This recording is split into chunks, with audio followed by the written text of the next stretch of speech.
Chapter 1. The Supreme Daddy System. At Magic City University, the classroom was interrupted by the incessant ringing of a phone. Chen. Chen, your phone is ringing, nudged his roommate gently, rousing the already slumbering Chen. Huh? Oh, he mumbled, groggily answering the call.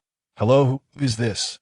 Upon glancing at the irate instructor at the podium, it became clear that the situation was dire. Chen, are you rebelling? Is this the time to receive calls during class? The teacher exclaimed, visibly agitated. While sleeping or using a phone might be tolerated, disrupting the lesson was an entirely different matter. I'm sorry, teacher. They'll step outside. Chen apologized, hurriedly exiting the classroom. Once outside, he finally discerned the voice on the other end of the line. Is this Mr. Chen? Your wife is in labor today. Beep, beep, beep. Before the caller could finish, Chen had already hung up, bemused. Are scammers resorting to such tactics now?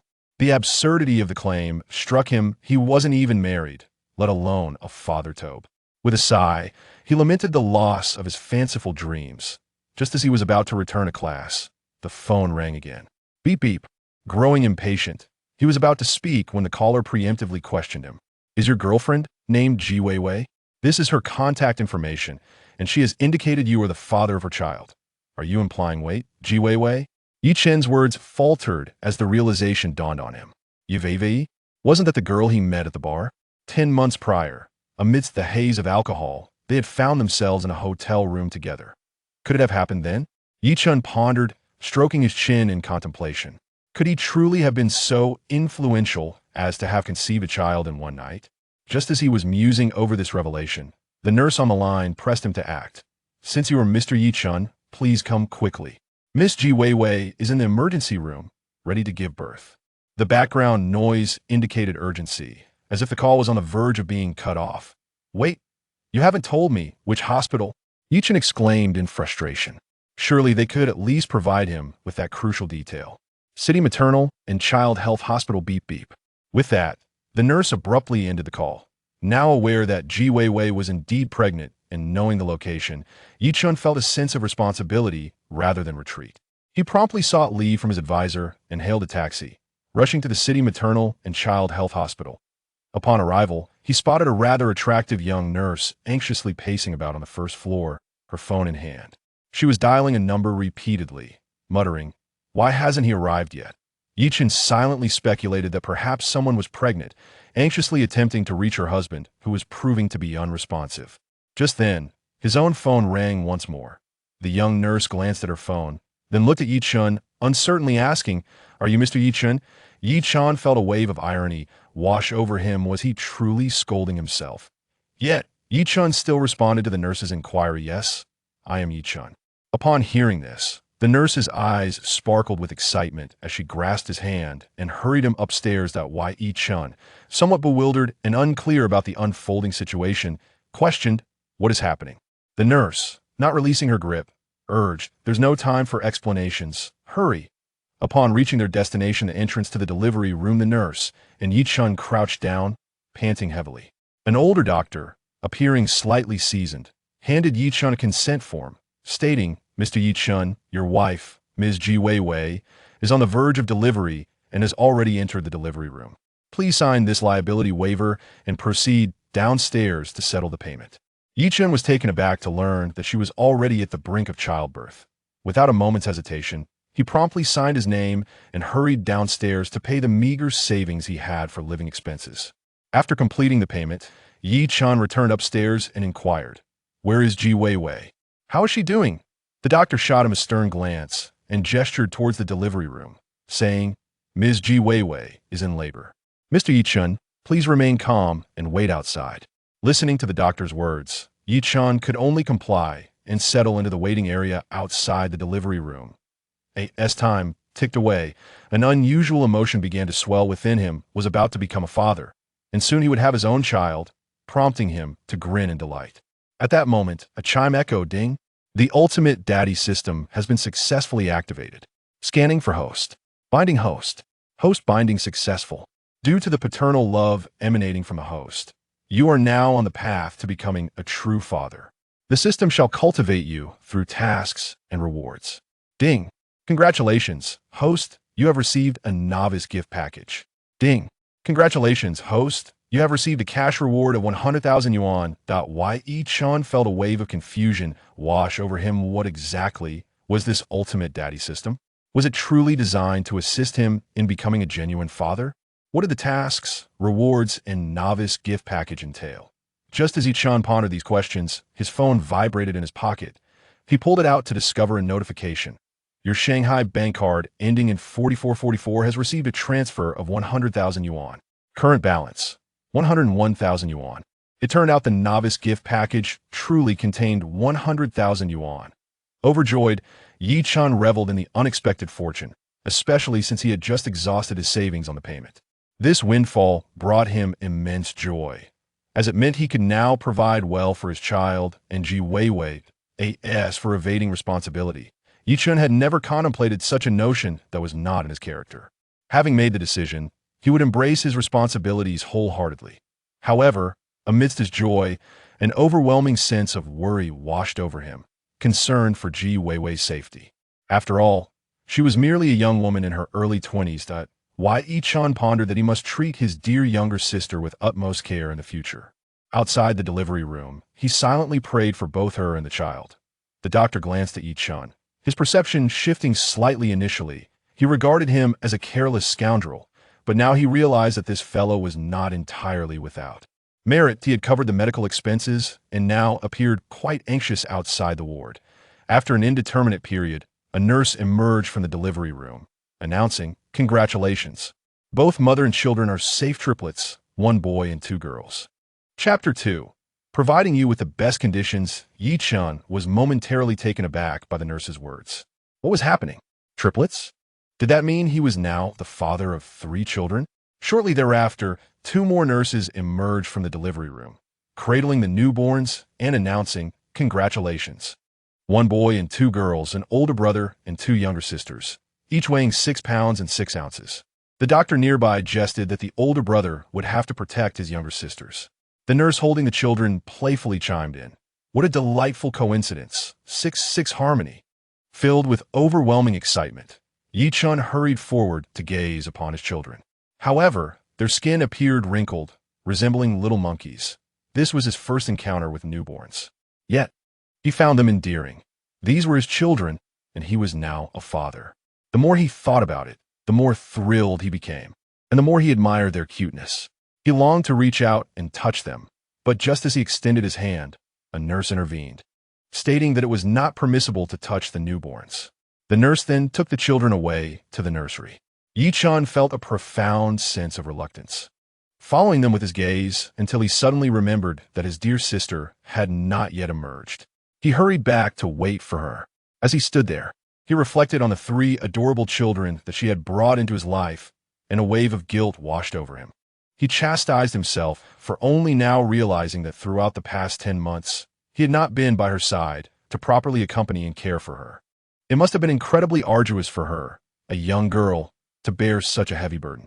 Lost in thought, Yi Chen silently vowed to make amends to his dear sister, promising to care for her diligently and ensure that she would not suffer as she had before. Moments later, his sister was wheeled out by the doctor, lying unconscious on the hospital bed. Her complexion was somewhat pale, her forehead glistening with beads of sweat, and her brow furrowed tightly. Yi Chen was about to call out to her when he noticed she was asleep, stifling his words, unwilling to disturb her. She typically had a low tolerance for pain, yet for the sake of their children, she bore the excruciating ordeal of childbirth, which deeply pained him.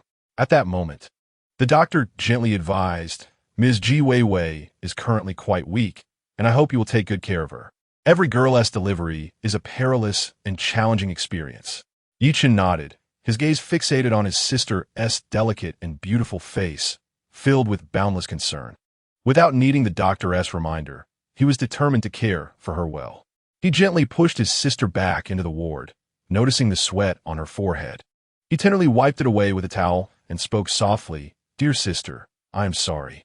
It is all my fault for not realizing sooner and allowing you to endure such hardship alone.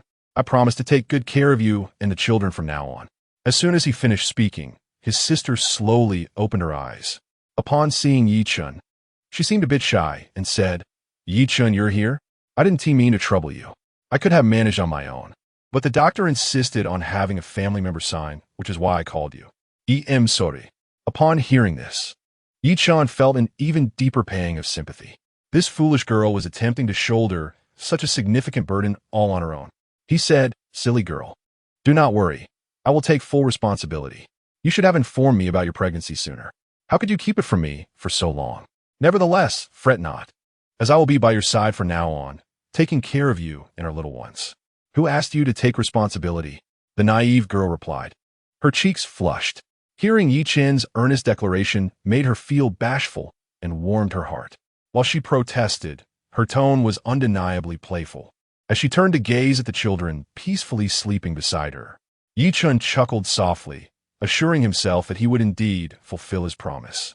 The naive girl, looking at the newborn child, suddenly remarked, "Is this really my baby? Why does he look so unattractive?" Her voice carried a hint of both playfulness and grievance. Yi-chan comforted her, saying, "Who says he is unattractive? He is undeniably adorable, resembling his mother perfectly. Rest assured, dear sister, all newborns look like this, in time. He will grow to look even more like you." At this, the naive girl nodded, her heart swelling with warmth. This was the child she had carried for 10 months, and she would now be a mother to 10 children. A sense of pride and sanctity surged within her. Meanwhile, Yi-chan observed the harmonious scene of the naive girl with their 3 children, feeling a profound sense of responsibility to care for them, accompanied by growing pride in being the father of 3. He even looked forward to the moment when the children would call him daddy. Just then, as Yi-chan and the naive girl basked in their happiness, the door to the hospital room creaked open. A middle-aged female nurse entered, and seeing the couple's joyful demeanor brought a knowing smile to her face. However, she was there to advise Yi-chan, saying, "The postpartum mother should not indulge in rich foods. It's best to remain in the hospital for observation. During the first week, she should primarily consume the nutritional broth provided by the hospital to help eliminate any residual toxins. Remember, do not eat anything indiscriminately." Yi-chan listened attentively, treating every aspect concerning the naive girl and their children with utmost seriousness. The nurse, noticing his earnestness, nodded approvingly, considering him a commendable father before leaving the room. After the nurse departed, Yi-chan sneezed and suddenly realized that the room had poor lighting and ventilation. Thus, he decided to arrange for a private room for the naive girl, as he now possessed sufficient funds. Gazing at the naive girl, he spoke gently. "This room's ventilation and lighting are inadequate, which is not good for you and the babies. I will arrange for a better one." The naive girl's cheeks turned slightly pink as she softly replied, "Okay, please return soon." Unbeknownst to her, she had already begun to rely on Yi-chan. Yi-chan stepped out, approached the head nurse, and paid to secure a private room equipped with a balcony and an independent bathroom, boasting excellent lighting and ventilation. In a word, it was perfect, a gentle breeze, and the sun just right. The naive girl was thoroughly pleased with the new private room. Seeing her happiness filled Yi-chan with joy as well. He only wished to provide her with the best medical care possible. He looked earnestly at the naive girl, who gazed affectionately at the children beside her. Yi-chan felt an overwhelming sense of happiness enveloping the entire room. Upon noticing Yi-chan's gaze upon her, Dai Xiaomei shyly inquired, "What are you looking at?" With a smile illuminating his face, Yi-chan earnestly replied, "I am looking at you." Dai Xiaomei's cheeks flushed a deeper shade of red, as she bashfully responded, "What is there to look at?" Yi-chan remained sincere as he said, "You are beautiful. You will be the mother of my child in the future." Chapter 3. Feeding the baby. Upon hearing these words, Dai Xiaomei was completely flustered, her face turning crimson. "This guy is truly insufferable," she thought, "always saying such things that make me feel as though I am his woman." Yet, deep down, she felt no aversion or resistance. In fact, she found herself rather fond of this sensation. Time swiftly passed, leading to the following day. A nurse gently knocked on the wooden door of the ward and announced, "Hello, this is the biochemical soup that must be consumed during pregnancy. Please have a sip." "All right." Yi-chan, who had been playfully engaging with Dai Xiaomei, quickly approached the nurse to take the soup when he saw her enter. The nurse, witnessing Yi-chan's eagerness to receive the soup, quietly closed the door behind her as she exited. Dai Xiaomei gazed curiously at the biochemical soup in Yi-chan's hands, exclaiming, So, this is the biochemical soup? We have to drink this every day for 3 to 5 days. Yichen risusuret, her? Yes. This soup is very beneficial for both you and the baby. He then handed the soup to Dai Xiaomei and took a spoonful for her, blowing on it gently before offering it to her. Take a small sip and see if it's too hot. Obediently, Dai Xiaomei opened her mouth and swallowed the soup that Yi Chun had fed her. The special care ward remained tranquil, providing a peaceful environment devoid of interruptions. Yi Chun and Dai Xiaomei indulged in their affection for one another, exuding a sweet and loving aura. By the way, Xiaomei, how are you feeling now? Is there any discomfort? Yi Chun inquired with concern. Dai Xiaomei shook her head. Her complexion was still somewhat pale, yet it bore a hint of rosy vitality compared to the previous day. Observing the improvement in her complexion, Yi Chun felt a sense of relief. At this rate, she would soon be discharged and able to recuperate at home. However, Yi Chun, being a rough-and-tumble man, was not particularly skilled at caregiving. Thus, he contemplated hiring a nanny once they returned home, as he now possessed sufficient funds and was untroubled by expenses. Moreover, knowing that Dai Xiaomei had endured so much for their child filled him with guilt. He was willing to spend any amount as long as both she and the baby were well. Dai Xiaomei was also exceedingly happy. Ever since giving birth, she felt an immense sense of joy, and Yi Chun proved to be extraordinarily considerate, attending to her every need with meticulous care and showering affection upon her and their child. This love from Yi Chun was deeply felt by Dai Xiaomei. In truth, after giving birth, Dai Xiaomei's diet had to exclude greasy foods. Her nourishment primarily focused on replenishing blood and alleviating bruising. Consequently, she did not experience much discomfort. Nevertheless, with their child's health in mind, Yi Chun still urged Dai Xiaomei to rest frequently and consume light, easily digestible foods. Yi Chun's attentive gesture made Dai Xiaomei feel a sweet warmth in her heart, and her complexion turned even more radiant. Yi Chun smiled happily in response. Just then, the baby, who had just finished drinking the biochemical soup, began to cry loudly. The sudden sound startled Dai Xiaomei, who hurriedly reached out her hands to cradle the child. The baby was frail, yet surprisingly heavy, making it a struggle for Dai Xiaomei to hold him. What's going on? Why is he crying again? She pondered anxiously, feeling somewhat lost as it was her first time being a mother. Yi Chun, however, remained calm. He took the baby from her arms and reassured her, "Don't worry. He's just hungry. Once he finishes urinating, he'll be fine." He patiently soothed the child, gently patting his bottom as he said, "Come here. Daddy will get you some milk." Dai Xiaomei couldn't help but smile at Yi Chun's attempts to comfort the baby. Watching him, she felt a mix of concern and affection. She had never seen anyone care for a child in this manner. Yet, the tenderness and warmth radiating from Yi Chun's face made him appear utterly charming, and she found herself chuckling quietly at the scene. What a picture of paternal love. She murmured to herself. "What are you saying?" Yi Chun asked, puzzled by her murmurs. Nothing, nothing, Dai Xiaomei replied, her cheeks flushed as she shook her head. "Just give the baby to me. He's hungry. I'll feed him." Yi Chun nodded and handed the baby back to her, understanding that at this stage, breastfeeding was indeed the best option. However, as it was Dai Xiaomei's first time nursing, her movements were somewhat awkward. Yet, perhaps due to her innate maternal instinct, she quickly discovered the knack for it. "Open your mouth. Mommy will feed you," she said gently, cradling the child with utmost care, fearful of causing him any discomfort. She softly blew on him, and the little one seemed to relish the moment, occasionally opening his mouth to drink the milk, then pausing to breathe. Just after taking a sip, the baby suddenly burped loudly, causing Dai Xiaomei's heart to leap in alarm. Sensing her distress, Yi Chun quickly reassured her, "It's all right. He was just very hungry. Once he finishes eating, he'll be fine." Dai Xiaomei, calmed by Yi Chun's comforting gaze, felt her heart settle.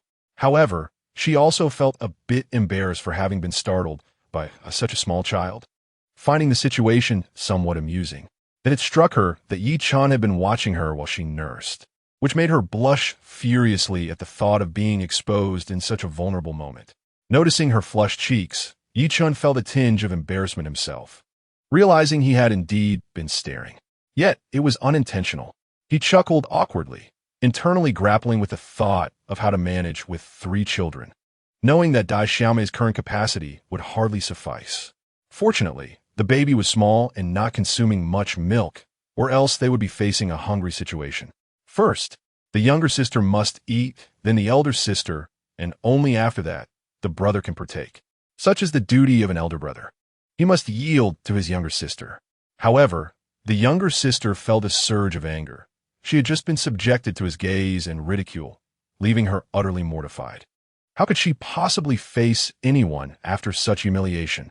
With a fierce glare directed at Yi Chen, she resumed her focus on feeding the baby. Too shy to meet his eyes, unsure of how to handle his gaze, utterly embarrassed. Chapter 4. Naming the baby in an effort to alleviate the awkward atmosphere. The younger sister, her cheeks flushed, ventured to ask Yi Chen, "Have you decided on a name for the baby?" "Indeed, I have," Yi Chen replied. "Oh, what is it?" she inquired. After a moment of contemplation, Yi Chen announced, "The elder brother shall be named Cheng Cheng, the elder sister will be Yi Xingjie, and the younger sister will be Yi Mingjie. Do you find these names pleasing?" "Yes, they are quite lovely," the younger sister shyly responded. "Well, since you like them, we shall settle on these names for the children," Yi Chen affirmed, repeating, "The elder brother is Cheng Cheng, the elder sister is Yi Xingjie, and the younger sister is Yi Mingjie." As his words lingered in the air, little Cheng Cheng suddenly grasped the younger sister's clothing with his tiny hand. She looked down to see him gazing up at both of them with wide, innocent eyes. Startled, the younger sister gasped, "Ah, ha, this little one is quite mischievous. Isnt he has caught hold of you." Yi Chen chuckled. The younger sister gazed down again, and there was Cheng Cheng, his mouth agape in a delightful smile. Instantly, she felt a wave of affection surge within her, overwhelmed by maternal love. "Then I shall proceed to register these names for the children's birth certificates," Yi Chen reiterated. After all, the younger sister, being the children's mother, deserved to have her voice heard regarding their names. However, the younger sister was satisfied, offering no objections. She nodded and said, "I think they are wonderful, Yi Chen. You may make the decision." Once the feeding was complete, the baby began to cry again. Yi Chen approached to investigate, cradling the baby only to discover that the diaper was wet. Yet, as soon as he picked up Cheng Cheng, the baby let out a wail, appearing quite distressed. "Why are you crying again?" the younger sister exclaimed, her forehead beaded with sweat. "There's no choice. We must change his diaper first," Yi Chen stated, placing the baby on the sofa and removing his pajamas. As Yi Chen beheld the baby's tender skin, he marveled inwardly what a precious child. Though it was his first experience as a father, seeing the baby filled him with immense joy, and he felt an overwhelming sense of strength, as if he possessed the entire world. "Cheng Cheng, you must listen to your father. I will change your diaper shortly," Yi Chen gently assured the baby, placing his little feet on the sofa. He tenderly wiped them with a towel, marveling at how adorably tiny they were. After changing the diaper, Yi Chen gently placed Cheng Cheng, now sweetly slumbering, onto the bed. Dai Xiaomei, observing Yi Chen transition into a nurturing role, couldn't help but smile, her face radiating contentment as her heart brimmed with sweetness for the baby. At that moment, the system emitted another notification. Ding! Hidden achievement unlocked. Task completion rate perfect. Congratulations. You have received a reward of 100,000 yuan. Yi Chen's phone vibrated, announcing, "Your Magu account ending in 4444 has received a transfer of 100,000 yuan, bringing your current balance to 180,000 yuan. After previously spending 20,000 yuan to transfer Dai Xiaomei to a luxurious single-room ward, Yi Chen's account balance stood at 180,000 yuan. Dai Xiaomei, hearing the notification, was somewhat taken aback. Although, as a prominent streamer, 100,000 yuan was not an exorbitant amount. She could earn that in a single night's broadcast. It would require an entire evening of effort. Yet, Yi Chen had acquired this sum merely by spending a day here, which undeniably added an air of mystery to his character in Dai Xiaomei's eyes, further piquing her curiosity about him. Meanwhile, Yi Chen, happily tending to the child, felt a surge of joy. After all, who wouldn't he be elated at receiving 100,000 yuan for simply changing a diaper? However, he remained oblivious to the fact that he had become quite extraordinary in Dai Xiaomei's perception. Suddenly, there was a knock on the door. A nurse announced, "Ms. Ji Weiwei, I apologize for the interruption. I am a dedicated nurse for the premium ward. It's about time. Would you like me to come in and assist you with changing the baby's diaper? Dai Xiaomei was momentarily taken aback. Such a service existed in this luxurious room? She glanced at Yi Chun and smiled, thinking this assistance seemed unnecessary since he had already changed the diaper. Thus, she replied, "No need, I've already taken care of it." The nurse, seemingly unconvinced, continued, "Ms. Ji Weiwei, your condition makes it inconvenient for you to move. Allow me to assist." Dai Xiaomei cast a helpless glance at Yi Chun, who shrugged in resignation and replied, "Come in, please." With a click, the door swung open. The nurse bowed slightly, stating, "I apologize for the disturbance." Her gaze settled on Dai Xiaomei, lying in the hospital bed, and she added, "Ms. Ji Weiwei, your body requires rest."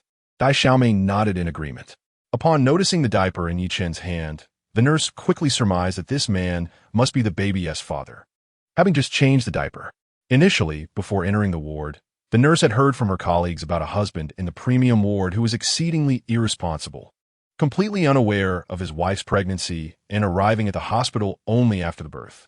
The female nurses naturally held a disdainful view of such behavior, leading to an unfavorable impression of Yi Chun. At this moment, observing Yi Chun as he had just changed the baby's diaper and transferred the little sister to the VIP ward, one could not help but realize that this individual was not as malevolent as initially presumed.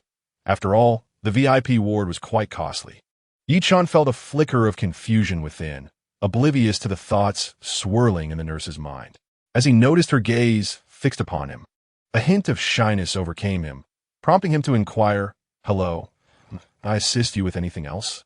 If not, my little sister needs to rest." The nurse, suddenly aware of her oversight, responded, "I apologize. Please follow me. The baby needs to be cleaned now, and the wash station is this way." Upon hearing this, Yi Chun hastily disposed of the diaper into the nearby trash bin and followed the nurse towards the cleaning area. The little sister cast a reluctant glance as Yi Chun carried the baby away.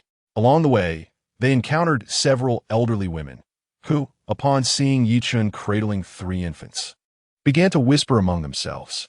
Chapter 5. Hiring a postpartum doula. The child is absolutely adorable, resembling a doll straight out of the television. And that boy is not to be outdone. He bears an uncanny resemblance to his father. They are truly delightful, even more charming than on screen. I envy that young man for having such beautiful children. I must encourage my daughter to have one. To have 3 children at such a young age. How prolific. Indeed, how fortunate. Listening to the chatter of the elderly women, Yi Chun felt a swell of pride. These were his children, the center of attention wherever they went. He glanced down at the 3 treasures in his arms, his eyes brimming with the essence of happiness. After traversing a corridor, they finally arrived at the hospital's infant washing station. Yi Chun turned on the faucet, testing the water temperature to ensure it was neither too hot nor too cold, which could cause discomfort to the baby. After a brief period of adjustment, he arrived at the perfect temperature. He then gently placed the 3 adorable babies down, taking great care to avoid any sudden movements that might harm them, before proceeding to remove their diapers. The babies were remarkably well behaved, allowing Yi Chun to undress them and place them in the wash basin. As Yi Chun began to cleanse the babies, their skin felt as tender as freshly shelled eggs, exuding an exquisite softness. Water dripped from Yi Chun's palms, flowing down their delicate skin into the basin. The babies lay in the tub, contentedly cooing, and upon witnessing their expressions of bliss, Yi Chun smiled. He picked up the nearby body wash and gently applied it to their skin. So soft, so precious. The baby's skin was incredibly supple, and Yi Chun found himself caressing them for an extended period before finally stopping. After bathing the babies, they drifted off to sleep, while Yi Chun, now thoroughly exhausted and aching all over, found immense joy in seeing them peacefully nestled in his embrace. These were his children. As Yi Chun gazed at the slumbering infants, his eyes reflected pure satisfaction. He then carefully carried them back to the little sister's room. "Yi Chun, you have finally returned." The little sister exclaimed with a radiant smile as she saw Yi Chun enter the room with the babies in his arms. Yi Chun nodded gently, placing the little ones tenderly upon the bed. As he gazed at their peaceful slumber, a wave of warmth enveloped his heart. Truly, they were a delightful band of little angels. Observing Yi Chun's gentle demeanor as a father, Dai Xiaomei couldn't help but feel a sweet sensation blossom within her. With a beaming smile, she inquired, "Were the babies well-behaved during their bath?" Chen raised a finger to his lips, adopting a shushing posture, and replied softly, "Hush. The babies are asleep. We must not disturb their rest." "All right, I understand." Dai Xiaomei nodded, and Chen exhaled a sigh of relief. "By the way, Xiaomei, I have something to discuss with you." Suddenly recalling that she was still lying in bed, he remembered seeing a maternity care center across the street while he was out giving the babies a bath, and he intended to hire a caregiver to assist Dai Xiaomei and the little ones. "What is it?" Seeing the seriousness in Chen's expression, Dai Xiaomei also adopted a more solemn demeanor, curious about what he wished to convey. "I would like to find a caregiver to look after you and the babies," Chen stated. Dai Xiaomei looked at him in confusion, unsure of his meaning. "I want to hire a professional caregiver to specifically tend to the babies," Chen continued. "Oh." Dai Xiaomei appeared to grasp his intention. He wished to secure a professional caregiver for her. However, she had never hired a caregiver before. "I understand that, but I have never engaged a caregiver." She shook her head. "That's all right. I will arrange a suitable caregiver for you," Chen assured her with a smile, concerned that he might not adequately care for her postpartum needs and risk her health. Dai Xiaomei nodded in agreement, recognizing it as a beneficial decision. After all, her mobility was currently quite limited, making it challenging to care for the babies. Indeed, assistance was required. Although Chen was capable of managing himself and the babies, he was but one man with his own responsibilities and could not attend to the nuances of a woman's needs comprehensively. Thus, hiring a caregiver was indeed a prudent choice, and Dai Xiaomei consented. Seeing her agreement, Chen stepped out of the room, clutching his phone, and dialed the maternity care center across from the hospital, ready to employ a caregiver. After a few rings, the call was answered. "Hello, good day." A melodious voice resonated from the other end. "Hello, I am Chen, and I would like to hire a caregiver." "Oh, Mr. Yi, may I inquire if you have any specific requirements?" The voice remained pleasant, though it was unclear what profession the caregiver belonged to. "Yes, I wish to employ your finest caregiver. I require someone dedicated to caring for my wife and children. You must have qualified personnel for this purpose," Chen articulated, secretly contemplating the quality of the caregivers, hoping they would be professional, thus alleviating the need for further expenses on additional help. "Indeed, Mr. Yi, all our professionals have been recruited from abroad. Our company boasts numerous skilled nannies, whose care for children is truly exceptional." "Very well. I shall proceed with the booking of a professional maternity nurse from this center. I kindly ask you to expedite the process." "Certainly, Mr. Yi. I will contact you immediately." Not long after, a response came through. "Hello, Mr. Yi. We have a highly qualified maternity nurse named Wu Qin, aged 45. She was once one of our senior nurses and currently works with us, possessing remarkable skills. If you trust our maternity nurses, would you prefer to schedule a meeting at your convenience, or shall we send Sister Wang over directly?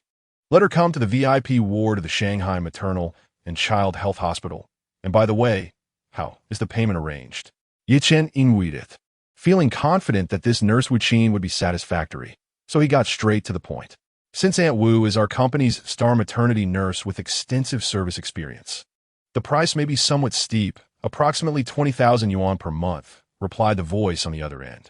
"Money is not an issue. Have Aunt Wu come over at once," Chen declared generously, fully aware that he was not financially constrained, and even if he were, he would spare no expense for his beloved sister. "Understood, sir. I will promptly notify Aunt Wu to head over," the receptionist noted, sensing that Chen was not lacking in funds and thus did not dare to delay. "Please expedite the process," Chen replied before ending the call. Upon entering the room, his beloved sister eagerly inquired, "Did you manage to hire the maternity nurse?" "Yes, I have arranged everything. She is currently on her way to the hospital, and we shall meet her shortly," Chen responded with a cheerful smile. "That's great. How much is it for a month?" his sister asked, wishing to repay Chen and not feel indebted to him. Chen chuckled lightly. "It's not too much. Merely 20,000 for the month." 20,000? His sister was taken aback by the figure, astonished that Chen would hire such an expensive maternity nurse. Yet she replied, "I will transfer the money to you now." Chen waved his hand dismissively. "No need. This maternity nurse is not solely for you. She is also for the 3 newborns, so you needn't concern yourself with the payment. How can I accept that? I cannot impose on you. She protested, shaking her head vigorously. It's perfectly fine. I'm not lacking in funds. Yi-chun reassured her once more. All right, his sister said, her heart warmed, gazing at Yi-chun with gratitude in her eyes. Foolish girl, what are you saying? I am your best husband. You need not feel embarrassed. Yi-chun comforted her upon noticing her awkward expression. His words elicited a hearty laugh from his sister, her laughter ringing out as she clasped her belly. Seeing her so joyful, Yi-chun couldn't help but join in her laughter. Just as they were sharing a moment of mirth, a knock echoed from the door. Greetings, Mr. Yi-chun. I am your hired professional confinement nanny, Wu-chin. I have arrived. Could you kindly open the door? A voice from outside announced, that of a middle-aged woman. Upon hearing Wu-chin's voice, Yi-chun hurriedly approached and opened the door. Wu-chin, upon seeing Yi-chun, wore a gentle smile and addressed him, Hello, Mr. Yi-chun. I am the professional confinement nanny you engaged, Wu-chin. Ah, very well, Sister Wu. Please come in, Yi-chun responded, promptly gesturing for her to enter. Wu-chin surveyed her surroundings, noting the opulence of the private ward. This was certainly not a place for the average person.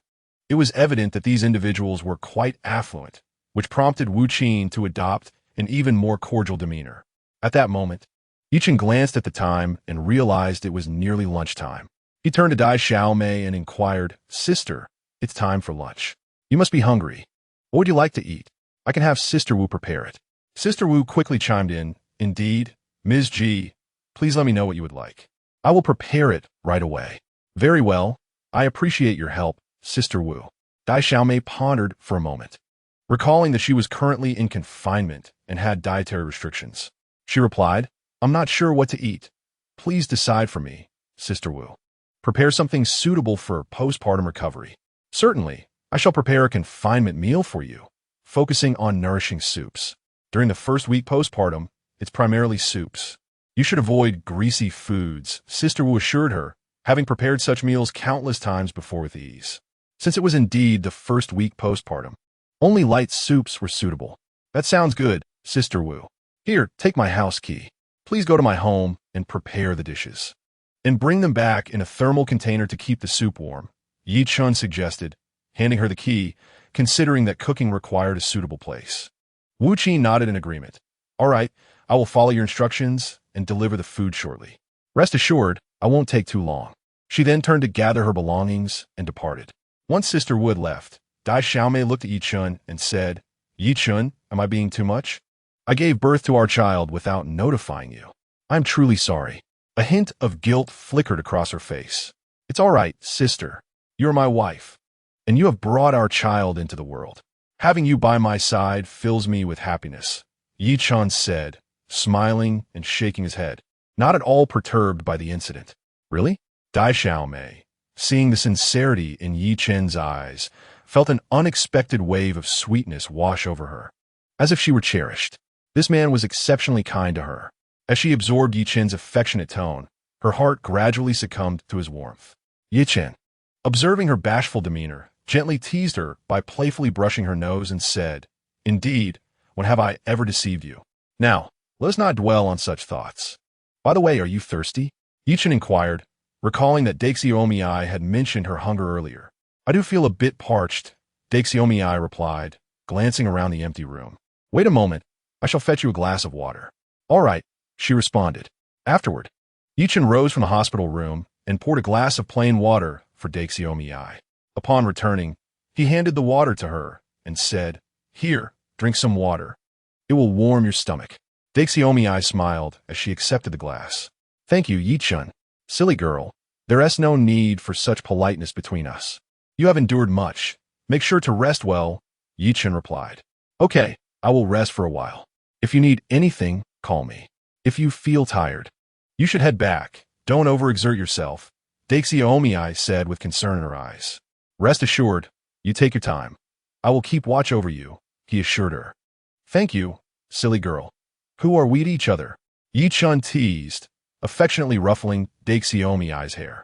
How annoying, she playfully retorted, a blush gracing her cheeks. Witnessing her bashful expression, Yi-chun felt an overwhelming sense of satisfaction. Hee hee. Daxiomi chuckled at his reaction. Yi Chen gazed at her, a blissful smile adorning his face. They exchanged glances, neither wishing to disrupt this beautiful moment. Chapter 7. Feeding Daxiomi by hand. Yi Chen was playfully engaging with the baby, showering kisses upon their tiny face, while the baby giggled in his embrace. A radiant smile illuminated Yi Chen's face. This was the pinnacle of his happiness. Watching his child brought him unparalleled joy, and memories of his wife and son flooded his mind. Stop teasing the babies, Daxiomi chided playfully from her seat nearby, her eyes sparkling with affection. It's time for them to sleep. They need approximately 15 hours of rest each day, she added, concerned that Yi Chen's antics might disturb the infant's slumber. As Yi Chen continued to amuse the baby, the sound of laughter filled the room, and he felt an immense joy in these simple moments. Daxiomi sat beside him, admiring his profile, her eyes narrowing slightly as a sweet smile graced her lips. Observing the man she cherished caring for their children filled her heart with profound happiness. Suddenly, a knock echoed through the room. It was likely Aunt Wu delivering the postpartum meal. Sure enough, a voice called from outside. Mr. Yi, Miss Ji, I have brought the postpartum meal. Shall we eat now? Upon hearing her voice, Yi Chen smiled and replied, Aunt Wu, thank you for your hard work. Please come in. Upon hearing Yi Chen's words, Aunt Wu pushed open the door and entered, placing the thermal container onto the coffee table. Thank you, Aunt Wu, said Daxiomi with a smile as Aunt Wu set down the container, to which Yi Chen also nodded in agreement. At that moment, an enticing aroma wafted from the thermal container, revealing a delightful mixture of egg whites and red date soup, exuding a captivating fragrance. The delightful scent made Daxiomi's stomach grumble softly. Yi Chen glanced at her belly and chuckled. Are you hungry? Yes, I am. Daxiomi nodded, admitting that she had not eaten much over the past few days and lacked an appetite. Yi Chen looked at his watch. It was already 2 in the afternoon. He turned to Aunt Wu and said, Aunt Wu, please head back. You've had a long day. It's all right. I'm not tired. I can take care of Miss Ji here, Aunt Wu replied. Although she was in her 40s, her robust physique suggested that her years of experience as a postpartum caregiver had kept her youthful. There's no need for that. You should return. I can look after Daxiomi. From now on, you mainly focus on preparing the confinement meals. Yi Chen insisted, gesturing for Aunt Wu to leave, as he intended to personally feed Daxiomi the chicken soup. All right then, Aunt Wu said with a smile. Understanding that Yi Chen was simply being polite, she nodded and departed. Aunt Wu's culinary skills are truly remarkable, Daxiomi remarked after Aunt Wu left, inhaling the savory aroma of the soup. Of course, she is a professional postpartum caregiver, Yi Chen replied, looking at Daxiomi. He then picked up a bowl and spoon, bringing the chicken soup to her lips. Here, try it and see if it suits your taste.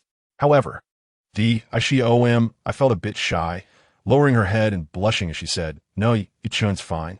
I could drink it myself. She reached out to take the soup, but Yi Chen deftly avoided her hand. Better not move. You've just given birth, and it's not advisable to exert yourself. You should take it easy. What if you spill the soup on yourself? Yi Chen said earnestly. Daxiomi's face turned even redder at his words, but she obediently nodded. Yi Chen brought the soup to her mouth and said, Drink slowly. Don't choke. Daxiomi looked at the soup and opened her small mouth, sipping delicately. Yi Chen's gaze remained fixed on her cherry-like lips, making her feel somewhat bashful. Is it good? Yi Chen inmuted, watching had curiosity. Yes, it's delicious, Daxiomi responded, savoring the taste. Yi Chen nodded with satisfaction, pleased to see her enjoy the soup he had served. Then I'll feed you, 1 spoonful at a time. He scooped up another spoonful and brought it to her mouth. As Daxiomi tasted it, a sweet sensation washed over her. She had never imagined that Yi Chen could be so considerate and attentive. In that moment, her heart was filled with a sweet sense of gratitude. The sweet sensation filled Daxiomi's heart with an inexplicable sense of fulfillment, and the bond with Yi Chen made her feel utterly cherished. All right, no more drinking. Let us have a little afternoon nap, Yi Chen suggested as he watched Daxiomi finish a bowl of soup. Nodding in response to his words, she lay down on the bed, closed her eyes, and soon succumbed to slumber, utterly exhausted. Observing the sleeping Daxiomi, Chen gently tucked her in, then rose to draw the curtains, allowing no sunlight to intrude, casting the room into darkness. Having settled Dai Xiaomei comfortably, Chen softly lifted the children, preparing to take them for their hepatitis B vaccinations and to obtain their birth certificates. My dear ones, Daddy is taking you for your vaccinations and to handle your birth certificates. Once we're done, you will legally belong to me, ha. Chen chuckled, playfully pinching the baby's cheek. The process for vaccinations and birth certificates was quite tedious. However, upon seeing the adorable baby in Chen's arms, the staff readily facilitated the process, and everything was completed within the afternoon. Later that evening, upon returning to Dai Xiaomei's luxurious special ward, Chen gently placed the babies on the bed and realized he was a bit hungry, planning to grab a light snack. He went downstairs and had a quick bite before returning, only to find Dai Xiaomei awake and enjoying the evening meal prepared by Aunt Wu, the maternity caregiver. Mr. Yi, you're back. I prepared bird's nest soup for Miss G. It's excellent for her recovery, Aunt Wu said with a cheerful smile. Oh, and I've made plenty of soup. You should have some too, Mr. Yi. She offered him a bowl, but Chen waved his hand, declining politely. Aunt Wu didn't press the matter and took the soup away with a smile.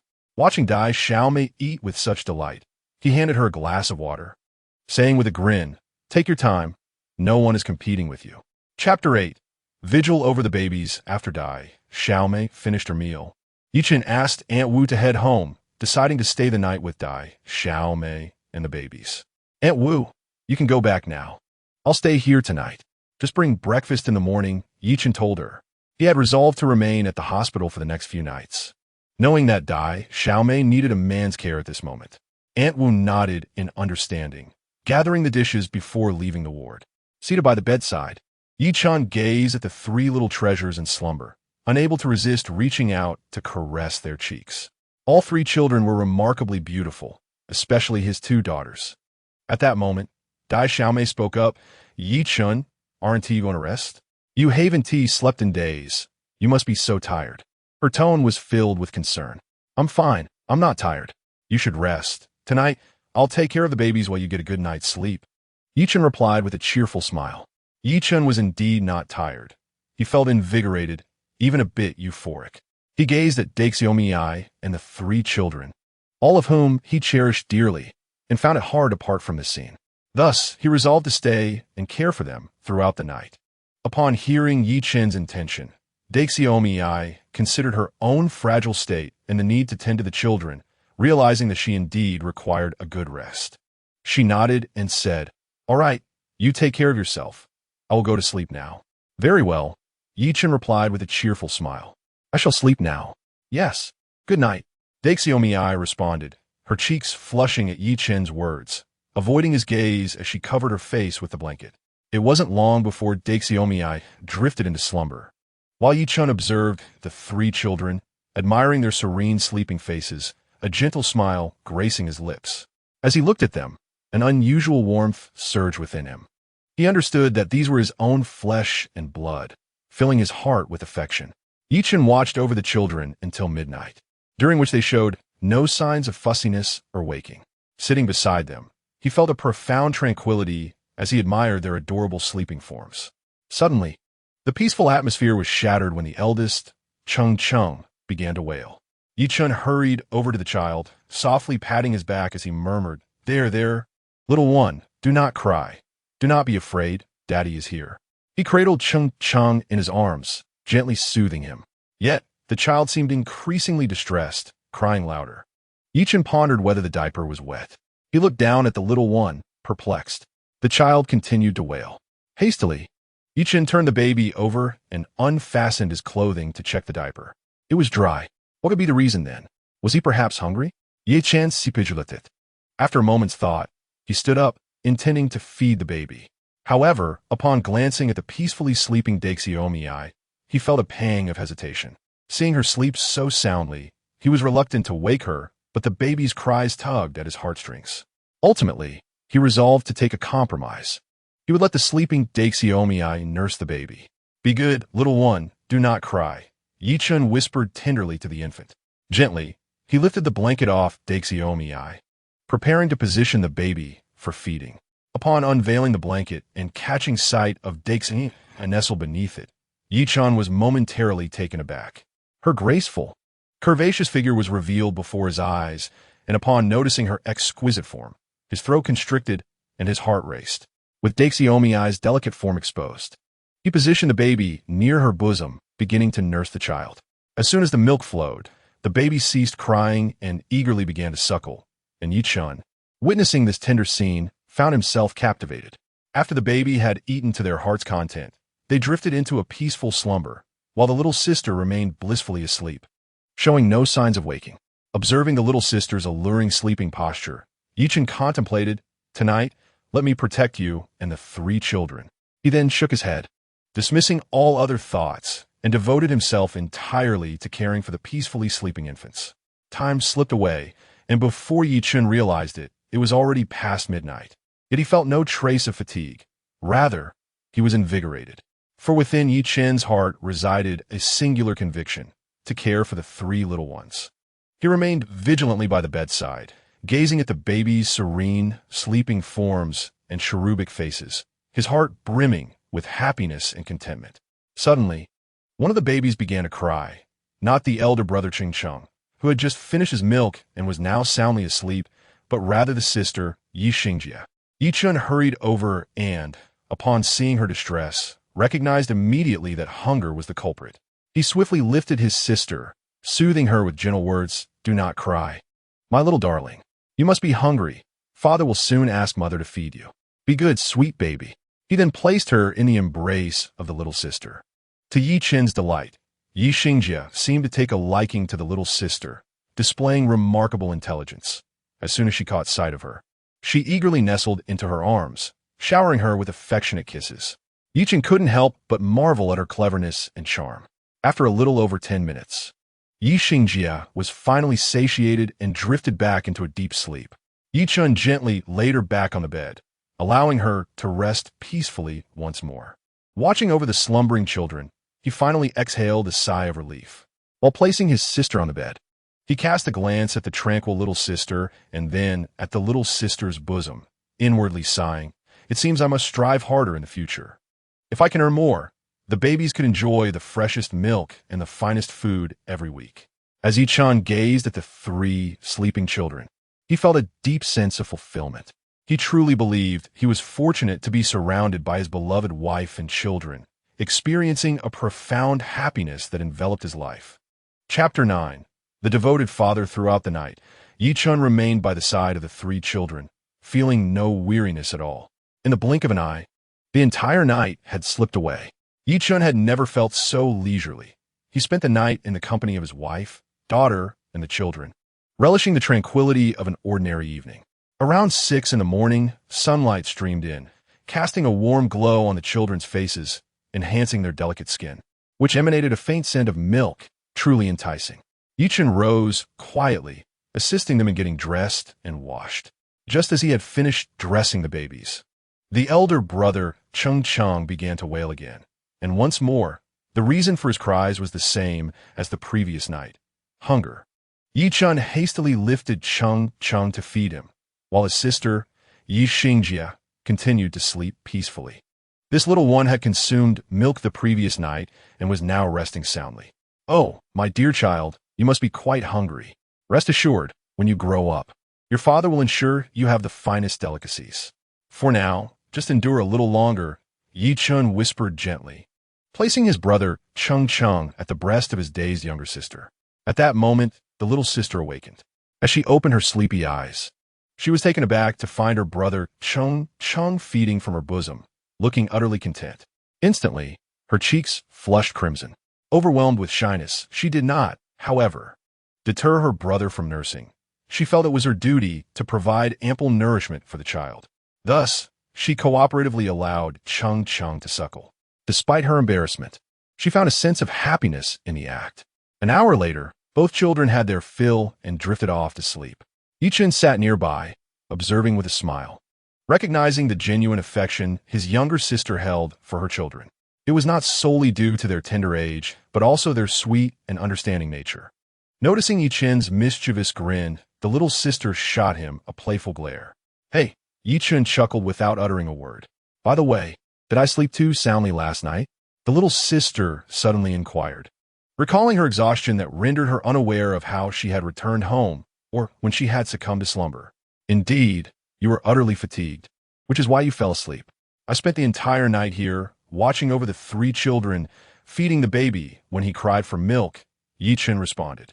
Upon hearing this, her cheeks grew even warmer, realizing that Yi-Chun must have seen her breast. The thought of that image flooded her mind, prompting her to cover her chest, unable to meet Yi-Chun's gaze, her heart racing. Yi-Chun erupted into laughter.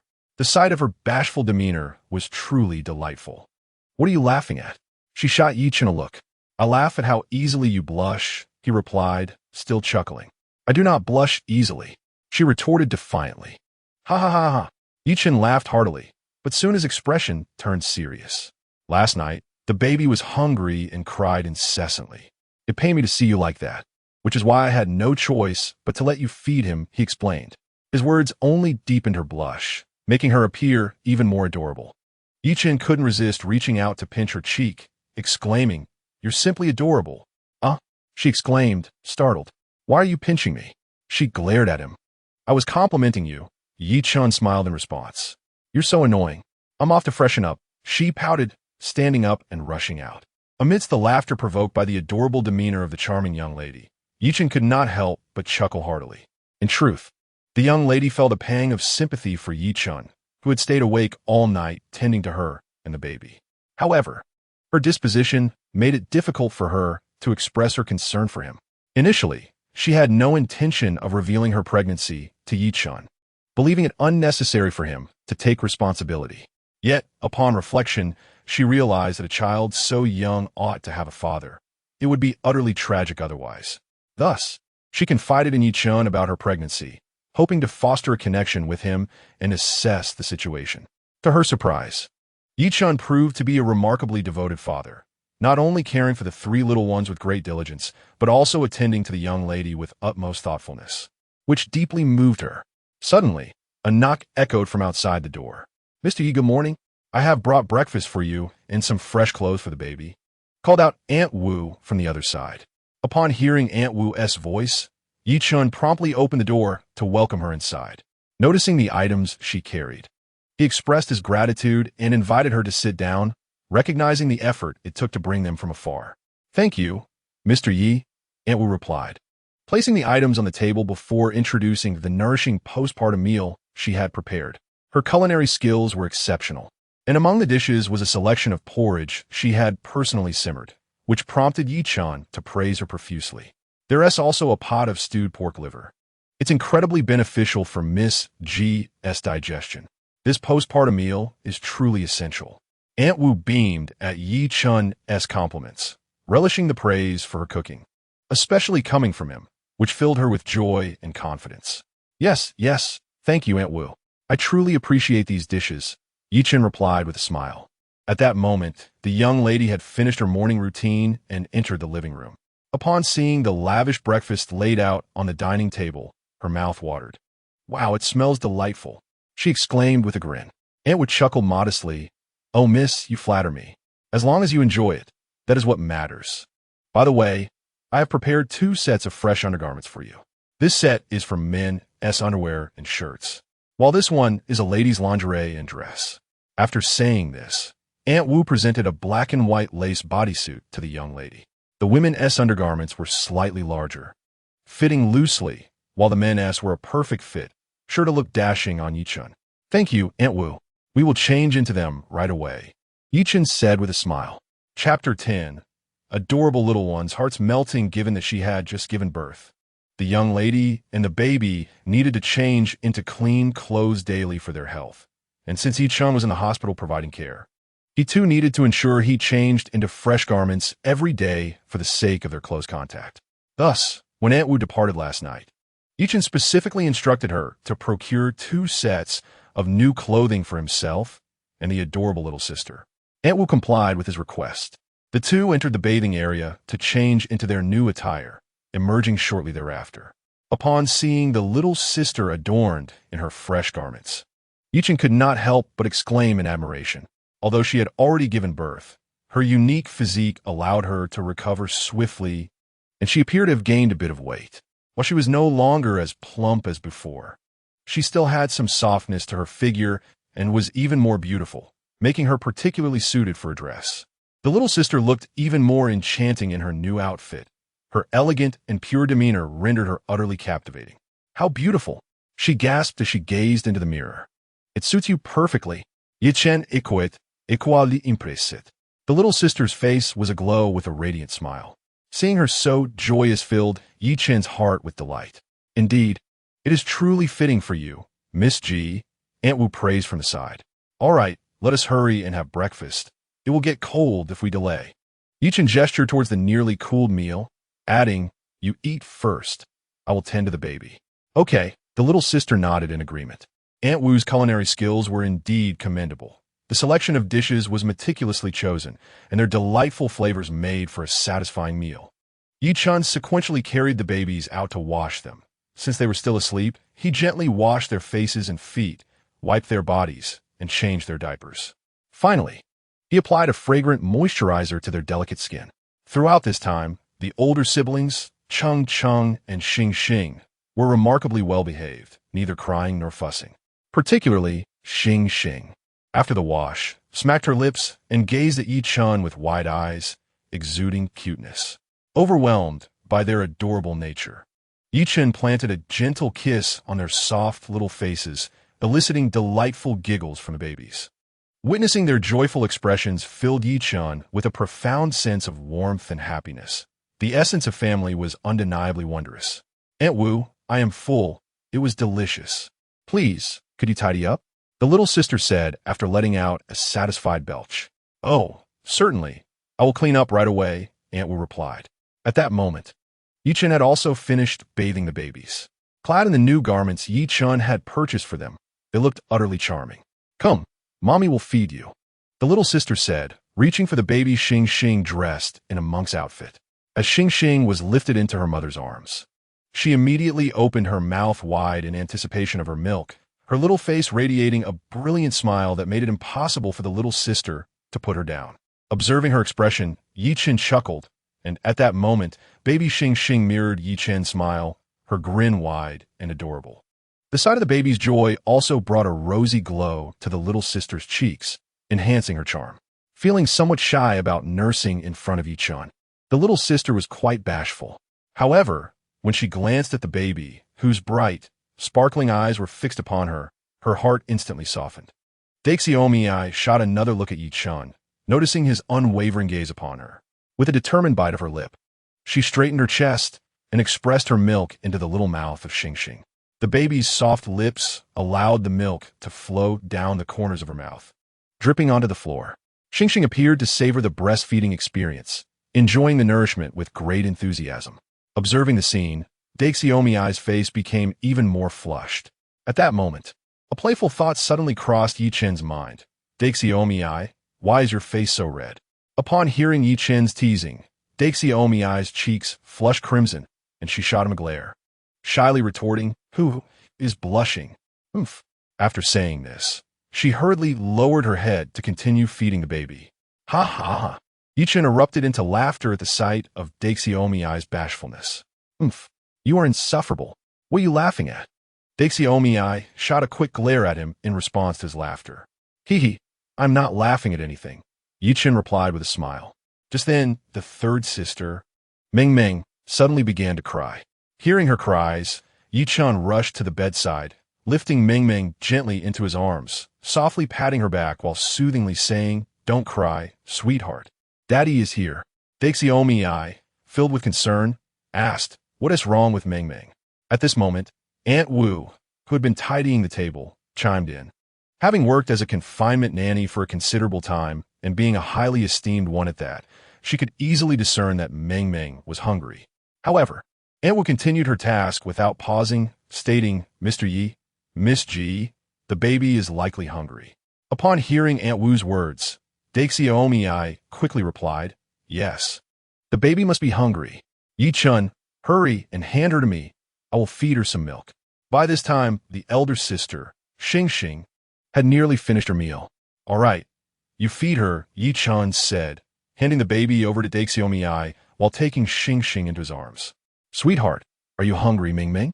Mommy is going to feed you now, Daxiomi said, playfully pinching the baby's tiny nose and teasing her little mouth. Then, supporting the baby's head with her left hand, she positioned her against her chest, saying, Come, Ming Ming, Mommy is going to feed you. The baby instinctively began to suckle, emitting soft sounds of contentment as her mouth opened and closed rhythmically, no longer crying. Witnessing the baby eagerly feeding, Daxiomi couldn't help but smile, her expression radiating maternal warmth. Her cherubic cheeks, flushed with color, rendered her irresistibly adorable, leaving Yi-chan momentarily entranced. At that moment, Daxiomi's smile was simply enchanting. Seated on the bed, Yi-chan watched the mother and daughter duo, and seeing the baby so blissfully enjoying her meal brought a smile to his face as well. Chapter 11. The Secret Birth of 3 Children. Leaving roommate bewildered approximately 10 minutes later, Ming Ming was well-fed and comfortably asleep. Dai sister, with a beaming smile, gently pinched Ming Ming's cheek.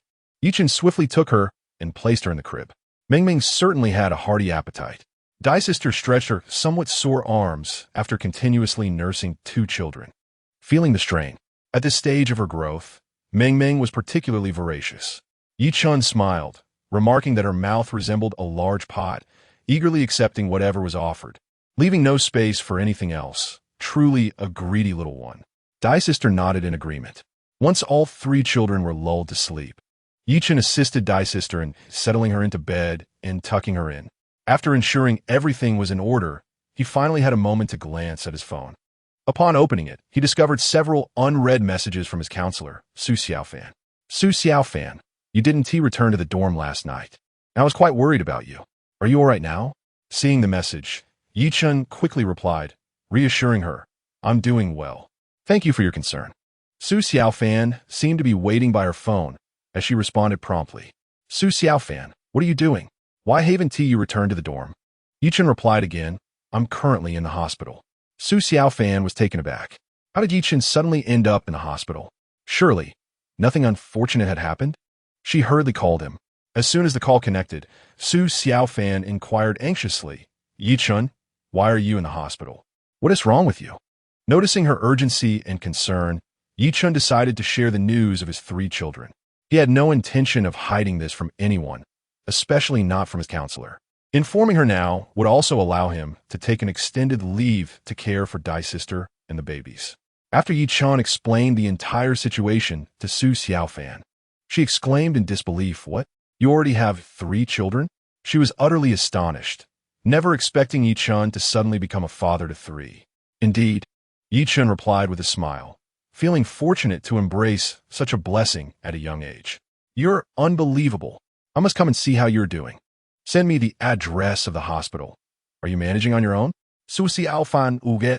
Everything is fine, Yi-chan reassured her. All right, hang up for now. I'll be there shortly, Su Xiaofan said as she ended the call, hastily dressing to head out, eager to check on her student. After the call, Yi-chan sent his address to Su Xiaofan, Moda Maternal and Child Hospital. Su Xiaofan glanced at the address and quickly drove towards the Modo Maternal and Child Hospital. After finishing a call with his counselor, Yi-chan continued to scroll through the unread messages from the previous night. One was from his roommates, Zhan Hao and Wang Li. Bro, where did you go last night? You didn't return to the dormitory all night, leaving me worried sick. This morning, I still haven't seen you. I was truly anxious. Right. We didn't see you at all last night. I was worried the whole night in the dorm too. Feeling a bit embarrassed, Yi-chan replied, I was taking care of my 3 children last night. I forgot to inform you, my apologies. However, the 2 seemed somewhat shocked. When did Yi-chan have children? They were completely unaware and found it hard to believe, prompting them to call him for clarification. Yi-chan, when did you have children? Stop joking. Not returning to the dorm must mean you were out with some girl. Is that such an unreliable excuse? Who would believe that? Exactly. I knew you wouldn't just stay in the dorm. You were out looking for a girl. Yi-chan felt a mix of amusement and exasperation. When had he ever looked for a girl? This was utterly unfair. You've misunderstood me, truly misunderstood. Do you not believe what I'm saying? Yi-chan explained it. Not really, the 2 replied in disbelief. Chen shook his head in resignation. It seemed that unless he clarified, they would never be convinced. Nonetheless, since they were curious, he decided to explain to avoid further misunderstanding. I truly do have children, Chen asserted. Chen, stop joking. Just tell us what you were up to last night. You don't know, but the counselor was quite anxious. Yes, Chen, clarify this for us. If you don't, we want to let you off the hook. Chen was at a loss for words, so he recounted the entire incident in detail. Upon hearing his explanation, they finally began to believe him, though they still found it hard to accept.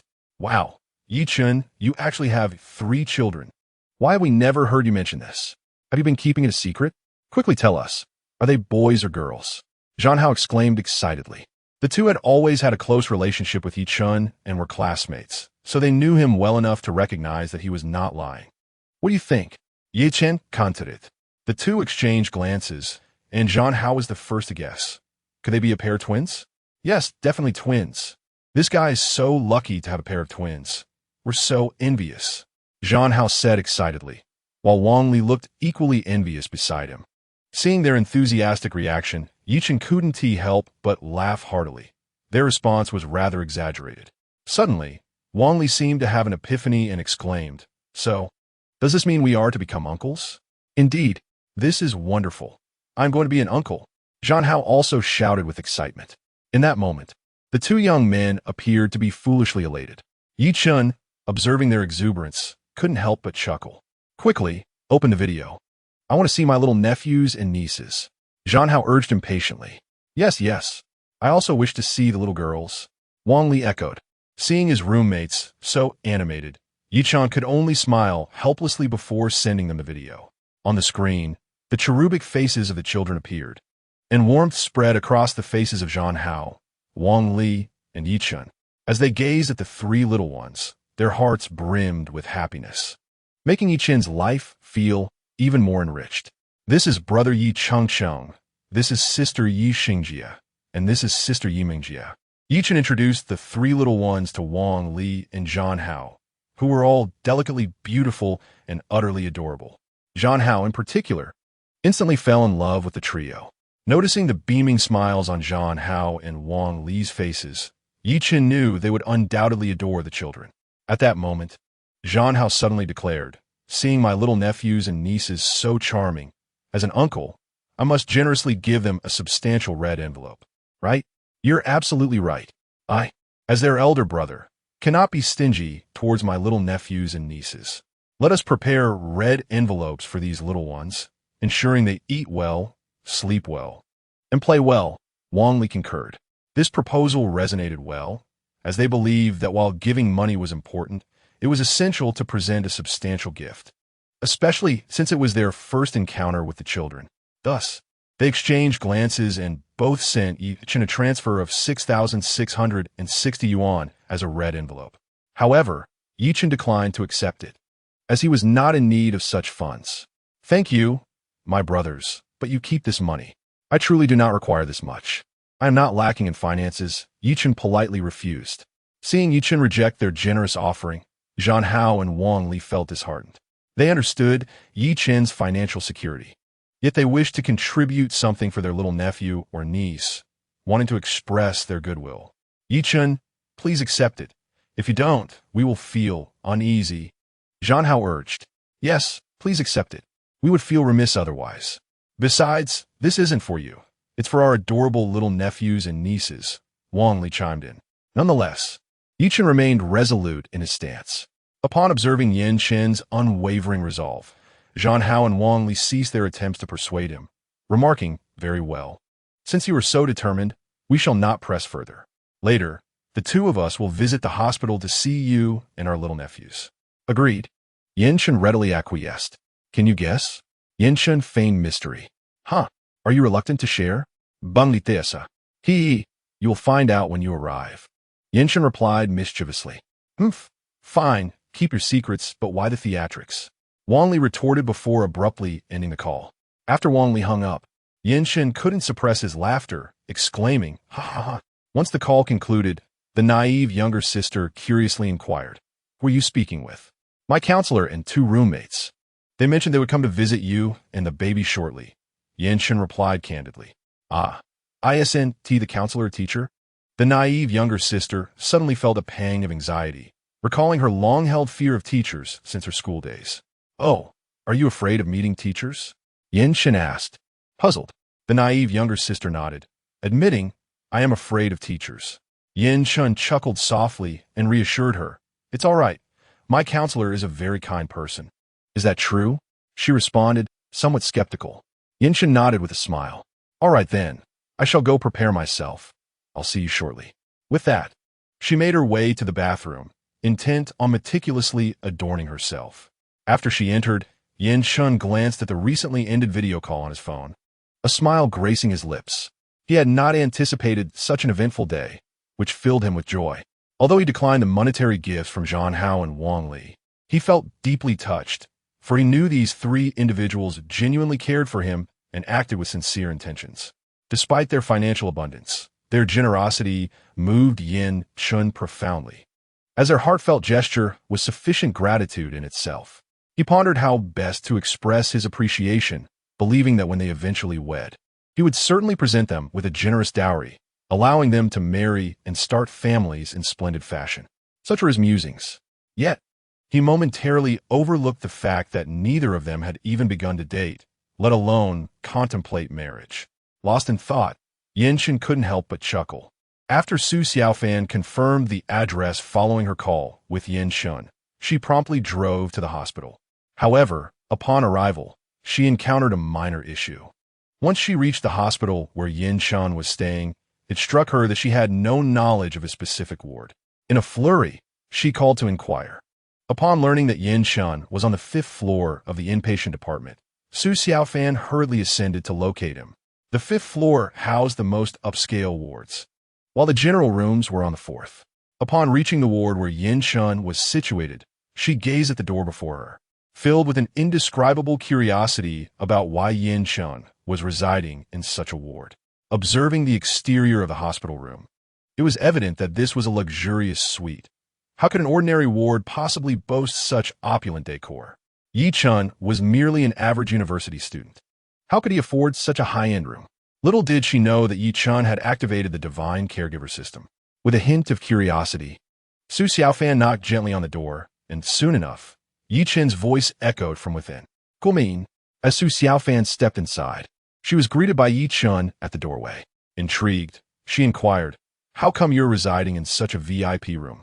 Well, it's not that remarkable. Chen replied with a smile. My sister is currently unwell and in recovery. To ensure her comfort, and for the sake of the children's health, I transferred to this room. Chapter 13. The adorable little treasures. Upon hearing Chen's explanation, Su Xiaofan ceased to pursue the matter further. After all, she was merely curious and not entirely aware of the specifics behind Chen's hospitalization. Now that she had clarity, the conversation could proceed simply. Su Xiaofan glanced at Chen, recalling her purpose for visiting, to see Chen's 3 little ones. So, where are the babies? They've already settled down for the night. Chen indicated towards the interior with a smile. Oh, then I shall go and take a look at them, Su Xiaofan declared, making her way into the room. Upon entering, she was struck with awe as she observed the triplets peacefully sleeping in their beds, her eyes wide with wonder. Aren't they adorable? Chen stood beside Su Xiaofan, smiling as he watched her reaction. He then began to introduce his 3 little treasures. Su Xiaofan, captivated by the trio, found her gaze irresistibly drawn to them. The eldest is named Yi Chengsheng, the sister is Yi Xingjie, and the youngest is Yi Mingjie. They are truly delightful, Su Xiaofan exclaimed, addressing the trio. The little ones remained blissfully asleep, their eyes gently closed, which stirred a sense of longing within Su Xiaofan. Looking up at Chen, she remarked with a smile, your 3 babies are exceptionally beautiful. They will undoubtedly grow into handsome young men and lovely ladies. I envy you for having such little angels. Hee, this is my good fortune, Chen replied, a gentle smile gracing his face.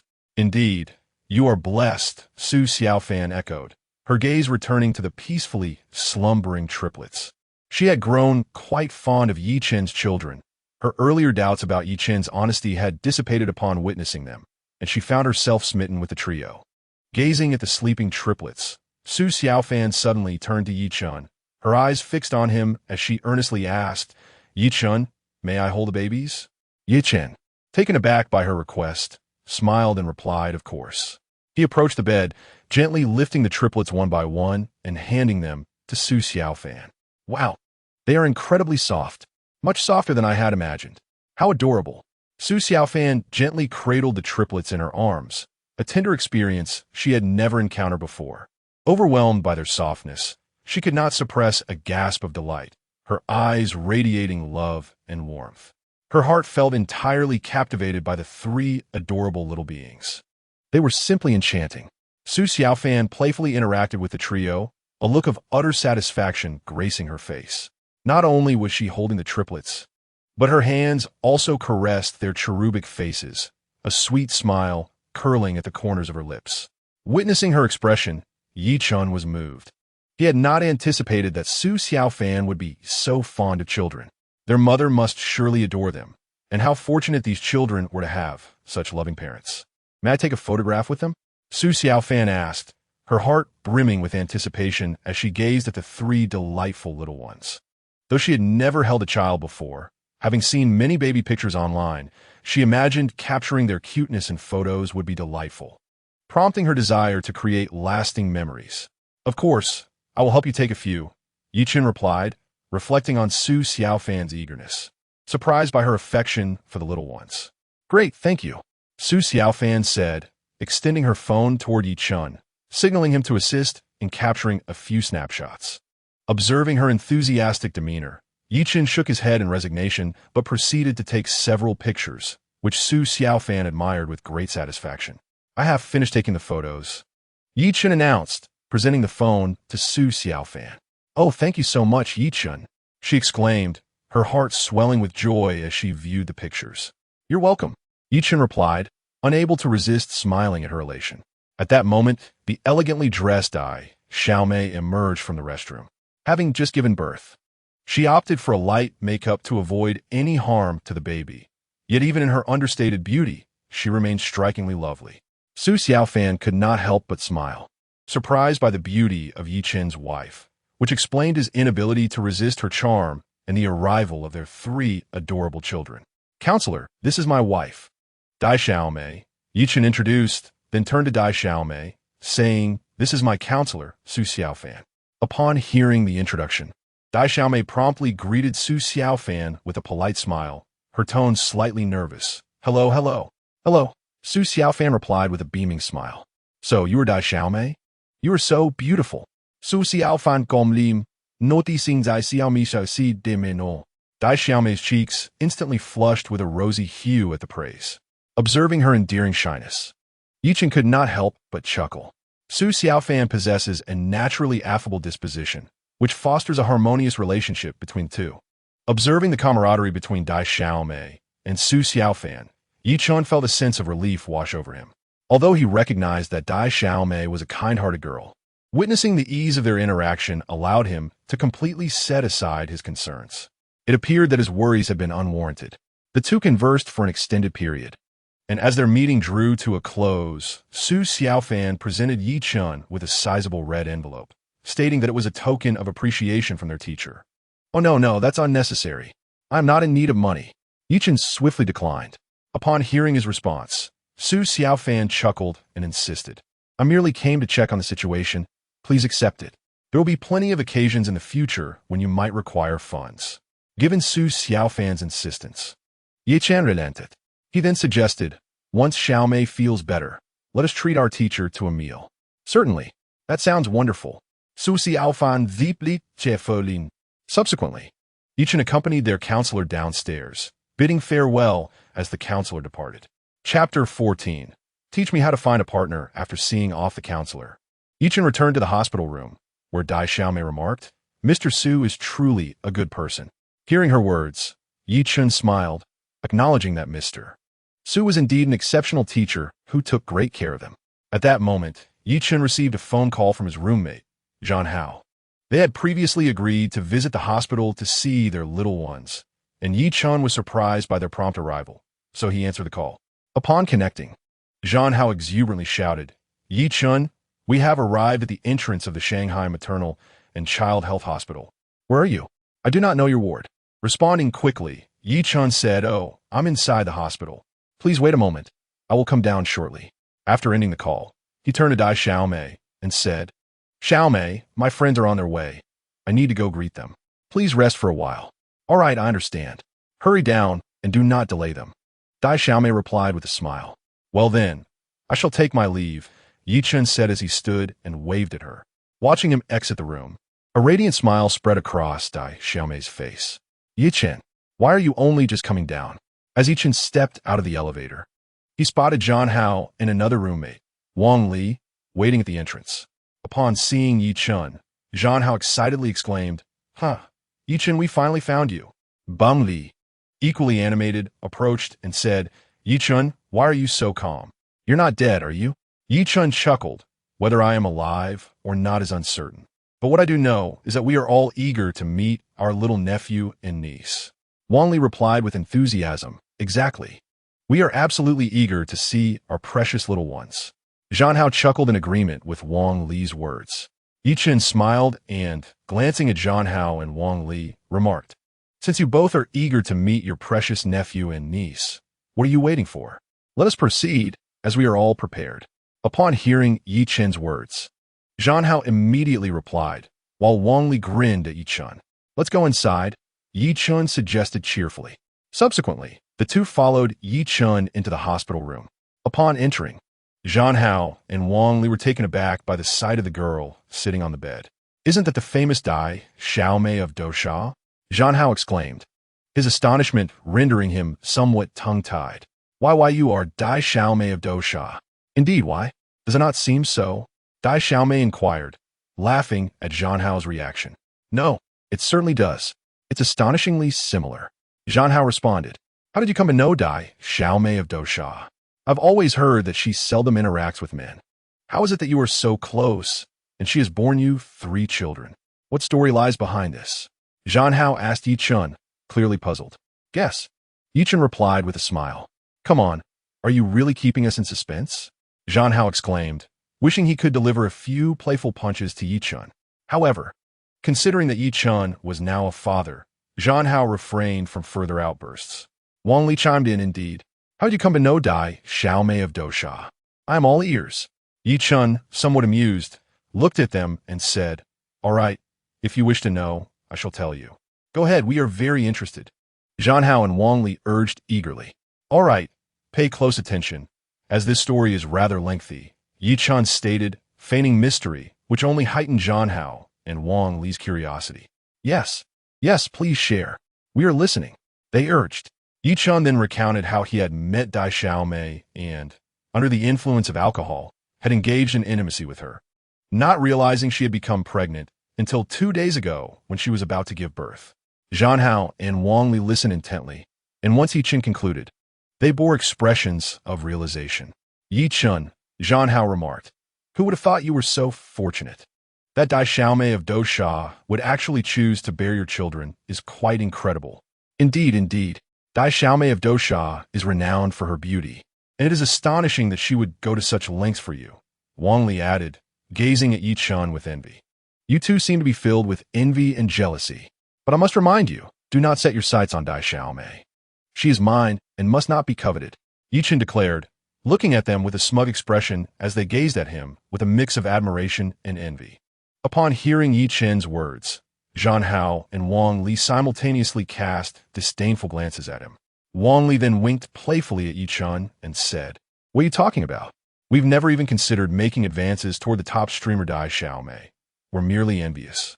Observing their expressions, Yi Chun shook his head with a smile. "All right, enough fooling around. Come on, I'll take you to see the babies." "Great," the two responded in unison. Yi Chun led them to the crib where the infants were sleeping soundly. Their skin was exceptionally fair, their delicate features strikingly handsome, especially the 2 little girls, who were breathtakingly beautiful. At the sight of these 3 utterly adorable infants, Zhang Hao and Wang Li felt their vision blur with wonder, almost too overwhelmed to gaze closely. Amused by their reactions, Yi Chun chuckled softly. "Zhang Hao, don't you envy us seeing our babies?" "Absolutely. I truly envy you, marrying a gem like Dai Xiaomei. The top streamer, Zhang Hao admitted wistfully.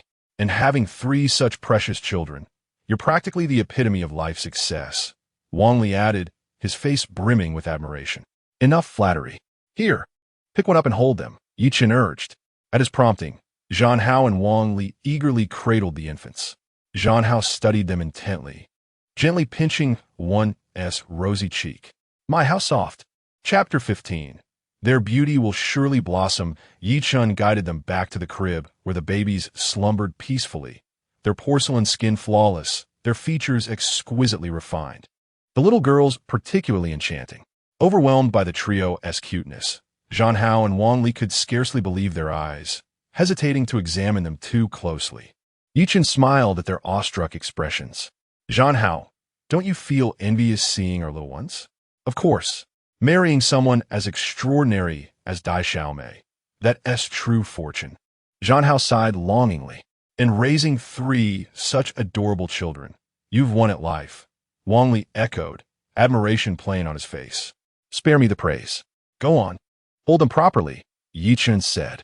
Complying, Zhang Hao and Wang Li carefully gathered the infants. Zhang Hao marveled at them, tenderly brushing a fingertip against one's velvety cheek. Goodness, so soft. Both men adored children, especially ones as irresistibly charming as these. Cradling a baby each, their faces glowed with pure delight. Yi Chen observed from the side, feeling a warm sense of camaraderie as he watched the satisfied expressions of the 2 men. Haha, look at this little one. She must be a star, right? It seems she's smiling at me. Come quickly and take a look, Zhang Hao suddenly exclaimed, shifting the little girl he held to his other arm. Wang Li promptly did the same with his child, and as he watched the girl in Zhang Hao's arms smiling at them, a gentle smile graced his lips. Wang Li's gaze fell upon the newborn, whose appearance was distinct from the others. Her rosy cheeks, round eyes, and tightly closed little mouth, combined with her chubby face, made her irresistibly adorable. Wow, this little girl is undoubtedly destined to be a beauty when she grows up, Zhang Hao exclaimed. Though he was unsure why he felt so certain, it was simply an instinct. Wang Li nodded in agreement, saying, indeed, this little girl will surely be as stunning as a celestial being. Yi Chen couldn't help but chuckle at Zhang Hao and Wang Li, finding their enthusiasm amusing. While the 2 continued to admire their niece's cuteness, Yi Chen stepped closer to behold the little princess, finding himself increasingly delighted. This little girl was truly charming, with her long eyelashes, petite nose, and the delightful cherry-like lips that accentuated her sweetness. Though still wrinkled, Yi Chen found her utterly endearing. The babies had already been roused by the praises of their uncles, yet remained quietly lying down, their faces adorned with faint smiles that reflected their affection for their uncles. Yi Chen reached out to gently pinch the cherubic face of the adorable girl, unable to suppress his laughter. Upon seeing Yi Chen approach, the 3 little treasures turned to him, their faces lighting up with joy as they giggled, revealing their cheerful moods.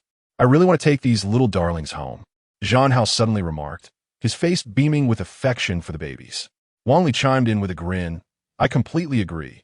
They're simply irresistible. I wish I could bring them all home. Yi Chen found it amusing that these 2 grown men were so playfully enamored, yet it was a perfectly normal reaction. If he were in their place, he too would feel an urge to snatch away such adorable little ones. Nevertheless, Yi Chen firmly stated, that won't do. My little treasures are not for anyone to take. The 2 men exchanged wry smiles at his possessive demeanor. At that moment, the ever-observant Dai Zio, who had been resting quietly, couldn't help but laugh. Yi Chen's 2 roommates were indeed entertaining, and their straightforward interactions were delightful. The sight of 3 grown men playfully engaging with a multitude of children painted a truly beautiful picture. Upon witnessing the smile of the charming young lady, both Zhang Hao and Wang Li immediately ceased their laughter, rising awkwardly to their feet as they gazed at her. Miss Dai, what brings about your laughter? Have Wang Li and I perhaps said something amiss? Zhang Hao inquired. Oh, it's nothing at all. You both are engaging in delightful conversation. I merely find it amusing, replied the young lady. Upon hearing her explanation, Zhang Hao and Wang Li breathed a sigh of relief. The group engaged in light-hearted conversation with Yi Chen for a while, playfully teasing their little nieces, until they noticed that it was nearly noon. Zhang Hao and Wang Li then addressed Yi Chen. The hour grows late. We should make our way back to school. Indeed, Allow me to escort you. Yi-Chen offered as he rose. No need for that, Yi-Chen. You should stay here with Miss Dai. We shall take a taxi. Miss Dai, Wang Li and I will take our leave now. We could discuss matters over the phone. Zhang Hao waved his hand dismissively. Yi-Chen nodded and turned to the young lady. Sister, I'll accompany them to the exit. All right, I'll see them off, she responded. Upon reaching the hospital entrance, Zhang Hao suddenly remarked, You must treat Miss Dai and my little nieces and nephews well from now on. Wang Li added, Yes, Yi-Chen, you must cherish my little nieces and nephews. Otherwise, you shall be in trouble. Yi-Chen couldn't help but chuckle. Do I need to be reminded? They are, after all, my wife and children.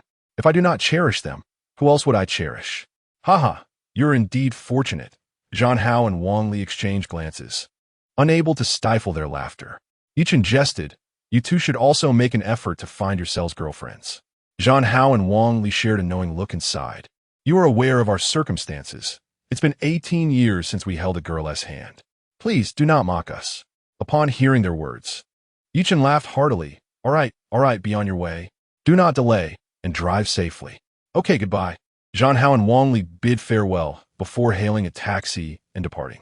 After seeing them off, Yi-Chen turned and entered the room. Observing the three little treasures peacefully asleep on the bed, a smile crept upon his lips.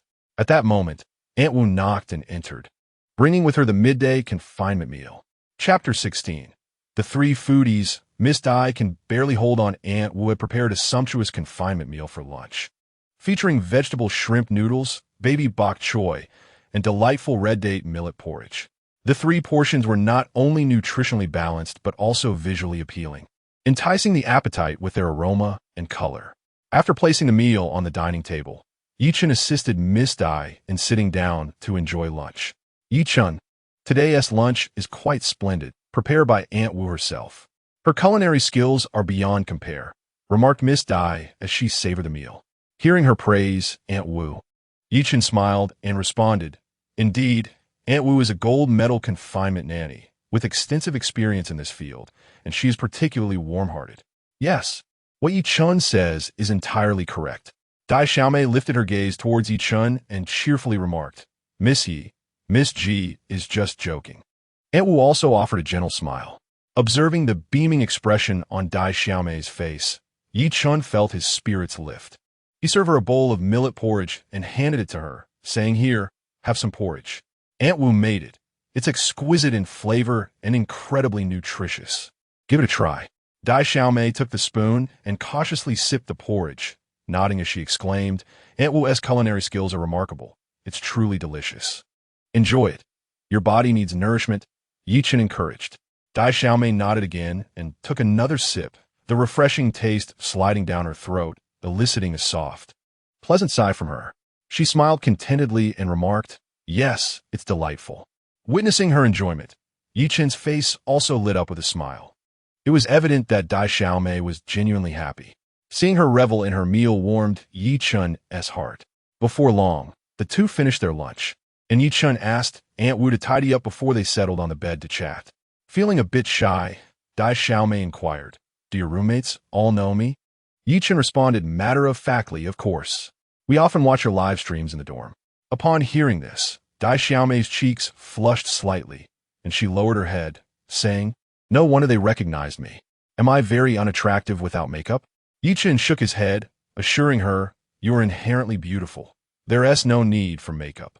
Besides, you look your best just as you are. Dai Xiaomei blushed further at Yi-Chen's candid compliment, shyly retorting, Yi-Chen, stop joking. I won't talk to you anymore. Observing her bashful demeanor, Yi-Chen chuckled. All right, I won't tease you anymore, but you truly look lovely. At his words, Dai Xiaomei couldn't help but laugh, feeling an inexplicable rapport growing between them. As she beamed, Yi-Chen found himself smiling too. Their bond seemed to deepen with each passing moment. Seated in the hospital room, they exchanged laughter and conversation, oblivious to the passage of time.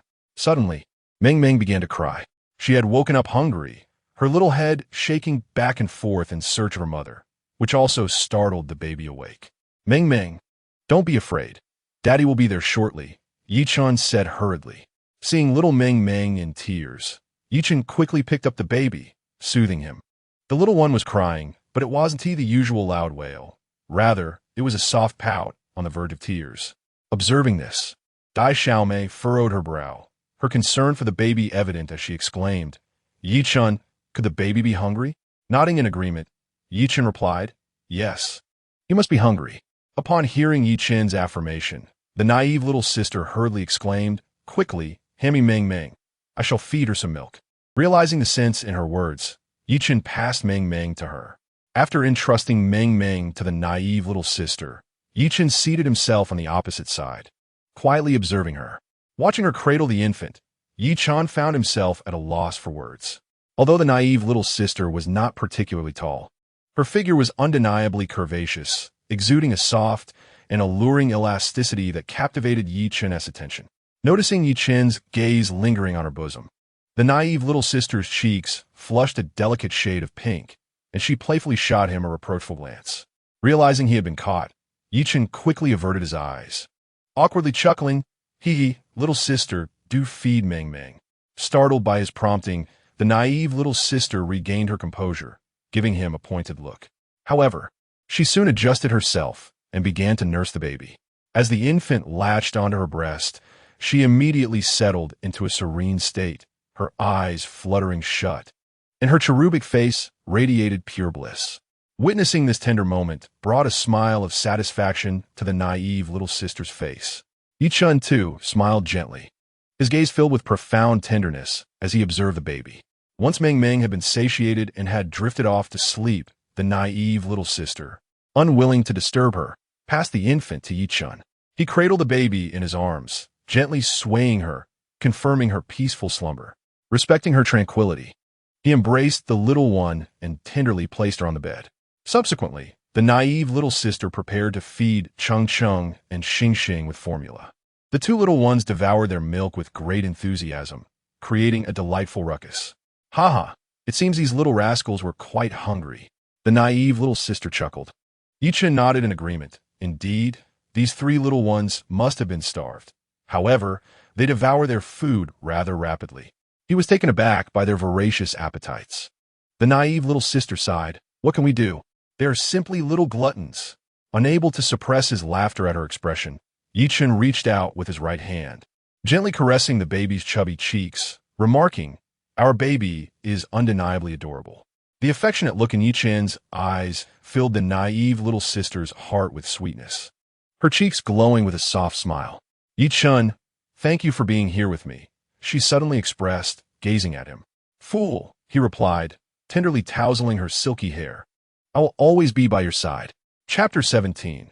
Best friends. As she fed Xing Xing, the naive little sister reclined on the hospital bed, while Yi Chen sat beside her, a warm current flowing through him, enveloped in a cozy atmosphere. "Yi Chen, later I will have 2 friends come and visit me," she said. Upon noticing Yi Chen's gaze fixed upon her, the innocent girl softly spoke. Hearing her words, Yi Chen chuckled. "Oh, who might that be?" Observing the eager expression on Yi Chen's face, the girl responded with a radiant smile, "My dear friends." Yi Chen, amused by her words, inquired, "It wouldn't happen to be Sister Zhou, would it?" "How did you know, Yi Chen? It's indeed her who is coming," the girl exclaimed, her eyes widening in disbelief at Yi Chen's accurate guess. Noticing her astonished expression, Yi Chen smiled and remarked, "Your face gives it away." As an avid viewer of live streams, Yi Chen was well acquainted with the girl and her friends, Zhou and Ji Sun, and he had merely taken a chance in guessing. Pleasantly surprised by his own accuracy, the girl pouted slightly and playfully huffed, "How annoying. If you weren't going to say anything, you could have just kept quiet." Yi Chen, finding her demeanor amusing, burst into laughter and explained, "I've been watching your live streams for quite some time, knowing about your bond with Sister Zhou and Ji Sun. When you mentioned a friend visiting, it was only natural for me to deduce it was Sister Zhou." The girl nodded in agreement. "You guessed correctly. It is indeed Sister Zhou coming to see me," she affirmed. At that moment, a soft whimper emanated from the little star nestled in the girl's arms. Hearing the sound, she chuckled. "Star, no whining, all right?" The little star, seemingly understanding, nodded, yet continued to whimper, which elicited a fit of giggles from the girl. Yi Chen, watching her, couldn't help but laugh along. The little star was nearing her fill, as she and Meng Meng were the younger sisters, drinking from the girl's milk, while the elder brother, Chen, had to wait until his sisters were satisfied before he could have his turn. Chen glanced at the girl's bosom, a hint of concern crossing his mind. How could she possibly nourish 3 children? Fortunately, the little ones were still quite small and did not consume much milk. However, as they grew, he worried there might not be enough, leaving Chen to rely on formula. After all, being the eldest meant making sacrifices and embodying the role of a big brother. Such thoughts stirred a twinge of guilt within Chen. Nevertheless, Chen was still young, and despite feeling a pang of sympathy, seeing his 2 precious daughters eat so heartily brought a smile to his face. Chen, what are you thinking about? Feeling Chen's lingering gaze on her bosom, the girl shyly shot him a glance. Nothing, Chen replied with a mischievous grin. How annoying, she playfully huffed. Observing her bashful demeanor, Chen refrained from saying more, simply smiling as he continued to watch. Soon, the little star was satisfied, and Chen gently placed her on the bed, just as Chen, who had been sleeping, woke up. With his big, innocent eyes blinking at Chen's long lashes fluttered. Witnessing the sight, Chen's spirits lifted even higher. Chen, come here. Let daddy hold you. After gently taking Chen from the embrace of the stars, Chen cradled the child in his arms with a warm smile. At that moment, Chen was neither crying nor fussing.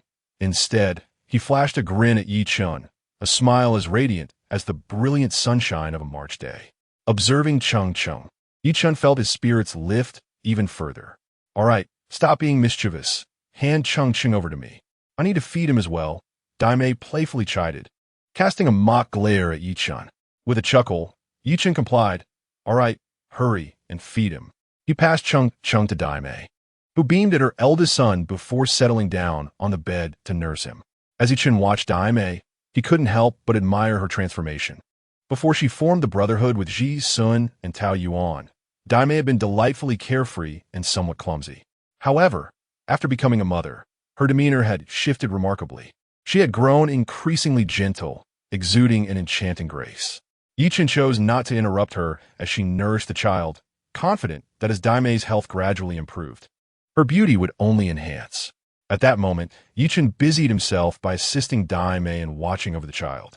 Thank you, Chen, Daimei said softly, turning to him while feeding Chen. Are you really going to be so polite with me? Chen waved his hand dismissively. Hearing his response, Daimei playfully stuck out her tongue, her face alight with joy. This life felt overwhelmingly blissful. Returning her focus to nursing Chen, Daimei watched as the little one opened his mouth, eagerly sucking away, the sight bringing a beaming smile to her face. Just then, Daimei's phone rang. It was a call from Sister Zhou. Unable to answer while feeding Chen, Daimei handed the phone to Chen, signaling him to pick it up. Chen glanced at the name on the screen before pressing the call button. Hello, Sister Zhou. Xiaomei, I've arrived at the inpatient department. Which ward are you in? Sister Zhou's cheerful voice came through. However, upon hearing a man's voice on the other end, Sister Zhou expressed her confusion. Oh, Xiaomei, why is there a man's voice on your phone? Who are you? Where's Xiaomei?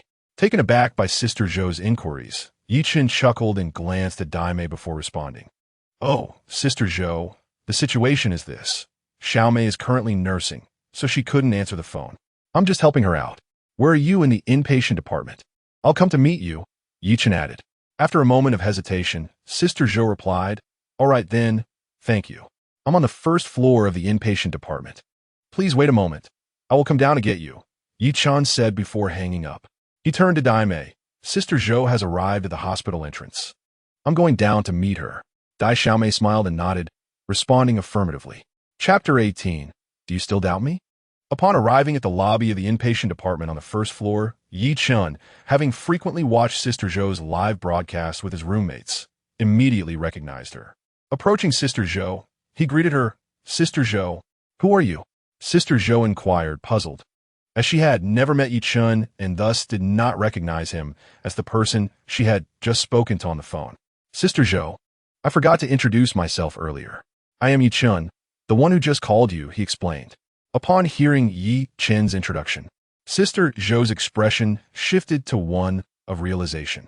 Ah, now I remember. Your voice did sound familiar. I didn't expect it to be you. She smiled warmly at Yi Chen.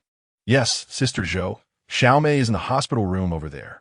Allow me to guide you, Yi Chen said, gesturing towards the 5th floor of the inpatient department. Seeing the direction Yi Chen indicated, Sister Zhou nodded in agreement. All right, let us hurry to find Xiaomei. As they conversed, they made their way towards the ward. During their walk, Yi Chen informed Sister Zhou that he was a university student. Sister Zhou was taken aback, exclaiming, "What? You're merely a university student? Does that mean Dai Xiaomei is indeed a case of an older cow eating tender grass?" The thought made Sister Zhou chuckle. Seeing her laughter, Yi Chen couldn't help but join in. Their journey was short, and soon they arrived at the door of the hospital room. Yi Chen opened the door and announced, "Xiaomei, Sister Zhou has arrived." Upon hearing his words, Dai Xiaomei, who was lying in bed, quickly sat up. Looking at Sister Zhou behind Yi Chen, she exclaimed excitedly, "Sister Zhou, you're here." "Yes, I am. I never imagined you were truly having a baby. I thought it was just a marketing tactic by the company." Sister Zhou replied with a smile. She then placed down the items she had brought, including numerous diapers and some supplements, as well as baby formula. They hadn't seen each other in quite some time, and this reunion stirred emotions in both, nearly bringing them to tears. Yet being adults, they quickly composed themselves. "Sister Zhou, how have you been lately?" Dai Xiaomei inquired, her concern evident. "I'm doing well. How about you?" "It must be challenging for you now," Sister Zhou replied. Her expression filled with empathy, fully aware of the hardships Dai Xiaomei was facing. After exchanging pleasantries for a while, Sister Zhou glanced at the baby in Dai Xiaomei's arms, then looked at the others, Xing Xing and Meng Meng, lying beside her. Finally, she mischievously remarked, "Xiaomei, do you have enough nourishment for all 3 children? I brought plenty of formula to ensure the babies don't go hungry, but it seems you might not have enough to share." Dai Xiaomei's cheeks flushed slightly at Sister Zhou's words. Observing her shy demeanor, Sister Zhou chuckled. "Oh, you need not be embarrassed. I brought an abundance of formula for you today." Dai Xiaomei rolled her eyes at Sister Zhou and sweetly remarked that she was quite sufficient for now, as the child was still small and could not consume much. However, she anticipated that as the baby grew and appetite increased, her supply would likely be inadequate. For the time being, it was manageable. Upon hearing her words, Sister Zhou chuckled. "Haha, indeed. That alleviates my concerns." Initially, she had thought that given Dai Xiaomei's slender figure, her milk supply would be scant, fearing that a child of such a build would go without nourishment. It seemed her worries were unfounded after all. "Do you plan to continue your live streaming? Has the company been urging you? It has been over 6 months since your last broadcast, hasn't it?" Sister Zhou inquired. Observing Dai Xiaomei. It had indeed been over 6 months since Dai Xiaomei had streamed, and thus Sister Zhou had not seen her in that time. Dai Xiaomei shook her head, stating that they could discuss it later. "Right now, I cannot stream after just giving birth. My body cannot handle it. However, I suppose I will return to it for the sake of the child in the future." "That makes sense. You certainly need to rest well for now. The priority is to recover your health. You do not seem well. You must be exhausted. Take some time to rest," Sister Zhou gently advised, noticing Dai Xiaomei's haggard appearance. It was evident that resuming live streaming in the short term was not feasible, nor was it appropriate. Smiling at Sister Zhou, Dai Xiaomei reassured her, "Sister Zhou, there's no need to worry. My health is already better.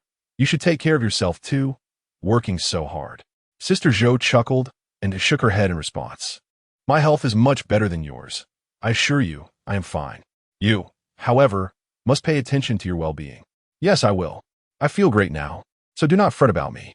By the way, you brought so many things and an abundance of nutritional products. You are truly too generous," Dai Xiaomei exclaimed. Waving her hand dismissively, Sister Zhou replied, "What is this? We do not need to stand on ceremony with each other." Sister Zhou had a very open-hearted nature, never perceiving any impropriety in being informal with others. "All right," Dai Xiaomei said, shaking her head in resignation, unsure of what else to say. As the 2 women chatted animatedly, Yi Chen chose not to interrupt, quietly standing at the doorway. "I'll step outside for some fresh air. Call me if you need anything," he announced. "Yes, go ahead. Sister Zhou and I are fine here. You need not worry about me," Dai Xiaomei replied cheerfully, then turned to Sister Zhou. "Okay, I will take my leave then," Yi Chen said, opening the door and stepping outside. As he departed, Sister Zhou suddenly asked Dai Xiaomei, "By the way, what is going on?" "I heard him say he is just a university student." "Oh, Sister Zhou, you need not pry," Dai Xiaomei said, her cheeks flushing. She was uncertain how to respond to Sister Zhou's inquiry, opting to remain silent on the matter. Sister Zhou was aware that Dai Xiaomei was evading the issue. Yet she refrained from probing further, as their relationship was currently quite amicable. Although Sister Zhou often displayed a carefree demeanor, she possessed the discernment to recognize priorities.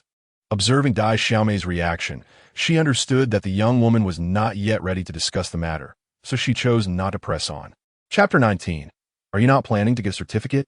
Since Dai Xiaomei was reluctant to elaborate on the topic, Sister Zhou decided not to pursue it any further. She then glanced at Chen's silhouette and remarked, "He seems quite responsible." "Xiaomei, what are your impressions after spending the past few days with him?" "He's quite responsible," Dai Xiaomei replied, nodding at Sister Zhou's observation. Only a responsible man would take on responsibilities. In response to Dai Xiaomei's comment, Sister Zhou turned her gaze towards her and playfully inquired, "Do you feel anything for him?" The question made Dai Xiaomei's cheeks flush even deeper. Sister Zhou, noticing her rosy complexion, had already surmised the answer but chose to remain silent. In truth, Dai Xiaomei was not as shy as Sister Zhou presumed. Rather, she felt that her relationship with Chen was still in its nascent stages, making it difficult for her to fully express herself. After all, she was an unmarried young woman, still at the early stages of love, and her understanding of romance was somewhat naive and unrefined. As such, she found herself at a loss when it came to confronting Chen and navigating their relationship. All right, I won't tease you any longer," Sister Zhou chuckled, seeing Dai Xiaomei's bashfulness. "Don't overthink it. Let things unfold naturally." Sister Zhou's words were grounded in wisdom, for pursuing such matters too aggressively often led to undesirable outcomes. Perhaps one day, when Dai Xiaomei felt ready, she would take the initiative to approach Chen, and their relationship would naturally evolve from there. "Yes, I understand," Dai Xiaomei affirmed with a nod. Observing her demeanor, Sister Zhou continued, "By the way, are you aware of Chen's family situation? Do his parents know about this? What is their stance on it?" Dai Xiaomei shook her head and responded, "I'm not sure about that. I only informed him of this yesterday, and prior to that, we had only met once. I haven't inquired about his family background." Their acquaintance was still relatively new, and Dai Xiaomei had not pursued any questions regarding Chen's family. "You're right," Sister Zhou acknowledged, nodding in agreement. She too believed that Chen would not have learned about this matter so quickly, considering he was merely a university student. However, in light of the current situation, Sister Zhou felt uncertain about how to proceed and could only wait patiently for things to unfold. "By the way, Xiaomei, how is your relationship with Chen progressing?" Sister Zhou suddenly recalled something and shifted the conversation. Upon hearing Sister Zhou's inquiry, Daizio's cheeks instantly flushed a deep shade of crimson. Sister Zhou, perceiving the thoughts swirling in Daizio's mind, remarked with a playful smile, "Dear sister, I was merely jesting. Do not take it to heart." Relieved, Daizio responded, "It's all right, I haven't taken it to heart." Sister Zhou's words relieved Daizio, indicating that the matter at hand had not weighed heavily on Sister Zhou's mind. "So what are your plans now?" Sister Zhou continued, "Have you considered marrying him? Marriage?" Daizio was taken aback by Sister Zhou's words, as she had never contemplated such a notion, leaving her momentarily at a loss for a response. "Indeed, you are not young anymore. If it seems appropriate, shouldn't you consider it?" Sister Zhou observed Daizio's flustered demeanor and smiled. Daizio, not lacking in intelligence, quickly deduced that Sister Zhou was looking out for her well-being, and thus replied, "Sister Zhou, Chen and I have not entertained such thoughts. We lack a solid emotional foundation. If we truly wish to contemplate marriage, I believe it is still premature. My current focus is on raising the children, and we can address other matters later." Sister Zhou nodded slightly, refraining from pressuring Daizio further. Understanding her young friend well, Sister Zhou recognized Daizio's maturity despite her age. Having known Daizio for quite some time, Sister Zhou was aware of her character and thus chose not to impose her views. "Well, I was merely inquiring. If you prefer not to discuss it, we shall leave it be," Sister Zhou said, noticing Daizio's flushed cheeks. In response, Daizio shook her head, confessing, "Actually, My thoughts are quite tumultuous. Sister Zhou chuckled softly at Daizio's expression and encouraged. Regardless, you both must persevere. By the way, Sister Zhou, yesterday Yi Chen's advisor and his roommate came to see me and the children, Daizio suddenly recalled. Really? His advisor visited you yesterday? Sister Zhou replied, a hint of surprise in her voice. Yes. Daizio nodded in affirmation, observing Sister Zhou's astonishment. What impression did his advisor have of you? What did they say? Sister Zhou inquired further. She seemed quite fond of the children, and we conversed well, Daizio answered. Pleased with Daizio's response, Sister Zhou nodded approvingly, saying, That's wonderful. That puts my mind at ease. Suddenly, Daizio exclaimed, Oh, she even gave the children a generous red envelope before leaving. Surprised by Daizio's revelation, Sister Zhou paused before asking, What kind of generous envelope did she give you? One containing $1,500. Daizio replied with a smile. Sister Zhou widened her eyes in astonishment, exclaiming, $1,500? How exceedingly generous of her. Although Sister Zhou had never met that counselor, she was aware that a counselor's monthly salary was not substantial. To be able to present a gift of 1,500 yuan clearly indicated a deep affection for both Daixiomi and Bao Bao. Thus, when she heard about the beautiful counselor bestowing a generous red envelope upon Daixiomi, Sister Zhou could not help but be taken aback. 1,500 yuan is certainly no trifling sum for a university counselor. Indeed, I too was quite surprised that she would give us such a large red envelope. Upon hearing Sister Zhou's praise, Daixiomi beamed with joy. Chapter 20. Acknowledging a godmother, Sister Zhou had not anticipated that Yi Chen's counselor would hold Daixiomi and the others in such high regard. Once she regained her composure, she remarked, Indeed, it seems that Yi Chen's counselor has taken quite a liking to you.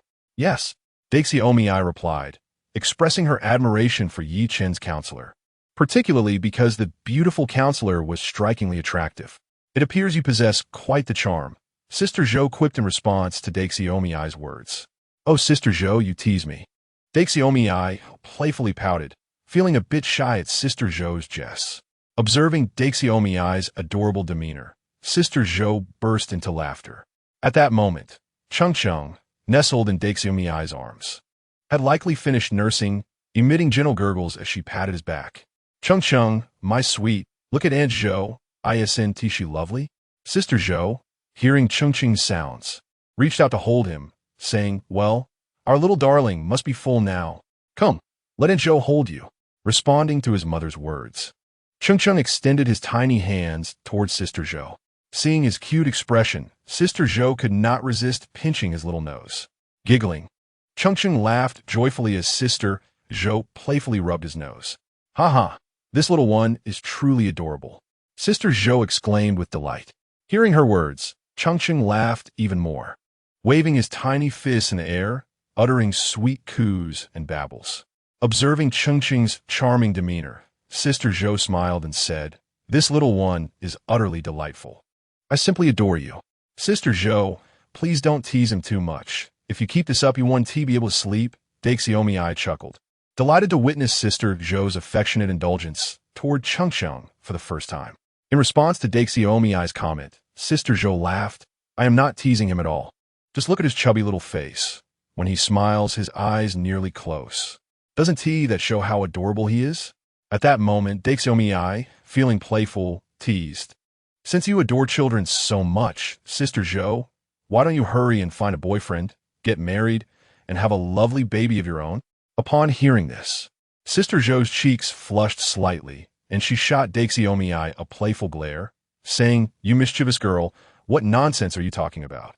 Who says I want to find a boyfriend and have children? You are truly shameless. Did I say anything wrong? Sister Zhou, don't you wish to have a lovely baby? Upon hearing Sister Zhou's words, Daixiomi feigned confusion. Sister Zhou, her cheeks flushing slightly, retorted, You little rascal. How dare you jest with me? Just wait and see how I'll deal with you.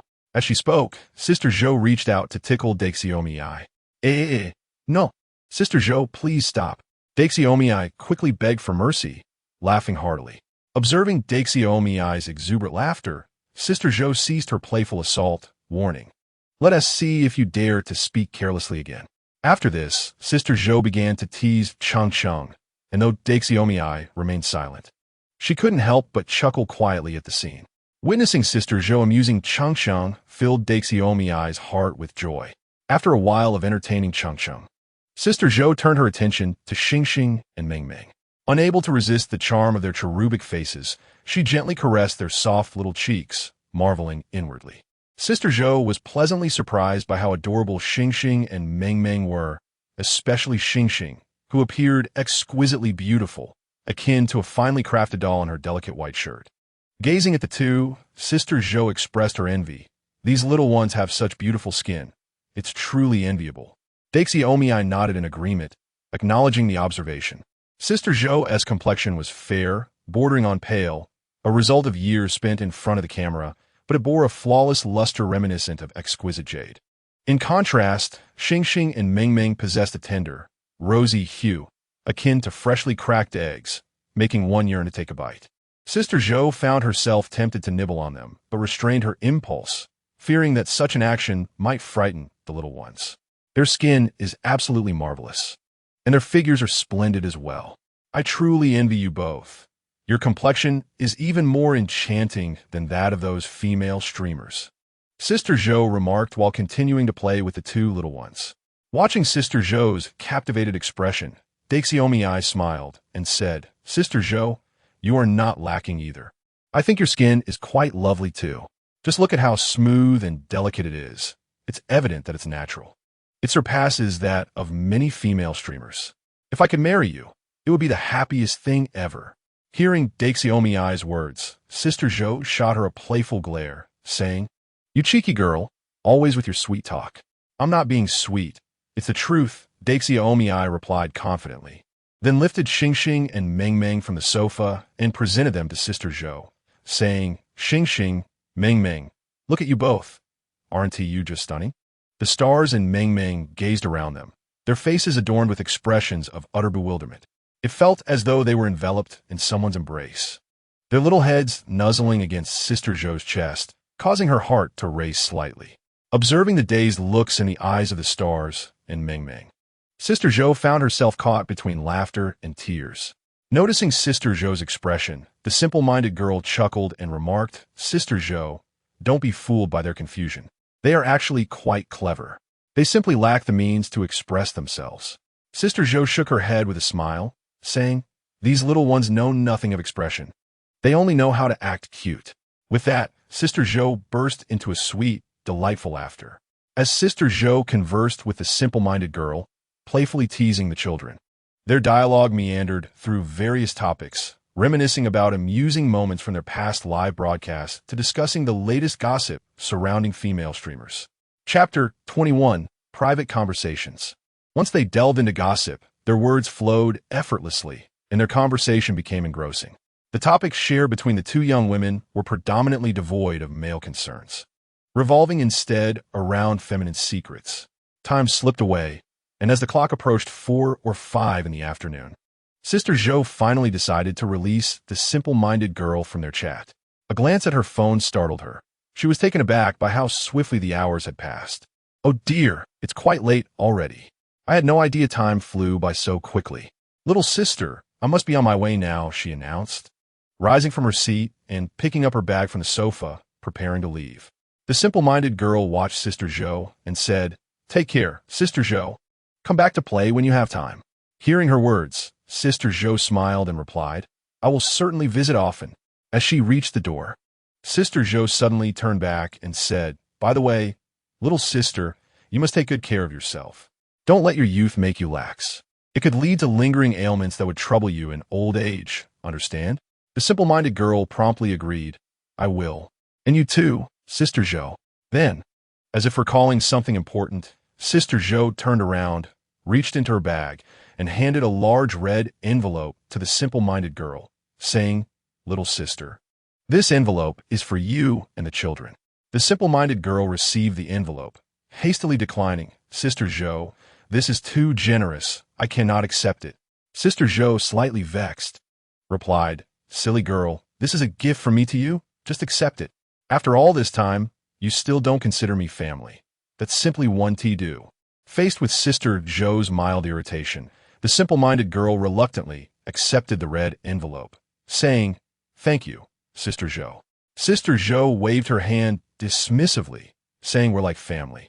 No need for formalities." With a smile and a nod, she opened the door and departed. Watching Sister Zhou's retreating figure, the simple-minded girl smiled.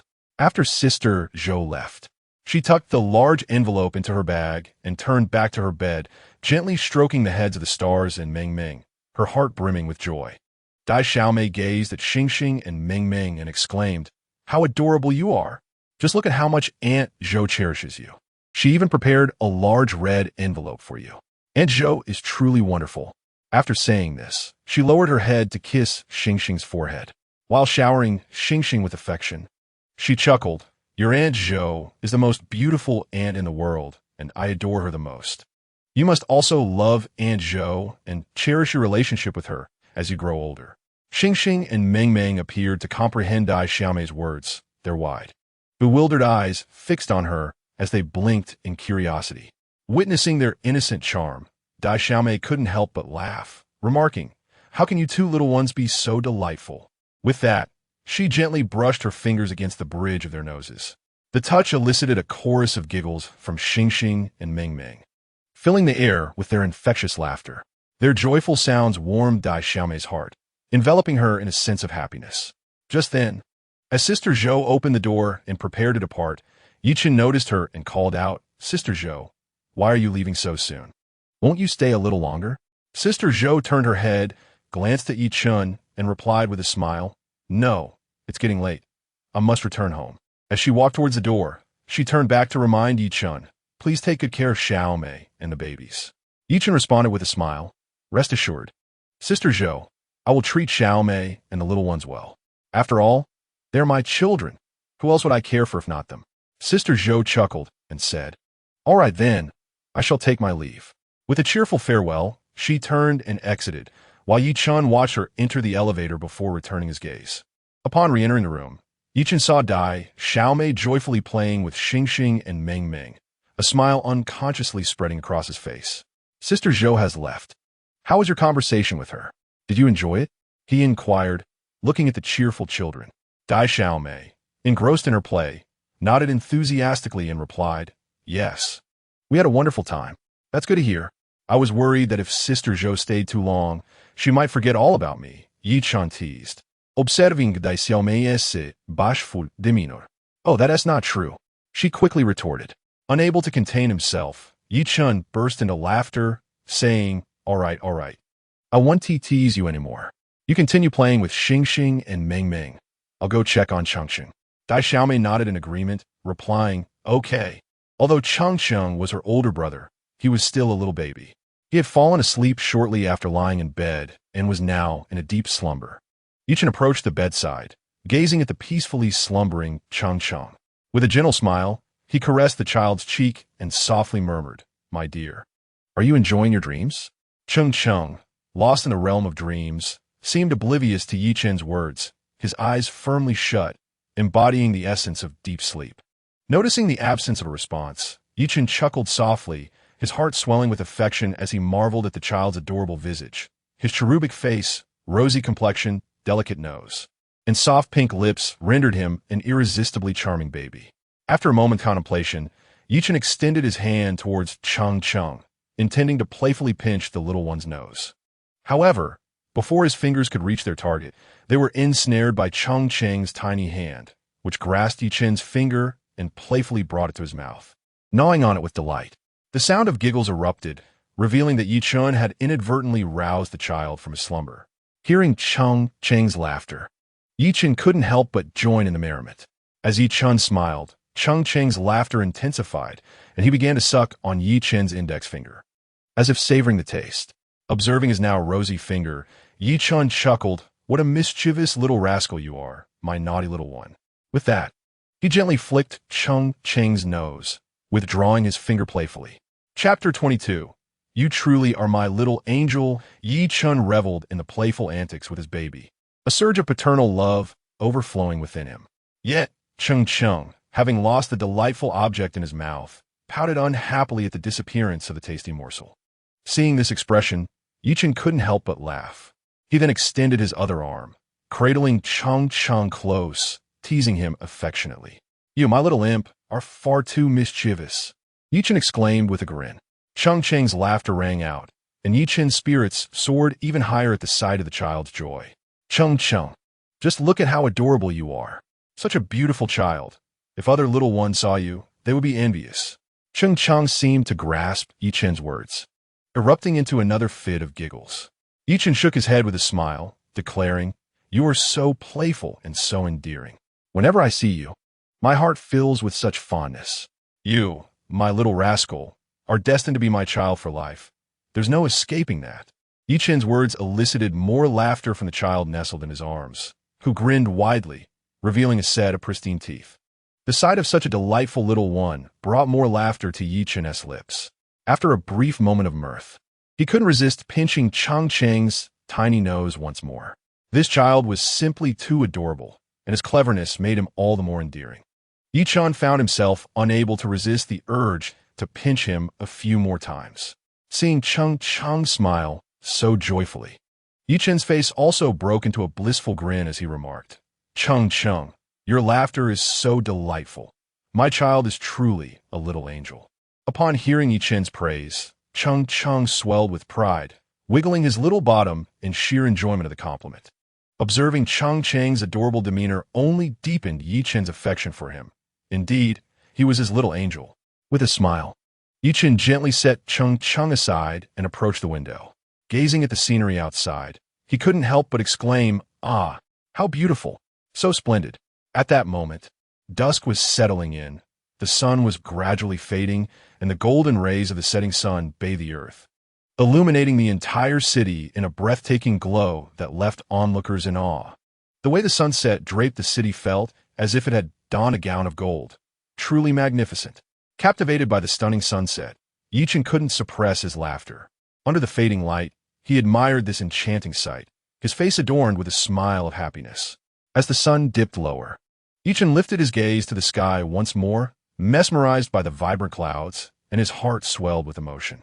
Noticing the sun's imminent disappearance, he remarked, "Oh, how I wish this day could linger on forever, filled with such happiness and joy."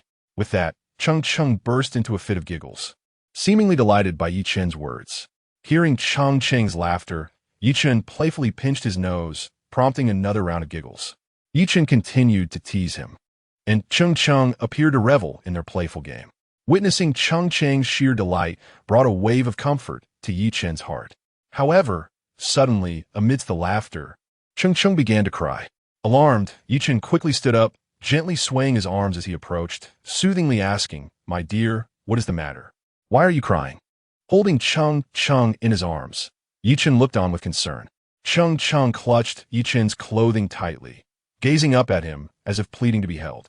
Overwhelmed with compassion for the distressed child, Yi Chen's heart ached. What could possibly be wrong? Seeing Cheng Cheng's tear-streaked face heightened Yi Chen's anxiety. He was at a loss as to why Cheng Cheng had suddenly begun to cry, appearing so sorrowful and upset. Yi Chen gently shook Cheng Cheng's small body, observing his face, and asked, "My dear, tell Daddy, have you wet your pants?" Upon inspecting Cheng Cheng's little legs, Yi Chen discovered a sizable wet patch on his trousers, clearly indicating an accident had occurred. Yi Chen's words elicited a frown from Cheng Cheng, who gazed up at him with a look of grievance. His tiny hands clenched into fists, seemingly expressing, "You are bullying me." Noting Cheng Cheng's displeasure, Yi Chen refrained from further provoking him. Understanding that such a young child can have a fiery temperament, he quickly sought to soothe Cheng Cheng, saying, "Oh, sweetheart, please don't be upset. Daddy isn't bullying you, I promise, all right?" Despite Yi Chen's reassurances, Cheng Cheng continued to pout, still appearing miffed, concerned about further upsetting him. Yi Chen opted to comfort him instead. Observing the child, Yi Chen felt a sense of helplessness. He gently placed Cheng Cheng on the bed, preparing to change him into a fresh diaper. Looking at the little imp, Yi Chen couldn't help but chuckle at the sight of Cheng Cheng's small bottom as he laid him down, unfastening his trousers to begin the change. Perhaps due to Yi Chen's vigorous movements, Cheng Cheng seemed a bit uncomfortable. With a smile, Yi Chen reassured him, "All right, no more tears, be good now. Daddy is going to change your pants." With that, he proceeded to remove Cheng Cheng's little trousers. Cheng, now calmed, allowed Yi Chun to handle him without protest. Soon, Yi Chun had successfully removed the trousers. They were quite loose on Cheng Cheng's petite frame, despite their short length, which made him look especially endearing. "What a darling you are, my precious little one," Yi Chun remarked with a smile as he admired Cheng Cheng's outfit. Chapter 23. The conflicted little sister. Before becoming a father, Yi Chun had never encountered children. He had no idea that parenthood could bring such immense joy. Witnessing Cheng Cheng's smile filled Yi Chun's heart with happiness, and beaming, he said, Cheng, you are truly adorable." Seeing Yi Chun's delight, Cheng joined in with his own infectious laughter. Yi Chun planted a couple of kisses on Cheng Cheng's rosy cheeks, then glanced at his own palm, noticing it was smeared with Cheng Cheng's drool. A smile crept across Yi Chun's lips as he observed the mess. "What a mischievous little rascal," he mused. But despite his words, he affectionately ruffled Cheng Cheng's hair, chuckling, "Look at you, you've made Daddy's hands all dirty." With that, he waved his hand in front of Cheng, who erupted into giggles upon seeing the drool on Yi Chun's hand. Upon witnessing Cheng's delightful laughter, a gentle smile graced Yi Chun's face as he remarked, "Hee, you're truly adorable." Cheng continued to giggle sweetly in response to Yi Chun's words, his laughter melodious and charming. The little one's laughter was a source of joy for Yi Chun. After all, Cheng's giggles were the most exquisite notes in the symphony of this world. Observing Cheng's petite figure, Yi Chun felt an odd sensation within. He earnestly wished that this little one would grow up to be as handsome as himself. Yi Chun chuckled to himself, though, at that moment, it was merely a fleeting thought. "Come here, little friend." He carefully placed Cheng onto the bed and covered him with a small blanket. Meanwhile, the dainty little sister, watching Yi Chun's tender ministrations towards Cheng, beamed with happiness. Seeing her joyful expression, Yi Chun smiled back and inquired, "What brings you such joy? Is there something amusing?" In response to Yi Chun's question, the little sister promptly replied, "What do you mean by amusing? I'm not laughing.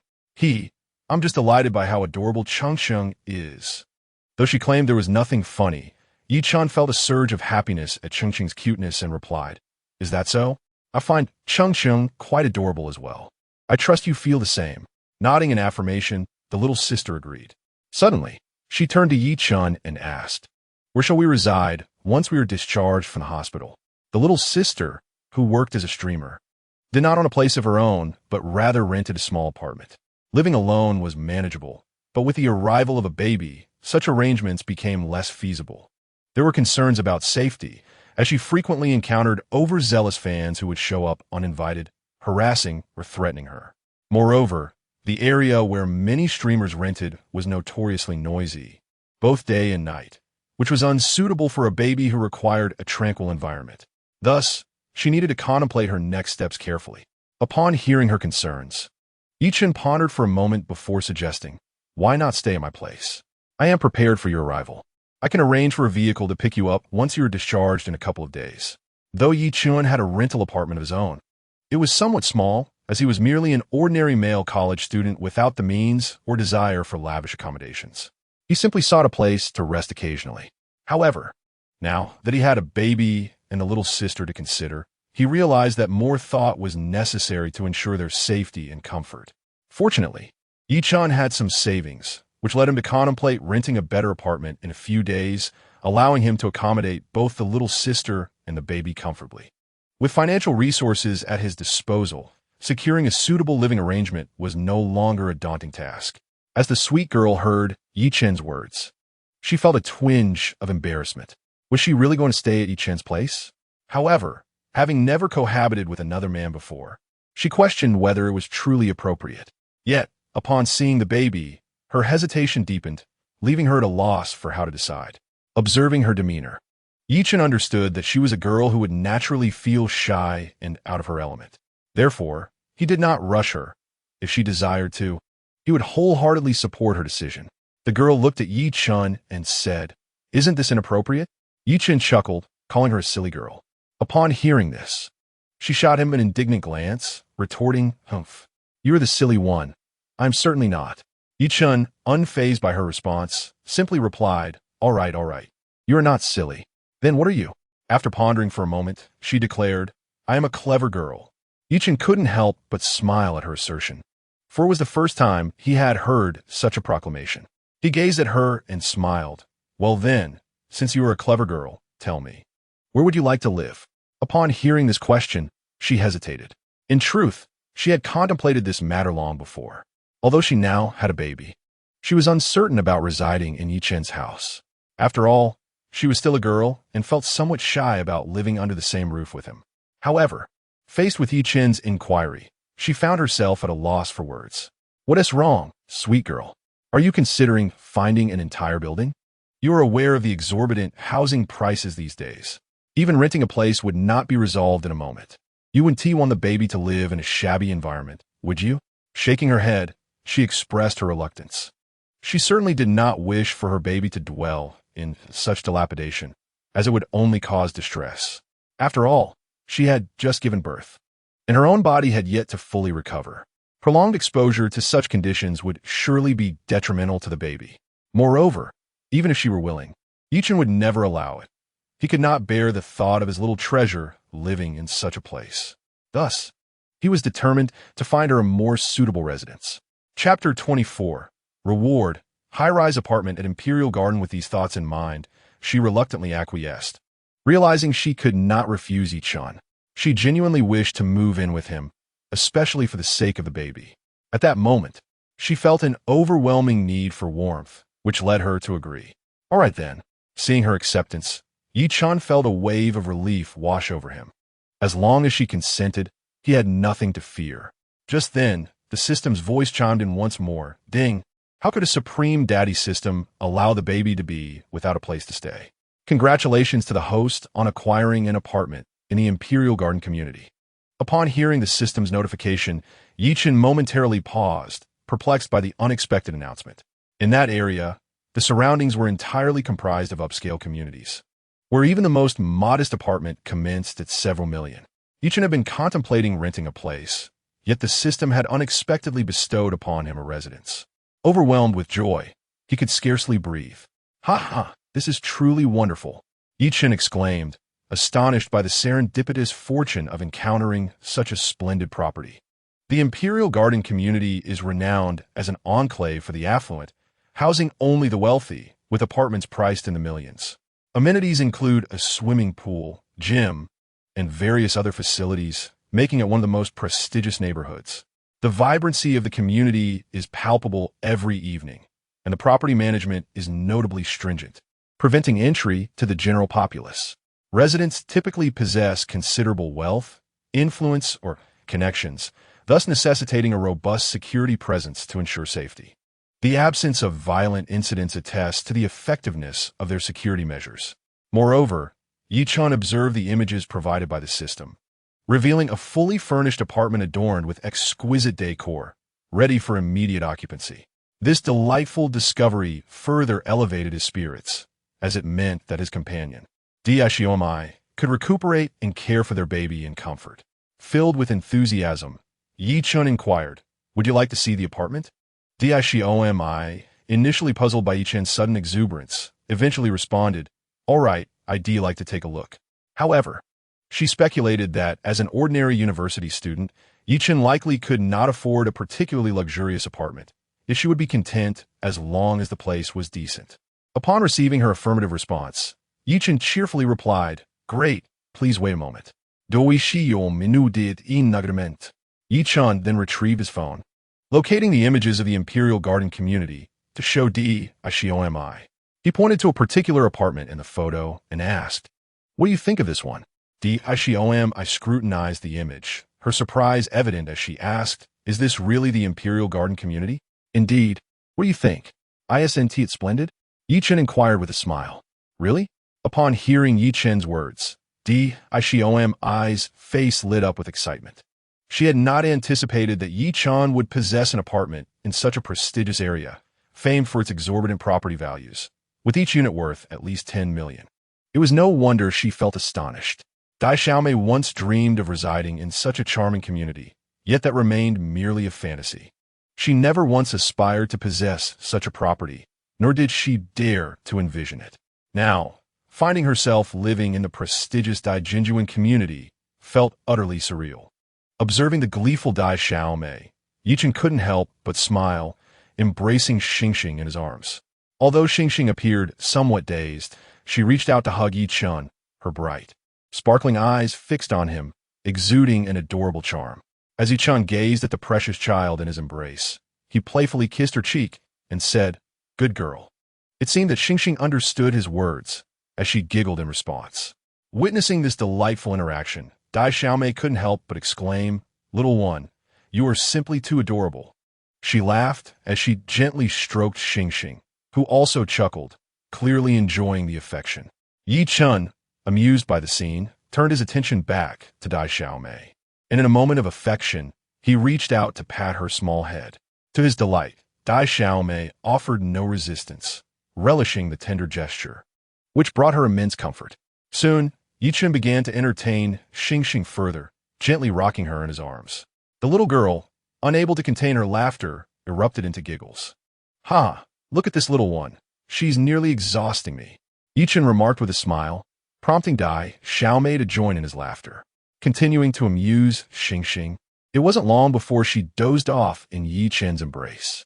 With a soft chuckle, he laid her down on the bed, tucking her in with a blanket. He then lifted the lively Meng Meng, engaging her in playful antics. Meng Meng emitted soft cooing sounds, appearing exceedingly obedient. As he gazed at his two adorable daughters, Yi Chen's smile deepened.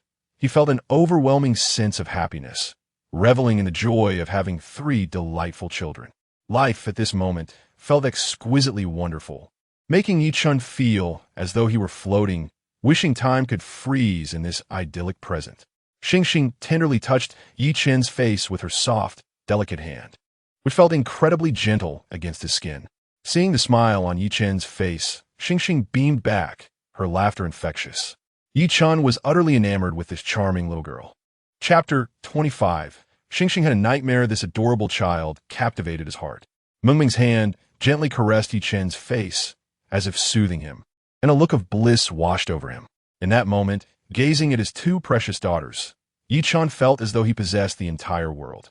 Meng Meng and Xingxing represent the most exquisite joys in his life. Yi Chen lowered his head and kissed Meng Meng's forehead. As her hazy eyes fluttered open, she gazed up at Yi Chen and playfully extended her delicate little tongue, licking the corners of his lips, leaving him adorned with her saliva. The sight stirred Yi Chen's heart, an overwhelming sweetness enveloping him as he marveled at such an endearing expression of affection from her. He recalled a notion he had encountered online, that children often feed the things they cherish to their mouths. Observing this adorable child melted Yi Chen's heart, prompting him to gently pinch her smooth cheeks. Meng Meng let out a soft protest, seemingly objecting to his treatment, which made Yi Chen burst into laughter as he embraced her tightly. Meng Meng closed her eyes, savoring this rare moment of warmth.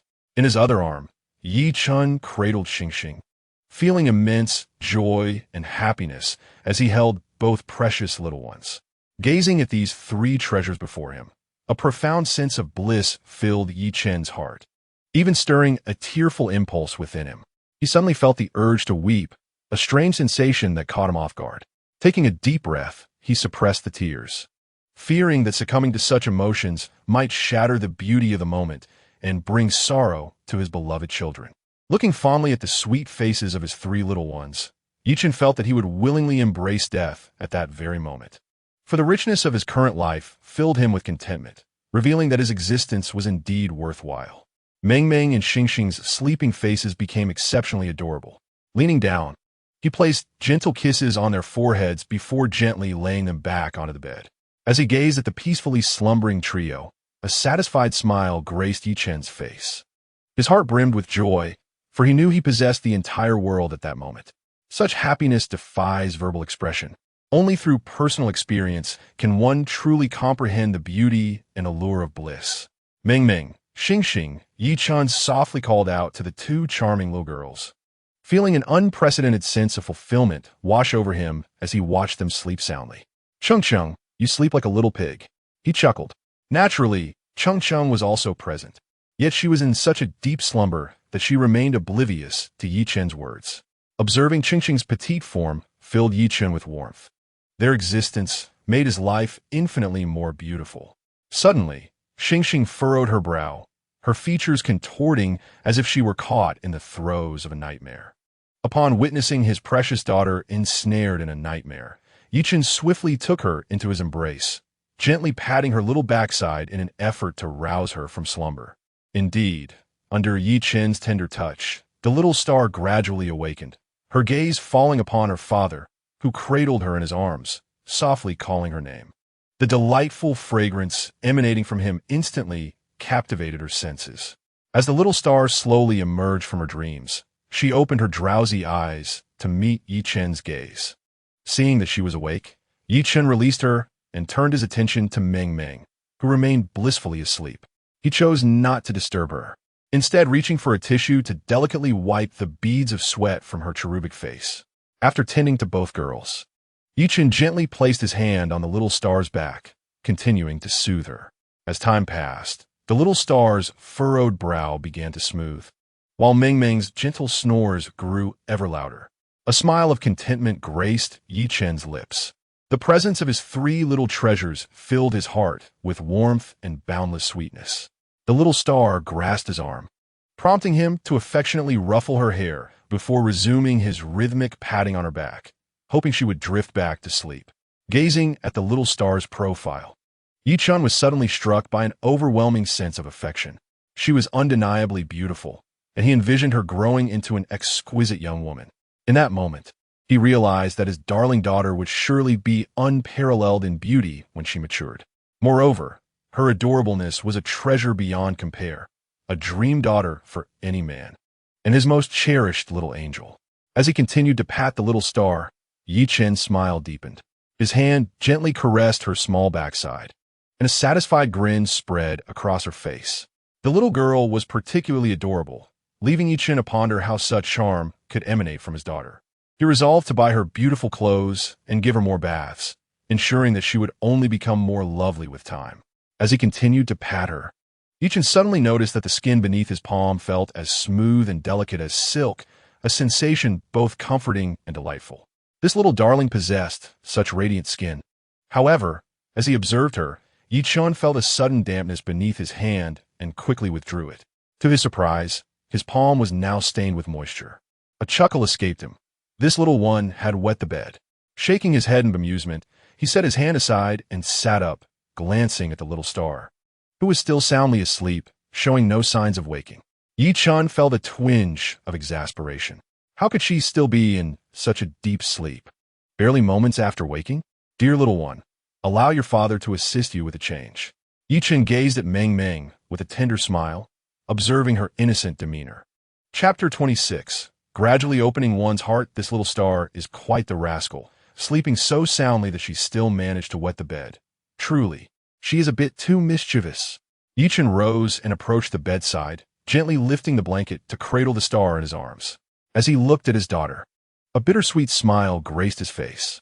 My dear girl, you are indeed quite the troublemaker. How could you sleep through a change when you wet the bed? Do you not realize how perplexing this is for your father? With a soft sigh, Yi Chen rolled up his pant legs to his knees, then placed the little princess on his lap to begin changing her diaper. After the change was complete, the star slept soundly, occasionally smacking her little lips in her dreams. Yi Chen, charmed by her adorable visage, planted a gentle kiss on her rosy cheeks before tucking her in snugly.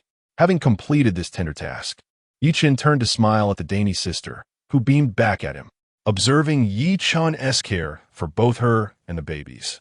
The dainty sister felt increasingly touched, her admiration for him growing. It was the first time she had seen someone treat them with such kindness, filling her heart with happiness. Thank you, Yi Chen, she said as she lay on the bed, gazing at him. No need for thanks. I owe my gratitude to you, for it is you who has brought me the happiness I now cherish. My life has become so beautiful because of you and the children. Thank you, my dear little sister. Seeing the gratitude reflected in her eyes stirred Yi Chen's heart, prompting him to smile warmly at her. Instantly, the dainty sister's face flushed. As Yi Chen laughed heartily, the dainty sister grew even more bashful, covering her face with her arms. Realizing her cheeks were aflame, she dare not look up at him any longer. Over the past few days spent with Yi Chun, the Danish sister had contemplated whether to embrace a relationship with him. Witnessing his devotion to her and the children made her feelings increasingly difficult to suppress. Though she appeared aloof, her heart was tender and yearning for companionship, longing for a life filled with joy and love. Looking at Yi Chun, she felt a conflict within her, yet deep down, another voice urged her to accept this man. As this thought crossed her mind, her cheeks grew rosy and her eyes fluttered with uncertainty. "Little sister, what troubles you? Are you feeling unwell?" Noticing the distracted demeanor of the lovely girl, Yi Chun promptly inquired about her well-being. Observing his genuine concern, a pang of bittersweet emotion stirred within her. His tenderness was undeniable. Regardless of her missteps, he always wore a look of affectionate indulgence, a quality that endeared him to her deeply. Yet, she harbored reservations, fearing that his kindness might merely be fleeting. She dreaded the thought of him growing weary or disenchanted, potentially leading him to abandon her, a fate she fervently wished to avoid. Despite Yi Chun's unwavering kindness and care for her and the little ones, a shadow of anxiety lingered in her heart. Upon hearing his words, she lowered her gaze, staring at her toes, and stammered, "No, not at all." Witnessing her anxious demeanor, Yi Chun couldn't help but chuckle and shake his head. He was acutely aware of her inner turmoil. Understanding her apprehensions, he chose not to hastily dispel her worries, opting instead for a gradual approach to warm the heart of this enchanting streamer. As Yi Chun's gentle smile graced his face, her concerns gradually dissipated. She realized that perhaps her worries were unwarranted. He was indeed a good man who would always treat her well. With these thoughts settled in her mind, she began to relax and picked up her phone to explore the internet.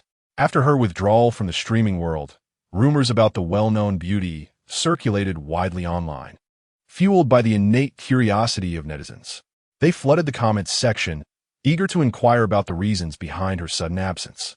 Not only the casual observers, but her fans were equally inquisitive, bombarding her with messages in private and during live sessions, questioning what she was up to and whether she had been taken in by a wealthy benefactor.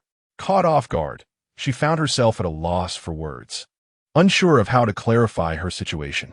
The barrage of comments in her streaming room, each one laden with skepticism, left her feeling disheartened.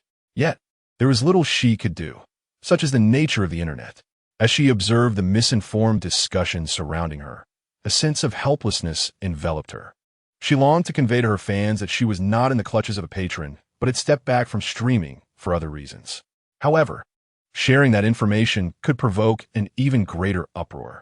After much contemplation, she remained uncertain about her next steps. True to her disposition, she decided to disregard the relentless inquiries from her fans, allowing them to speculate as they wished. Whenever she felt ready to return to streaming, she would do so. But she was also acutely aware that the fast-paced nature of the internet could quickly overshadow her presence.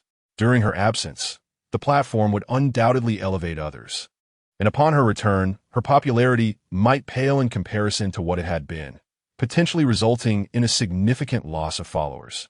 Reflecting on this, she couldn't help but shake her head slightly, pondering the unpredictable nature of life and the myriad of unforeseen events that lay ahead. After all, she already has children, and the paramount concern now is the well-being of the little ones. Everything must revolve around them, and any pursuits like live streaming must take a back seat.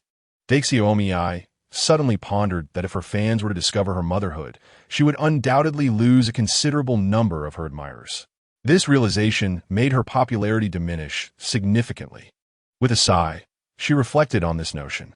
Yet, upon glancing at her 3 adorable babies, a smile blossomed on her face once more. Chapter 27. A Call from Mom. Yi Chun watched Daixiomi laugh, and his heart swelled with joy.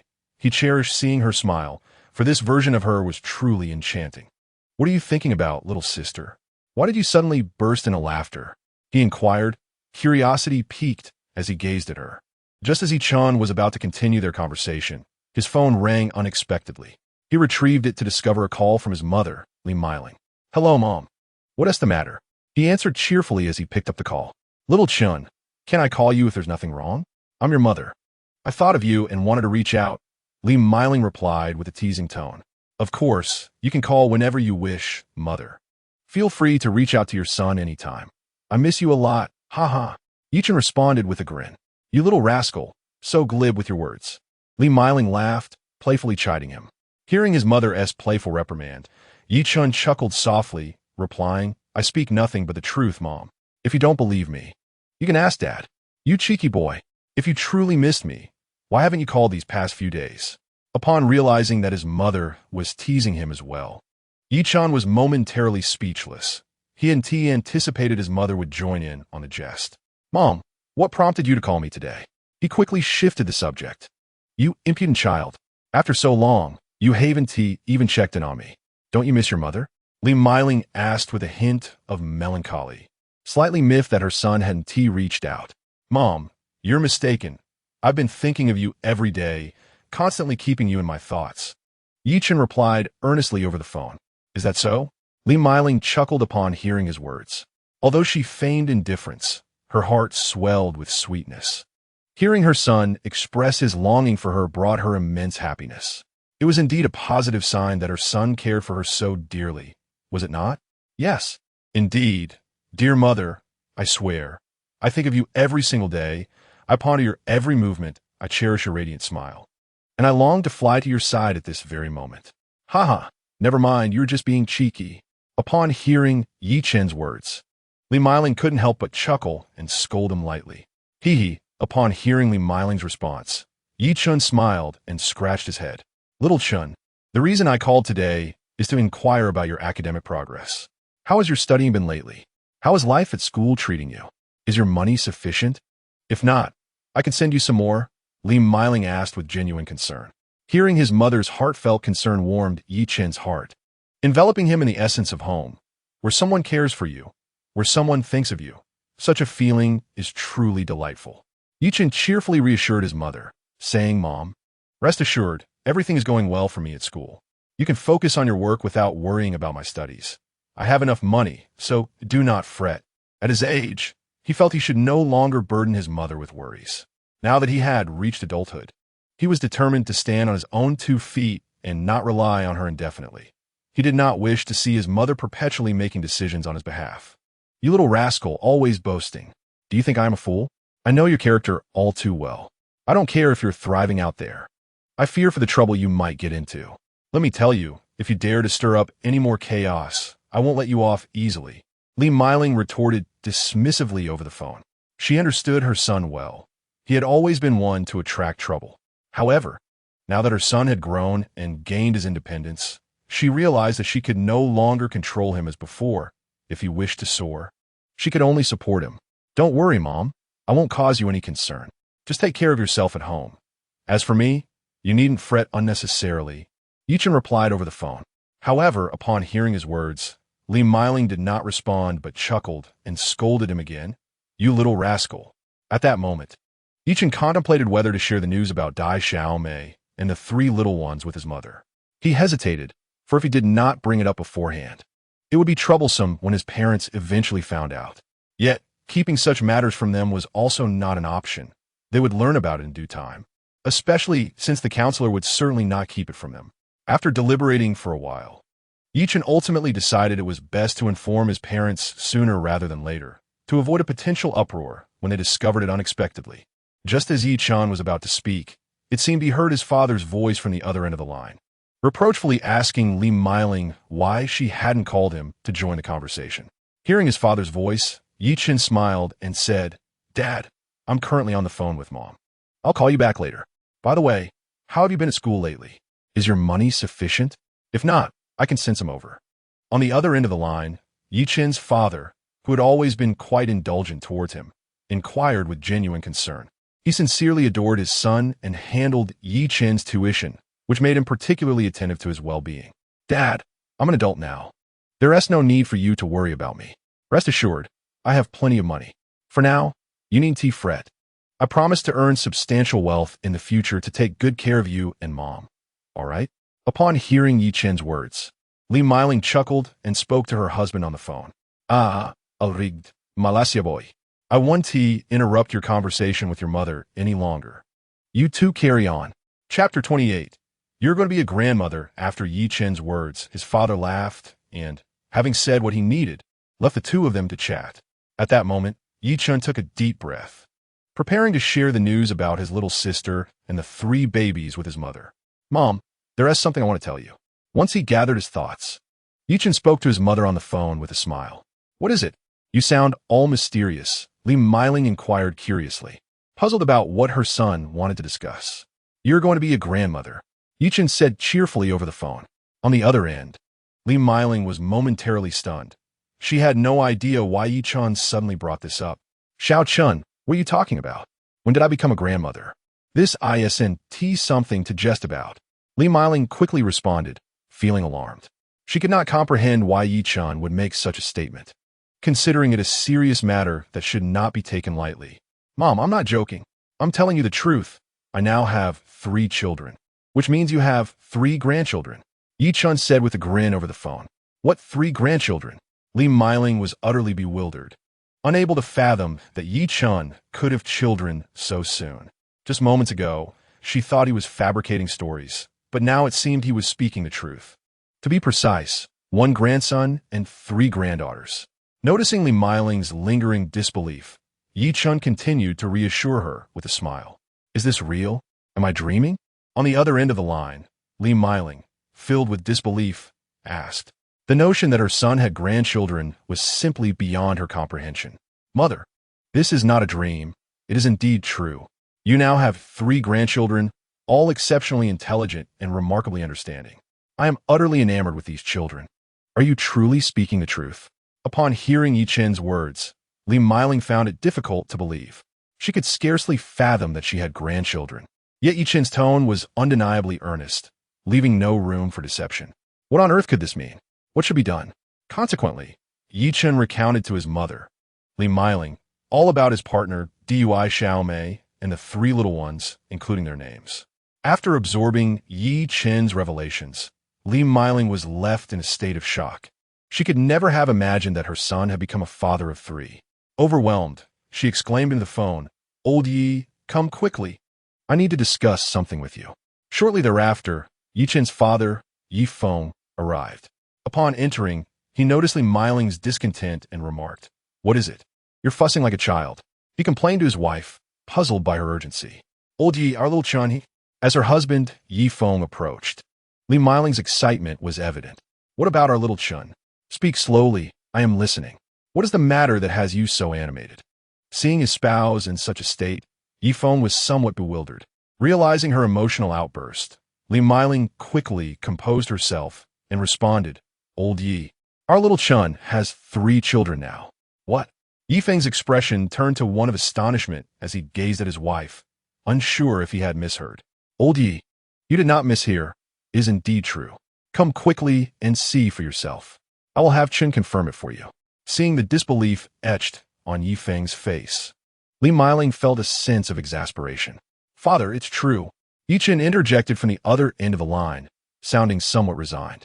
Upon hearing his son's words, Yi Feng, filled with excitement, questioned, Chen, is this truly the case? Are you certain you are not jesting with your mother? Father, why do you doubt me so? When have I ever played such a trick on you? It is absolutely true. Yi Chen expressed his frustration at his father's skepticism. Enough, little Chen. Do not banter with your father. I have received the news, and your father and I shall come to see you tomorrow. At that moment, Li Meiling seized the phone and spoke to Yi Chen. All right, dear. I will hang up the phone now and send you the address shortly. Yi Chen understood that if he did not comply, his mother would undoubtedly persist, so he obediently listened and refrained from further discussion. After ending the call, Yi Chen sent photos of the adorable Xiaomei and the 3 little ones to both Yi Feng's and his mother Li Meiling's phones, including pictures of his own son Yi Chen, who now had 3 sons and daughters. Upon receiving the message from his son, Yi Feng eagerly opened it, only to be greeted by images of 3 exquisitely beautiful little children, leaving him utterly dazzled by their beauty, akin to masterpieces of art. Gazing at the 3 images on his phone, Yi Feng found himself enchanted. He had never seen such delightful children before. Their loveliness was simply breathtaking. Old Yi, come and look. These kids are truly stunning. Just look at that little boy. He resembles our little Chen from his childhood. And that girl is simply exquisite. Chapter 29. Mom and Dad are coming to buy tickets. Hearing his wife's words, Yifeng nodded in agreement, saying, "Indeed, they are exceptionally beautiful. They resemble works of art. I have never encountered such charming children. They are simply delightful. Yes, old Yi, these three kids look as if they have stepped out of a painting. They are utterly precious," Li Miling exclaimed, unable to contain her excitement as she gazed at the photos. "I will go buy the tickets now." Overwhelmed with anticipation upon seeing the images, Yifeng was eager to board a plane and visit his son and his three precious granddaughters. Li Miling, Akwali Triyat, urged Yifeng to purchase the tickets promptly, expressing her desire to see their beloved granddaughters, saying, "You must hurry and buy the tickets. We need to see how little Chen and the kids are doing." Yifeng smiled at his wife, replying, "Indeed, let me buy them quickly. I will go to bed now. Make sure to return early so we can visit the children." Understanding that this was not the time for lengthy discussions, Li Miling encouraged Yifeng to book the tickets and then retired to their bedroom to rest. Upon hearing his wife's words, Yifeng promptly set about booking the tickets, eager to see his three little granddaughters, who bore an uncanny resemblance to Yi-Chen. Since Yi-Chen was attending university in the bustling metropolis and his parents were not nearby, both Yifeng and Li Miling needed to purchase tickets to visit him and the children. However, as the distance was not great, it would only take them a few hours of travel to reach the city. After purchasing the tickets, Yifeng returned home, where Li Miling eagerly inquired, "How did it go?" "Rest assured, I have secured the flight tickets. We depart tomorrow morning at 6:30, Yifeng replied with a smile. Hearing her husband's words, Li Miling felt immense joy as she exclaimed, "Great! Wonderful! Tomorrow morning, we shall embark on our journey to the magical city, and I am certain that Xiao Chun has missed us dearly during this time." Yifeng nodded in agreement, a smile gracing his lips. "Indeed," he affirmed. However, a sudden thought crossed Li Miling's mind concerning Yi Chen's three little ones, which sparked a flicker of concern within her. "Do you think Xiao Chun has sufficient funds?" After all, raising children can be quite an expensive endeavor, especially with three, she inquired anxiously. Taken aback by his wife's unexpected question, Yifeng momentarily paused before swiftly regaining his composure. "I'm not sure, but considering the circumstances, it is indeed quite costly. Perhaps we should send him some money?" he suggested after a brief contemplation. "Yes, that sounds reasonable. How much should we send?" Li Miling asked, still somewhat apprehensive. "How about 50,000? Li Miling decisively proposed, assuming her role as the true matriarch of a Yi family. "All right, 50,000 it is." Yifeng did not hesitate to agree upon hearing his wife's decision. After all, this decision pertained to the well-being of their future grandchildren, and Yifeng was undoubtedly keen to support them. As he gazed at the images of the three exquisite little babies on his phone, Yifeng felt a surge of happiness. Yet he thought it best to first visit their son before proceeding with any further plans. "Very well," Li Miling nodded in agreement. "You should prepare the necessary items so we can head to the airport directly tomorrow morning to see Xiao Chun and the little ones." Ye Feng instructed. Understood. Li Miling accepted without objection and began to gather their belongings.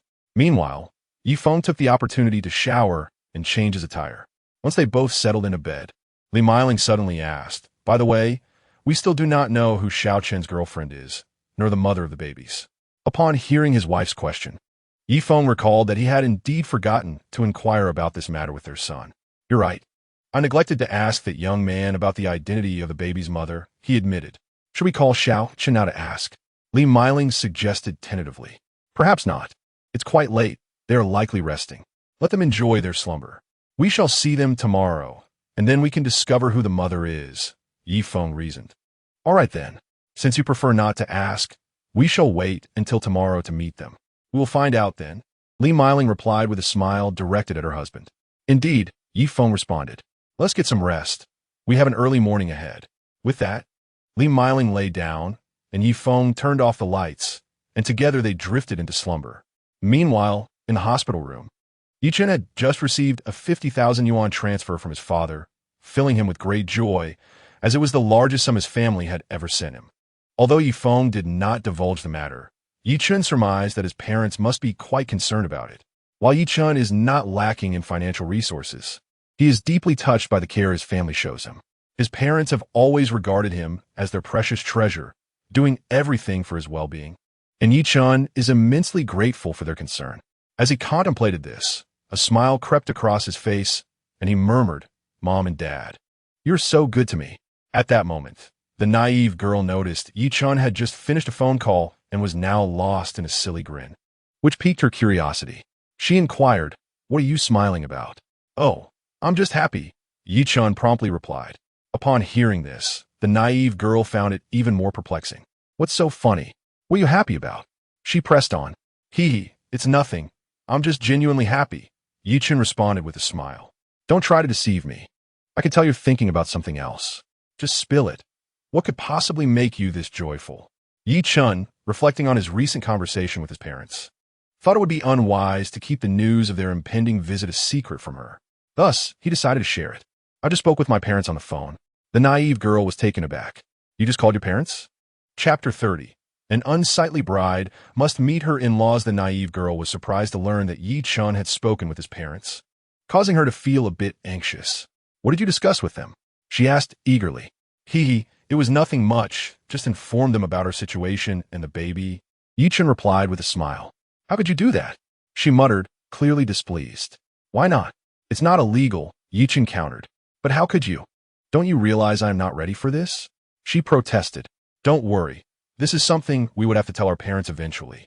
We're just getting ahead of ourselves a little," Yi-chun reassured her. "Humph, fine, but you must promise to consult me about everything that happens, understood?"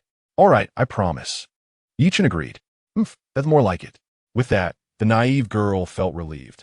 "Is that all you talked about?" she continued to inquire. "Yes, it went well. My parents mentioned they would come to the metropolis soon to visit you and the baby," Yi-chun said with a smile. The naive girl was utterly astonished. The fact that Yi-chun's parents were coming to see her was beyond her expectations, leaving her in disbelief at their care for her. "Really?" Dai Xiaomei gazed at Yi-chun in disbelief and asked, "Really?" Yi-chun nodded affirmatively. "Why the urgency?" she inquired. "Because my mother is eager to meet the little ones. She mentioned that if she meets them sooner, she might hold her grandchildren sooner as well," Yi-chun playfully replied. "Oh dear, how annoying. Who teases like you do?" Dai Xiaomei responded, feigning irritation. What can I say? It's your charm that compels me." Yi-chun chuckled. "When will your parents arrive?" she asked. "They should be here tomorrow. My home isn't very far from Magic City, so I believe I'll see them then," Yi-chun answered. "All right," Dai Xiaomei replied, her expression tinged with concern. After all, it was her first encounter with his parents, and she was neither his girlfriend nor his fiancée. Now, with 3 children of his. Naturally, she felt a sense of unease. "What troubles you, Xiaomei?" Yi-chun noticed her worry and inquired. "It's nothing, really. I was just wondering if your parents will like me when they arrive tomorrow." She hesitated before asking. Although Dai Xiaomei was not timid by nature and had no fear of strangers, facing Yi-chun's parents made her anxious as she feared they might disapprove of her.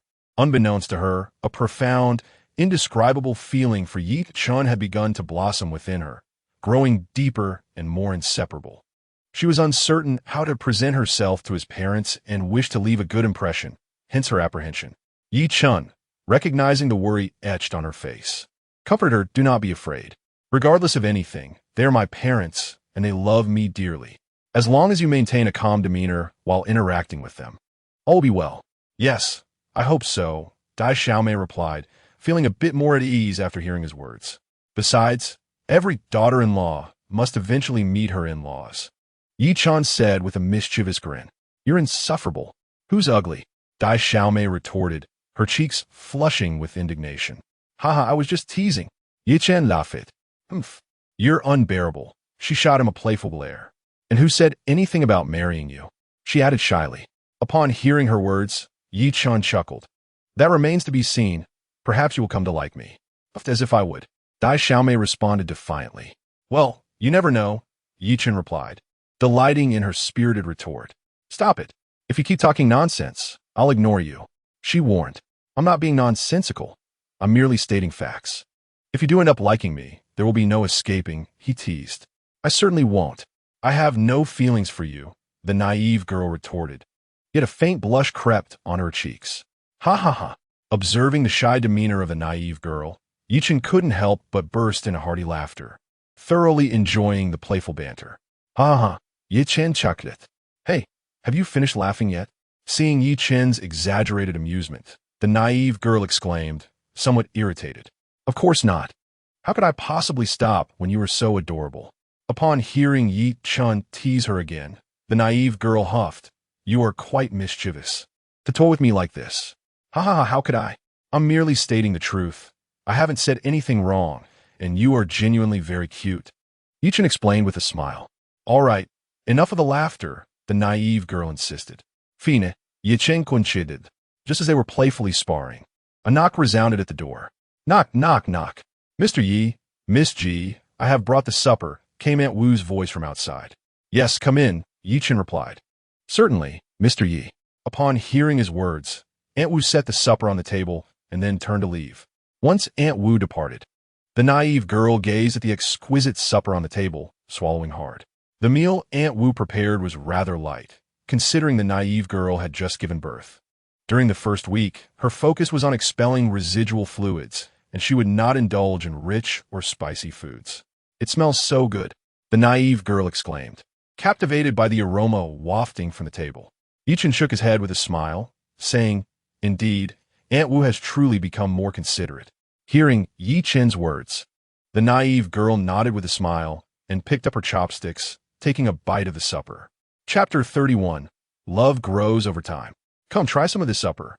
Chen offered a piece to the naive girl. Receiving the morsel, the naive girl took a gentle bite. Delicious. So tasty. She praised, savoring the food. Then eat plenty. You must remember, this is the time for you to nourish your body. Chen encouraged with a smile. Yes, I will make an effort to eat well. Good. I look forward to seeing you become a little chubby. You are the chubby one. They exchanged playful banter. After enjoying their meal, Chen began to tidy up the leftovers. Watching Chen busily work, the naive girl sat on the sofa, her heart filled with sweetness. Chen is truly wonderful. Let me help you, she said, rushing to his side to assist with the dishes. No need, you could just sit there. I can manage this myself. Chen smiled. All right then, the naive girl complied, standing beside Chen obediently. At that moment, Aunt Wu entered, estimating that the two had nearly finished their meal and preparing to tidy up the dishes. Originally hired by Chen as a maternity nurse, it was indeed her duty to clean up, and she intended to do so. However, upon seeing Chen already taking care of the dishes, Aunt Wu hastily said, Mister, please sit and rest. Allow me to handle this. No need to trouble yourself. You should take a break, Chen replied with a smile, waving his hand dismissively. Mr. Yi, please don't be so polite. I am your hired maternity nurse, and this is my responsibility, Aunt Wu insisted, stepping forward to take the dishes from him. Very well, Chen conceded, realizing he could not win against her determination. He handed over the items and turned to give a gentle smile to the dazed younger sister, who had just finished her late-night snack and was now preparing to feed the babies their night milk. Not wishing to interrupt her, Chen quietly stood beside her, observing her actions. Noticing this, Aunt Wu quickly finished tidying up and prepared to leave, aware that her presence was a bit of an inconvenience. Mr. Yi, Miss G, I shall take my leave now, she said as she reached the door. All right, Aunt Wu, please ensure breakfast is delivered on time tomorrow morning, Chen instructed. I will remember, Aunt Wu replied with a smile, acknowledging his request. With Aunt Wu gone, the younger sister felt her shyness diminish somewhat. She first picked up the little star, preparing to feed her. The star was quite understanding. Whenever her sister held her, she was well behaved, neither crying nor fussing. As the younger sister cradled her, the baby cooperated, and seeing such a precious child brought a radiant smile of happiness to her face. Come here, baby. It's time for milk, she gently called to the infant in her arms. Woo! The little star seemed to sense that her sister was about to feed her and began to loudly call out. Hearing the baby's cries, the younger sister smiled, mimicking the sounds of the little star. This time, the baby appeared to be inspired by her sister's antics, joining in the chorus of calls. All right, you two little rascals. Let's get to feeding. Chen chuckled at the amusing scene. Wow! Upon hearing Chen's words, both mother and daughter promptly closed their mouths. What a mischievous little one. Chen affectionately gazed at the baby in the younger sister's arms, chuckling. You're the mischievous one, the younger sister playfully retorted, seeing her face flushed with embarrassment. Yichen couldn't help but laugh. Her bashful demeanor was truly endearing. The sight of her shyness filled his heart with sweetness. All right, I won't laugh at you anymore. Hurry and feed her, he urged. Humph. With Yichen's reassurances, the younger sister relaxed her guard and lifted her shirt to nurse the baby. During the feeding, Yichen stood by, admiring her. While the younger sister may not possess conventional beauty, she radiated a unique charm that was undeniably pleasant to behold. Moreover, her skin is fair and smooth, and her figure is quite remarkable. Yichen has often contemplated when he might wed her. Undoubtedly, the primary reason is his unique affection for Dai Xiaomei. Perhaps this is what they call love blossoming over time. As they spent more moments together, their feelings deepened, and inevitably, marriage would become a reality. Observing Dai Xiaomei attentively feeding the baby, Yichen chose not to disturb her, instead savoring the sight from a distance. Don't look, Dai Xiaomei exclaimed, feeling bashful as she noticed Yichen's gaze fixated on her. Are you shy? He teased. Very well, I shall avert my eyes. Seeing cat fudusteret demeanor, Yichen fine innocente. Upon hearing his words, Dai Xiaomei shot him a glare. Yichen could only respond with an expression of feigned helplessness. The sight of his mock despair made her chuckle softly. Why are you laughing again? I am earnestly observing. Don't you realize that watching the girl you admire nurture a child is quite a romantic affair? Yichen remarked, gazing at her. Who is this girl you admire? We are merely friends. Do not overthink it, she replied, her cheeks flushed. At her response, Yichen smiled slightly. Well, that is already something. He grinned at her. Dai Xiaomei's face reddened further, and she lowered her gaze, fearful of his playful banter. You look lovely like this.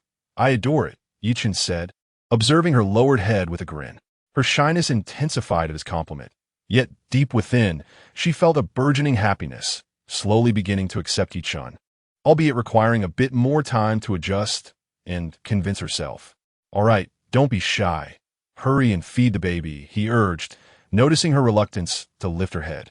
Okay, she whispered, her face still aflame. Yichen's eyes remained fixed on Dai Xiaomei, who, too shy to meet his gaze, continued to feed the baby. Finally finished. She sighed in relief as the baby drifted off to sleep. After feeding Xingxing, she proceeded to give Chengcheng and Mengmeng their nighttime nourishment. In truth, the babies spent most of their time asleep, approximately 16 to 18 hours a day, as part of their developmental process. Chapter 32.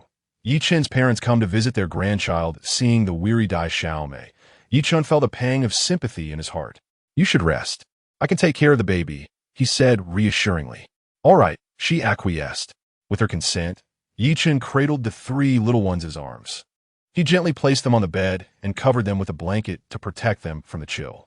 As he gazed upon the slumbering infants, his heart swelled with contentment. These three little ones are truly adorable. With a smile, Yichen looked at the three little ones peacefully asleep in bed and remarked, They are indeed quite adorable. To be so charming at such a tender age. Just imagine how delightful they will be as they grow. Gently kissing each of the tiny treasures on their foreheads, he settled down to watch over them as they slumbered. Throughout the night, Yichen remained vigilantly by the bedside of the three babies and the sleepy little sister. Despite having spent several consecutive days in the hospital, he felt no fatigue. Rather, his spirits soared at the sight of the infants. As for the property gifted by the system in the Shanghua Century community, he resolved to move there once they were discharged, feeling reassured that any home from that place would far exceed the quality of a rented one. The night slipped away quietly, and as dawn broke, Yichen opened his eyes to behold the three little beings nestled in his embrace, his heart swelling with emotion. Awakening to find them so serenely resting in his arms, he felt an overwhelming sense of connection. They were his children. After checking their diapers and discovering they had indeed become wet overnight, he hurriedly replaced them with fresh ones and gently bathed the little ones. His hands were gentle, ensuring he did not cause them any discomfort, yet he was thorough in his task. After about half an hour of tending to the three, their bottoms were spotless, though they remained blissfully unaware, still deep in slumber. Sighing, Yichen chuckled softly, realizing they were still too young. Each morning over the past few days had required him to change the babies into clean clothes and fresh diapers, primarily to maintain their hygiene and prevent illness. Having completed his tasks, he sat on the bed, observing the sweetly sleeping little sister. She had also worn herself out the previous night, waking frequently to feed the babies. Watching her, Yi-chun felt a pang of affection. Noticing the time was still reasonable, he refrained from waking her, allowing her to enjoy her rest. Seeing her sleep so soundly brought a smile to his face, and he gently pulled the blanket over her before quietly preparing to wash up. After freshening up, the little sister stirred awake. "Why didn't you wake me? What time is it?" she asked, rubbing her sleepy eyes as she gazed at Yi-chun. "I saw you were sleeping so soundly that I couldn't bear to disturb you. Besides, I figured you wouldn't hear me anyway. So it was kinder to let you sleep a bit longer," Yi-chun replied with a cheerful tone. "Oomph, how could you say that? No matter how deep my sleep, I would have woken if you called, unlike now when I'm sleeping so well," she responded, a hint of displeasure evident in her voice. Witnessing her annoyance, Yi-chun shook his head in resignation, acknowledging her feelings. All right, it's all my fault for saying that," he quickly reassured her, hoping to ease her irritation. "You know it's true. Otherwise, I wouldn't let you off the hook," she said, her mood brightening as she saw Yi-chun's acknowledgement of his mistake. "All right, will you wash up now? I shall fetch some hot water for you." Observing the joyful expression on the little sister's face, Yi-chun inquired with a smile. "I'm sure," she replied, nodding cheerfully. "Wait a moment, I'll go find towel. Where could it be? Just a moment, please." With that, Yi-chun dashed towards the washroom. As he entered, a blissful smile graced the little sister's lips, and she lay back on the bed, watching him. Yi-chun soon located the towel and emerged with it in hand. "Here," he handed the towel to her, and upon seeing her accept it, he smiled again. "All right, let us get up and brush our teeth and wash our faces. We'll go buy some groceries together." With the towel now in her possession, the little sister felt shy about remaining in bed, quickly rising to wash up. Once they finished, Aunt Wu brought over breakfast. Having stayed up late the previous night, the little sister slept in late today and was feeling quite hungry, so she relished her breakfast heartily. Just as they finished, Yi-chun's phone rang, and upon answering, he heard his mother, Li Miling's voice. "Hey, Xiao Chun, your father and I have arrived at the Moto Maternal and Child Hospital. Where are you?" Taken aback by their swift arrival, Yi-chun replied, "We're in the ward on the 5th floor. Hurry up and come up with Dad." "All right, I'll be right there," Li Miling exclaimed before hanging up, excitement coursing through her veins at the thought of becoming a grandmother so suddenly, eagerly anticipating the moment she would meet her grandchildren. "What floor?" "You think meeting?" Both parents were thrilled, as it was their first time becoming grandparents, and they could hardly wait to see their grandchildren. "The 5th floor," Li Miling responded ajarly. "The 5th floor? Let us go," Yifeng declared as he headed towards the exit, with Li Miling hastily following suit. In the elevator, they began to discuss how they would greet their grandchildren. Meanwhile, the little sister nervously turned to Yi-chun and asked, "Have your parents arrived yet?" They just called. They said they're at the hospital entrance and are likely on their way up now," Yi-chun replied with a smile. Hearing that his parents were coming made the little sister even more anxious. She was eager to see her own parents and her children, causing her cheeks to flush. "What is wrong? Why is your face so red?" Yi-chun inwitted notijin herbulush. "Nothing." She quickly averted her gaze, her face growing even warmer at his attention. She hadn't anticipated that Yi-chun's parents would arrive so soon. Chapter 33. A mother-in-law's view of her daughter-in-law Dai Xiaomei felt a mix of anticipation and trepidation, for she had never encountered her parents before. Would they accept her as their daughter-in-law?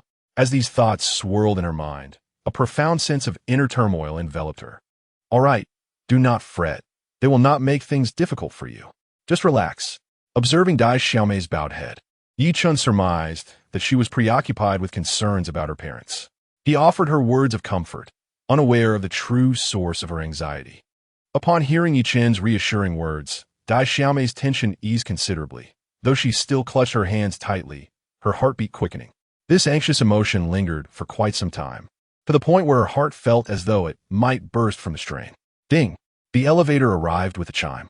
As the doors opened, both Yi-chun and Dai Xiaomei lifted their heads to gaze ahead. Li Meiling and Yifeng stepped out of the elevator. Li Meiling's countenance was one of palpable excitement, while Yifeng maintained a more composed demeanor. In contrast to Li Meiling, whose eyes darted about as though searching for something, Yichen called out, "Dad, Mom." He was equally delighted to see his parents. Upon hearing Yi Chun's call, Li Meiling and Yifeng turned in unison, their expressions revealing a hint of surprise. "Xiao Chun, is this young lady our daughter-in-law?" Li Meiling inquired, directing her gaze towards Dai Xiaomei. "Yes, Mom. Her name is Dai Xiaomei," Yichen affirmed with a nod. "Oh my, she is truly beautiful, like a fairy," Li Meiling exclaimed joyfully, stepping forward to grasp Dai Xiaomei's hands. "Hello, Auntie," Dai Xiaomei said shyly. Although she had grown quite close to Yi Chun and their relationship had progressed significantly, standing before these elders made her feel somewhat awkward, her heartbeat quickening anew. "Sweetheart," Li Meiling beamed upon hearing Dai Xiaomei address her so affectionately, pulling her closer. Yifeng also regarded Dai Xiaomei with a nod, seemingly pleased with her. In response, Dai Xiaomei quickly greeted, "Uncle, hello, I am Xiaomei." "Aha, well, hello," Yifeng replied with a smile, his heart swelling with satisfaction. This young lady was not only strikingly beautiful, but also possessed a gentle and kind disposition, further endearing her to him. "Dad, Mom, shall we head inside?" Yi Chen suggested, leading the way into the hospital room, with Yifeng and Li Meiling following suit. Indeed, Xiao Chun was right. "Xiaomei, you are truly lovely," Yifeng remarked with a grin. "You flatter me, Uncle," Dai Xiaomei responded bashfully. "I never said such a thing." Yi Chun, feeling a touch embarrassed before his parents, replied. "Ah." Seeing Yi Chun's bashful expression, Yifeng and Li Meiling erupted into laughter. Once they entered the hospital room, Dai Xiaomei felt a wave of relief wash over her. She sat on the bed, yet felt a bit awkward and stood up again, uncertain in the presence of Yifeng and Li Meiling. Observing the timid expression on the younger sister's face, both Yifeng and Li Meiling felt a pang of sympathy. "You should lie down, dear. Don't overexert yourself or be too anxious. You just given birth, so take care of your health," Li Meiling advised gently. "Indeed, dear sister, heed my mother's words. Please, sit down," Yi Chen added reassuringly. The younger sister was deeply touched and elated by the concern shown by Yifeng and Li Meiling. "Thank you, Aunt," she said, her voice tinged with emotion. "Oh, don't mention it. Just lie down," Li Meiling replied warmly. "All right."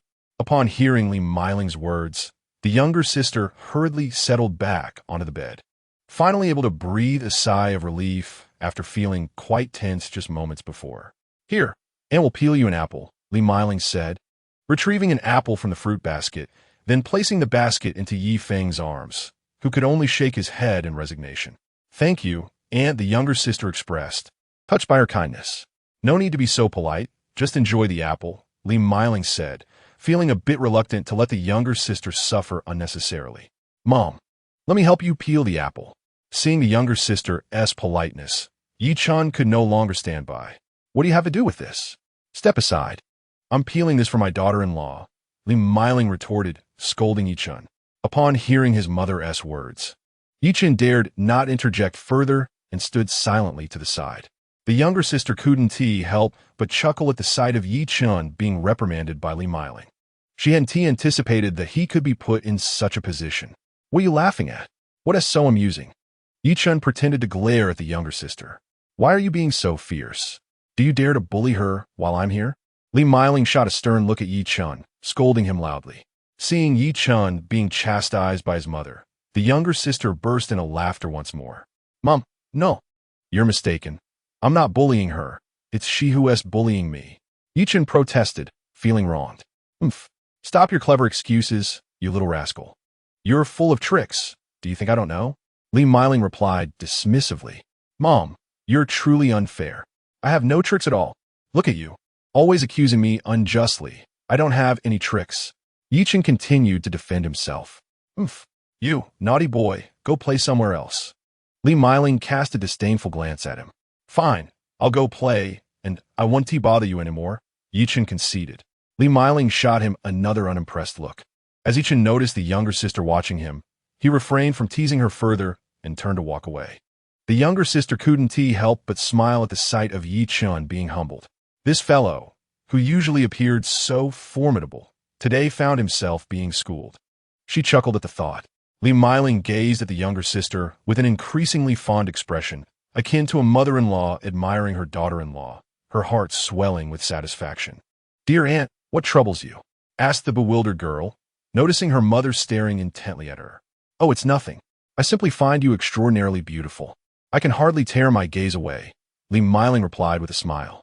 "Ah, aunt, please don't say that. I am quite ordinary in appearance. Your praise is beyond what I can bear," the girl exclaimed, hurriedly waving her hands in a flustered manner.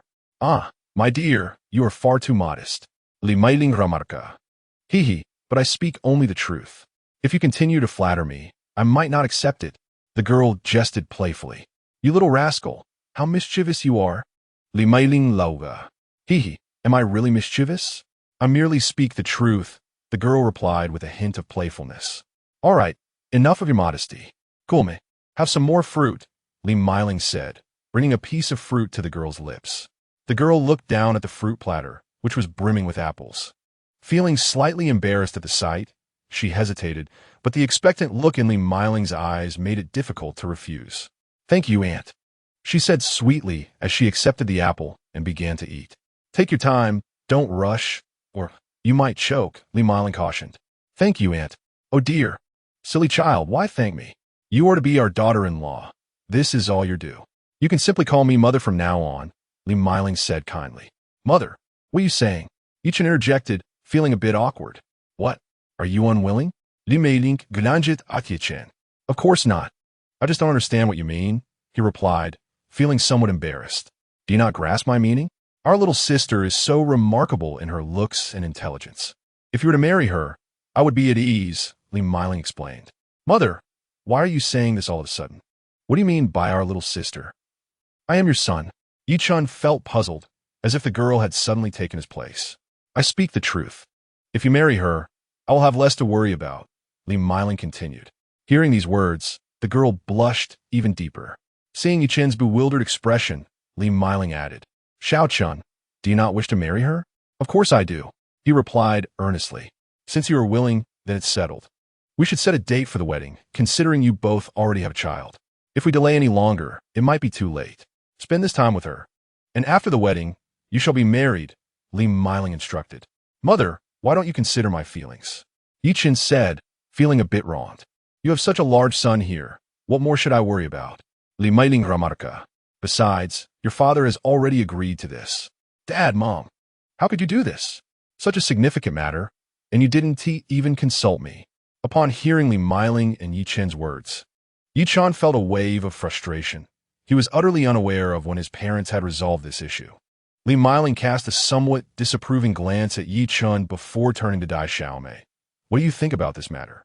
Dai Xiaomei was taken aback to learn that Li Meiling and Chen's parents had already firmly decided on the marriage, leaving no room for discussion. She glanced at Chen, then at Li Meiling, momentarily unsure of how to respond. Finally, she mustered the courage to speak. "Aunt, I really hadn't thought much about it. I was just planning to raise the child first." Dai Xiaomei herself was uncertain about the impulse that led her to say this. In truth, she had contemplated the situation, but she had not anticipated that Li Meiling and Chen's parents would reach a decision so swiftly, leaving her somewhat unprepared. "Dear child, this is not merely your affair. It concerns the entire Yi family. How can you utter such disheartening words?" Li Meiling responded with a touch of irritation. "Aunt, I genuinely didn't consider it that deeply," Dai Xiaomei explained. "Look at you. Your father and I have only just decided, and you're already trying to evade it. This is truly vexing." Li Meiling exclaimed in frustration. "Aunt, Dai Xiaomei stumbled over her words, feeling somewhat overwhelmed. "Enough. This matter is settled," Li Meiling declared decisively. Seeing that Li Meiling had made her decision, Dai Xiaomei realized that no further discussion would change the outcome. Chen quickly stood up and reassured Dai Xiaomei, "Rest assured, I will ensure your happiness." After uttering this promise, he winked at her. As Dai Xiaomei met Chen's gaze, an unexpected warmth enveloped her heart. In this world, the only person who could provide her with a sense of security, aside from Chen, was indeed Chen himself, which made her deeply moved by his words. "All right, let me see my precious grandchildren," Li Meiling said with a smile. looking at the three peacefully sleeping children. Having said this, she picked up one of the children, Chung, and gazed at his chubby little face and tender skin, unable to resist the urge to pinch his cheeks. Yi-chun, noticing her actions, quickly intervened. Mom, you can't do that. It will frighten them. It's all right. I just want to see them. I wonder if my little grandson resembles me more or you more. Li Meiling said, while gently caressing the child's soft face. Of course, he resembles you more, Yi-chun replied without hesitation. Really? Then tell me. What makes you think he resembles me more or you more? Because my facial features resemble my mother's, while theirs are more akin to their father's. Which makes me look more like him, Yi-chun said with a smile. Ha ha ha. Upon hearing Yi-chun's words, Li Meiling could not suppress her laughter. At that moment, Yi-feng approached, intending to pinch Chang Cheng's cheek, but Li Meiling swiftly swatted his hand away, admonishing, "Don't touch him. What if you frighten my grandson?" Hearing her words, Yi-feng retorted, "You didn't say that just now. What's wrong with wanting to touch my grandson? What did I say earlier?" I have no recollection whatsoever. Li Meiling feigned innocence as she gazed at Yi-feng. Yi-feng pointed at Li Meiling, momentarily at a loss for words. "All right, you two, refrain from bickering. You are both old married couples, so why the commotion? Aren't you tired?" Yi-chun advised, looking at the elderly couple. Chapter 35. My grandson is truly adorable indeed. Our son has already grown up, yet here we are, two old folks squabbling. How embarrassing. Li Meiling mutteret wieder playfully poking Yi-feng. You old woman, daring to pick a fight? Just wait until I settle the score with you. Yi-feng exclaimed as he lunged at Li Meiling. And the two began to engage in playful banter. Oh dear, Mom and Dad, I was wrong. Please spare me. I can bow to you both if that's what it takes. Yi-chun quickly interjected, sensing the renewed bickering between the elderly couple. Ha! Seeing their son so frightened, Yi-feng and Li Meiling found their anger dissipating. Meanwhile, Dai Xiaomei sat to the side, covering her mouth and stifling laughter, surprised by how amusing Yi-chen's parents were, playfully teasing each other like children in front of their son. Noticing Dai Xiaomei's laughter, Li Meiling felt a bit embarrassed, saying, "Hee, little sister. Please don't laugh at us." "Not at all. I envy Yi-chun for having such wonderful parents," Dai Xiaomei replied, her eyes glistening with emotion. Seeing her become somewhat melancholic, Li Meiling hastily offered comfort. "All right, my dear sister, be good." "Thank you, Auntie." Dai Xiaomei nodded obediently. "By the way, little sister, have you been comfortable staying in the hospital?" Li Meiling inquired. "I'm quite comfortable. Thank you for your concern, Auntie," Dai Xiaomei answered with a smile. "Has Xiao Chun been taking good care of you?" Li Meiling turned her attention to Yi-chun. "Mom, what do you mean by that? Are you implying that I haven't taken good care of her?" Yi-chan retorted, "Displace. You rascal. I'm merely concerned about Xiaomei being alone in the hospital without anyone to look after her." Li Meiling shot him a sidelong glance. "Rest assured, Auntie, I am quite well taken care of here." Dai Xiaomei quickly defended Yi-chun. "You're such a kind child. But do remember to take care of yourself and not overexert," Li Meiling continued to advise. "Yes, I will be careful," Dai Xiaomei replied obediently. "All right, you two should stop now. Xiaomei has just awakened and needs a rest. Don't bother her any further." Yi-chun shook his head helplessly and said, "Look, as a mother, I can't even care for my daughter-in-law.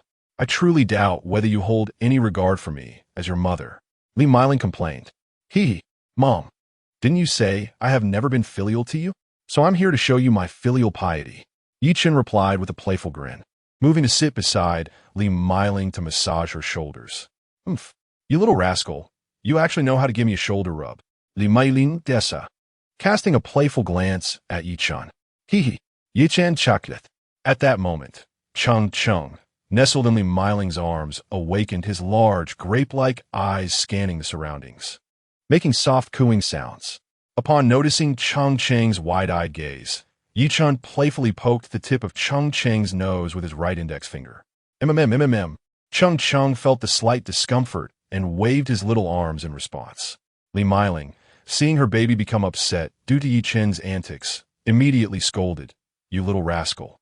Chung is still so small. How could you treat him like that?" Upon hearing this, Yi-chun quickly withdrew his finger from Chung Cheng's nose, offering an apologetic smile to Li Meiling. "You little rascal, I warn you if I find out that you bully Chung. Just wait and see how I will deal with you, Li Meiling said sternly. Understood, understood. Yi Chen nodded eagerly in agreement. He then turned to Yi Feng, feigning innocence, and said, Dad, look at my mom. She's so fierce. Yi Feng glanced at Yi Chen and chuckled, You little brat, what's wrong? What did your mother say that was incorrect? Who told you to bully my grandson? How could I dare? Dad, please don't say that. Even if you gave me 100 times the courage, I wouldn't dare to bully your grandson, Yi Chen replied with a grimace. That's more like it. Hearing this, Li Meiling nodded in satisfaction. At that moment, Cheng, noticing Yi Chen's pained expression, burst into laughter, his chubby little face utterly adorable. Cheng, what are you laughing at? Is it appropriate to mock your father? Yi Chen pretended to be angry. Giggle. Before he could finish his sentence, Cheng erupted into giggles again. Haha, this child is truly delightful. He is indeed my grandson. Li Meiling laughed heartily. She pinched Cheng's cheeks and kissed him, causing him to laugh even more. Observing Cheng's joyful smile, Yi Chen couldn't help but exclaim, at such a tender age, already so charming. I wonder how many girls he will captivate as he grows older. Li Meiling rolled her eyes and said, Of course. Just look at whose grandson he is. Watching the interaction between Yi Chen and Li Meiling, the little sister couldn't help but be amused. Cheng was merrily laughing as well, while Li Meiling gazed at him with delight, thinking him irresistibly adorable. She kissed Cheng's cheek and urged, Cheng, come call me grandma.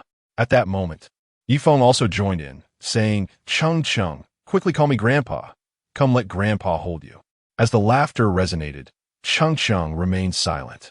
Yet his smile revealed a profound interest in his grandfather. At that moment, Cheng, being but an ordinary infant, lacked the capacity for verbal expression. His sole ability to communicate was through the delightful grin that illuminated his face. Observing Cheng's demeanor, the onlookers erupted into joyous laughter. Mother, Cheng is still so young. He cannot yet speak. Yi Chen remarked it. How could you be so clever? I raised you myself. Do you think I wouldn't know that such a small child cannot talk? Li Meiling shot Yi Chen agule. Giggles erupted from Cheng upon witnessing Li Meiling's irritation. Oh, my dear little grandson, you are becoming ever more adorable, Li Meiling exclaimed with delight. As Li Meiling smiled, Cheng joined in her merriment. Seeing Cheng's innocent visage filled Li Meiling's heart with warmth and happiness. She longed to behold this charming child every single day. You little rascal, how can you be so endearing? Li Meiling could not resist planting a kiss on Cheng's cherubic cheek. Once again, Cheng burst into laughter. Chapter 36. Culinary Mastery. While Li Meiling and Cheng shared their tender moment, Yi Feng called Yi Chen outside. The two stood at the threshold of the room, where Yi Feng lit a cigarette, gazing at his 3 grandchildren within, only to extinguish it moments later. Sensing his father's serious demeanor, Yi Chen inquired, Dad, if you have something to discuss, please share. No need to keep anything hidden. Yi Feng looked at his son with a hint of concern and said, Xiao Chen, regardless of the circumstances, this is the legacy of our Yi family. You must shoulder the responsibility. Yi Feng's worry stemmed from a fear that Yi Chen might shy away from his obligations. Yi Chen chuckled softly, pondering how he could ever abandon the 4 women in his life. The joy of fatherhood was far too precious to forsake. Rest assured, Dad, I will take responsibility, Yi Chen reassured him. Yi Feng shot a disapproving glance at Yi Chen, saying, Don't give me that cheeky grin. Have you truly considered how you will fulfill your responsibilities?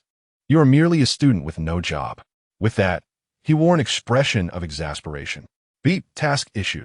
Title: Embrace the responsibilities of fatherhood. Option 1. Accept responsibility. Assure your parents and daimei that you will care for the 3 children. Option 2. Evade responsibility. Abandon daimei and the 3 children. Reward. Option 1 grants you divine culinary skills. Option 2 offers 500,000 for a carefree life. At that moment, the system issued a task. Upon reviewing the task, Yi Chen could not help but smile. He had never intended to abandon daimei and the children, regardless of the rewards. His choice would undoubtedly be to embrace his responsibilities. Noticing Yi Chen's silly grin, Yi Feng slapped him lightly on the shoulder, saying, What are you laughing at? Take this seriously. Yi Chun immediately feigned submission, then turned serious as he addressed Yi Feng. Dad, you can trust me. I will take excellent care of Dai Mei and the 3 children. I could never bear to abandon them. His demeanor was earnest and solemn, prompting an inexplicable trust from Yi Feng towards Yi Chun. Yi Wei sighed, understanding the situation well enough. Ding, task completed. Reward. Congratulations, host has acquired divine culinary skills. A warm sensation flowed through Yi Chen's body, prompting a comfortable yawn. At that moment, Li Miling emerged, cradling her grandson, and with a hint of confusion, asked, "What are you two doing outside? Hurry in and help." Yi Feng's gaze fell upon the grandson in Li Miling's arms, a smile spreading across his face. Yi Chun readily agreed and entered the room to assist the adorable younger sister in tidying up. Upon entering, the younger sister curiously inquired, "What did your father call you out for?" Yi Chun casually replied, "Oh, nothing much, just asked me to take good care of you and the others." Girls tend to be sensitive to such matters, so she pressed further, "And what do you think about that?" Yi Chun, sensing her need for reassurance, became earnest and said, "Rest assured, I will take excellent care of you all, ensuring you and the children grow plump and healthy." The younger sister playfully retorted, "I don't want to be chubby. That's not attractive at all." Yet, inwardly, she felt quite delighted. Li Miling entered the hospital room with Chung Chung, her face beaming with joy, occasionally stealing kisses from the baby. Meanwhile, Yi Feng doted on his 2 granddaughters, playfully engaging them. Observing the harmonious scene in the hospital room, Yi Chun couldn't help but reflect that this is what constitutes a true home. As time flowed by, noon approached swiftly. Li Miling gently laid the sleeping Chung Chung down and softly remarked, "Little sister must be hungry too. What would you like to eat? I can go out and buy something for you." Feeling a bit shy in front of her mother-in-law, who she was meeting for the first time, the younger sister replied, "Oh, no need. The maternity nurse will bring lunch soon. I can manage with a light snack." Li Miling, however, grew anxious, exclaiming, "You just gave birth. Your body is surely weak. You cannot just eat anything." She continued, "How about I go buy an old hen and make you some nourishing chicken soup for lunch?" Yi Feng chimed in, Yes, you need to replenish your strength. Let your mother prepare some chicken soup for you." The younger sister felt extremely bashful, glancing towards Yi Chun for support. He smiled and said, "Mom, you've worked hard coming here. Let me make the chicken soup for her at noon." Having just gained divine culinary skills, Yi Chun felt an irresistible urge to put them to use. After all, such talents should not go to waste. Li Miling expressed her concern, saying, "But how would you know how to make chicken soup?" Yi Chun casually fabricated a response, "Well, since the little sister is postpartum, I thought it best not to serve just anything. At the very least, it should be more hygienic, so I enrolled in a cooking class." Li Miling remained apprehensive, but after Yi Chen's repeated assurances, she reluctantly allowed him to proceed. Upon exiting the hospital, Yi Chun inhaled a breath of fresh air and hailed a taxi to the market. To prepare chicken soup, one must first select the right ingredients. Upon arriving at the market, Yi Chun began to search for a suitable old hen, as old hens are indeed the best choice for making soup. The broth simmered from an aged hen possesses the highest nutritional value and most potent restorative properties. The divine culinary skills bestowed by the system now prove their worth. For true culinary artistry extends far beyond mere cooking techniques. The selection of premium ingredients is equally paramount. Yi Chun paused before a poultry vendor stall, his discerning eyes scanning the hen's combs with practiced precision, seeking specimens with larger, less vibrantly colored crests before testing their firmness with his fingertips. His examination continued to the bird's talons, assessing their sharpness and the coarse texture of their scaly skin. Recognizing a connoisseur, the vendor maintained respectful silence as Yi Chun meticulously inspected each candidate before finally selecting a prime hen for processing. After acquiring supplementary ingredients, Yi Chun returned to Shanghua Century residence to prepare nourishing broth for Dai Mei. Retrieving an earthenware pot, he deftly cleaved the fowl into portions, submerging them in brined water to purge residual blood and gamey odors, scents particularly intolerable to Dai Mei in her postpartum condition. Meanwhile, Sichuan peppercorns steeped in chilled water, while shiitake mushrooms and red dates luxuriated in warm baths. A quiet marvel escaped Yi Chen's lips as he worked with instinctive grace. These god-tier culinary skills granted by the system transformed him from culinary novice to virtuoso, each movement flowing with natural, unthinking precision. Having purified the poultry, he arranged his prepared ingredients in the pot with ceremonial care, covering them with crystalline water before initiating the sacred alchemy of boiling fury, followed by patient simmering devotion. Chapter 37. Acquiring the Toyota Alphard luxury van.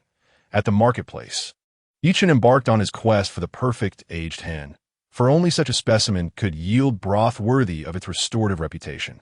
His selection process mirrored his earlier ritual, evaluating combs, testing talents, reading the subtle language of avian maturity in skin texture and plumage. The silent vendor observed with professional appreciation as Yi Chen's expert fingers finally alighted upon his chosen fowl before departing with his prize and accompanying aromatics. The familiar routine resumed at Shenghua Century.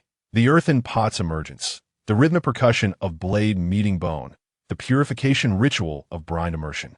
Every step unfolded with the effortless elegance of water flowing downstream. The system's gift manifesting in Yi Chen's suddenly gifted hands that moved with ancestral wisdom he'd never formally acquired. The ingredients took their ordained places in the vessel, soon to be transformed by elemental forces into liquid nourishment, a golden elixir of health and comfort. After removing the residual blood and odor from a chicken, Yi Chen meticulously placed the prepared ingredients into a clay pot, adding enough clear water to submerge them. He brought it to a vigorous boil before reducing the heat to let it simmer gently. While the chicken broth was cooking, Yi Chen began washing rice to prepare a meal, for merely sipping the chicken soup would not suffice. Once the rice cooker was activated, he wiped his hands and decided to saute some greens for his dear sister, alleviating the richness of the soup while also replenishing her vitamins. He ignited the stove, heated the pan, and subsequently tossed the washed vegetables into the pan, stirring them as they sizzled in the hot oil, releasing their fragrant aroma. Yi Chen swiftly stirred to prevent any sticking to the pan. Just before finishing, he added a splash of rice wine, covered the pot, and let it steam for about 15 seconds before unveiling it. He then incorporated minced garlic, sprinkled in some salt, a hint of sugar, and gave it a final toss before plating. The timing of adding the seasonings was intentional. While most people tend to add them mid-cooking, believing it enhances the flavor, it often yields the opposite effect. With his exceptional culinary skills, Yi Chen knew precisely when to introduce the seasonings, which led to the final flourish of flavor. After completing the sautéed greens, the chicken broth was nearly finished as well. Yi Chen lifted the lid of the clay pot, and a wave of steam escaped, carrying with it the enticing aroma of the chicken and the freshness of the vegetables. He took a spoon to taste the broth himself. Delightful, truly a testament to his extraordinary culinary prowess. The broth was rich and robust, yet not greasy, with a subtle hint of freshness that made it irresistible. Yi Chen couldn't help but exclaim in satisfaction, a smile gracing his face. With the chicken soup ready, the greens perfectly sautéed, and the rice nearing completion, Yi Chen tidied up, transferring the broth into an insulated container, while placing the greens and rice together to save space for more soup. He had carefully selected this insulated box on his way back, ensuring it was spacious and effective in maintaining temperature. His sister, having just given birth, needed to avoid anything cold, so a good thermal container was essential. Otherwise, by the time he arrived, the meal would be cold and unappetizing for her. Once everything was packed, Yi Chen changed into a fresh outfit before leaving, as his cooking attire had absorbed strong odors of oil and smoke. Given that his sister had just delivered, such scents could provoke nausea and diminish her appetite. If she lacked appetite, then the exquisite chicken broth he had painstakingly prepared would be in vain. Thus, he donned a new ensemble to prevent such an unfortunate circumstance. As he stepped outside, thoughts of his sister and her 3 children filled him with an inexplicable joy, and a smile appeared on his face. Departing from the Shenghua Century community, Yi Chen hailed a taxi to the postpartum center where his sister resided. During the ride, the taxi driver, who had been in the profession for decades and was well acquainted with the area, found himself puzzled. The Shenghua Century community was renowned as a wealthy enclave. and it was unusual for someone from such a prestigious neighborhood to be taking a taxi.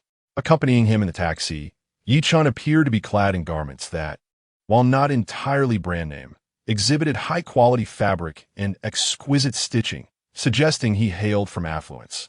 However, one might wonder why such a wealthy individual would opt for a taxi. Could it be that the affluent possess a peculiar penchant for riding in taxis rather than utilizing their own vehicles? The driver shook his head, unable to comprehend, and decided it best not to dwell on it. If Yi-chun were to learn of the driver's thoughts, he would surely feel wronged. He was not a wealthy person seeking to experience life by intentionally foregoing his car. He simply did not own one. Ding. Task released. Title: A Proud New Father. Option 1. Boast about your happiness to the taxi driver.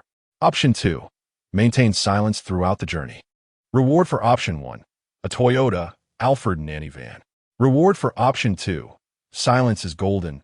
Receive 300,000. The system had issued another task, and upon reading it, Yi-chun couldn't help but smile. It seemed the system was bestowing him yet another benefit. He immediately dismissed Option 2 from consideration. The joy of becoming a father and having 3 adorable children was overwhelming. He wished for the world to know. Thus, he naturally chose Option 1.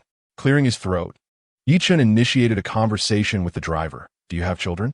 The taxi driver, taken aback by this sudden inquiry, nonetheless replied that he had a son who was 5 years old. Yi-chun grinned and said, I have a son as well, along with 2 daughters. I've just become a father. The driver understood now. Yi-chun had recently embraced fatherhood and was brimming with excitement.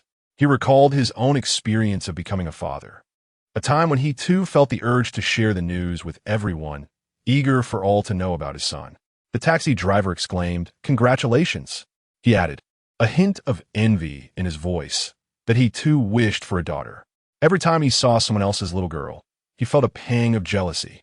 He remarked, having a son and 2 daughters, truly a blessing. 1 dragon and 2 phoenixes, how enviable. Yi-chun chuckled, replying, Indeed, I'm on my way to see them now. The 3 little ones just arrived. They are as soft and plump as 3 little kittens. Every time I see them, I am utterly captivated. Chapter 38. I never expected you to be such a good cook. As he spoke, Yi-chun couldn't contain his laughter, his joy radiating. The taxi driver seemed to be infected by Yi-chun's exuberance, reminiscing about the moment he himself became a father, likely feeling similarly elated. He began to think of his own wife and child. Perhaps after this fare, he would return home to see them. He contemplated. Ding, task completed. Completion rate, perfect. Reward, Toyota Alphard, now stored in the community parking lot. Additionally, due to the perfect completion rate of the task, the host is awarded advanced driving skills. Yi-chun beamed with delight, thrilled by the extra reward of advanced driving skills. This would undoubtedly facilitate his visit to see his precious little sister and the children, ensuring a safe journey. After approximately 10 minutes, they arrived at the maternity center. Yi-chun entered the hospital room, carrying a container of preserved delicacies. Dai Xiaomei was engaged in a lively conversation with her mother-in-law, Li Miling, when her eyes sparkled at the sight of Yi-chun's return. After all, being with her mother-in-law carried a certain pressure. Yi-chun, she exclaimed. Li Miling, upon seeing her son, expressed her mild reproach, questioning why he had returned so late, leaving Xiaomei famished. Dai Xiaomei, brushing her hair back, felt her cheeks flush and softly murmured, Yes, why are you so late? Yi-chun, not quite catching her words, inquired, What'd you say, Xiaomei? Startled like a frightened rabbit, her cheeks reddened further as she quickly retorted, Nothing, nothing. What were you just saying? Li Miling pressed on. Dai Xiaomei shook her head, too timid to speak further. Chuckling softly, Li Miling, noticing her daughter-in-law's shyness, refrained from pressing her, turning to her son. Yi-chun, look at Xiaomei. She has nearly recovered. Perhaps you should bring her home from the hospital to recuperate. Staying here too long isn't ideal. Yi-chun nodded in agreement. Indeed, Mom, I was planning to take her home in a couple of days. It would be great for you to spend more time with her. Yes, Li Miling remarked, glancing at her son and then at the reclining Xiaomei. Quickly, bring out what you have prepared so I can see and taste it. All right, I'll bring it right out, Yi-chun replied. Good, Li Miling nodded. Yi-chun retrieved the food from the thermal container and laid it out on the table before the hospital bed, unveiling each dish one by one, releasing an enticing aroma into the air. Wow, it smells wonderful. Dai Xiaomei, lying in bed, was captivated by the scent. Mom, you should try it, Yi Chen encouraged, handing Li Miling a pair of chopsticks. Li Miling picked up a piece and tasted it, immediately giving a thumbs up in surprise. She anticipated that Yi Chen's cooking would be so delicious. How is it? Seeing her mother-in-law's expression, Dai Xiaomei eagerly asked. Very good, Li Miling replied. Xiao Chen's culinary skills are truly impressive, better than anything I've eaten in recent years. How did you learn to cook? Yi Chen chuckled. Actually, it didn't take much effort. Given Xiaomei just had a baby, I thought food from outside wouldn't be as healthy as homemade meals. So, I secretly enrolled in a cooking class online. Today is my first attempt at cooking, and I'm pleasantly surprised by the results. Naturally, Yi Chen couldn't reveal the secret of the system that endowed him with such abilities. Is that so? That's wonderful, Li Miling exclaimed joyfully. Seeing Li Miling's delight, Yi Chen felt a wave of happiness himself, realizing that his endeavor had indeed borne fruit. Is it delicious? Yi Chen asked. Li Miling nodded vigorously. It's truly exquisite, even better than restaurant dishes. She then turned to Dai Xiaomei, beckoning, Xiaomei, you should give it a try. Eager to taste her meal, Dai Xiaomei took the chopsticks from Yi Chen and picked up a piece of chicken. As the savory flavor enveloped her palate, she couldn't help but exclaim, this is amazing. Yi Chen, your cooking is even better than that of a five-star hotel chef. With a proud smile, Yi Chen reveled in her praise. Li Miling felt a surge of joy upon hearing Daixumei praise her son, realizing that he had some merit after all. Mom, please have a seat. Allow me to pour you some water, Yi Chen said. Li Miling sat down and took a sip. Yi Chen placed a bowl of food beside the hospital bed, saying, Here, little sister, this bowl of chicken soup is specially prepared for you. It's still warm, so enjoy it while it's hot to replenish your energy. Daixumei nodded, obediently sipping the soup. The broth was exceptionally delicious, the chicken tenderly stewed to perfection, devoid of any impurities. After finishing, a warm sensation enveloped her stomach, bringing her immense comfort. Mom, let me serve you a bowl as well, Yi Chen said, filling another bowl for Li Miling. Witnessing her son's filial piety, Li Miling felt a sense of contentment. She knew Yi Chen was not fond of household chores, so she refrained from intervening. Since he was caring for his little sister, she welcomed the respite. Thank you, Li Miling smiled in gratitude. Mom, there's no need for such formality. You are my mother. This is only natural. Yi Chen replied with a smile, then filled another bowl of chicken soup for Daixumei. She drank happily, showering him with compliments. This is really delicious, Daixumei exclaimed. Seeing how delightful her son's cooking was, Li Miling beamed and encouraged. Then little sister, make sure to drink more. Daixumei nodded in agreement. Come, let me feed you some, Yi Chen said, scooping a spoonful of chicken soup and offering it to Daixumei. With a small mouthful, Daixumei savored the taste. Watching her expression, Yi Chen felt a deep sense of satisfaction. Although he was not fond of cooking, being able to alleviate the suffering of the woman he cherished was a source of great happiness. As he fed Daixumei, Li Miling sat beside them, observing their affectionate interaction with a knowing smile. Now, try this vegetable, Yi Chen said, picking up a piece of green vegetable and feeding it to Daixumei. After she finished one, he offered another bite. Daixumei, undeterred, ate with a sweet smile. The moment the vegetable touched her palate, she experienced a refreshing and delicate flavor, akin to a gentle rain nourishing her insides, instantly winning her favor. Chapter 39. Mr. Ye's culinary skills are truly exceptional. Is it delicious? Yi Chen inquired with a grin. Very delicious, Daixumei replied. Then make sure to eat plenty. Yi Chen continued to feed her. Daixumei nodded, observing her demeanor. Yi Chen thought Daixumei resembled an eternally youthful girl, blissfully smiling each day, which was one of the qualities he cherished most about her. Ahem, Li Miling feigned a cough, signaling Daixumei to be mindful of her image. However, Daixumei entirely ignored her mother's subtle hints, instead gazing at Yi Chen with her innocent, wide eyes. Noticing her attention, Yi Chen smiled back, disregarding Li Miling's cues. Li Miling could only shake her head in resignation, though her smile grew even brighter. Come, Eat more, Yi Chun said, once again offering a bowl of chicken soup to Daxiomei. Dai Xiaomei gazed intently at Yi Chun, observing the earnest manner in which he fed her, and suddenly, a wave of happiness surged within her heart. A man willing to do so much for her must surely hold her in high regard, she mused quietly. Witnessing the scene, Yi Chun felt an immense joy. It appeared that his efforts had not been in vain, as Dai Xiaomei was increasingly fond of him, which delighted him immensely. Seeing the harmonious interaction between Yi Chun and Dai Xiaomei, Li Miling felt reassured. Meanwhile, Yi Feng, who had remained silent, watched them with a smile of joy on his face. He had never anticipated that Yi Chun could cook, and the dishes he prepared were surprisingly delectable. Far exceeding his expectations, he realized he had underestimated him. At that moment, Aunt Wu entered, carrying a lunchbox. "Mr. Yi, I have brought today's lunch," she said with a smile. "Thank you, Aunt Wu. You've worked hard," Yi Chen replied, standing to approach her. "It is my duty, Mr. Yi," Aunt Wu responded. However, Dai Xiaomei was in the midst of her meal and could not partake in Aunt Wu's cooking. As she stuffed her mouth with food, she said, "Aunt Wu, please give the food to Yi Chun. I cannot eat right now. This was bought for you by Mr. Yi, and you must not eat indiscriminately, Aunt Wu."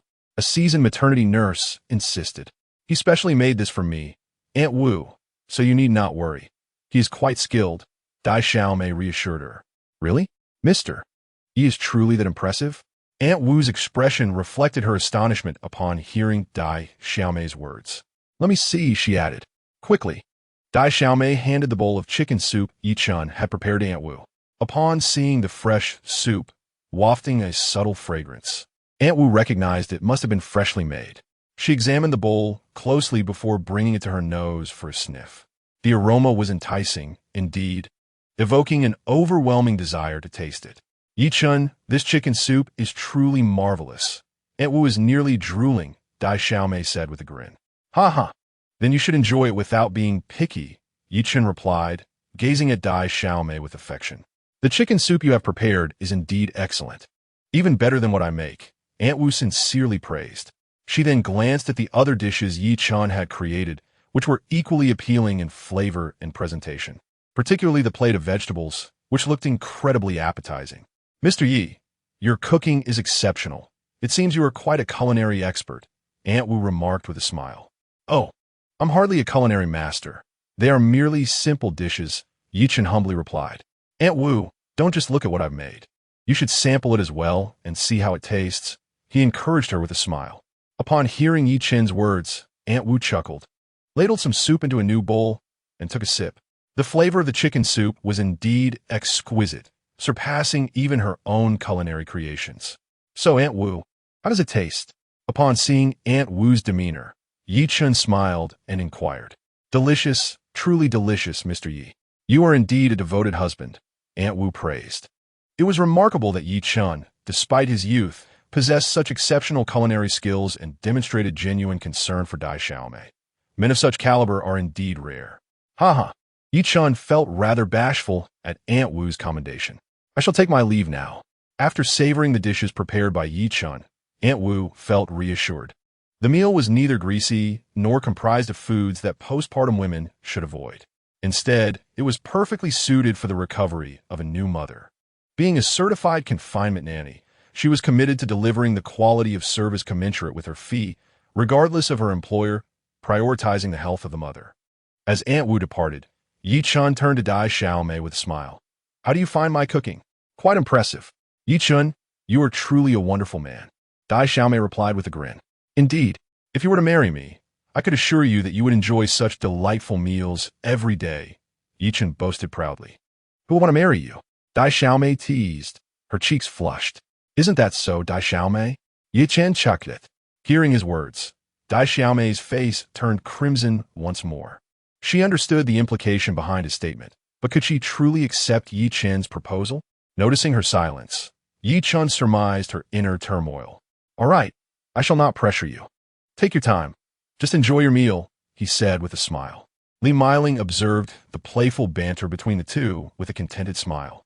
She could see that Dai Xiaomei harbored feelings for Yi Chun, though her heart was currently in a state of conflict. However, she chose not to interfere. recognizing that this was a matter of their private lives, best left untouched. Chen unwrapped the lunch Aunt Wu had prepared and called out, "Mom, Dad, it's time to eat." "All right, we're coming." Li Meiling Rupelia Tsarafuli. Yifeng set down his granddaughter and approached. The feast prepared by Aunt Wu was ample, perfectly sufficient for Chen and his parents, and the flavors were delightful. Aunt Wu's culinary prowess was commendable. After finishing lunch, a nurse knocked on the door, ready to assist Dai Xiaomei with an examination regarding her postpartum discharge. "Good day, Miss Dai," the nurse greeted with a smile. "Hello, nurse. Please check on my condition over the past few days." Dai Xiaomei responded warmly. "Certainly, Miss Dai," the nurse replied, retrieving her instruments to begin the examination. Chapter 40. Embracing 1's role as the nurse scanned Dai Xiaomei's body with the equipment, she gently pressed various areas before finally speaking. "The discharge you've experienced has significantly diminished. I estimate that in a few days it will be nearly resolved," the nurse informed her after the assessment. "Thank you so much," Dai Xiaomei exclaimed, her spirits lifted by the nurse's words. She felt that her physical condition had improved remarkably over these days. Affirming that Chen had indeed spoken the truth, she was genuinely on the mend. "It's nothing, this is what our hospital should do," the nurse said with a smile. She then approached the cribs of the babies, gazing at their peaceful slumber, her face radiating envy, for all these children belonged to Chen. Observing the expression on the face of the dazed young woman, the nurse thought to herself, "How fortunate she is to have such a wonderful husband. If only I could encounter someone like him." However, the nurse quickly shook her head, aware that such good fortune would not befall her. After exchanging a few more words with the dazed young woman, the nurse reminded Chen to remember to take the babies for their vaccinations before she departed. As for the fact that the young woman had children without being married, the nurse refrained from inquiring further. Not only was this situation exceedingly common in the hospital, but she also considered the potential awkwardness of broaching such a topic with a patient residing in the ward. Once the nurse left the room, Chen turned to the dazed young woman and said, "In a couple of days, when you're feeling better, I will take you and the babies home. It's not ideal for you to remain in the hospital like this." Upon hearing Chen's words, the young woman nodded in agreement. At that moment, Li Meiling suddenly pondered the quality of housing a college student like Chen could afford, hoping that the young woman and the babies would not be living in inadequate conditions. With this thought in mind, Li Meiling asked, "Xiao Chen, how is the place you rented? I hope it's suitable for Xiao Mei and the babies. If money is tight, just tell me. I can help you." Yifeng echoed her sentiment, unwilling to see his grandchildren live in discomfort. "Yes, son, if you encounter any difficulties, feel free to let us know. Don't worry, Mom and Dad, I've already found a place, so there is no need to trouble you. Besides, you gave me 50,000 yuan yesterday, and I've already settled the rent," Chen replied to his parents. He chose not to inform them about his residence in the prestigious Shanghua Century community, knowing they would find it hard to believe that an undergraduate could afford to live there. Thus, he decided to maintain this pretense for the time being, stating instead that he had rented a place. "Have you really rented it?" Yifeng inquired with surprise upon hearing Chen's words. "What is the environment like?" Li Meiling asked. "The environment is excellent, Dad and Mom. Rest assured, I will make sure Xiao Mei and the babies are well taken care of," Chen said with a smile. "All right, since you've secured a place, we can rest easy. But do remember to take care of yourself," Li Meiling advised. Yifeng nodded in agreement, placing his trust in his son. "Don't worry, I will definitely take care of myself," Chen assured them with a smile. "You both should also take care of yourselves. Look at those dark circles under your eyes," Chen said, gazing at Li Meiling with concern for his mother. "It's all your father's fault for being so eager to see his grandson, making such a fuss." Li Meiling glanced at Yifeng. "Huh, how can you say that? You were just as eager, insisting on seeing your little grandson, rushing over here early this morning, which kept me from sleeping well." Yifeng replied, looking at Li Meiling. Chen observed the playful banter between his parents, feeling a warm sense of comfort. Though they were two individuals with contrasting personalities, their incessant squabbles reflected a genuine concern for him and their family. "When will you be leaving?" Chen inquired, casting a glance at his parents. "You little rascal, are you so eager for your mother to depart? Such a heartless child," Li Meiling retorted with a playful glare. "Not at all. I merely worry about your well-being. If you tire yourselves out, I would be consumed by guilt, Yi Chen replied with a cheerful smile. All right, enough of that. I understand your intentions. We will head back first thing tomorrow morning. We came to see how you were doing, and since all seems well, we shall take our leave, Yi Feng stated. Looking at Yi Chen, you may go, but I shall stay here to care for my son and grandchildren, Li Meiling firmly countered. Yi Feng shot her a glance and remarked, stay here, but don't hinder Xiao Chun and the others. Yi Chen chuckled at his parents' light-hearted quarrel and interjected, Mom, you needn't argue anymore. Just let my mother stay here. He recognized that Li Meiling wished to remain for a little longer with him and the little ones. Very well.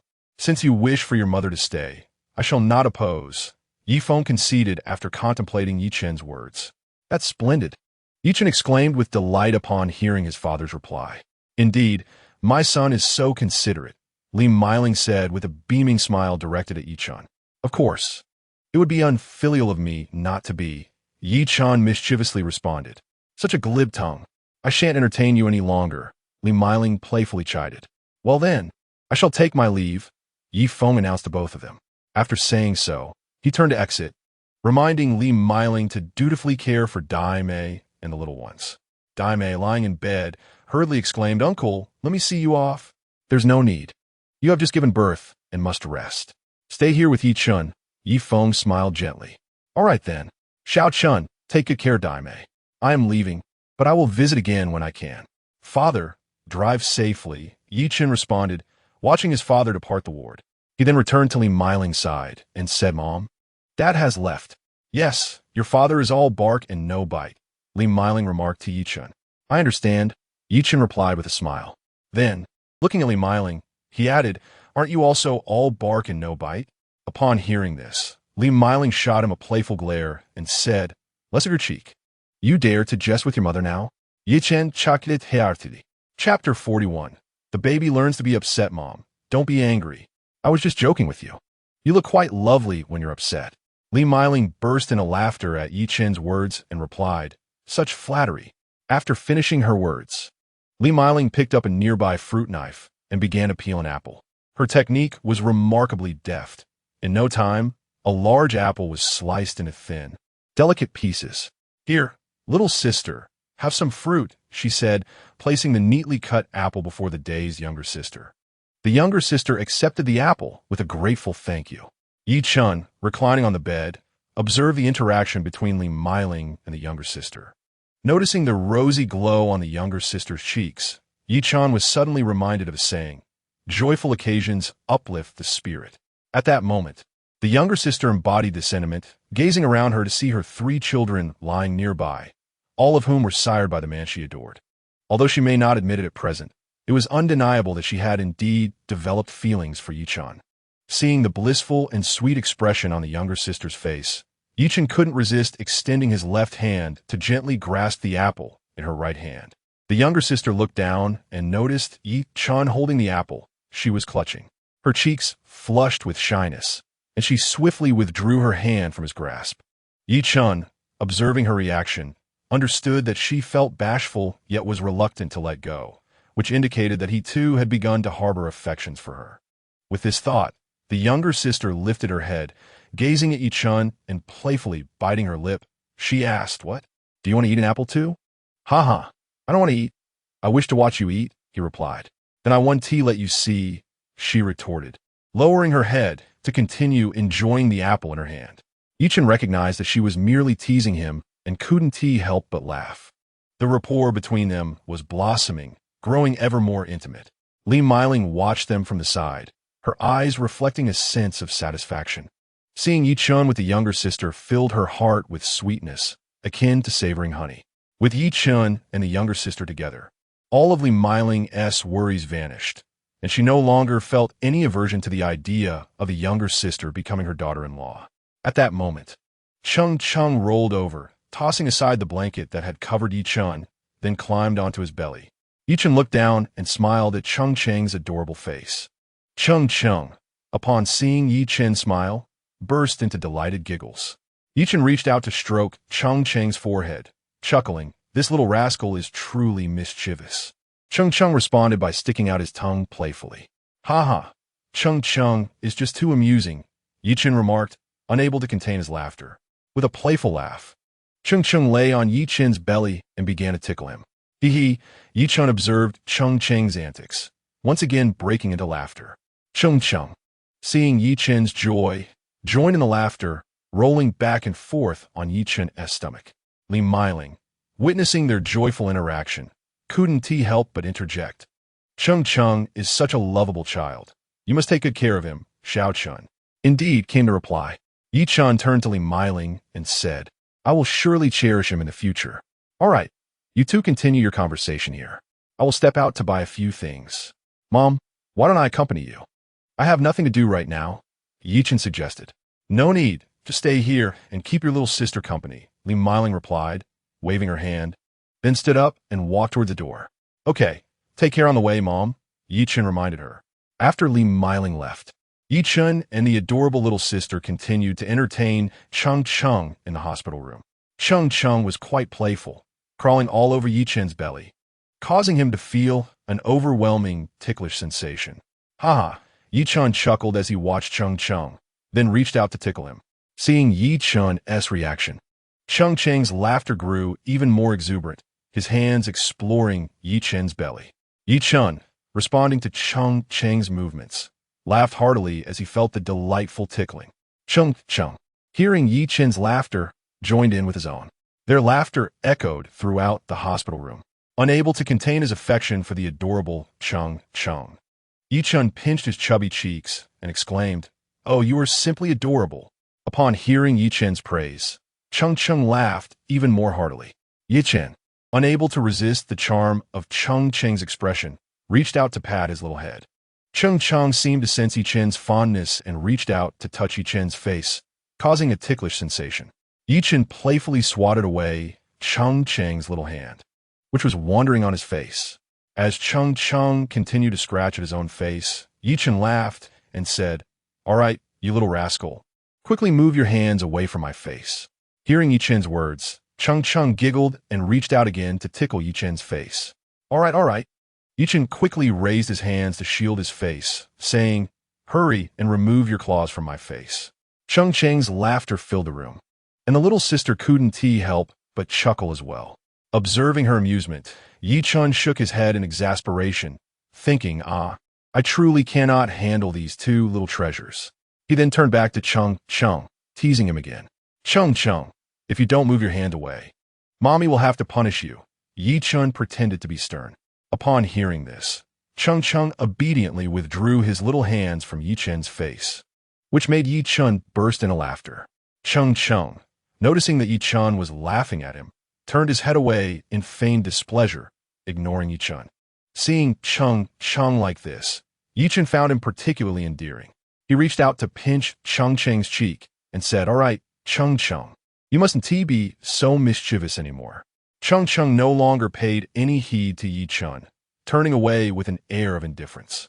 Observing Cheng's demeanor, Yi-Chen chuckled, fully aware that Chung was feigning this attitude deliberately for his amusement. All right, cease the pretense of anger, Yi-Chen remarked, looking at Chung. Humph. Chung continued to turn his head away.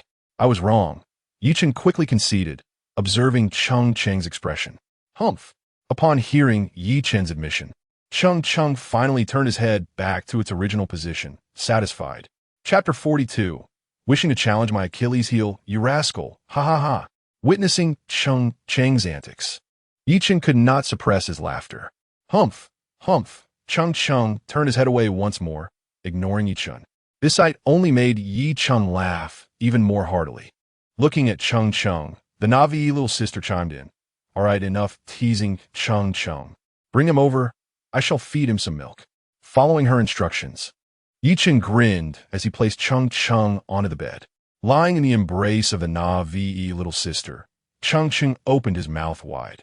You little glutton. Yi-Chen laughed, ruffling Cheng's hair.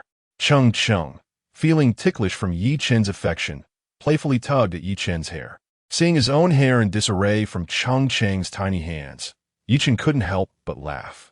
As Yi-Chen and Chung frolicked, the Navi little sister joined in the laughter. Chung, darling, come here, Mama will feed you some milk. Noticing Chung Cheng's fidgeting on her chest, she began to gently coax him to drink. Upon hearing his mother's words, Chung paused and turned his gaze toward her. All right, open your mouth. The Navi little sister adjusted her clothing, revealing her fair bosom.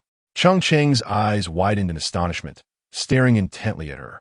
In response to his expression, she smiled and brought her chest closer to his mouth, offering him sustenance. Seeing Chung in this state brought joy to the Navi little sister, who also tenderly patted his back. Watching Chung eat, her heart swelled with happiness. Her smile was radiant. Witnessing her delight, Chen couldn't help but join in the laughter, feeling a deep sense of contentment at their shared joy. What are you staring at, you naughty boy? No peeking.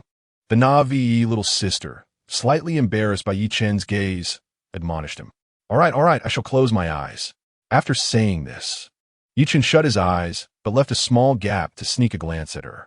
Noticing his behavior, the Navi little sister felt a twinge of displeasure and pulled Chung closer to her, pressing her soft curves against his face, allowing him to experience her comfort and gentleness. Chen gazed at Chung every day, feeling the warmth between them, which inevitably stirred a twinge of envy within him. Gradually, his eyes wandered toward Daime's voluptuous curves, finding her bosom far more captivating than any other part of her.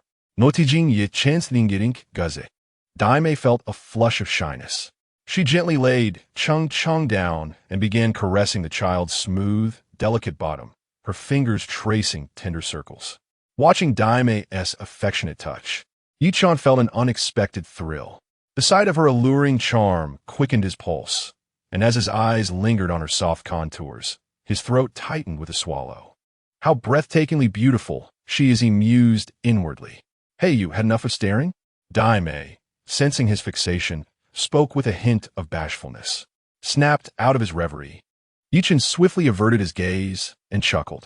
No, I was just testing my own weaknesses. He forced a grin, resisting the urge to let his eyes wander again, lest he lose control. Desperate for distraction, he sought something else to occupy his mind. Testing your weaknesses? Daime tilted her head, puzzled. Yeah, Chen nodded. Why would you do that? She pressed. Guess, he teased. If I want to, fine. If you guess right, I'll sleep with you tonight, he quipped, steering the conversation to divert her attention, amused by her flustered reaction. Who wants to sleep with you? I would tea, Daime retorted, cheeks tinged pink. Just joking. Don't be mad. Chen backpedaled with a grin. You jerk, she huffed playfully. All right, my bad. Forgive me this once. Seeing her irritation, he softened his tone. You're the one who made me angry. She pouted. Yes, all my fault. Spare me this time? Leaning closer, he inhaled subtly near her chest, the faint scent of her stirring his senses. The proximity of his masculine presence brought a delicate blush to Daime's cheeks.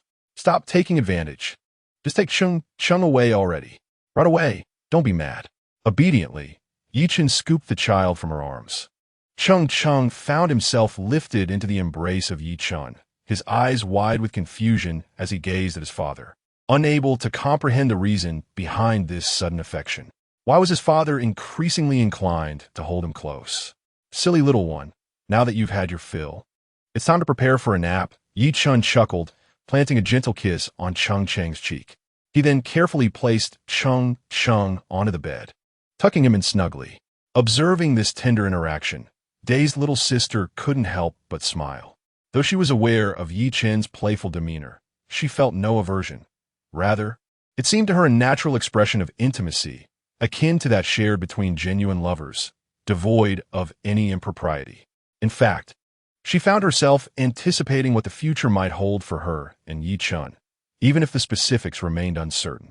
She was certain, however, that their paths would intertwine in meaningful ways. Chapter 43. Discharge soon. The time for discharge arrived. At 6 o'clock in the morning, Chen awoke, feeling refreshed from a restful night, with no trace of fatigue. He donned his coat and shoes, descending the stairs to arrange for Day's little sister and the little ones to complete the discharge formalities. The process was swift, as they had already settled their expenses during their stay. They simply needed to present their identification documents. Once the discharge procedures were finalized, Chen intended to call for a nanny van to facilitate their return home. However, It suddenly occurred to him that the system had gifted him a Mercedes-Benz nanny van just a couple of days prior, a vehicle renowned for its exceptional performance. Particularly well-suited for family use and valued at approximately 620,000 yuan. That car should still be in the community parking lot. Chen mused. I must retrieve it at once. Arriving at the community, he recalled the front desk's instructions that the vehicle was located in the basement. Taking the elevator down, he approached the basement door, which was slightly ajar, and pushed it open. Inside, he was greeted by a dazzling array of luxury cars, including Porsche 911s. Wow, how astonishing. Are all these sports cars here? Chen exclaimed, taken aback. Truly, this was the most opulent villa district in the city. Regaining his composure, Chen scanned the surroundings until he finally spotted his Toyota Alphard. The sight of his own luxury vehicle filled him with delight. This was indeed his car. He retrieved the keys, inserted them into the lock, and with a satisfying click, the door of the Mercedes coupe swung open. Chen hopped into the driver's seat. Admiring the stunning interior, adorned with a sleek black finish and complemented by plush leather seats. The spacious cabin could comfortably accommodate 7 passengers, making it an ideal 7-seater nanny van. Chen nodded with great satisfaction. This car was indeed perfect for him. He twisted the car key, and the vehicle roared to life, gradually gliding away from the Shenhua Century community. Along the way, he garnered numerous admiring glances, yet Chen paid them no mind. For such attention was but an illusion to him, irrelevant to his existence.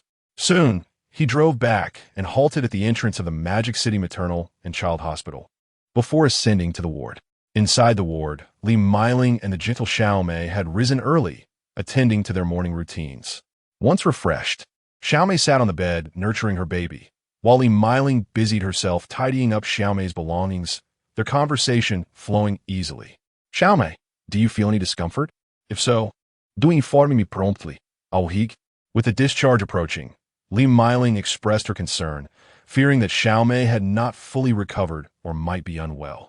Xiaomei shook her head, smiling as she replied, I am perfectly healthy, but Andy, you must take care of yourself. You've been quite fatigued these past few days for the sake of me and the baby. Please do not worry about me. I assure you, my health is intact. Upon speaking, Xiaomei glanced at her infant who was suckling contentedly in her arms, her expression radiating warmth. The child, though still small, was undeniably adorable. Li Meiling turned her gaze towards the baby in Xiaomei's embrace, and in that moment, she was reminded of Chen's childhood. The resemblance was strikingly endearing. Hearing Xiaomei's words, Li Meiling chuckled. You silly girl, this is what an aunt should do. Focus on regaining your strength, and do not fret over trivial matters. I can manage those myself. Indeed, Xiaomei nodded obediently, but added, nevertheless, Auntie, please ensure you take good care of your health. Seeing Xiaomei's demeanor only deepened Li Meiling's fondness for her. All right, let me hold the baby for a moment. I shall change his diaper, Li Meiling said, reaching out to carefully take the baby from Xiaomei's arms. Nestled in Li Meiling's embrace, the baby appeared utterly content. Gazing at the child's cherubic face, Li Meiling couldn't help but smile, planting gentle kisses on the baby's cheeks. Softly saying, Darling, call out to Grandma. Let me hear your sweet voice. Xiaomei chuckled at Li Meiling's words. After a while of playfully engaging the baby, who remained blissfully asleep, Li Meiling had to concede defeat in her attempts to rouse him, returning the baby to Xiaomei. At that moment, Chen returned to the ward. Witnessing Li Meiling and Xiaomei delighting in the company of their precious son, and a smile graced his lips. Mom, Xiaomei, I'm back, Chen announced cheerfully. Oh, you're back so soon. I thought you would be a while longer, Li Meiling replied. Welcome back, Chen. Xiaomei greeted him as well. Yes, I'm back. Xiaomei, how are you feeling today? Is there any discomfort? Chen inquired, his concern evident as he looked at Xiaomei. I am fine. The doctor has assured me that there is nothing to worry about, as long as I rest properly, said the young girl. That is reassuring. Chen nodded in response. How are the formalities progressing? Have they been completed? Li Meiling inwidet, Gnanjing Atyechen. They're all taken care of, Chen replied. Excellent. Let us prepare for discharge. Young lady, your attire is rather inadequate for the chilly weather outside. Li Meiling expressed her concern, unwilling to see the young girl catch a cold or fall ill. especially since she had been taking exceptional care of her since her arrival. Upon hearing Li Miling's words, Chen looked down at the young girl's outfit, realizing it was indeed quite scant. She wore a short white dress, exposing her fair thighs, and the sight made Chen's heart race. Furthermore, the dress was form-fitting, stirring Chen's imagination, as her figure was simply stunning, prompting a flurry of thoughts. Ahem, perhaps you should change into something warmer. Chen coughed twice, pulling his thoughts back to the present and redirecting the conversation. Chapter 44. Are we certain this is not the wrong place? Taken aback by Chen's sudden change of topic, the young girl hesitated but complied nonetheless. She took her clothes to the restroom to change, while Li Miling assisted in organizing the young girl's belongings. Everything proceeded smoothly, and soon, the young girl emerged in her new outfit. Seeing her, Li Miling nodded appreciatively. Such beauty was indeed a rare sight. Chen felt a pang of nostalgia. The young girl had lost quite a bit of weight since he last saw her. This could not continue. He must find time to ensure she received proper nourishment, or he would be heartbroken. Once the young girl was dressed, Chen stood up and asked, "Are we all set?" "Yes, all packed. Please lead the way," Li Miling replied to Chen. "Certainly," he affirmed with a nod. "By the way, have you arranged for the car?" Li Miling suddenly recalled, thinking it unthinkable for the newly delivered young girl to walk home. With a smile, Chen reassured her, "Rest assured, Mom, I have already made the necessary arrangements." "Ah, wonderful. Then let us be on our way," Li Miling said. "Let me hold the baby first," Chen mentioned. As he spoke, he took a few steps forward and gently lifted the baby from the bed. Observing the baby, the young girl smiled and remarked, "It seems they quite enjoy being in your arms." Chen affectionately stroked the baby's little head and walked ahead, cradling them. As they made their way out of the hospital, Li Miling glanced around and asked, "Xiao Chen, did you not say the car was ready? Where is it?" The young girl also looked around, puzzled. With a smile, Chen replied, "Mom, young lady, the car is indeed ready. It is right before your eyes." Chen pointed at a luxurious 7-seater Toyota Alphard before the two individuals, who were utterly taken aback by the realization that this vehicle was indeed owned by him, rather than rented. "Huh? You rented this car?" Li Miling inquired with a tone of astonishment, having not anticipated that Chen would procure such an opulent vehicle. With a smile, Chen responded, "Mother, little sister, please take a seat and experience it for yourselves. This is my new car." As he spoke, he opened the door and gently placed the baby inside. Observing her son had settled the infant, both Li Miling and the younger sister approached the vehicle. Li Miling opened the door and entered, followed closely by the younger sister. Once inside, both women were astonished by the spaciousness of the interior. Although only Chen, Li Miling, and the baby occupied the vehicle, it felt remarkably roomy and exceedingly comfortable. The cabin was devoid of any unpleasant odors, adorned beautifully, and equipped with a warm air conditioning system. The younger sister, having boarded, refrained from voicing her thoughts, yet internally she grappled with confusion. She recognized this vehicle as the latest model of the Toyota Alphard, and its pristine condition seemed far beyond what one could expect from a rental. As Chen started the car and drove towards the Daijinjuan community, the atmosphere within was harmonious. Li Miling cradled the baby, engaging in playful interaction, while Chen pondered ways to aid his sister's recovery.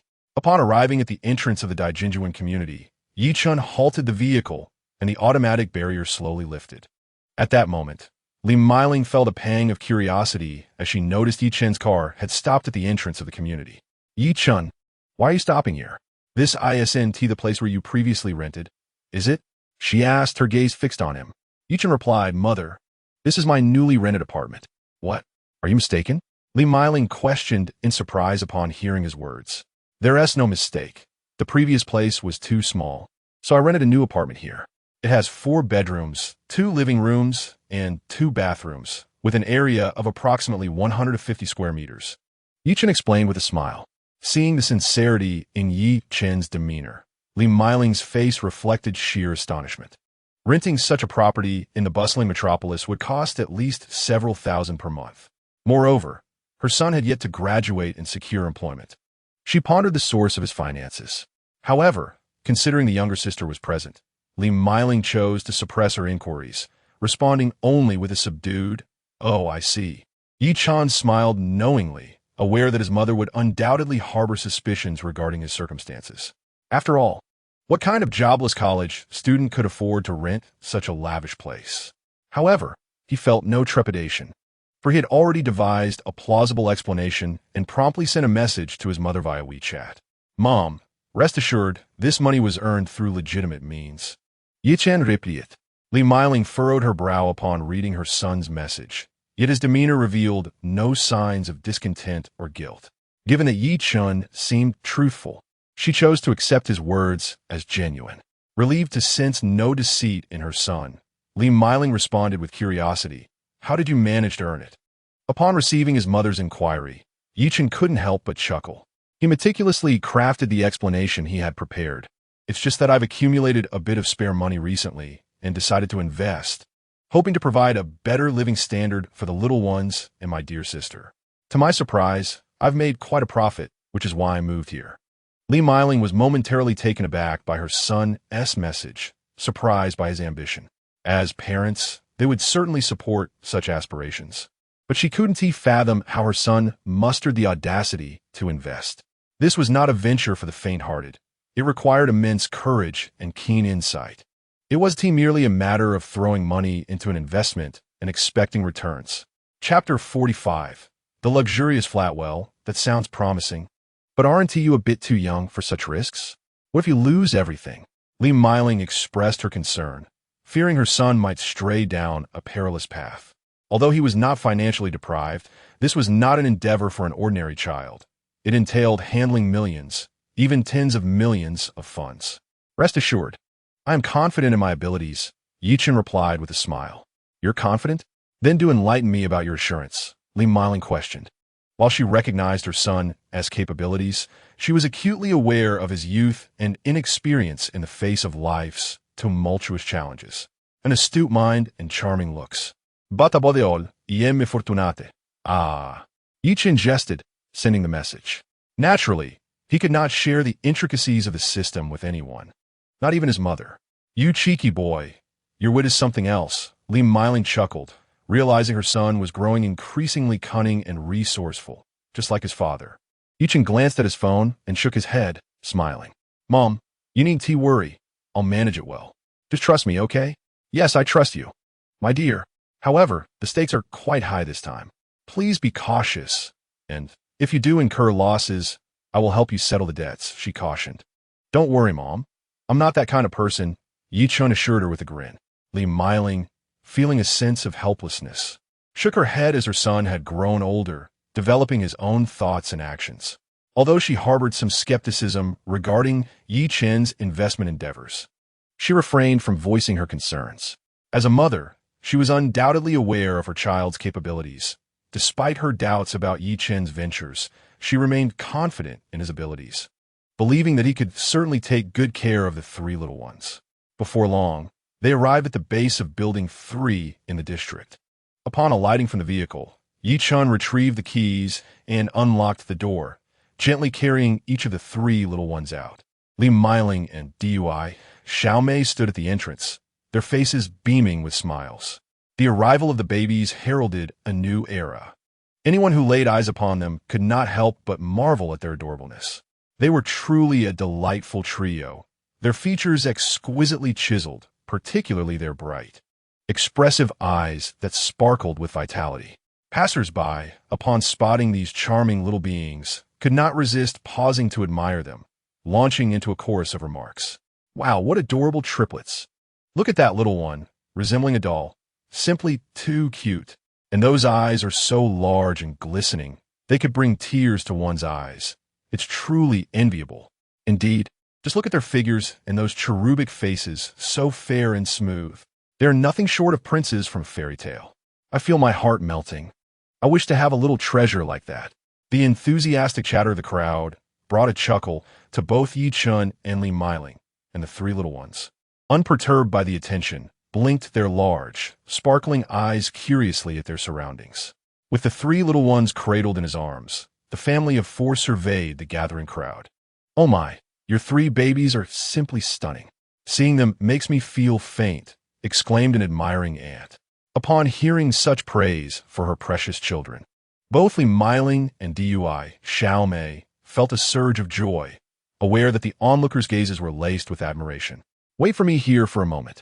I will park the car," Yi Chen said, gently placing the three little ones into a stroller before heading off to find a parking spot. Once the car was secured, he returned with a smile. "All right, we can head upstairs now." He picked up one of the little ones while Li Meiling and Dui Xiaomei each took hold of another. As they made their way toward the elevator, the sight of three adults carrying three little ones elicited gasps of amazement from those nearby. Yi Chen and Li Meiling were both strikingly attractive, with Yi Chen exuding an extra dash of charm, while Dui Xiaomei appeared a touch shy. After pressing the elevator button, the family arrived at the Imperial Garden, a residence bestowed upon them by the system. The gifted apartment was a spacious flat of over 200 square meters, featuring a contemporary design. Each amenity was of the highest quality, and every room was equipped with air conditioning, providing a perfectly comfortable climate. While it may not rival some exceptionally luxurious flats, it was undeniably a splendid abode for an average family, far surpassing the facilities found in the hospital. Upon entering, Dai Xiaomei was momentarily entranced by the opulence of the residence before her. The house was indeed lavish, with an expansive view that allowed one to behold the entirety of the city from the windowsill. Yi Chen smiled, thoroughly pleased with the decor of this dwelling. A wave of emotion and guilt washed over Dai Xiaomei. She had not anticipated that Yi Chen would choose to inhabit such a splendid environment, and she felt somewhat unworthy of his generosity, especially since the monthly rent was no less than 10,000. Observing her expression, Yi Chen understood her thoughts and gently reassured her, "Silly girl, this place is not overly expensive. It is merely a comfortable abode. Do not feel guilty. What matters is that we are living well." Dai Xiaomei smiled in response. "Thank you, Yi Chen," she said earnestly, aware of his kindness, which brought her a sense of happiness. "Why thank me? There is no need for formality between us. It is my duty to care for you and the three little ones, and I will always ensure your well-being," Yi Chen said, affectionately stroking her soft hair, which felt particularly comforting to him. Dai Xiaomei nodded, her heart resolute in her decision to foster a harmonious relationship with Yi Chen. As Li Meiling stepped inside, she too was taken aback by the grandeur of the spacious flat. Not only was the house extravagant, but the facilities and decor were also of the highest caliber, leaving her to wonder about the costs incurred. "Xiaocheng, is this the house you rented?" Li Meiling inquired as she entered the living area. "Yes, Mom, it seems quite suitable. I was satisfied when I chose it, so I decided to rent it," Yi Chen replied with a grin. Li Meiling surveyed the furnishings and facilities, marveling at their opulence. The decor was meticulously designed, with furniture from top-tier international brands. The appliances and bedding were equally luxurious, all of the finest quality. This house must have cost a fortune. Li Meiling thought to herself. "Mom, please have a seat. I'll brew you some tea," Yi Chen offered, heading into the kitchen. He returned shortly with a cup of tea, which Li Meiling savored, exclaiming, "This place is truly remarkable." She was thoroughly impressed with the beauty and elegance of the residence, noting its comprehensive amenities, which suggested that Yi Chen had invested considerably. Indeed, this house is quite impressive, and the arrangement of the rooms is thoughtfully executed. It must have required a significant expenditure, wouldn't you agree? Li Meiling asked. Yi Chen nodded with a smile. "It cost a bit, but it is worth it for Xiaomei and the little ones to have a good life." Li Meiling nodded in acknowledgement. "I never imagined you, who often seem carefree, would possess such a thoughtful side." She chuckled as she spoke to Yi Chen. Yi Chen chuckled lightly and inquired, "Do I truly seem so carefree?" His question was met with knowing smiles from both Dai Xiaomei and Li Meiling, who chose not to respond. Yi Chen was well aware that he was not devoid of feelings. Rather, his often playful demeanor gave others the impression of his insouciance. "Dai Xiaomei, what do you think of this house?" Li Meiling deftly shifted the topic. "This house is incredibly spacious. I find it absolutely delightful," Dai Xiaomei replied with a smile. The beauty and grandeur of the house filled her with joy, as it was her first encounter with such an exquisite residence. "Since you like it, why not stay here?" Yi Chen suggested, indifferent to whether Dai Xiaomei would reside in the house. His primary concern was her comfort, as it would allow him peace of mind. "By the way, Xiao Chen, considering this as a brand new house, The renovation must be recent as well. What is the formaldehyde level like? It must not exceed safe limits, as that would be detrimental to the little one's health. Li Miling reminded him earnestly. Upon hearing her words, Yi Chun nodded. All the amenities in the house were brand new, and exceeding the formaldehyde threshold would pose a grave danger. Rest assured, Mom, I have replaced all these fixtures with the latest materials. There is absolutely no issue, and the formaldehyde levels are well within safe limits. Yi Chun replied confidently. The system had already conducted a thorough assessment of the house, revealing no harmful substances, thus alleviating any concerns regarding formaldehyde. Well, it's good that you've considered this. I worry that you might overlook such matters. And if anything were to happen to you or the little ones, it would be a significant problem. Li Miling expressed, her concern justified.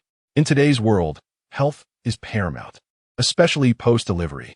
Should Dai Xiaomei and the babies encounter any issues, Li Miling would be filled with regret. Do not worry, Mom. I have it all figured out. Yi Chun assured her with a smile. With the system safeguarding them, he felt no anxiety regarding these matters. Moreover, when the system had bestowed this house upon him, he had already inquired about its safety, receiving an affirmative response. Remember, young man, your priority upon returning is to take good care of Xiaomei and the babies. If anything untoward were to happen, I shall hold you accountable. Li Miling warned with a fierce tone, eliciting both laughter and exasperation from Dai Xiaomei. Yi Chun quickly reassured her, Mom, you can rest easy. I will take excellent care of them and ensure that neither Xiaomei nor the babies come harm. He spoke sincerely, having come to regard Xiaomei and the babies as his closest kin. Li Miling, satisfied with his words, nodded in approval. By the way, have you decided which room to place the baby in? She suddenly recalled and asked. Yi Chun smiled as he prepared to respond. Rest assured, Mother, I am well prepared. Would you care to accompany me to take a look? Li Miling nodded in agreement. Yi Chun led Li Miling and Dai Xiaomei to the room he had prepared for the baby. Mother, little sister, what do you think of this place? Yi Chun inwarded, gesturing towards the room. Inside, the room was filled with an abundance of items, all essential for the baby. The diapers were all from the esteemed brand Cow, and nearly 100 cans of formula for infants had been meticulously arranged. In truth, these provisions had been prepared by the system, and Yi Chun was taken aback upon his first sighting. The system was indeed remarkably considerate. Dai Xiaomei was astonished by the array of goods in the room, feeling deeply touched. She had not anticipated that Yi Chun had already taken care of everything. Yi Chun, when did you prepare all these things? She asked, gazing around the room. With a smile, Yi Chun replied, while shopping at the supermarket yesterday, I came across a plethora of items and decided to purchase them. I thought they would all be necessary for the baby. Thank you, Yi Chun, Dai Xiaomei said, her heart brimming with gratitude. Yi Chun chuckled softly. Silly girl, what are you saying? This is merely my responsibility. As he looked at Dai Xiaomei, his heart swelled with excitement. It seemed that his efforts had not been in vain. She was finally willing to accept him, and this brought him immense joy. Li Miling also entered the room for a closer look and was equally satisfied. She felt a profound sense of pride in Yi Chun, recognizing how capable he had become and how considerate he was. Xiao Chun, this must have cost quite a bit, considering these are all major brands. Li Miling remarked, having experienced this stage herself. She could tell at a glance that Yi Chun had chosen only the best. Yi Chun smiled in response. Well, we are not lacking in funds. As long as my little sister is happy and the baby is comfortable, that is all that matters. Li Miling smiled knowingly. She understood that while Yi Chun had the means, his willingness to spend generously on these items spoke volumes of his affection for Dai Xiaomei. Yi Chun turned his gaze toward Dai Xiaomei, who blushed and lowered her head. Thank you so much, Yi Chun, she expressed, feeling an overwhelming warmth in her heart. Despite knowing he did not lack for money, Yi Chun smiled gently, assuring her, it is only natural. Chapter 47. We cannot go live just yet. Yi Chun chuckled, observing the change in Dai Xiaomei's demeanor. It seemed she had fully embraced him, which was precisely what he had longed to see. He understood that some sacrifices were necessary to achieve certain things and vowed not to disappoint his little sister. By the way, I have informed Aunt Wu of our address. She will be back shortly to assist in taking care of you and the baby, Yi Chun continued. Thank you, Yi Chun, Dai Xiaomei nodded appreciatively. Chen smiled again and said, "Oh, you silly girl, I told you there's no need to thank me. This is simply what I should do." He then placed a gentle kiss on her cheek and added, upon hearing this, the young girl's face flushed a deep crimson. Li Meiling observed her with a sense of delight, while the girl bashfully spoke. Li Meiling felt a surge of admiration for Chen, acknowledging that he had indeed matured. He had made all the necessary arrangements for renting a car and an apartment, and even hired a maternity nurse to assist. Before long, a knock resounded from outside the door. "Knock, knock, knock. It must be Aunt Wu. I shall go and open the door," Chen speculated, proceeding to answer. "Mr. Yi, I have arrived," Aunt Wu greeted with a warm smile as she stood at the entrance. She was a middle-aged woman, exuding kindness, her eyes crinkling into crescent shapes as she beamed. "Aunt Wu, you're here," Chen exclaimed, pulling the door wide open. "Yes, I'm here," Aunt Wu replied with a smile. "Aunt Wu, I will trouble you to take care of the young lady and the babies here," Chen said earnestly. "Oh, you need not worry. I will certainly look after Miss Ji and the little ones well," Aunt Wu assured him with a grin. "Then I entrust them to you," Chen said to her. "Very well," Aunt Wu nodded in agreement. As Aunt Wu surveyed the room, she noticed the ample furnishings and luxurious decor, as well as the expansive view outside the window. Such a splendid residence was truly commendable. Unbeknownst to her, Aunt Wu's impression of Chen grew increasingly respectful, and her curiosity about this young and accomplished mystery man deepened.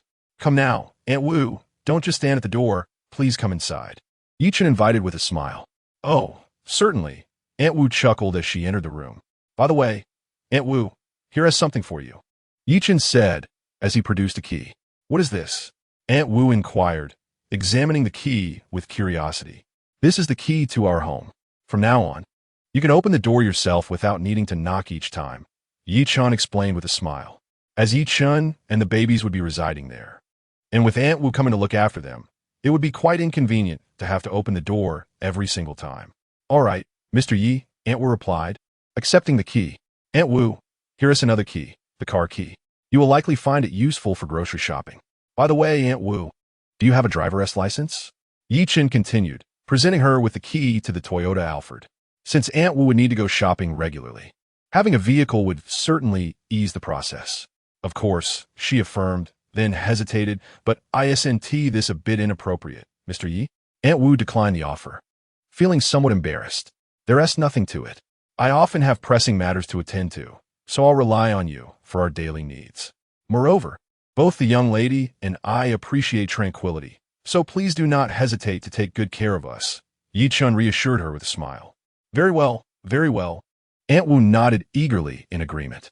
"Then we shall entrust everything to you moving forward, Aunt Wu," Chen concluded, placing the key firmly in her hand. With a high regard for Aunt Wu, Chen treated her with utmost courtesy and respect, confident that she would tend to both mother and child with great care. And thus, he did not hold back in his generosity towards her. Aunt Wu, devoid of any pretense, promptly tucked the keys away.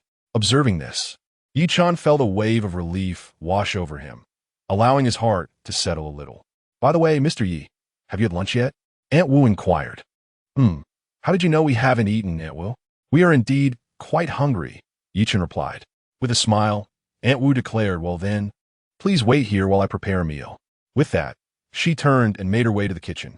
However, upon entering, she was met with an empty pantry, leaving her momentarily flustered. With nothing on hand at Chen's home, she was at a loss regarding the available ingredients. Stepping back out, Aunt Wu apologized to Chen. "I truly am sorry. I had no idea your home was devoid of provisions. I shall go out and buy some groceries now." Chen suddenly recalled that it was indeed his first day moving in, and naturally, he had not prepared any cooking materials. Moreover, this residence was a gift from the system, which understandably would not supply perishable items that could spoil quickly. "Haha, it's perfectly fine, Aunt Wu.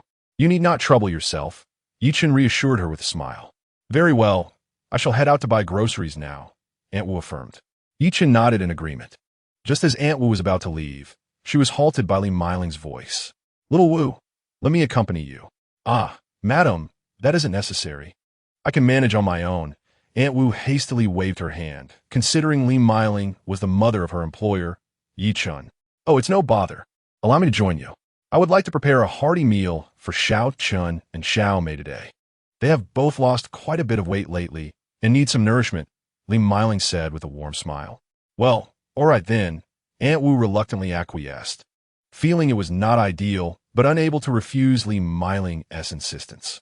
Yichen noticed Aunt Wu's discomfort and chuckled, saying, Aunt Wu, let my mother accompany you. There is no need to worry about me and Xiao Mei. We have no pressing matters at home, and everything will be fine while I'm here. Understood, Mr. Yi. Aunt Wu responded, feeling reassured by Yi Chun's words. After all, he was her employer, and failing to meet expectations could lead to her dismissal. At that moment, Li Miling seemed a bit displeased, rolling her eyes at Yi Chun and remarking, Well, look at you. It appears your mother's words hold less sway than yours now. Chapter 48. The property certificate exposed. Yi Chun chuckled, opting for silence as he recognized that engaging in a verbal spar with his mother would be futile. It was better to remain quiet. Li Miling, noticing Yi Chun's silence, felt her irritation rise. This little rascal had certainly grown bolder, now daring to ignore her. Oomph. Xiao Chun, let me tell you, do not think that just because you've spread your wings a bit, you can disregard me. If you dare to act this way again, I shall teach you a lesson. Li Miling said fiercely to Yi Chun. Mother, how could I dare? I still have to go grocery shopping with Aunt Wu. Yi Chun innocently remarked. He now felt intimidated by Li Miling, for she was indeed his mother. If his own mother did not care for him, who would? Aunt Wu observed the two with amusement and approached Li Miling, saying, Madam, Mr. Yi often speaks highly of you. Upon hearing this, Li Miling's face lit up with a proud expression. Oh, really? How does he praise me? Yi Chun watched his mother beam with delight, feeling both amused and exasperated. When had he ever extolled her virtues? Aunt Wu, finding the situation entertaining, added, Mr. Yi frequently remarks that you are beautiful, virtuous, and youthful, showering you with compliments. Is that so? Xiao Chun, do you truly say such things about me? Li Miling inquired with a smile. Yi Chun nodded. Yes, our mother is indeed the most beautiful. Haha, that goes without saying. Xiao Chun, you certainly know how to flatter me and make me happy. Li Miling chuckled. Aunt Wu found their banter delightful as well. Yi Chun felt a sense of resignation. It seemed he truly had little standing in his own home. However, he refrained from voicing any objections, recognizing that, for now, his mother held the highest authority. Aunt Wu smiled and addressed Li Miling. Shall we set off now, madam? Where would you like to go for groceries? Well, Xiao Wu, let us go to the market. They have a wide selection and reasonable prices, Li Miling replied cheerfully. Aunt Wu nodded in agreement. Very well, let us go. Let us go, Li Miling said as she prepared to leave. Mother, may I accompany you? Yi Chun asked with a smile. No need, Xiao Wu and I can manage just fine. You should stay home and take care of your little sister and the babies, Li Miling responded with a smile. All right, mother, do take care, Yi Chun cautioned. I know. Don't worry. Li Miling waved her hand dismissively. Yi Chun chose not to press further, understanding that persuasion would be futile. I shall not see you off then. Aunt Wu, please look after my mother, Yi Chun reiterated. Rest assured, Mr. Yi, I will take good care of madam, Aunt Wu assured him with a smile. Very well. I shan't delay you any longer, Yi Chun said, smiling. What do you mean by that? I am not yet senile. Li Meiling, short Yi Chun a playful gulet. Yi Chun chuckled in resignation, knowing she was jesting. All right, hurry along, I must be off, Li Miling said with a smile. After Li Miling and Aunt Wu departed, Yi Chun returned to his room, intending to check on his little sister and the babies. Meanwhile, while Yi Chun conversed with them, his little sister was pushing the babies around, exploring the room, and ultimately made her way to the master bedroom. Upon entering, one is immediately struck by the presence of a grand bed in the master bedroom, adorned with freshly changed linens and covers. Every item in the room has also been replaced. The sight fills the heart of the young lady with immense joy. She never anticipated that Xiao Chun would be so considerate. Before she even had the chance to tidy up, he had already taken it upon himself to prepare everything for her. The arrangement of the vanity, wardrobe, and various decorative items exudes a sense of order, devoid of any hint of chaos. Moreover, every detail in the room appears brand new, unmistakably freshly organized.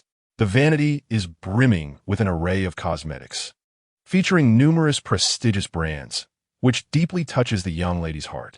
She realizes that Xiao Chun is indeed caring for her, and she resolves to treat him with the utmost kindness in return. As this thought crosses her mind, her cheeks flush, and a wave of sweetness envelopes her. Xiao Mei. What is the matter? Yi Chun enters and notices her standing in a daze, prompting him to approach her and inquire. "Oh, Yi Chun, you're here," she exclaims, startled, her words tumbling out in a stammer. "Where's Annie?" she asks. "Oh, she has gone to the market to buy groceries. She'll be back shortly." Yi Chun replies with a smile. "Ah," she responds softly. "I'll go fetch you a glass of water," Yi Chun offers, glancing at her. Nodding in agreement, Xiao Mei watches as he heads off to prepare the drink. Once in the kitchen, Yi Chun suddenly recalls that Xiao Mei has just given birth and should avoid cold water. Thus, he decides to boil some hot water instead. Meanwhile, Xiao Mei, now alone, sits before the vanity and gazes at her reflection, astonished by the transformation. Compared to her appearance before childbirth, she has matured remarkably. Her skin is now fair and smooth, and her face radiates a delicate beauty, making her look exquisitely lovely. As she touches her reflection, she realizes she has grown fond of her new complexion. Curiously, she begins to explore the cosmetics on the vanity, discovering a collection of high-end products, some even limited editions, which are immensely practical for women. This realization brings her great delight. What is this? She suddenly notices a small red corner peeking out from the vanity drawer.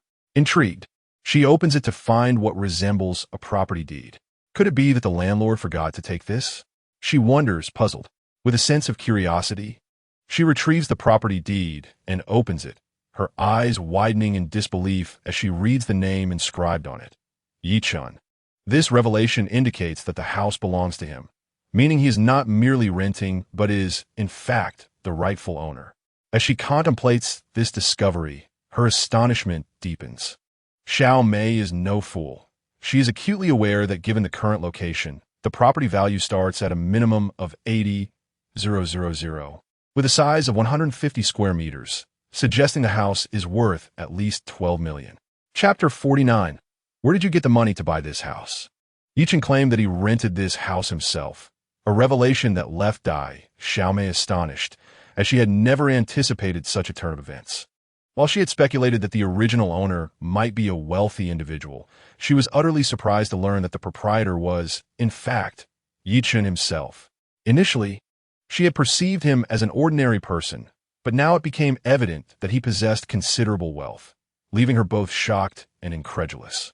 At that moment, Yi Chun entered with a cup of hot water, saying, "Here, drink it while it's warm, don't let it cool down." He handed the steaming cup to Xiao Mei, who accepted it with a grateful thank you before lowering her gaze to continue examining the property documents in her hands. The room boasted an expansive area of over 150 square meters, adorned with luxurious decor and offering a broad view that was quite breathtaking. A surge of excitement coursed through Xiao Mei's heart as she reveled in the discovery of Yi Chun's secret. "What are you looking at?" Yi Chun noticed her focused demeanor and, curious, inquired. Xiao Mei lifted her head and replied, "Oh, it's nothing. I was just wondering how you managed to acquire such a fine house." "Oh, so you've noticed?" Yi Chun chuckled, realizing what she was holding and smiling warmly. "Yes, I have." She nodded in acknowledgement. Hee. "Actually, this house is mine. You needn't worry too much about it," Yi Chun explained with a grin. "What?" Xiao Mei's eyes widened in astonishment. "It really is yours?"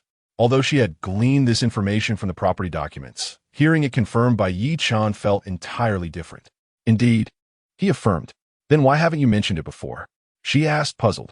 "Well, I was afraid it might startle you," Yi Chun replied playfully. Xiao Mei was somewhat confused, unsure of the implications of his words. All right, I won't tease you any longer. I had planned to tell you in the next few days. Recently, I've been learning to invest like others. To my surprise, I had some good fortune and earned a little money, which I used to purchase this house for you and the baby," Yi Chun explained, his tone sincere as he had no intention of concealing this matter. Xiao Mei was taken aback, her cheeks flushing with shyness. The fact that Yi Chun had bought this house for her and the baby hinted at deeper feelings, causing her heart to race with an inexplicable anticipation. "Come on, drink some hot water. It's almost cold," he urged. However, as she calmed down, A wave of confusion washed over her. How could a university student earn such a substantial sum? It seemed unbelievable, especially considering he hailed from an ordinary family, surpassing even many wealthy second-generation heirs in earning potential. In the depths of Daxiomiai's mind, a multitude of questions surged forth, all concerning Yichun. However, she understood that such inquiries delved into personal matters, and it would be inappropriate to pose them directly to him. After all, these were matters of privacy, and she could not broach them lightly. By the way, little sister, please do not mention that the house belongs to me, to my mother. I fear she may not believe it and might suspect that I have engaged in some illicit activities to acquire the funds. Yichun playfully cautioned Daxiomiai. Of course. I want to tell Annie, Daxiomiai promptly replied. That's reassuring, Yichun said with a smile. At that moment, a thought struck Daxiomiai. If the house belonged to Yichun, could it be that the rented vehicle he mentioned was also his? Gathering her courage, she inquired, by the way, Yichun, is that 7-seater Mercedes-Benz nanny car yours? Yes, it is, Yichun acknowledged with a sense of ease. He had intended to share this information with Daxiomiai eventually, and having already revealed the truth about the house, he felt no hesitation in admitting the ownership of the car. His candidness brought joy to Daxiomiai, who recognized that Yichun was not one to deceive. Yet, she was also taken aback, realizing that everything belonged to him. Doubts began to cloud her mind about Yichun's true identity and background. Pondering his status, Daxiomiai speculated whether he might be the scion of a prominent family or a business magnate. After all, individuals of his apparent stature would surely command respect, with ordinary company owners addressing him as young master or sir. Despite her musings, Daxiomiai could not fathom Yichun's background, as he did not exhibit the typical signs. Lost in her thoughts, she began to chuckle foolishly. "Ha! What are you thinking about, little sister?" Yichun asked, observing her silly grin. "Oh, nothing at all. Yichun, how do you manage to accomplish all this?" Daxiomiai looked at him with admiration, astounded by his capabilities. He appeared to be an ordinary young man, yet he possessed such immense wealth. It was truly remarkable. "Ha! It's not that extraordinary. It's merely stock investments.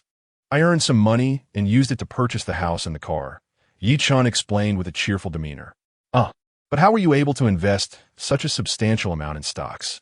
That is not a trifling sum," Daxiomiai exclaimed in astonishment, unable to comprehend the extent of Yichun's prowess. She had initially assumed his investments were focused on real estate. That was a minor detail. In truth, all my investments are in the stock market. But do not be surprised. I have not incurred any losses. Rather, I have garnered significant profits, Yichun continued, elucidating with a smile. Upon hearing Yichun mention that these stocks were invested in the stock market, Dui Xiaomei nodded. However, she was not particularly well-versed in matters of stock investment. Being a girl from an ordinary family, she had not received any formal education in management, and her understanding of the stock market was limited to what she gleaned from television dramas. As for the specifics of trading, she was quite clueless. Nevertheless, Dui Xiaomei firmly believed that Yichun would not deceive her, for he had no reason to do so. This conviction was unwavering in her mind. Enough daydreaming.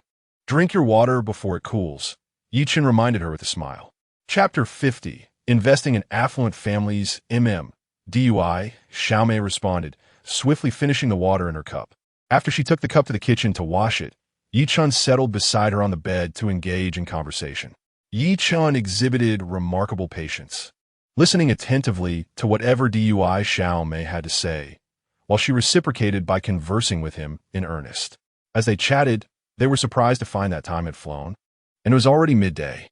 At that moment, Li Meiling and Aunt Wu returned from grocery shopping. "Xiao Chun, Xiaomei, I'm back," Li Meiling called out as she entered the living room, her forehead glistening with perspiration, indicating the exertion of her shopping endeavor. Upon hearing Li Meiling's voice, both Yichun and Dui Xiaomei rose simultaneously and approached the entrance. "Andy, you're back," Dui Xiaomei greeted politely. "Yes, I'm back. Come, sit down. Today, I bought a bountiful selection of groceries. Just wait a moment, and I'll have everything ready," Li Meiling said while ushering Dui Xiaomei to take a seat. Seeing the abundance of groceries Li Meiling had brought, Yi Chen couldn't help but marvel at how deeply his mother cherished Dui Xiaomei. Auntie, you've worked hard. You must be exhausted, Dui Xiaomei expressed with concern. Haha, it's nothing at all, it's just part of the job. Li Miling replied with a cheerful smile. All right, you two sit and rest for a bit. I'll go prepare lunch, Li Miling stated before heading towards the kitchen. Auntie, let me help you. Dui Xiaomei quickly stood up. Oh dear, why are you being so polite, my dear girl? You need not lift a finger for such trivial tasks. Just sit down. Besides, the kitchen is filled with fumes. You wouldn't be able to tolerate it. I can manage with Xiao Wu's assistance. Li Miling promptly interjected to halt Dui Xiaomei's movements. Yes, it's sufficient for me to assist, madam. Aunt Wu chimed in from the side. Very well. Dui Xiaomei reluctantly sat back down. You two relax. I'll whip up a dish in no time, Li Miling said with a smile as she headed into the kitchen. Please, continue your conversation. I'll go wash the vegetables. Aunt Wu followed her into the kitchen. Li Miling began preparing the meal, drawing upon her experience. While it might have been tiring to cook alone before, with Yi Chen hiring a postpartum nurse, she found herself considerably more at ease. Let us go check on the baby, Yi Chen suggested, noticing Dui Xiaomei's boredom. Let us go. Dai Xiaomei and Yi Chen entered the adjacent nursery, a spacious room adorned with an array of toys. Yi Chen envisioned transforming this nursery into a whimsical playground, allowing the children to frolic and revel to their heart's content. The design of the nursery was simple yet inviting, devoid of ostentatious embellishments, yet radiating warmth with its arrangement of baby formula and essential supplies. Upon entering, they noticed Cheng had awakened. Since his return, he had been remarkably well-behaved, not shedding a single tear. At that moment, he gazed curiously with his large, expressive eyes at the unfamiliar yet expansive surroundings, his fascination evident. His eyes sparkled with a sense of wonder, as if to say, I have landed in a fortunate abode. Seeing Cheng's adorable demeanor, Yi Chen smiled, lifting him into his arms and planting a gentle kiss on his cherubic cheek. Cheng, this is our home. From now on, we shall reside here together, he affectionately declared. Cheng, witnessing Yi Chen's gesture, erupted into gleeful laughter. The sight of the child giggling in Yi Chen's embrace filled Dai Xiaomei with immense joy. She had never witnessed such a heartwarming scene before. Deepening her trust in Yi Chen, comfortably nestled in Yi Chen's arms, Cheng's tiny hands busily explored his father's chest, as if searching for something elusive. Sensing the child's inquisitive movements, Yi Chen hoisted Cheng higher, eliciting a series of delightful giggles. All right, little one, no more tickling, or you might tear daddy's shirt, he teased, playfully engaging with his mischievous son. Cheng continued to giggle unabated, undeterred by Yi Chen's antics, his laughter a melody of pure joy. The sight of the child's enchanting smile compelled Dai Xiaomei to join in the laughter, acknowledging the undeniable beauty of their precious son. Despite being merely months old, his brows and eyes bore a striking resemblance to Yi Chen's. Pondering the future, Yi Chen smiled, curious about how his son would grow, confident that he would be handsome, for he was his own flesh and blood. As Cheng reached out to playfully scratch Yi Chen's face, Yi Chen evaded his tiny claws while laughing heartily. The child's playful spirit was infectious as he chased after Yi Chen in a delightful game. All right, no more mischief, Yi Chen chuckled, returning Cheng to the bed and gently coaxing him to sleep. Lying on the bed, Cheng closed his eyes, drifting into a deep slumber, having just been laughing moments before. Look, he's asleep, Yi Chen remarked, observing the peaceful visage of his son. Indeed, Dai Xiaomei nodded in agreement. So adorable. I dare not move a muscle, lest I wake him, Yi Chen mused, gazing fondly at Cheng. He truly looks precious while sleeping, Dai Xiaomei added, marveling at the serene sight before them. Come, look, I will bring him to you, Yi Chen said to the dazed sister. He gently placed Cheng beside her, and then smiled at the mother and child. Yi Chen handed Cheng over to the dazed sister, who carefully cradled the baby in her arms. He truly resembles you. When he grows up, he will undoubtedly charm countless girls, Yi Chen jested. I think so too, the dazed sister replied playfully. At that moment, Xing and Meng began to cry, their tiny mouths quivering with sobs. "Oh dear, my little ancestor, please stop crying," Yi Chen urged, noticing Xing Xing's face turning red from tears. Yet, Xing Xing continued to wail. "What is wrong, Xing Xing? Why are you crying?" the dazed sister inquired. Glancing at Yi Chen, she might be hungry, Yi Chen contemplated before responding. Chapter 51. Almost time for the children to drink. Be good, don't cry. "Mama is here to feed you," the dazed sister said as she lifted Xing Xing and Meng Meng. Meng Meng's tiny hands patted her little belly, producing gurgling sounds. "What is wrong with your tummy? Are you hungry?" the dazed sister asked with a smile. "Goo goo, goo goo," Meng Meng continued to make sounds. "Such a little foodie," the dazed sister said, giving Meng Meng's tiny nose a gentle poke. "All right, come here, my dear, it's time for your milk." She delicately lifted her garment and began to feed Xing Xing and Meng Meng, dividing her nourishment between them. "Xing Xing, be good, make sure you both eat well," Yi Chen said with a warm smile, affectionately stroking Xing Xing's head. Yi Chen's gaze inadvertently lingered on the dazed sister's chest, causing her to feel slightly uncomfortable under his stare. She quickly lowered her head to shield her bosom. At that moment, her heart raced with a flurry of emotions. "Ahem, ahem," she coughed, covering herself with her clothing, her cheeks flushed. "Heh, Yi Chen chocolate." "Oomph." The dazed sister shot Yi Chen a glare, diverting her gaze, though her thoughts remained uncertain, and she did not reject him. As Xing Xing and Meng Meng suckled, they made delightful little sounds that filled Yi Chen with joy, especially Xing Xing's delicate mouth, resembling a cherry. He reached out to pinch Xing Xing's soft, chubby cheek, relishing the comforting sensation. The moment his fingers touched her face, Xing Xing opened her eyes wide, glaring at Yi Chen and waving her tiny hands. Startled, Yi Chen quickly withdrew his right hand, causing Xing Xing to pout and cry out in a mock display of anger. Seeing Xing Xing's adorable expression, Yi Chen couldn't help but laugh. He turned his attention to Meng Meng, who was also staring at him with wide eyes, her dark orbs sparkling and utterly endearing. "Xing Xing, why are you glaring at Daddy?" Yi Chen, fine Anoyanje. The little face of the star instantly took on a look of grievance, her tears on the verge of spilling.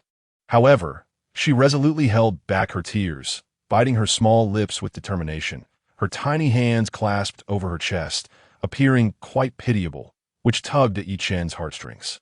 "My dear star, I was merely teasing you. Please don't be upset. You must listen to me, all right?" Yi Chen gently squatted down to comfort the star. Upon hearing his words, Star finally broke into a smile, showcasing a sweet grin. "This girl is truly easy to coax," Daimei remarked with a chuckle. "Hee hee. Our star is certainly easy to please. After all, I am her father, so she naturally listens to me," Yi Chen replied with a grin. "Oh, you, in your boasting?" Daimei rolled her eyes at him. At that moment, Star lifted her head to gaze at Daimei, revealing an angelic smile and a set of pristine white teeth that nearly melted Daimei's heart. "Star is so adorable," Daimei laughed, affectionately patting her little head.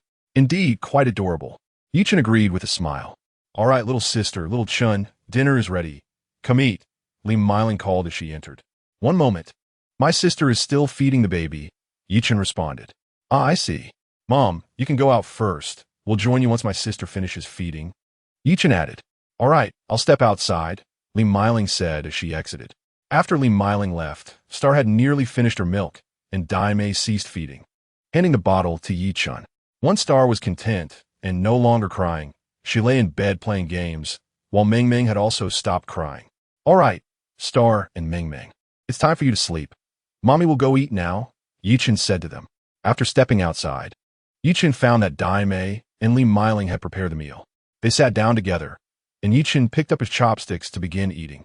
Li Miling, being aware of Daimei's recent childbirth, had meticulously prepared suitable dishes, ensuring there were no forbidden foods, including fish, shrimp, and eggs. She had even specially made soup for Daimei to help replenish her nutrients, demonstrating a level of care for her like that of a biological daughter. "Auntie, thank you so much during this time," Daimei expressed gratefully. "Silly child, don't mention it. You are my daughter-in-law, and you've given me such lovely little treasures. It's my duty to care for you," Li Miling replied.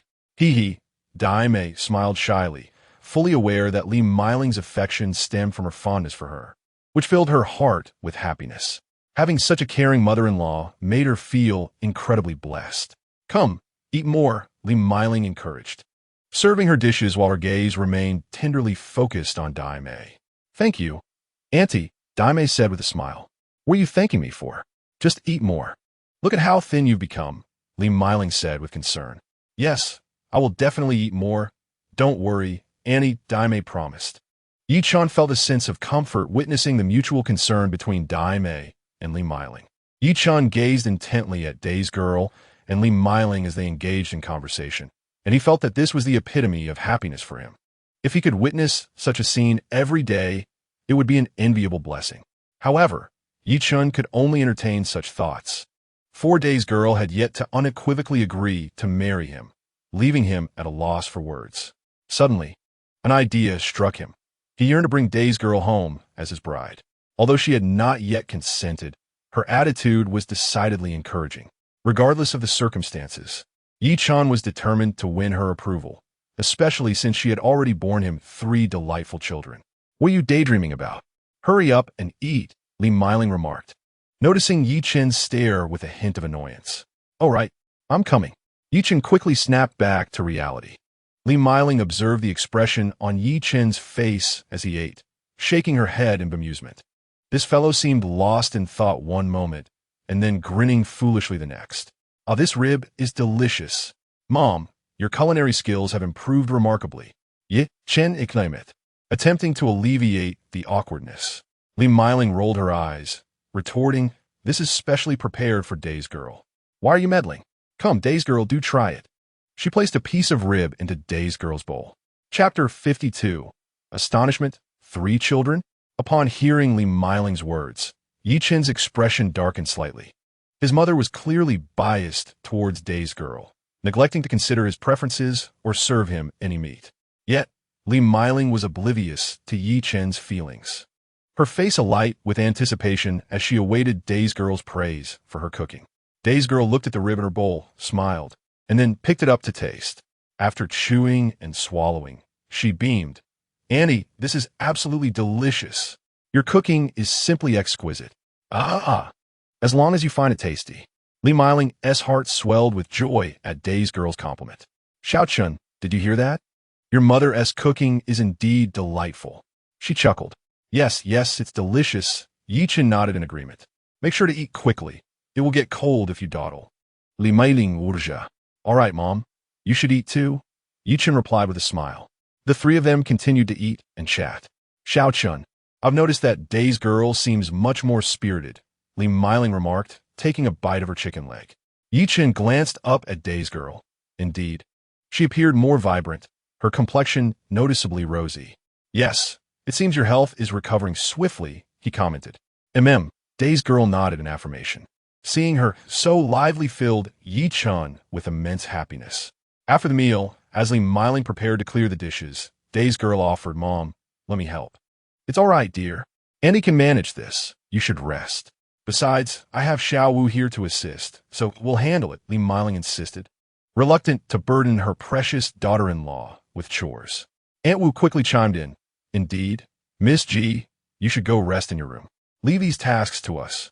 All right, then. Day's girl acquiesced with a nod. Then I must trouble Aunt Wu, Yi Chen remarked. What trouble? You should help me too. Honestly, you do nothing at home. Li Miling shot back at Yi Chen with a glare. Huh?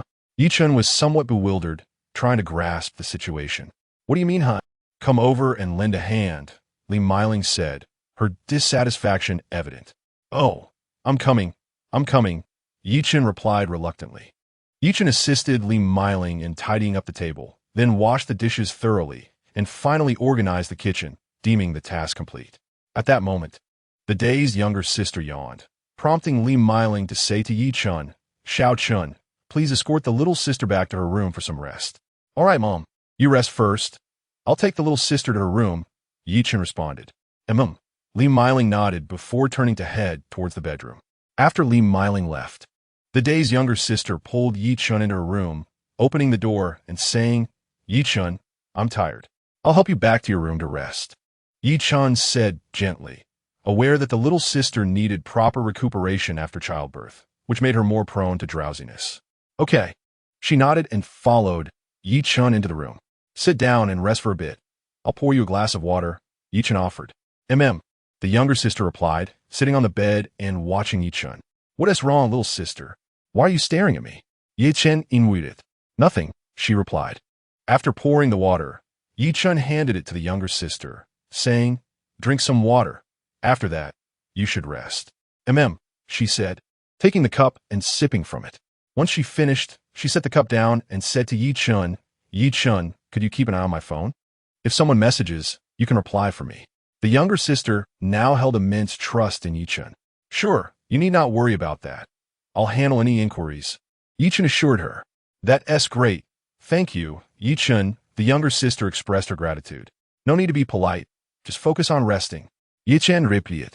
As the younger sister lay on the bed, Yi Chun's words echoed in her ears, warming her heart. Before long, she drifted into a deep sleep. Seeing her peaceful visage, Yi Chun couldn't help but reach out, gently caressing her smooth, delicate face, the touch delightful. Gazing at her, Yi Chun pondered, little sister. I wonder when we will be able to marry? His eyes were filled with affection as he looked at her. Subsequently, Yi Chun opened his phone and habitually began browsing online news concerning the younger sister. Fortunately, no one seemed to be aware of the news regarding her childbirth. However, her agency, the Elephant Talent Agency, was undoubtedly informed, as she was a signed streamer under their management. Certainly, the Elephant Entertainment Company would never disclose such matters, both out of consideration for the impact on the individual known as Daizio and the understanding that any female streamer exposed for having a child would experience a significant decline in popularity, inevitably losing many fans. Furthermore, the management team at Elephant Entertainment is exceptionally vigilant regarding privacy, which is why no information about Daizio's childbirth has circulated. Otherwise, she would undoubtedly suffer considerable harm. Their strategy is to await Daizio's return to streaming, ensuring this matter remains confidential. Suddenly, Daizio's phone screen illuminated, and Yi Chun glanced at it to find a message from WeChat, inquiring whether she had given birth. Upon seeing it, he couldn't help but smile, well aware of the situation since he frequently watched her streams and was quite familiar with her circumstances. The sender, the top streamer of Dosha, is also one of the owners of the Elephant Guild, and he shows great concern for his affiliated streamers, having recruited many of them himself.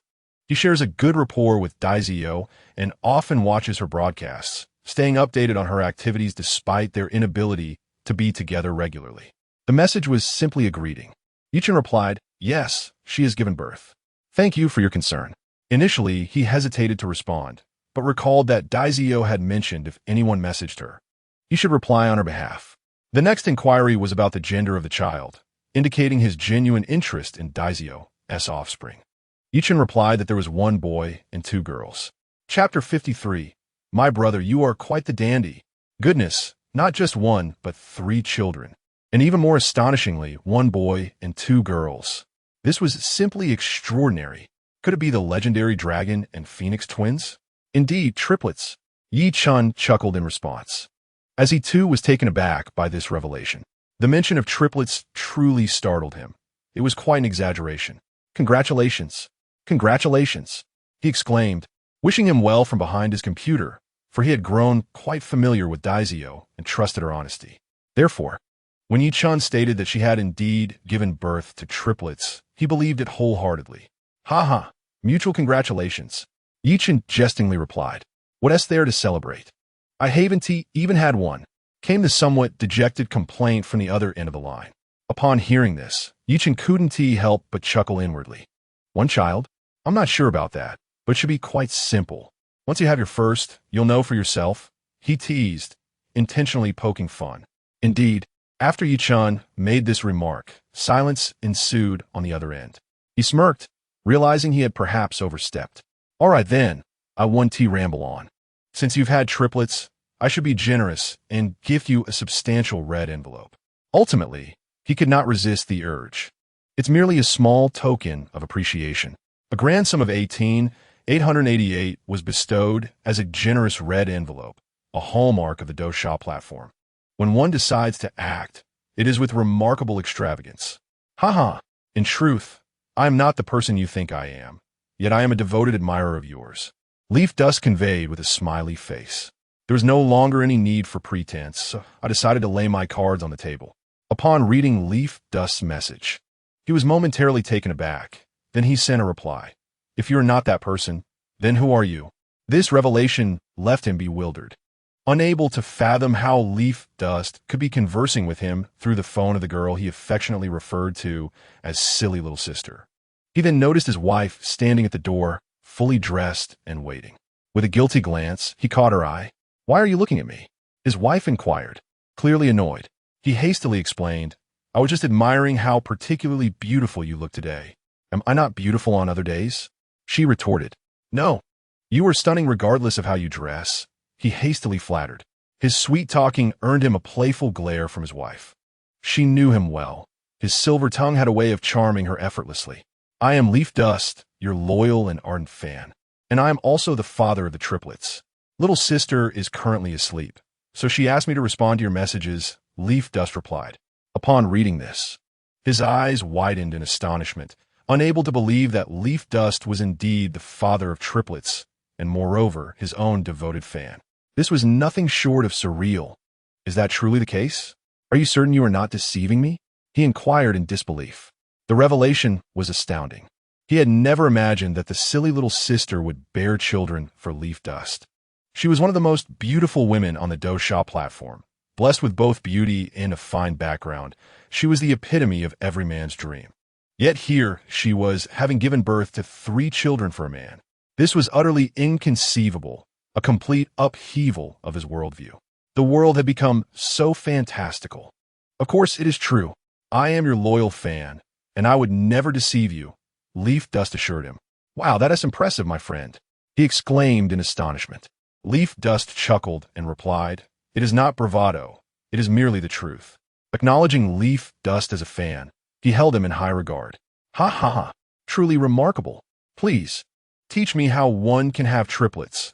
I have long desired a second child to support the national policy," he typed excitedly on his phone. "I cannot disclose that." Leaf Dust replied promptly, sensing the excitement. Upon hearing this, his heart raced with exhilaration, prompting him to ask, "How did you manage it?" Leaf Dust responded, "Perhaps it's due to my robust health." Ha ha. Indeed, Leaf Dust's vigor had naturally led to the birth of triplets. What nonsense! How could Yi Chen's physique possibly surpass mine? I find that hard to believe. With such thoughts in mind, I rose from my bed and performed 2 push-ups on the floor before collapsing back onto the bed, panting heavily. After all, age has its toll, and I, being relatively youthful, find myself easily fatigued. Yi Chen responded, "Well, you should put in a little more effort." "Seriously? That stings a bit. Do I really look like an old man?" I replied. "Ha ha, don't be so sensitive." Yi Chen chuckled upon seeing my message. He was a lively and cheerful man, and chatting with him brought me a sense of comfort. Perhaps it was this connection that lifted his spirits somewhat. "Just keep trying." He continued to encourage me after my reply. "Thanks, brother, but it's not for lack of trying. It's just that I can't seem to conceive," I lamented helplessly. Truth be told, I wasn't particularly eager to have a child, but my body seemed to have other plans. Seeing my plight, Yi Chen felt a sense of helplessness. "All right, I won't keep you. My wife is calling for me. I'll give another go. Perhaps next time we can all share a meal together," he typed. "Okay then, goodbye." I replied. "Goodbye," Yi Chen responded, and after seeing his reply, I hastily sent back my own. My wife was urging me, and I quickly donned my stockings. "Well, life this is. Why are you dawdling? Hurry up," my wife exclaimed, impatience evident in her tone. "I'm coming right away," I replied in haste. "Faster. I've been waiting outside for over half an hour," she complained. "Oh, I'll be ready shortly. Just wait a moment," I said, hastily putting my phone away and rushing into the bedroom. "Let us go to the bedroom. Let us aim for conception today," she said, pulling me toward the room. Seeing her actions filled me with a sudden panic, and I shouted, "No, please, don't." "This is beyond your control," she stated firmly, before pushing me onto the bed in the bedroom and pinning me down. Chapter 54. Trouble after our conversation, Yi Chen's phone rang. It was his roommate, Wang Li. "Hey, Yi Chen, this afternoon, Jean Hao and I bought 3 baby strollers for the little ones. We'll bring them to the hospital shortly. Wang Li exclaimed excitedly as soon as the call connected. Why bring gifts? Just come over, Yi Chen replied with a smile. It's not for you. It's for our adorable little nephews and nieces, Wang Li clarified. Yi Chen chuckled at his words. All right, but we've already moved out of the hospital. Yi Chen informed him. You've moved out? Already? Wang Li asked in surprise, believing they would be there for a few more days. Indeed, Yi Chen confirmed. Where have you moved to? Ban Li inquired curiously. We've relocated to Jingyuan, Yi Chen replied. He then changed the baby's clothes, washed them, and hung them out to dry beside the sink on the balcony. After finishing his tasks, Yi Chen gazed at the adorable little ones, feeling a profound sense of contentment. Babies, do be good, he said, gently stroking their rosy cheeks. Observing their charming demeanor, Yi Chen found delight in such days spent in their company. Engaging in conversation and play, he truly relished this leisurely life. Wang Li and Zhan Hao were astonished to learn that Yi Chen had moved to the Imperial Garden. How could he possibly choose such a place? To them, the Imperial Garden was a haven for the affluent, inhabited solely by the wealthy, with exorbitant property prices that were beyond the reach of ordinary individuals. What? You've moved to the Imperial Garden? Ban Li exclaimed. Yes, Yi Chen replied with a smile. How on earth did you come by such wealth? Ban Li inquired. Hee, I dabbled in some investments and made a modest profit, so here I am. Yi Chen answered with a grin. Good grief, you must be quite the entrepreneur. Why have I never stumbled upon such a golden opportunity? I envy you greatly. Ban Li lamenta. Both Wang Li and Zhan Hao were filled with admiration for Yi Chen, envious of his luxurious abode, which they felt was beyond their reach. Envy won't get you anywhere. Just work hard, Yi Chen encouraged. Fine, I don't wish to discuss this any further, Wang Li replied, opting for silence on the matter. Let us see my dear nieces and nephews, Wang Li said, addressing Yi Chen's phone. All right, I'll initiate a video call. Yi Chen responded cheerfully. He then proceeded to call Wang Li via video. Shortly after, he saw both Wang Li and Zhan Hao. Zhan Hao, you're here too? Yi Chen asked. Indeed, I am. Zhan Hao replied with a smile. How are my dear nieces and nephews? Let me have a look, Zhan Hao said eagerly. I want to see them too, Wang Li added. Okay, come closer, Yi Chen invited. Noticing their eagerness, he tiptoed to the nursery. The nursery was filled with numerous toys and various baby supplies. Yi Chen held his phone, directing the camera towards the peacefully sleeping infants. Wow, they are absolutely adorable. So precious, Zhan Hao exclaimed, the first to express his admiration. They are indeed incredibly cute. Wing Li Kainding. Yes, they truly are delightful. Yi Chen nodded in agreement, feeling elated at their praises. Haha, seeing how fond you both are of the little ones brings me joy, Yi Chen remarked. Is there anything you need here? Just let us know, and we'll take care of it, Wang Li offered. No need. I've purchased everything I require. And I have a nanny to help with the cleaning, so you needn't worry, Yi Chen replied, shaking his head. Ah, I see. Well, that settles it. Ban Li anolaja. All right then. We'll come over shortly, Wang Li said. Great, I'll be waiting for you. Goodbye for now, Yi Chen concluded. As Yi Chen was about to hang up the phone, Wang Li suddenly interjected, Yi Chen, wait. What's the matter? Yi Chen inquired, perplexed by Wang Li's call. I heard that many people at school are aware of your child. I'm not sure who spread the news, Wang Li murmured, lowering his voice. What? Yi Chen was taken aback by Wang Li's revelation. How had the news spread so swiftly? This caught Yi Chen off guard. It's no big deal.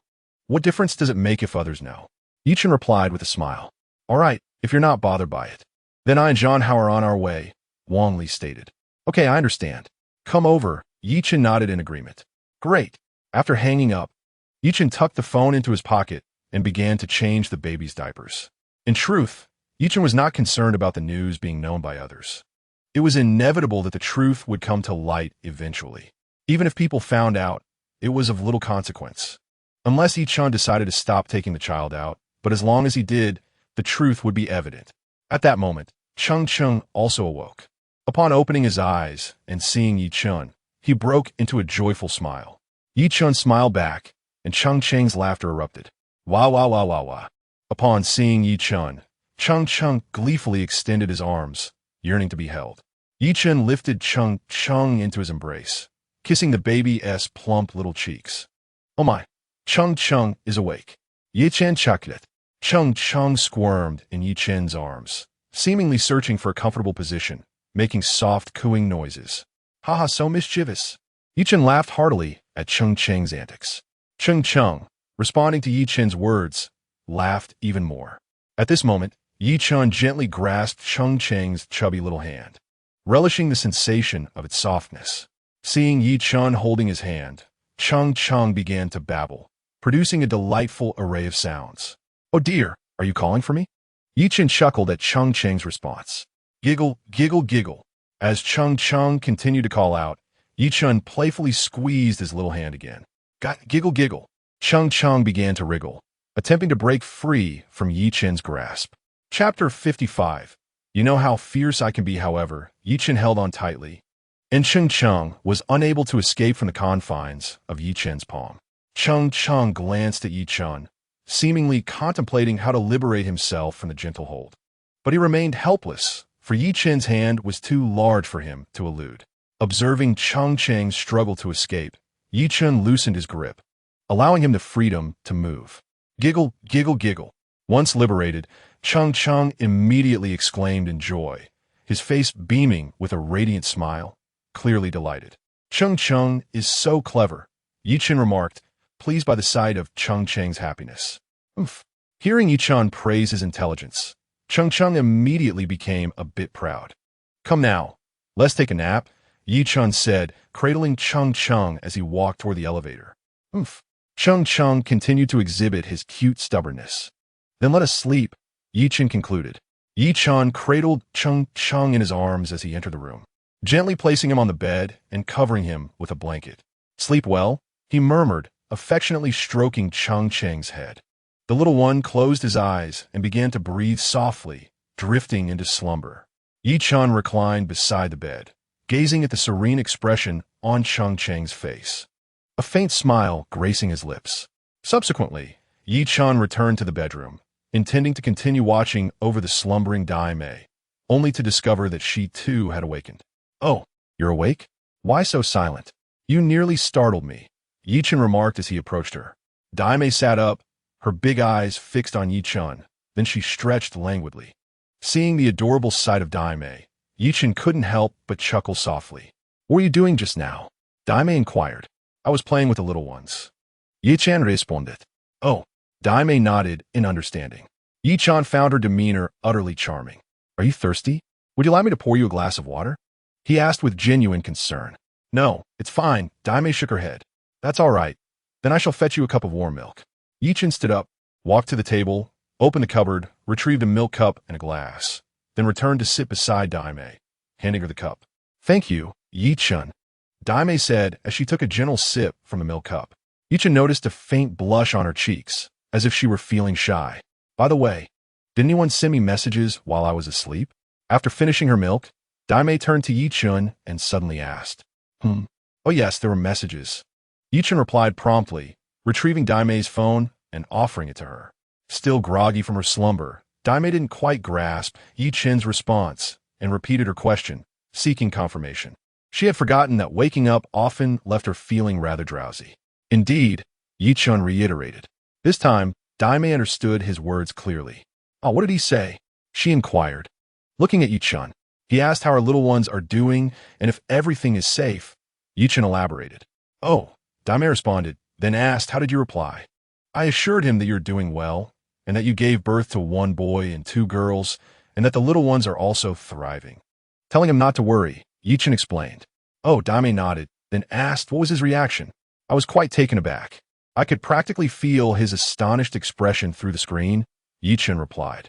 Haha, he must have been utterly shocked. Daimei burst into delighted laughter, a sound so infectious that Yi Chen couldn't help but join in.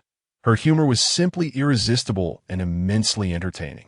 Indeed, he even sent you a red envelope of 18,888. Truly generous, Yi Chen remarked with a grin. Goodness, is that possible? I merely took a short nap, and I received over 10,000 yuan in a red envelope. This is rather extraordinary, isn't it? Dai Xiaomei expressed her astonishment. Consider it a token of goodwill. Yi Chen replied with a smile. Dai Xiaomei nodded in agreement, then mentioned that he also desired to have a child. What? A child? Dai Xiaomei exclaimed in surprise. Yes, indeed, a child. Yichen confirmed, nodding and smiling broadly. Oh, right. You did mention wanting to support the national policy by having a child. But you've been unsuccessful so far, Dai Xiaomei reflected, responding to Yichen. Precisely. And I secretly inquired about your experience of having triplets in one go. Do you have any wisdom to impart? Yichen said, a mischievous grin on his face as he looked at Dai Xiaomei. Why are you being so impudent? Can you not be any more improper? Dai Xiaomei laughed at Yichen's playful demeanor. I merely wish to share my expertise. Yichen defended himself. Rascal. Dai Xiaomei shot him a glare, scolding him playfully. But this is for the sake of national development. Yichen pretended to be serious as he looked at Dai Xiaomei. Stop your nonsense. I know you too well. I'm not that gullible, Dai Xiaomei retorted, pursing her lips. Yichen chuckled lightly, then looked at Dai Xiaomei and said, just kidding, just kidding. I can't be bothered with you. With that, Dai Xiaomei turned to gaze out the window. At that moment, sunlight poured over Yichen and Dai Xiaomei, creating a warm atmosphere. By the way, I remembered that my 2 roommates, who visited the hospital last time, will be arriving shortly to see their niece and nephew, Yichen recalled. Oh, great. Let's go change clothes, Dai Xiaomei responded, getting up from the bed. Seeing her rise, Yichen hurried to his sister. What are you doing? I'm not disabled. Dai Xiaomei pushed his hand away. Still, you should take care, Yichen advised. All right, just help me change. Dai Xiaomei urged. Fine. Yichen complied, extending his hand to help her walk. Take it slow, Yichen reminded her. Can you please stop nagging? I know to take it slow, Dai Xiaomei replied. So me vate exasperated. Oh, very well then. Yichen chose to remain silent, fearing that further comments might upset her. He escorted Dai Xiaomei back to the bathroom in their bedroom, and then waited outside the door. Chapter 56. Teach me, sister. After a while, the charming younger sister emerged, donned in a sleek black casual outfit, her hair elegantly tied back in a ponytail, exuding an invigorating aura. Yichen was momentarily taken aback by her appearance. She looked truly stunning. What are you staring at? The younger sister shot him a playful glare, chiding him softly. You're so beautiful. Sister, that outfit suits you perfectly. Yichen exclaimed, admiration evident in his voice. Hearing his praise, the younger sister beamed with delight. Do you think it looks good? Is it very fitting? She inquired. Indeed, it looks absolutely marvelous and fits you like a glove, Yichen replied with a smile. Suddenly, a series of enthusiastic knocks echoed from the door. Yichen, open up. We arrived. It was Wang Li's voice. They're here. Yichen stood up and opened the door. Brother Chen, you truly are the epitome of luxury. We're just humble folks, Wang Li exclaimed as he entered and took in the lavish surroundings of Yichen's room. A mix of envy and admiration in his tone. Zhan Hao, accompanying Wang Li, also marveled at the decor. Please, make yourselves comfortable. Yichen welcomed them with a warm smile. Thank you, Brother Chen. No need for formalities, Wang Li replied. Wow, Yichen, your room is enormous. Easily more than double the size of mine, Wang Li remarked, astonished. Not really, Yichen chuckled modestly. Don't be so humble. Your place is around 170 to 180 square meters. Wang Li insisted. Exactly. Just look at this floor-to-ceiling window. The lighting is fantastic, and the view outside is splendid. Zhan Hao added enthusiastically. As he listened to their compliments, Yichen felt a surge of joy within. You've come. The younger sister greeted them with a warm smile. Yes, indeed. Sister, you look absolutely beautiful in that outfit. We almost didn't recognize you. Wang Li praised her. Blushing at the compliment, the younger sister responded shyly, Oh, stop it. You're just flattering me. Apologies.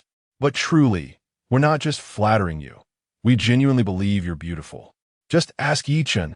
Wang Li gestured toward Yichen, who was quietly seated on the sofa.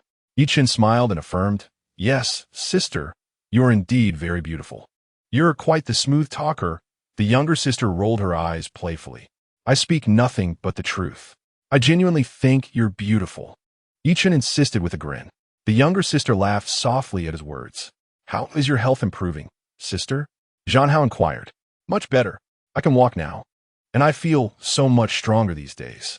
My feet don't hurt anymore, she replied, her happiness evident. That's wonderful to hear, Zhang Hao said, patting his chest in relief. Yi Chun gazed upon the scene, a smile gracing his face. As long as his dear sister was unharmed, all was well. By the way, dear sister, we have brought gifts for our beloved nephew and niece. Zhang Hao, please assist in bringing them inside, Wang Li remarked, looking at the little sister. Certainly.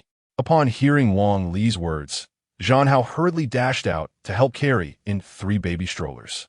Yi Chun, look at these. I chose them specifically for our dear nephew and niece, Zhang Hao said as he began to unpack the strollers. Yi Chun approached to take a glance, discovering an assortment of snacks and toys nestled within. How extravagant of you. You needn't have gone to such lengths. I truly feel quite embarrassed, Yi Chun quickly responded. Hearing his words, Wang Li and Zhang Hao burst into laughter. Come now, Brother Chen, we are practically family. What need is there for formality when I offer a small token of affection? Bumli insista. Brother Chen, you must not refuse. These gifts are rightfully yours. We understand that you've been earning quite well lately, yet we wish to contribute in our own way. So you must accept them, Zhang Hao added earnestly. Faced with their insistence, Yi Chun relented. Well, since you have prepared all this, I shall not be polite, he conceded. That's the spirit. Why would you be courteous with us, Yi Chun? Wang Li remarked, giving Yi Chun a friendly pat on the shoulder. Now, let's meet my dear nephew and niece, Zhang Hao said, looking at Yi Chun. Very well, follow me, Yi Chun replied as he led Wang Li and Zhang Hao into the bedroom. As Wang Li stepped into the nursery, his eyes widened at the sight of the spacious crib. Wow, Brother Chen, your nursery is enormous, Wang Li exclaimed. Upon entering the large bedroom filled with cribs and various toys, Wang Li inquired, Brother Chen, did you prepare all this? Indeed, I thought they would enjoy these. Yi Chen replied. I never imagined you could be so thoughtful, Brother Chen, Wang Li remarked in surprise. Oh, it's nothing much, Yi Chen said modestly, eliciting laughter from both Wang Li and Zhang Hao. Brother Chen, allow me to hold our dear nephew, Wang Li declared, rushing over to place the stroller on the ground and scoop up a rosy-cheeked little one. Seeing Wang Li cradling his nephew brought Yi Chun immense joy. Brother Chen, your nephew is simply adorable, Wang Li exclaimed, beaming with excitement. Indeed, he is truly delightful, Zhang Hao agreed. Ha, isn't just? Yi Chun chuckled in response. At that moment, the little sister entered, balancing 2 glasses of milk. Here, have some milk, she said. You are too kind, dear sister. Truly, you are a gem. Thank you, Wang Li said, taking a sip of milk, marveling at her thoughtfulness. Thank you, dear sister, Zhang Hao echoed, expressing his gratitude as well. Listening to the words of the two, the timid girl, Daixiomi, shyly remarked, Actually, I haven't done much. Chapter 57. You still don't know how grown-up I am. Daiji is truly too modest, Wang Li and Zhang Hao chimed in. All right, drink some milk, Daixiomi said with a smile as she handed them the milk. Okay. They both responded in unison. Taking the milk, each took a sip, their faces lighting up in sheer enjoyment. What about mine? Yi Chun asked, his expression one of discontent. He was parched but had no milk. Seeing the look of grievance on Yi Chen's face, Daixiomi burst into laughter. You look just like a child. What child? You still don't know how grown-up I am? Yi Chen protested. Hearing this, Wang Li and Zhang Hao couldn't help but laugh, covering their mouths. Daixiomi's cheeks flushed, and she playfully scolded, You naughty boys. Why is Daiji's face so red? She must be running a fever. Zhang Hao teased with a mischievous grin. You naughty boy. You're talking nonsense. Do you believe I'll bite you? Daixiomi glared at Yi Chun, her cheeks still rosy. Yi Chun laughed even harder. Ha, all right. I won't say anything more. And you two mustn't speak out of turn. Daixiomi shyly scolded Wang Li and Zhang Hao. Enough, stop the noise. You've woken up the stars. Yi Chun quickly interjected, noticing the commotion. Oh, Wang Li and Zhang Hao replied in unison. Watching them, Yi Chun couldn't help but shake his head in amusement. Come here, little star, let daddy give you a hug. Yi Chun squatted down, reaching out to embrace the little star. The child's chubby body was quite healthy, and his bright eyes were filled with curiosity. Unlike a newborn's, his mouth curled slightly, as if on the verge of tears. Yi Chun lifted him, playing with him for a while, and soon the little star stopped crying, bursting into delightful laughter. his giggles crisp and melodious, bringing a sense of joy to all who heard. Wow, so adorable. The little star is so cute. No wonder she's my lovely niece. Wang Li and Zhan Hao praised as they watched. Hearing their words, Yi Chun smiled. Of course, just look at whose daughter she is. With that, he spun around while still holding the little star, his tall figure moving gracefully in circles at a swift pace. The little star giggled as his body swayed with emotion. Seeing the interaction between Yi Chun and the little star, Dexunai stood by, beaming with delight. This man truly exuded charm, capable of bringing surprises at any moment. Little star, call out to your uncle. After playing for a while, Yi Chun set the child down and said to her. Wang Li and Zhan Hao eagerly echoed, yes, yes, we are uncles. Yet the little star remained too small to comprehend their words, merely giggling and waving her tiny hands. Her bewildered expression prompting hearty laughter from both Yi Chun and Wang Li. Observing their unrestrained mirth, the adorable girl, Dai Xiaomei, couldn't help but join in the laughter. Evidently, the star did not grasp our language, Yi Chun remarked, casting a glance at the little one. Of course, she cannot understand, but this little girl is truly delightful. Wang Li mused, stroking his chin thoughtfully. Indeed, the star is exceptionally charming. Zhan Hao chimed in with a smile. Let me hold her, Wang Li proposed. All right. Yi Chun nodded in agreement. As Wang Li lifted the star, both he and Zhan Hao began to playfully tease her, leaving Dai Xiaomei wide-eyed in astonishment. They truly resembled two children. Wang Li twirled around the room with the star in his arms, her laughter ringing joyfully in the air. How adorable! How delightful! Wang Li exclaimed, gazing at the star. Ha ha, Wang Li, you two should stop teasing her. If you continue, our little star might turn into an ugly duckling and never find a suitor, Yi Chun quipped, eyeing Wang Li and Zhan Hao with a grin. Ugly duckling? Ha ha ha, our star is far too cute for that. Banli raturta da fianli. Exactly, the star is stunningly beautiful. Zhan Hao echoed in agreement. Upon hearing their praise, the star giggled even more. You too, Yi Chun said, shaking his head in exasperation. What is wrong with us? Are we not allowed to speak the truth? Banli kuntarat. Indeed, Zhan Hao nodded in support. With a resigned shake of his head, Yi Chun replied, all right, you may say whatever you wish. Very well. Wang Li and Zhan Hao laughed heartily. Watching the two of them, Yi Chun felt utterly at a loss. By the way, Wang Li, you've been holding the star for quite some time now. Aren't your arms tired? Zhan Hao suddenly inquired. Not at all, why do you ask? Bamli raspunda pujlat. You've been spinning around with her for so long. Your arms must be weary, Zhan Hao asserted confidently. No, I'm fine. Bamli insista. Nevertheless, you must be tired. So let me hold the star, Zhan Hao said, attempting to snatch the star from Wang Li's grasp. Get lost. Stay away from me. I know your intentions. She is mine, Wang Li exclaimed, hiding the star behind his back. Ha ha. If you want to give her to me, I'll just have to hold her anyway. Zhan Hao retorted defiantly. I refuse to relinquish her, Wang Li insisted stubbornly, with one holding the star and the other attempting to seize her. Yi Chun sat at the edge of the bed, feeling helpless. Their antics resembled that of children, and despite their childish behavior, Yi Chun found the scene exceptionally amusing. As the two vied for her affection, the star giggled with delight, playfully pushing them away with her chubby little hands, though Wang Li had a firm grip on her. The star's delicate hands, fair and petite, were caught by Wang Li, yet she showed no fear of pain, laughing heartily as she squirmed. Ouch! Stars! Allow me to grasp your chubby little paws. Witnessing Wang Li holding Star's hand, Zhan Hao extended his hand as well. Wang Li held Star's plump little hand, while Zhan Hao grasped her chubby paw, one in front and the other behind. Wang Li cradled Star in his arms and spun around several times, causing Star to giggle gleefully. Seeing this, Yi Chun couldn't help but smile. Hee hee. Upon observing Yi Chun's smile, the three, Dai Xiaomei, Wang Li, and Zhan Hao, burst into laughter, prompting Star to join in with her own delighted giggles. Once the laughter subsided, Zhan Hao finally managed to snatch Star into his embrace. Looking at Star, he affectionately planted a kiss on her rosy little cheek and began to playfully tease her. Chapter 58.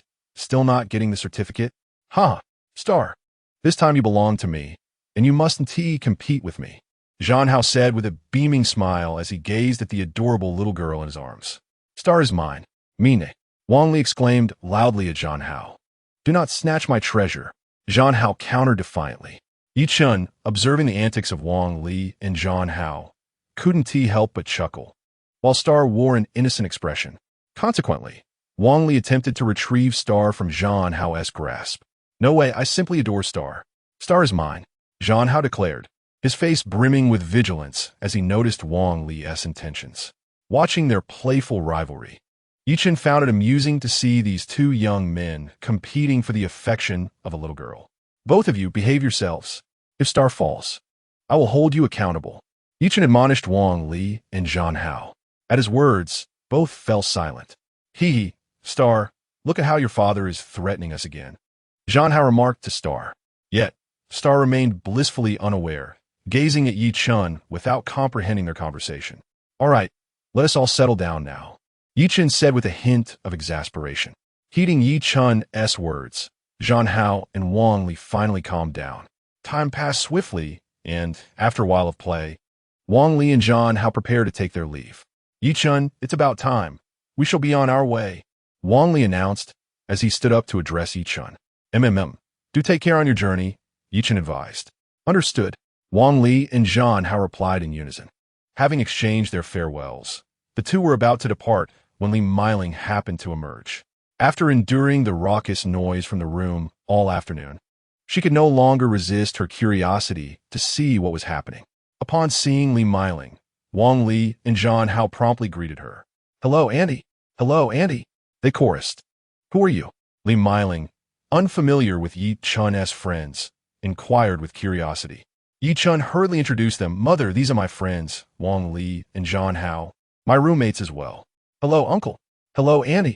After Yi Chen's introduction, Wang Li and Zhang Hao greeted Li Meiling in unison.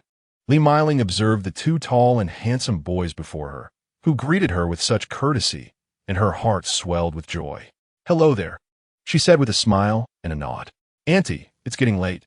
We must be on our way, Wang Li and Zhang Hao informed her. Aren't you staying for a meal?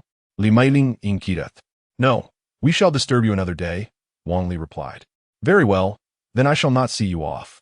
Take care on your journey, Li Meiling advised. Heeding her words, the two nodded to Yi Chen and Li Meiling before departing. Watching their retreating figures, Yi Chen reflected. This is the essence of friendship in a university campus. Simple, pure, free, unrestrained, devoid of any pressure or burden.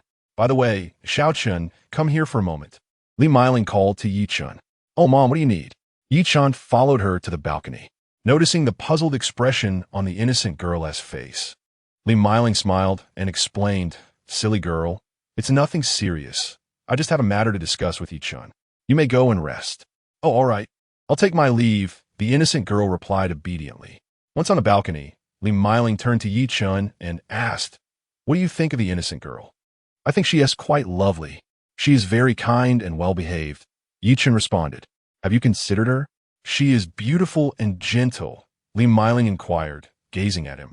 Yi Chen, somewhat perplexed, could not decipher Li Meiling's intentions, so he replied, I think she is quite suitable for me. She is a wonderful girl.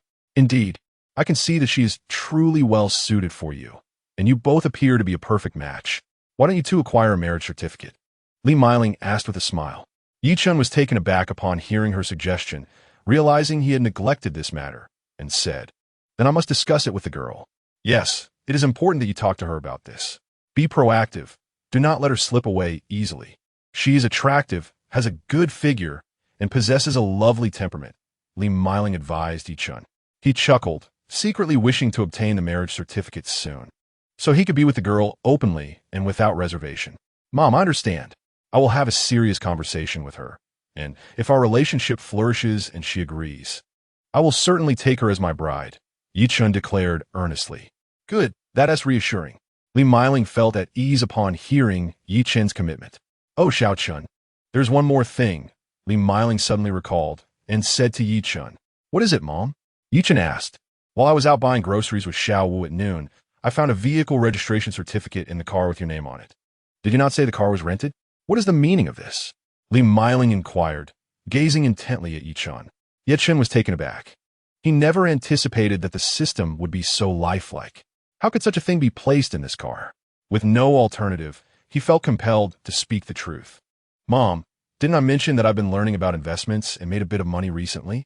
Yeah, Chen said, looking at Li Miling. Indeed, Li Miling nodded.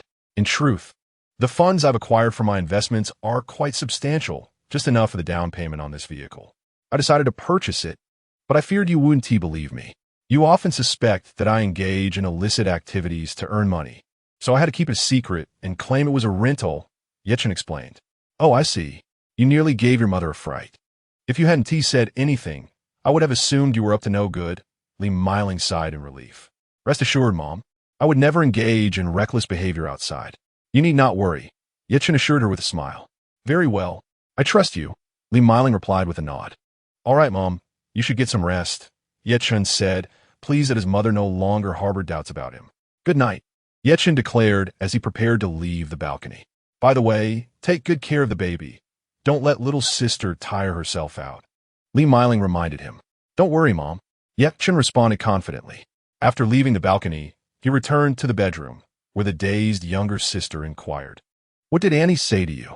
Ye Chen, smiling, sat beside her and took her hand. Silly. Mom told me to take good care of you and not to let you overexert yourself, he said reassuringly. Rest easy. I will look after you and the baby. Okay. The younger sister nodded, leaning against Ye Chen, inhaling the pleasant fragrance emanating from him, her eyes sparkling with happiness. Also, what do you think of me? Ye Chen asked nervously, aware that the younger sister harbored some feelings for him, yet he feared her rejection. What do you mean? The younger sister replied, looking up at him. I mean, what is your impression of me? Ye Chen clarified. Huh? The younger sister met Ye Chen's gaze, realizing he was eagerly awaiting her response. After a moment of contemplation, she looked up and softly said, You're handsome, have a great physique, are very considerate, and most importantly, you treat me with kindness and care. I think you're quite wonderful. As she spoke, a rosy blush spread across her cheeks, making her all the more endearing. Really? Ye Chen exclaimed, barely able to believe her confession. Yes, she affirmed with a decisive nod. Ha! That's fantastic. Ye Chen rejoiced, his excitement spilling over as he suddenly embraced the younger sister. Caught off guard by Ye Chen's unexpected gesture, she stared at him wide-eyed, momentarily unsure of how to react, simply gazing at him in a daze. Let us find a time to obtain our marriage certificate, Ye Chen declared, holding the dazed little sister tightly in his embrace. Huh? Little sister was momentarily stunned by Ye Chen's words, unsure of how to respond. Let us wed. I am no longer in want of a house or financial means. So let us marry, Ye Chen continued, his arms enveloping her. Upon hearing his earnest proposal, little sister's heart raced. She had not anticipated Ye Chen's fervent desire to marry her, nor his financial stability, which filled her with a sense of happiness and a touch of shyness. Ye Chen, are you serious? She inquired, her cheeks flushed. Absolutely, Ye Chen affirmed with a nod. Well, if that's the case. Little sister ultimately succumbed to Ye Chen's charm and acquiesced to his proposal. Is that truly so? Splendid. Rest assured, dear sister, I shall cherish you and ensure your happiness, Ye Chen declared, gazing at her. Little sister shyly nodded in agreement. The two embraced in silence, savoring the moment. After an indeterminate passage of time, Ye Chen broke the silence, suggesting, once you feel better, let us find a time to secure the certificate. Oh, but I am unprepared for anything, little sister admitted, feeling slightly embarrassed. I shall assist you in your preparations. Do not worry, Ye Chen reassured her, gently stroking her hair. A sleepless night ensued. For the past few days, they had been at home caring for the children. Ye Chen was overwhelmed with responsibilities, from changing diapers to engaging the little ones in play. Though exhausting, the sight of their smiles brought him a profound sense of fulfillment, a feeling he had never experienced before. The following morning, upon awakening, Ye Chen discovered a message from his advisor, Su Xiaofan. How is the baby? Upon reading Su's inquiry, Ye Chen quickly replied, Thank you for your concern, Teacher Su. The baby is in good health. Rest assured, we have already been discharged. Is that so? Where have you moved to? Oh, we have relocated to our home. which offers more space and facilitates better care for little sister and the baby, Chen explained in his response. Show me the babies. I can't stop thinking about how adorable they are since my last visit, Su Xiaofan eagerly messaged back. Upon receiving her message, Chen immediately opened a video call to share with her. Ah, Su Xiaofan exclaimed, her excitement palpable as she viewed the video. At that moment, the three babies were awake, their eyes wide as they gazed at their mother. Upon seeing the beautiful teacher Su on screen, the children erupted into delighted giggles. Seeing the radiant smiles of the children, Su Xiaofan grew even fonder of them, wishing she could take them home immediately. Hello there, Su Xiaofan Gvit. Her heart warmed by the sight of the three little ones, their bright eyes sparkling with joy as they looked at her. The little ones are still quite young and unable to comprehend Su Xiaofan's words. They can only wave their tiny hands and babble incessantly. How adorable they are! The moment I laid eyes on them, I was smitten. Observing the babies waving their small fists, Su Xiaofan smiled and spoke to Chen. Chen, hearing her words, nodded with a smile and replied, Indeed, they are truly charming. It appears I must strive to earn a living in the future. Su Xiaofan vigorously nodded her head from the other end of the video call. Teacher Su, how is everything at school? Chen suddenly thought of this question and inquired. There are no issues at school. Everything is quite well. Your academic performance is exceptional, so there is nothing to worry about. You can catch up when you return. Su Xiaofan replied with a smile. That's good to hear. As long as the school is fine, I wouldn't know what to do otherwise. I fear it might hinder my studies. I should hang up now. Remember to call me if anything comes up, Chen said to Su Xiaofan. All right, I won't disturb your rest any longer. Goodbye. Su Xiaofan smiled as she concluded their conversation. After Su Xiaofan's message was sent, Chen clicked to close it. At that moment, Dai Xiaomei also rose to prepare to feed the babies. Upon seeing Dai Xiaomei, Cheng exclaimed joyfully, waving his chubby little hands in the air. As Dai Xiaomei fed him, she looked down at Cheng with a smile. The tiny one was diligently nursing, with milk trickling down the corners of his mouth, leaving a trail on her chest. Chapter 60. Another spit up? Oh dear! Little Cheng, why are you spitting up? Chen exclaimed upon noticing the milk seeping from Cheng's mouth, hastily grabbing a tissue to wipe his lips. Cheng, still not fully calmed from his earlier cries, allowed a loud wail at Chen's words. Please don't cry. Be good, Chen urged, seeing Cheng's distress. Don't cry, little Cheng. Please stop. He continued soothingly. Despite Chen's efforts, Cheng's cries only intensified. Be good, please don't cry. Look, you're making mommy's clothes dirty. Let's take off your shirt and let daddy clean it for you, shall we? Chen patiently continued. Babies are prone to spitting up, and it can easily soil their clothes. Chen found himself washing the same outfit 5 times a day, fearing that the baby might develop rashes or catch a chill, which would be even worse. Upon hearing his father's words, Cheng indeed ceased his cries, though tears continued to flow. Chen picked him up, gently wiping away his tears and mucus, hoping he would gradually calm down.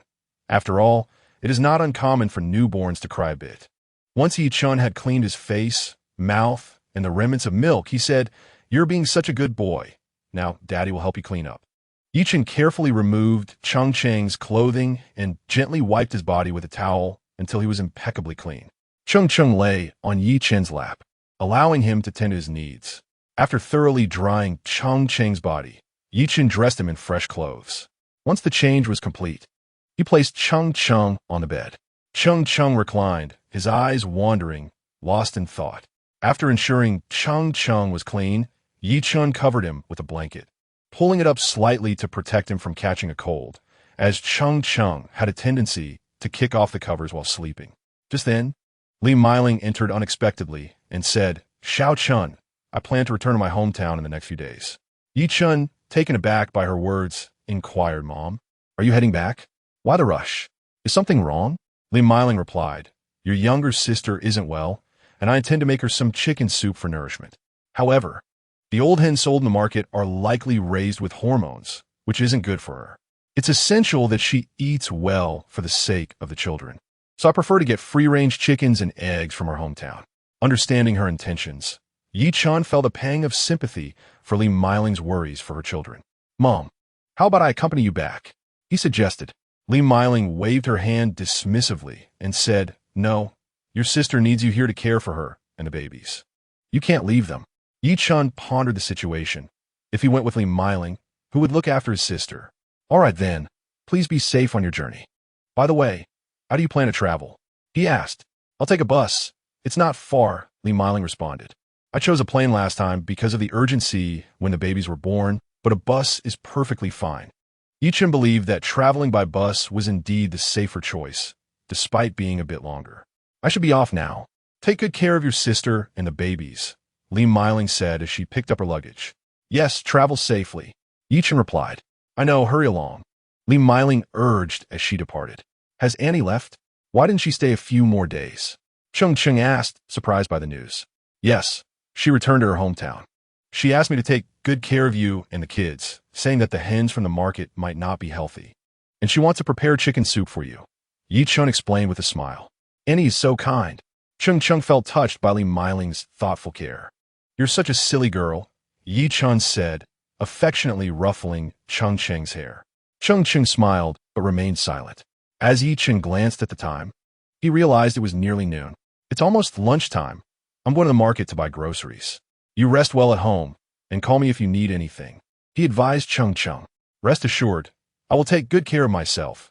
You can go about your grocery shopping with peace of mind, Daixiomi said to Yi Chun. Indeed. Make sure to rest well. I will head out to buy the groceries now. I shall return shortly, Yi Chun replied to Daixiomi, who nodded in acknowledgement. Stepping outside, Yi Chun entered his car and drove towards the market, intending to procure some pig liver and vegetables. The first week was primarily about expelling the lochia, while the second week would allow for nutritional replenishment. Upon arriving at the meat stall, Yi Chun began to haggle with the vendor. Given that it was peak time at the market, the negotiation took considerable time. How much for this pig liver?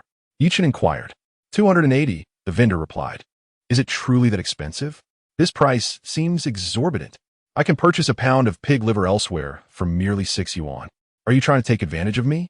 Yi Chun retorted, feeling slightly irked, not merely by the price, but by the suspicion of being overcharged. Oh, come now. This is sold as a whole piece, not cut. It's freshly slaughtered, as you can see. It's still very fresh, the vendor asserted, gesturing towards the nearby rack of pigs. Upon closer inspection, Yi Chun observed several fresh pig livers that appeared as though they had just been slaughtered, indeed, looking remarkably fresh. Realizing the vendor's claim was likely true, Yi Chun reconsidered the price. All right then, I will take the pig liver for 280, Yi Chun decided. Also, please cut me 2 pounds of lean meat. Certainly, the vendor replied, his spirits lifting upon the sale. Please slice it for me, Yi Chun requested. The vendor expertly fetched 2 pieces of pork from the rack and began cutting them.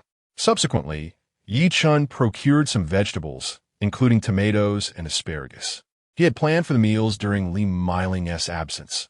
Breakfast would primarily consist of congee, while for lunch, he intended to prepare stir-fried pig liver, brown rice porridge, and peas stir-fried with chicken. These dishes would be beneficial for Daixiomi's health. Once everything was ready, Yi Chun took out his car keys and prepared to return home. Upon his arrival, he began to prepare lunch, which included the selected ingredients. Though simple, these dishes were wholesome and aligned well with Daixiomi's palate. You're back, Daixiomi exclaimed cheerfully, noticing the abundance of groceries Yi Chun had brought. Yes, I will be making these dishes for lunch, Yi Chun smiled back. What are we having today? Daixiomi inquired. We will be having stir-fried pig liver, peas with diced chicken, stir-fried asparagus with pork slices, and finally, a mushroom and tofu soup, Yi Chun elaborated. Wow, that sounds sumptuous. I can hardly contain my appetite. Is there anything else? Daixiomi asked. No, that is all for today. I had hoped to prepare something different, but I worried you might not find it to your liking, and you might be reluctant to try it, Yi Chun explained. Then you go ahead and cook. I'll watch some television, Daixiomi said. After Daixiomi finished speaking, she took a seat on the sofa, remote control in hand, and began to switch channels. Yi Chun chuckled and shook his head before walking into the kitchen. Mr. Yi, how can I allow you to do such things? Let me take care of it. Aunt Wu interjected. She had arrived a bit late and was anxious upon seeing Yi Chun preparing to cook, fearing he might think she was neglecting them. Aunt Wu, it's all right. I can handle this, so please don't worry. Just take care of the baby, Yi Chun reassured her, unable to persuade Yi Chun otherwise. Aunt Wu reluctantly went to tend to the children. Yi Chun entered the kitchen and began his culinary endeavors. The first dish he prepared was stir-fried pig liver. While this dish is not particularly difficult, it requires marination to enhance the flavor. Otherwise, it would carry a strong metallic taste. Yi Chun poured oil into the frying pan and added the marinated pig liver. The oil instantly heated up, causing it to splatter. This is a common issue regarding heat management, but fortunately, Yi Chun possessed exceptional culinary skills, a gift from the system. Otherwise, he might have struggled with these techniques. Most individuals would certainly find it challenging to fry properly. As the oil temperature gradually increased, Yi Chun added the diced pig liver. He then tossed in some minced green onions and began to saute, releasing a delicate aroma that whetted the appetite. Almost done, Yi Chun mused, glancing at the frying pan before sprinkling in some seasonings and adding a bit of chopped garlic chives. These ingredients were intended to help reduce the grease in the pig liver. By this time, the contents of the pan had taken on a lovely reddish hue. Looking quite appealing, Yi Chun retrieved some condiments, adding salt, monosodium glutamate, and chili sauce, at which point the pig liver was perfectly cooked. He took a plate, served the dish, and placed it on the table, just as Aunt Wu came out holding the baby. "Mr. Yi, did you make this?" she asked, noticing the dishes on the table. Yi Chun nodded. "The color and aroma are both delightful," Aunt Wu praised, nodding in approval. She felt quite satisfied watching Yi Chun cook, as it was rare to find a considerate man willing to prepare meals so skillfully. "Too kind, Aunt Wu," Yi Chun modestly waved his hand before returning to the kitchen. Before long, Yi Chun emerged with a dish of stir-fried chicken cubes with peas and stir-fried pork with asparagus, followed by a bowl of mushroom tofu soup. These dishes were thoughtfully selected by Yi Chun, perfectly suited for Daixiomi's recovery. "Come to the table," Yi Chun called to Daixiomi. "Wow, this is delicious. Yi Chun, I've discovered that you are an exceptional cook. I wish I could enjoy your meals for a lifetime," Daixiomi exclaimed in astonishment. "Well, I'm glad you like it. Eat more. It will help you regain your strength," Yi Chun replied with a cheerful smile. "Thank you," Daixiomi said, touched, smiling back at Yi Chun. "Try some of my cooking," Yi Chun said, placing a piece of asparagus into her bowl. This is really good," she exclaimed.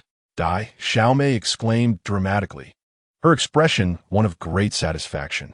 "Come, have a morsel of this diced chicken. You are far too thin." Upon seeing her frail figure, Yi Chun felt a pang of sympathy. "All right, thank you." Dai Xiaomei accepted the chicken piece Yi Chun offered and began to chew. This tastes absolutely delightful, truly delicious," she exclaimed repeatedly. "If it's delicious, eat more. Gaining a bit of weight will help with your nutritional needs." Yi Chun could not help but compliment her. "Yi Chun, you are so kind," Dai Xiaomei said, her eyes crinkling with joy. "Now, have some of this mushroom tofu soup. It's very nourishing and perfect for you." Yi Chun ladled her a bowl. This is also quite tasty." Dai Xiaomei enjoyed the soup heartily. "Drink slowly, don't choke," Yi Chun advised with concern. She nodded, gulping down the soup. "Here, have a bit of the asparagus." Yi Chun placed a stalk of celery into her bowl. She continued, savoring her soup. Before the meal, the baby had already been fed, though not in great quantity, as Dai Xiaomei's supplies were somewhat limited, necessitating additional nourishment through meals. While Dai Xiaomei dined, Yi Chun attended to the babies. At that moment, Xingxing was hiccuping persistently, appearing somewhat uncomfortable, possibly having choked while drinking milk. Yi Chun hurriedly lifted Xingxing, gently patting his back in hopes of alleviating the discomfort. "Silly little one, eating so hastily. You must have choked," Yi Chun said, a mix of affection and exasperation evident in his voice. After a series of hiccups, Xingxing felt much better, gazing at Yi Chun with wide, watery eyes, seemingly unaware of his earlier distress. "What a greedy little creature." Yi Chun affectionately stroked Xingxing's nose. Giggling, Xingxing reached out to grasp the hem of Yi Chun's garment, continuing to laugh joyously. "This little rascal truly has a short memory." Yi Chun shook his head in resignation. It was a moment of negligence on his part, and seeing Xingxing so carefree, he felt an urge to give him a playful spank to teach him a lesson. Chapter 62. The money from Dai Xiaomei, however. He was his precious child, and he would fulfill all his desires. Thus, Yi Chun could never bring himself to be harsh. At that moment, Meng Meng, lying nearby, suddenly began to cry. What's wrong? Why is Meng Meng crying? Didn't Tiwi just feed her? Yi Chun felt a surge of anxiety as he looked towards her. He was bewildered, unsure of what the little girl was up to. She should not be hungry. Miss Ji just fed her. Yi Chun, you might want to check if she has made a mess. Aunt Wu interjected. Drawing from her years of experience as a maternity nurse, she quickly discerned the situation. Oh, right. She must have soiled herself, Yi Chun realized, having not thought of it earlier. Thus, he approached to investigate. Indeed, it appears to be a little mess. Yi Chun crouched down to examine the situation closely and then addressed Aunt Wu.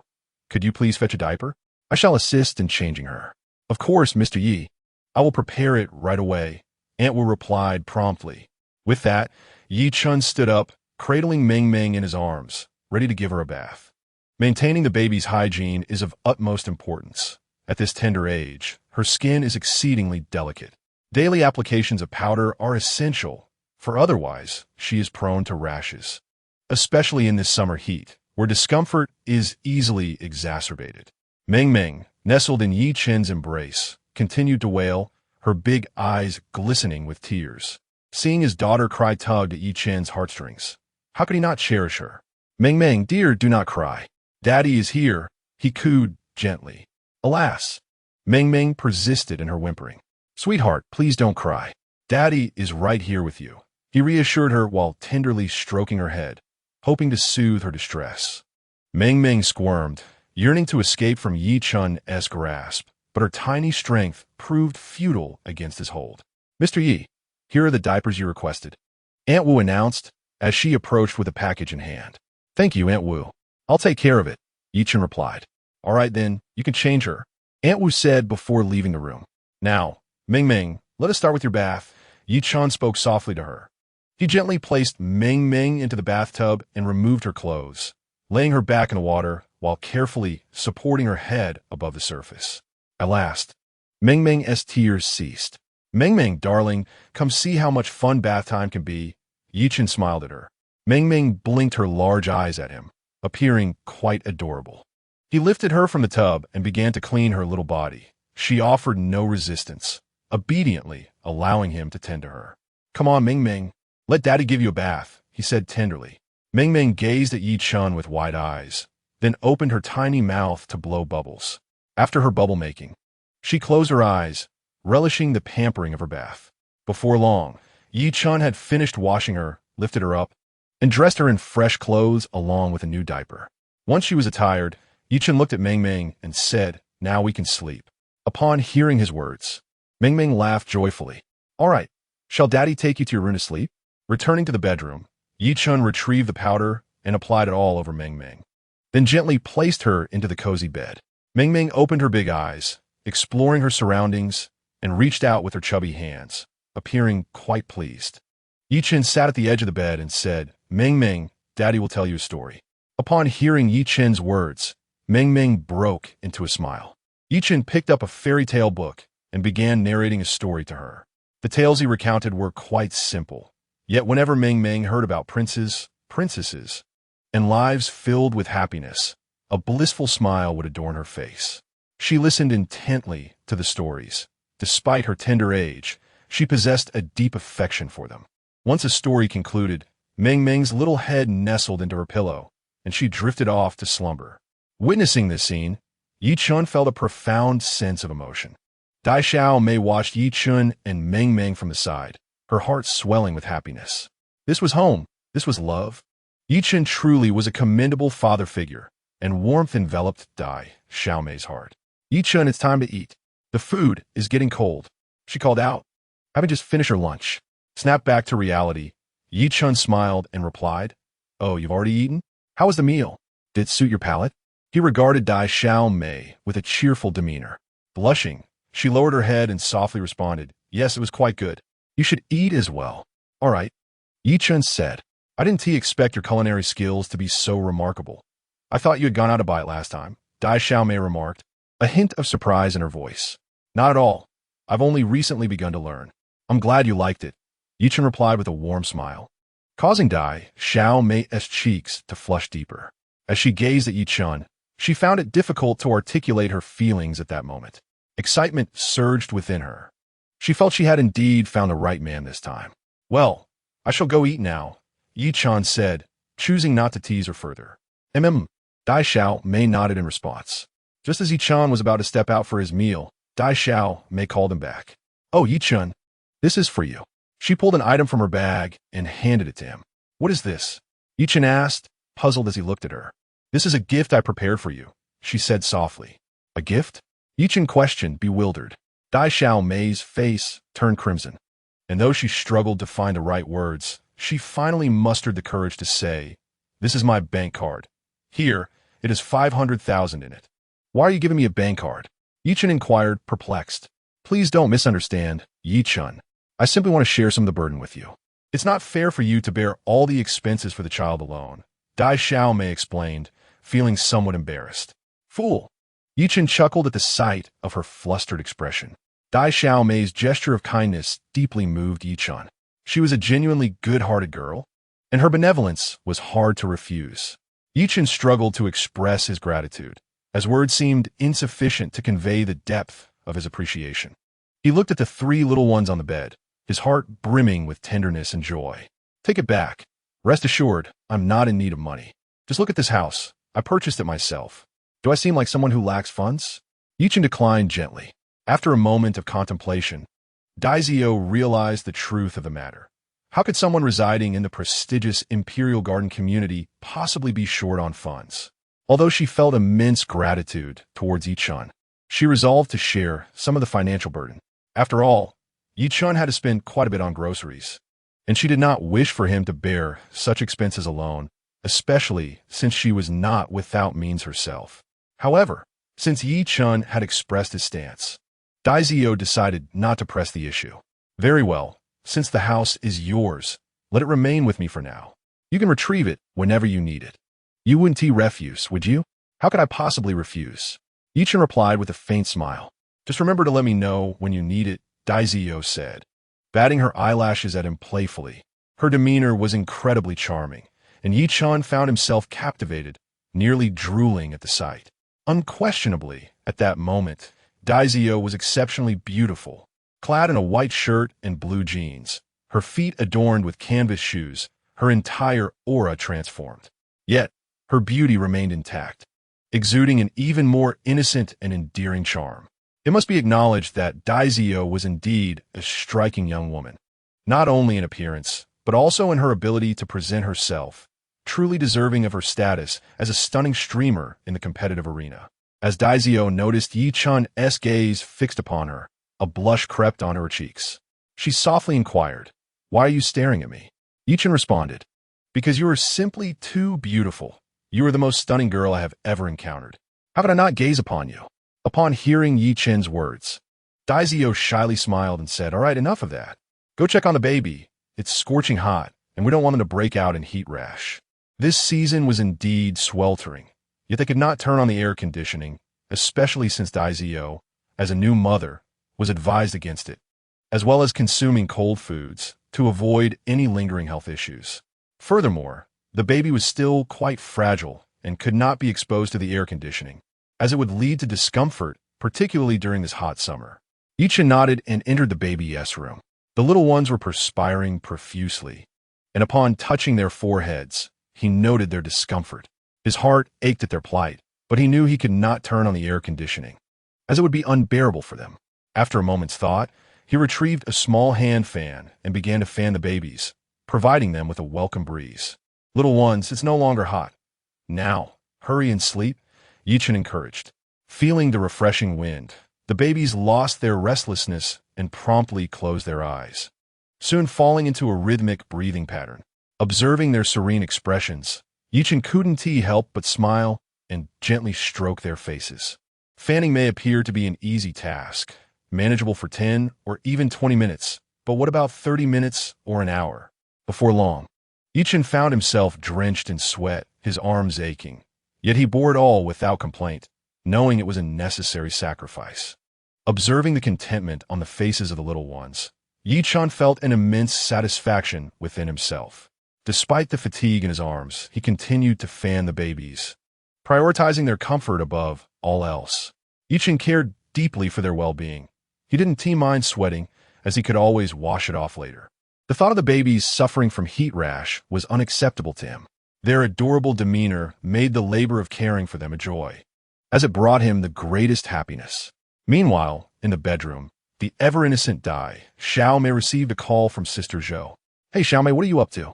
Zhou's voice resonated through the phone. "Not much, just resting," replied Dai Xiaomei. "You certainly should take time to rest." Zhou expressed her concern. Dai Xiaomei smiled and inquired, "Sister Zhou, is there something you needed?" "Oh, nothing in particular. I just had some free time today and wanted to call you.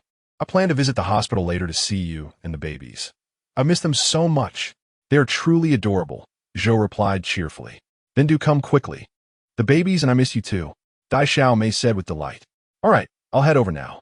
We can have a nice chat when I arrive. By the way, is there anything you need me to bring?" Zhou asked with genuine concern. "No, there's nothing I need. Yi-chan has prepared everything for me. Just come over," Dai Xiaomei replied with a smile. "Great. See you soon, bye," Zhou said before preparing to hang up. "Wait, Sister Zhou, how could I forget? I just remembered that we moved out and are no longer in the hospital," Dai Xiaomei suddenly recalled, realizing that Yi-chan had taken her out of the hospital. "What? You've moved? Where to?" "I had no idea," Zhou exclaimed, surprised by the news. Not expecting Dai Xiaomei to have left the hospital so soon. "Yi-chan has taken me and the babies to the Shenghua Century community," Dai Xiaomei said with a smile. "You've moved to the Dijing Garden community? That's a high-end residential area. I thought you would have relocated elsewhere."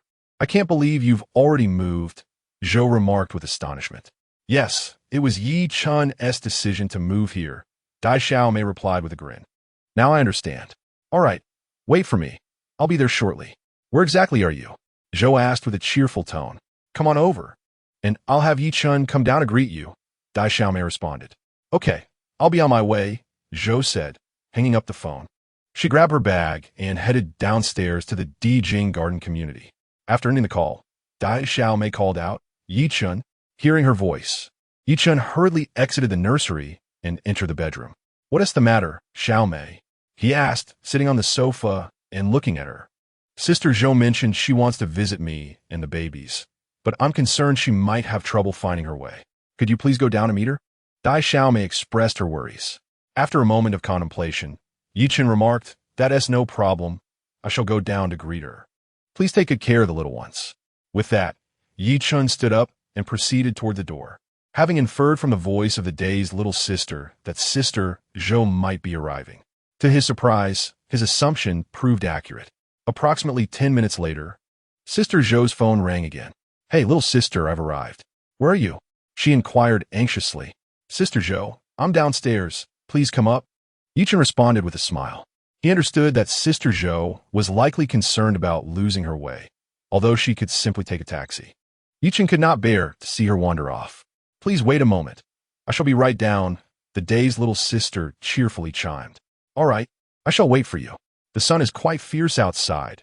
It's sweltering," Sister Zhou said before ending the call. Upon hearing her mention the heat, Yi-chan chuckled and stepped outside. Once downstairs, Yi-chan immediately spotted Sister Zhou, who was indeed waiting below. He approached her and called out, "Sister Zhou, you've arrived." "Of course, how could I not come?" "Let us go," she replied, smiling. "Very well, this way," Yi-chan said with a grin. The two ascended the stairs, side by side, and soon reached the spacious flat where Yi-chan resided. Sister Zhou was taken aback to learn that they lived in the prestigious Imperial Garden community, and her astonishment grew upon entering the expansive apartment, for such a place was certainly not inexpensive. As Yi-chan opened the door, he invited, "Sister Zhou, please come in." The dazed little sister, noticing Sister Zhou's arrival, eagerly added, "Sister Zhou, come in quickly. I've missed you dearly." "I miss you too. Here, I brought you some fruit," Sister Zhou said with a smile. Today, Sister Zhou had brought an assortment of fruits and milk, which, while unsuitable for the little ones, were perfectly fine for the new mother. "Oh dear, Sister Zhou, you didn't have to bring so much," The day's little sister exclaimed with a laugh. It's nothing. I just brought what was convenient, Sister Zhou replied, chuckling. Come, Sister Zhou, have some water, Yi Chan said as he took the fruit from her hands and handed it back to her. Thank you, Sister Zhou said, accepting the fruit. No need to be polite. Please, go inside, Yi Chen urged with a smile. All right, I'll step inside now, Sister Zhou replied. Indeed, Yi Chan said with a grin. I shall go check on the little ones first. Sensing that Sister Zhou and the dazed little sister had some private matters to discuss, he sought an excuse to step away. Seeing this, Sister Zhou smiled and said, You go ahead. I'll see you shortly. Okay, Yi Chen replied before departing. Once Yi Chen left, Sister Zhou turned to the dazed little sister and asked, Little sister, what is the story with this house? How did you suddenly come into money to move here? Haha, this house was purchased by Yi Chen. He recently made some investments and earned a bit of money, which allowed him to buy a place in the Imperial Garden community. The dazed little sister explained with a smile. Made some investments and earned a bit of money? How could he, at such a young age, amass such wealth? How did he manage that? Sister Zhou inquired, her curiosity piqued. Sister Zhou was quite astonished. Yi Chen, a mere university student, had accomplished remarkable feats in investment, an endeavor not easily mastered by everyone, managing to earn over 10 million. This house is valued at no less than 10 million. He possesses his own talents, and I refrained from probing further, Daxiomei remarked with a smile. Indeed, this house must be worth more than 20 million. Are you certain it belongs to him? Sister Zhou said with a hint of resignation. I have seen the property certificate, and it indeed bears Yi Chen's name, Daxiomei asserted confidently. Tsk, tsk. Sister Zhou clicked her tongue, her expression a blend of envy and admiration. Despite her long tenure in live streaming, acquiring such a property was no simple task. It would require at least 2 years of relentless effort, especially in a highly competitive environment. What kind of investment does he engage in to be so profitable? I would like to try my hand at it, Sister Zhou remarked, directing her gaze at Daxiomei. Well, I'm not entirely sure either. I have never inquired about Yi Chen's affairs. If you wish to know, you could always ask him, Daxiomei chuckled. After hearing Daxiomei's words, Sister Zhou smiled. Her curiosity about Yi Chen had been piqued, though she had not approached him while he was outside, tending to the children. If she truly wished to uncover his endeavors, she could indeed seek his counsel. So, what are your plans for the future?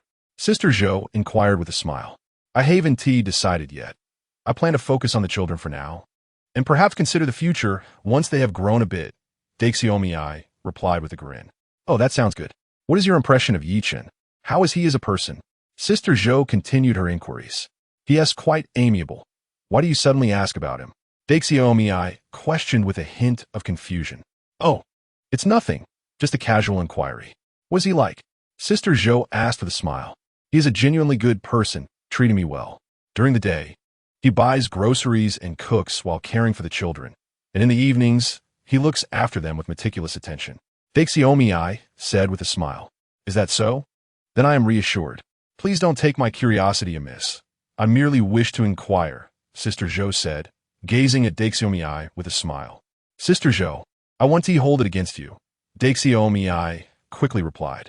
That is good to hear, Sister Zhou responded with a smile. Initially, I thought that as a first-time father, he might be somewhat inept and forgetful in the hustle and bustle of parenting. To my surprise, he has not overlooked anything and is exceedingly responsible towards me and the children. Although I haven't voiced it, I have been observing closely, Daxiomei remarked with a smile. When do you plan to obtain a marriage certificate with Yi Chen? You already have 3 children. Don't tell me you have no intention of marrying, Sister Zhou jested. Sister Zhou, please don't tease me. Yi Chen and I are not in a hurry to marry. We will consider it once the children are older. Daxiomei replied with a chuckle. I am merely concerned you have not thought about it, Sister Zhou said with a smile. Rest assured, Sister Zhou, I am fully aware of my choices, and I will contemplate them thoroughly, Daxiomei assured her. Very well. I shall await the day when I can celebrate your union with Yi Chen. However, I do hope it comes sooner rather than later, Sister Zhou said cheerfully. Sister Zhou, please don't jest at my expense. You should contemplate your own matters first. Dai Xiaomei gazed at Sister Zhou with a smile and remarked, You little rascal. How dare you make a jest at my expense? Is it truly so difficult for someone of my caliber to find a man? As she spoke, Sister Zhou straightened her posture, emphasizing her enduring charm. Chapter 65. When will the live stream begin? Are you really not willing to reconsider? Dai Xiaomei asked earnestly. Not at all, Sister Zhou replied without hesitation, shaking her head. Although I am not in a relationship at present, it does not diminish my standards. I believe I am quite remarkable as I am, and I have no need for a boyfriend. If I wished, I could simply beckon, and many handsome suitors would come forth. That is my greatest advantage. Very well, since you are unwilling, I shall not press you further. I trust your judgment. Dai Xiaomei sighed. But now, I wish to ask if you plan to continue your career as a streamer. Sitting at the edge of the bed, Sister Zhou responded. I still have a great fondness for the streaming profession and have made numerous friends online. Since you enjoy this industry, I will support you wholeheartedly. However, you must consider that if you return to streaming, the fact that you have 3 children will undoubtedly come to light. Even the company cannot conceal it. Many will surely find out, so you must be prepared, Sister Zhou said, her expression turning serious. Rest assured, Sister Zhou, I have long contemplated this. Even if everyone learns about my children, the worst that could happen is a decline in fans. I cannot deny my 3 little ones, after all. Besides, if streaming does not work out, I can always find a job to support my children. Dai Xiaomei responded with a smile, untroubled by the prospect of a career change. All right, as long as you have made your decision, I shall not persuade you further. I reiterate, should you wish to resume streaming in the future, do not hesitate to tell me. I will undoubtedly support you, Sister Zhou assured, though she believed that Dai Xiaomei would not return to the streaming world. Indeed, I will, Dai Xiaomei affirmed. Then I shall not disturb you any longer. Please rest well. I have a few matters to attend to, so I will take my leave. Sister Zhou said, preparing to depart. Each time she visited, she came and went in haste, for she missed Dai Xiaomei but feared to disrupt her rest as a new mother. Oh, Sister Zhou, do be careful on your way home. Remember to text or call me when you arrive, Dai Xiaomei instructed. Certainly, Sister Zhou nodded and stood to leave. At that moment, Chen noticed Sister Zhou's departure and hurriedly entered, asking Sister Zhou, are you heading back so soon? Won't you stay a little longer with Xiaomei? I cannot. I have matters to attend to. Please take good care of Xiaomei, Sister Zhou replied with a smile, casting a glance at Chen. I'll accompany you, Chen offered, standing as well. There's no need. Just stay here and keep Xiaomei company, Sister Zhou declined. Let Chen see you off, Sister Zhou. It's quite all right. Dai Xiaomei interjected. Indeed, Sister Zhou, it's perfectly fine. Let me escort you, Chen echoed. Sigh. Very well, I shall trouble you then. Sister Zhou, overwhelmed by hospitality, nodded in agreement. The two descended the stairs together, and Sister Zhou spoke. All right, let's pause here. Take care, Sister Zhou, Chen said with a cheerful smile. Yes, I shall take my leave now, she replied, turning to exit. As she passed by Chen, Sister Zhou suddenly remarked, by the way, Chen, my little sister is a wonderful girl. You must cherish her well and not let her down. I understand, Sister Zhou. Rest assured, Chen said, smiling at her. Watching Sister Zhou's departing figure, little sister Dai cheerfully said to Chen, so what do you think? Sister Zhou is quite a lovely person, isn't she? Indeed, Chen nodded. Sister Zhou is truly admirable. It's just that her visits are too fleeting. Little sister Dai expressed her slight disappointment. Do not worry. There are many days ahead. Sister Zhou will have plenty of opportunities to visit. Chen comforted her. Yes, little sister Dai replied, nodding in agreement. Now, you should rest well. I will check on the little ones.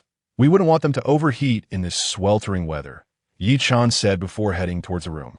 Upon entering the children's bedroom, he found the 3 little treasures fast asleep. Gently, he adjusted the blankets covering them. Observing the peacefully sleeping children, Chen felt an overwhelming sense of gratitude. Life had become infinitely happier since their arrival. He dared not disturb their slumber, instead content to simply watch. The children, sensing the heat even in their dreams, rolled over, kicking the blankets aside, while soft murmurs escaped their lips. Chen chuckled at their antics. Are you feeling hot? He asked, caressing their cheeks with a smile. The 3 children, half awake, opened their eyes briefly to glance at Chen before closing them again, returning to their dreams. Let Daddy fan you, he said playfully. Without waking them, He picked up a fan and waved it gently, creating a soothing breeze.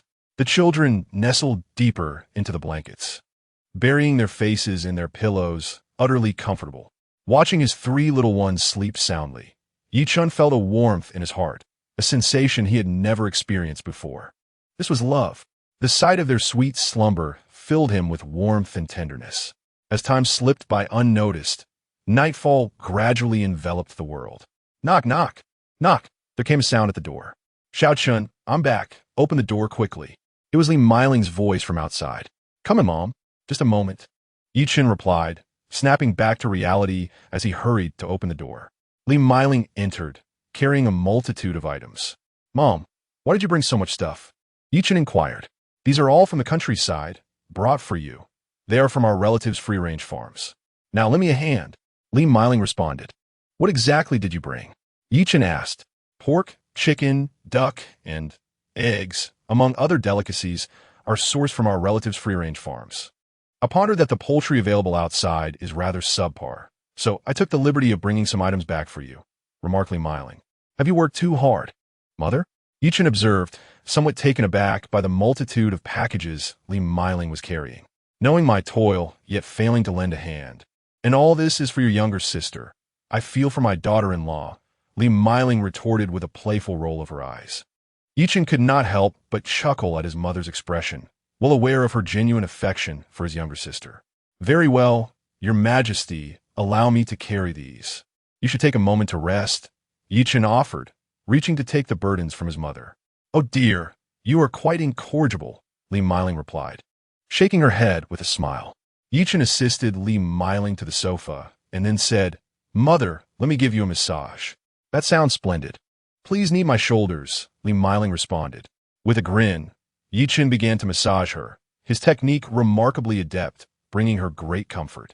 Xiao Chun, you possess quite a strong grip, Li Miling remarked, her eyes closed in delight.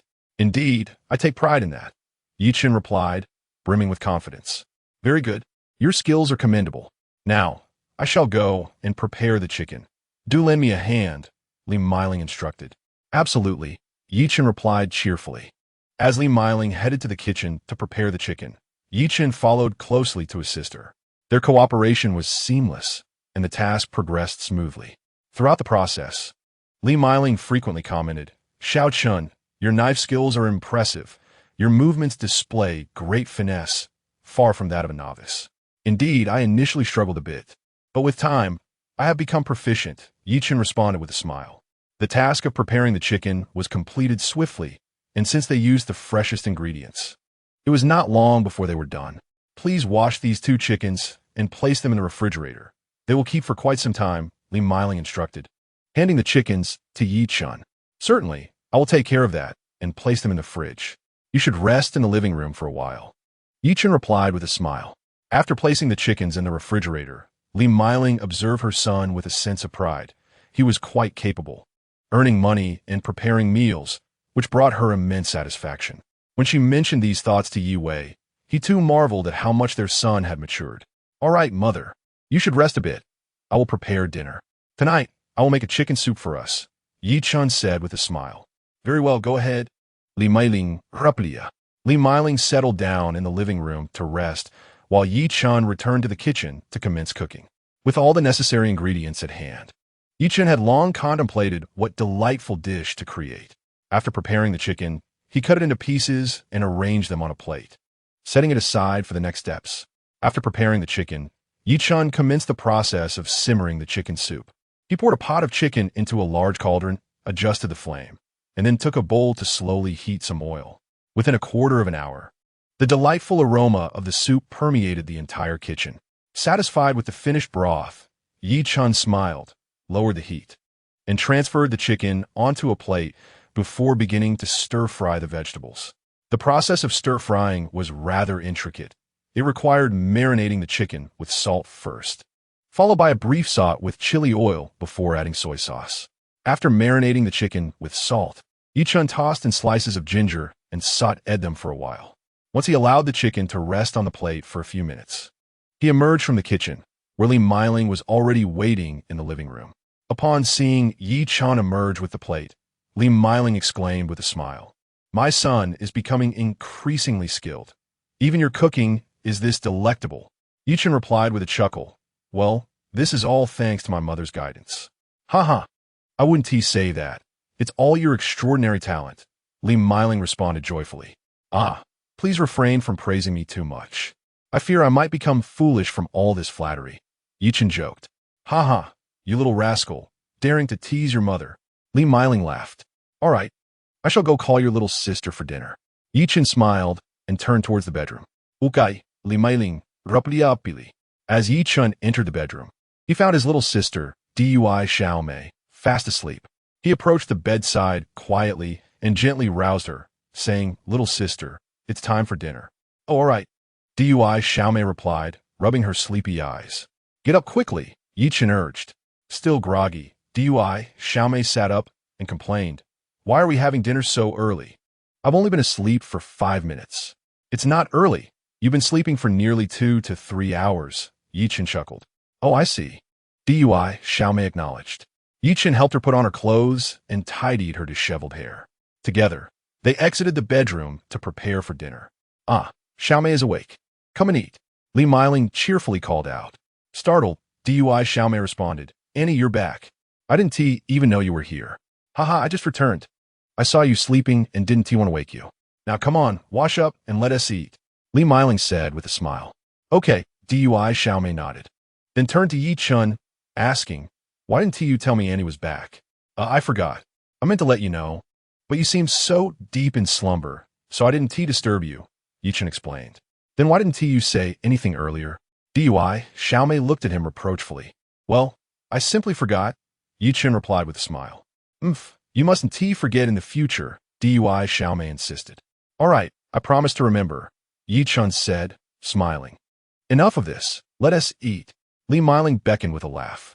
Understood, they both replied and took their seats at the dining table. Little sister, do give the chicken soup made by Xiao Chen a try, Li Miling said to the Navi younger sister. All right, I will, the younger sister replied, picking up a piece of chicken with her chopsticks and placing it into her mouth. How is it? Yichen asked eagerly. Quite good, very fragrant. The younger sister praised with her thumb raised in approval. Yichen was elated by her commendation, delighted that the younger sister enjoyed it. After serving another bowl of chicken soup for both the younger sister and Li Miling, he began to eat as well. Once they finished their meal, Yichen went to check on the little ones, who had just awakened. As soon as they saw their father, they began to cry. Don't cry, my dear babies. Daddy is here, Yichen cooed as he picked up all 3 of them. However, the babies seemed determined to contradict Yichen's soothing words, their cries growing even louder. With no choice, he gently set them down. After a brief moment, the crying subsided, and the 3 children looked up at him with tear-filled eyes. At that moment, the younger sister arrived, cradling one of the babies. They must be hungry, she remarked, beginning to nurse the baby in her arms. Meanwhile, the other 2 babies were not pleased that their mother was feeding another sibling instead of themselves. Cheng had calmed down, but lay on the bed with a hint of displeasure, while Meng began to wail once more. The younger sister was flustered, unsure of how to proceed. With both babies crying, who should she feed first? Don't worry, you feed Xing first. I will tend to Meng, Yichen suggested, taking Meng into his arms. She gazed up at her father, her eyes still glistening with tears. She opened her mouth, but did not speak instead. She gently patted his shoulder. Now, soothing the children required attention to each one. Cheng had quieted down, yet Xing and Meng were still fussy. Be good. Meng, don't cry. Daddy is right here, Yichen whispered. Upon hearing her father's words, Meng finally quieted down, her cries ceasing. Yichen continued to comfort her. Be good, Meng. Daddy is here to soothe you. When you grow up, you will be as beautiful as Mommy. This elicited a chuckle from the younger sister. Xing, with wide eyes, looked at her father, her expression seemingly accusing him, as if to say, Does that mean I want to be a beauty when I grow up? Yichen laughed gently, assuring her, Yes. Xing will undoubtedly be a beauty when she grows up, just like her mother. Want she? Xing appeared to understand his words, nodding in agreement.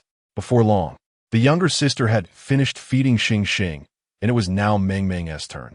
After taking Meng Meng from Yi Chun's arms, the younger sister held her close, saying, Meng Meng is such a good girl. Come, let mommy give you a kiss. Mommy loves you the most. Meng Meng sniffed her mother's cheek and then burst into giggles, clearly delighted by her mother's affection. Meng Meng is truly adorable. The younger sister couldn't help but compliment. Charmed by the sight, Yi Chun observed the harmonious interactions between the dazed little sister and the two children, a scene that filled him with contentment. After all, he was blessed with a family, enveloped in the warmth of their love, a happiness that one could never forget throughout a lifetime. Soon, the little sister had fed the 3 babies to their fill. Yi Chun gently placed them in their cribs, covering them with blankets as he watched them drift into slumber. With a sigh of relief, the little sister remarked, At last, the babies are well fed.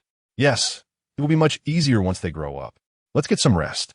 It's already midnight, Yi Chun said, glancing at his watch. All right, she replied, and together they left the nursery. At that moment, Chung Chung suddenly burst into loud cries, leaving Yi Chun and the little sister momentarily stunned, unsure of what had transpired. What's wrong? Yi Chun rushed to the bedside to investigate. I don't know. Chung Chung has been crying uncontrollably today, and nothing seems to soothe him, the little sister explained. However, Yi Chun soon noticed that there were no tears on Chung Cheng's face, and just as suddenly, the baby stopped crying and broke into laughter. This startled Yi Chun. The abrupt shift from tears to laughter was quite unusual, igniting a sense of unease within him. Was something amiss with Chung Chung? Wow. Chung Chung waved his tiny arms and continued to shout joyfully. Chung Chung, do you want a hug? Yi Chun, in a moment of realization, understood that the clever little one was feigning distress simply to be held.